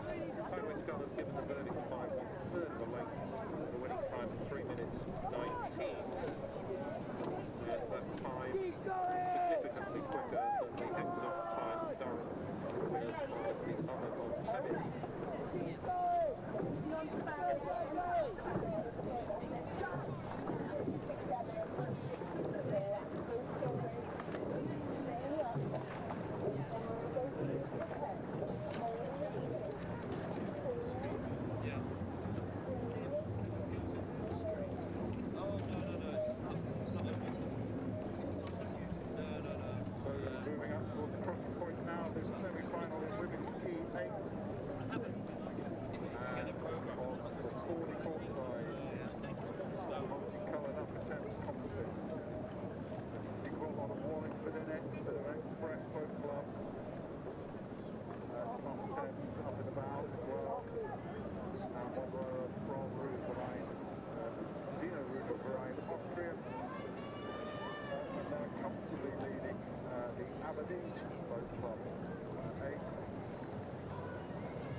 empty strokes per minute. I think this race was done and dusted very early on the start.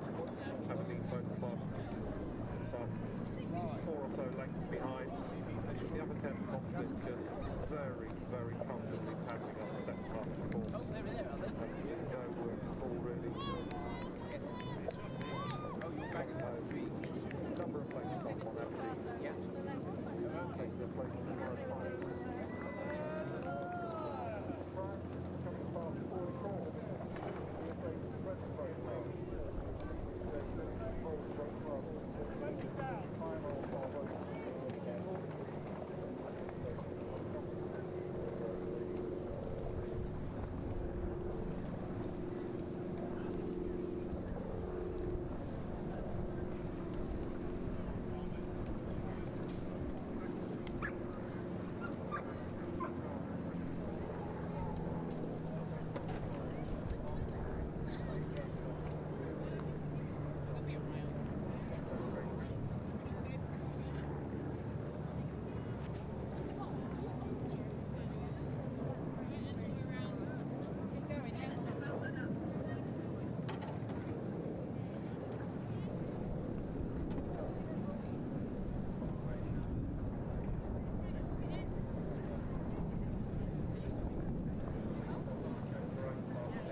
So this semi in the Open G singles,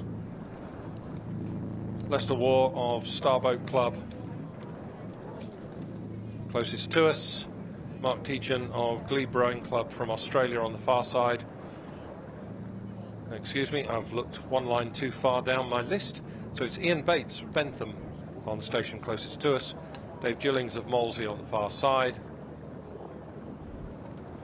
and Ian Bates of Bentham just sculling in very relaxed, very comfortably, ahead by several lengths over Dave Gillings of Molesey in this first of the 2 semis of the Open G singles. Second semi looks a much closer affair. Leicester War Star Club on the Topart side. Mark Teachin from Glebe Rowing Club on the 40 court side, and they are absolutely level. They come up through the boating area. Very slightly Leicester War Star has just laid maybe a couple of feet over Mark Teachin, but it's very little in it.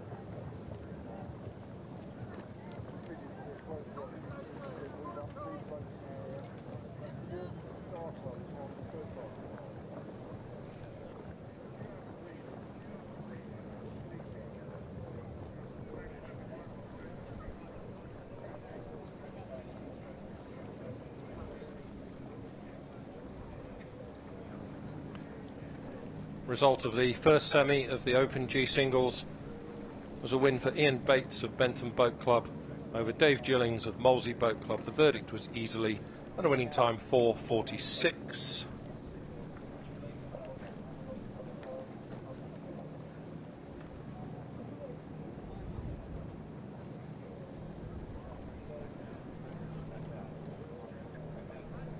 And I think we have a closer race here in this second semi of the Open G singles, with Leicester War of Star Club on the station closest to us, leading Mark Teachin of Glebe Rowing Club Australia on the far side. A bunch of people stood in the way.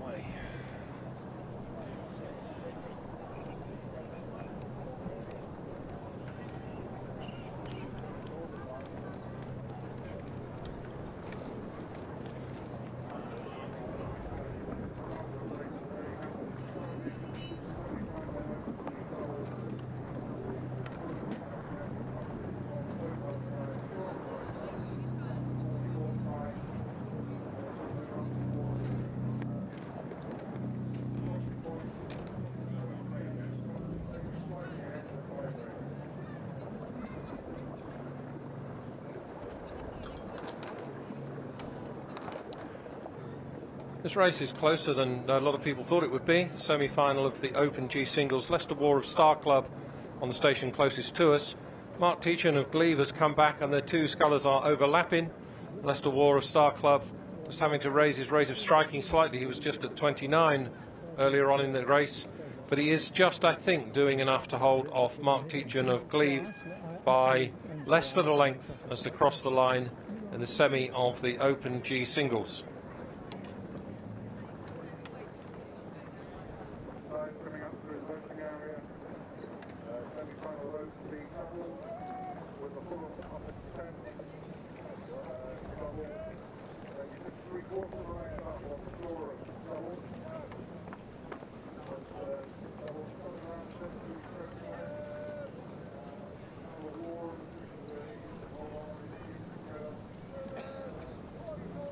Very special. 16 people ran really hard and some people shut around.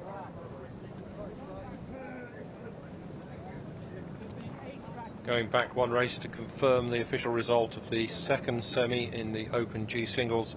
A win for Leicester War of Star Club by 3/4 of a length over Mark Teachin of Glebe Rowing Club from Australia, and a winning time 4 minutes 53.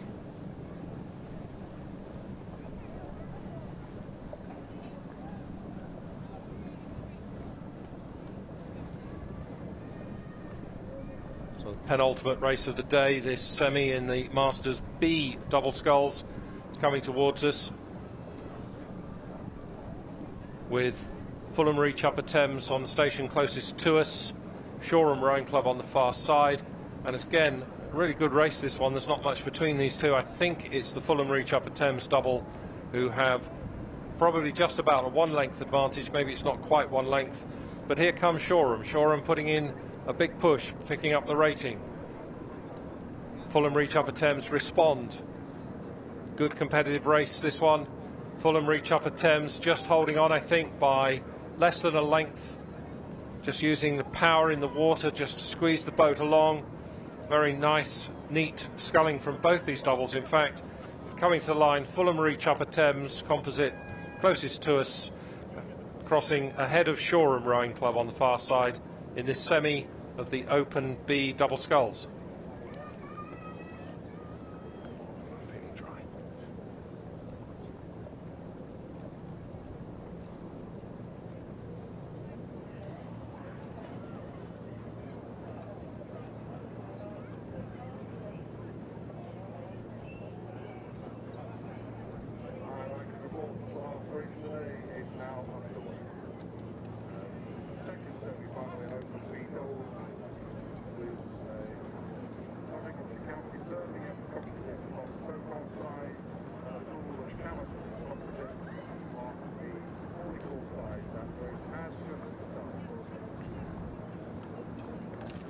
Confirmation of the official result of the penultimate race of the day, the first of the semis in the Open B double sculls. A win for the Fulham Reach Upper Thames Rowing Club composite over Shoreham Rowing Club. The verdict given 3/4 of a length, and a winning time 3 minutes 53.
So we have about 1 minute's racing left to complete today's programme. This second semi in the Open B double sculls coming towards us, and it's still the Birmingham Nottingham County composite crew on the station closest to us who hold about a 2-length advantage over Paul Camus on the far side to take place in tomorrow's final. Birmingham Notts County reduced the rate of striking, just beginning to relax a little bit. Now at 31. It's pushing the boat along very nicely, in fact, and holding about a length and a half, maybe it's 2 lengths advantage over the Paul Camus composite on the far side as they come towards the line in this last race of the day, the second semi of the Open B double sculls.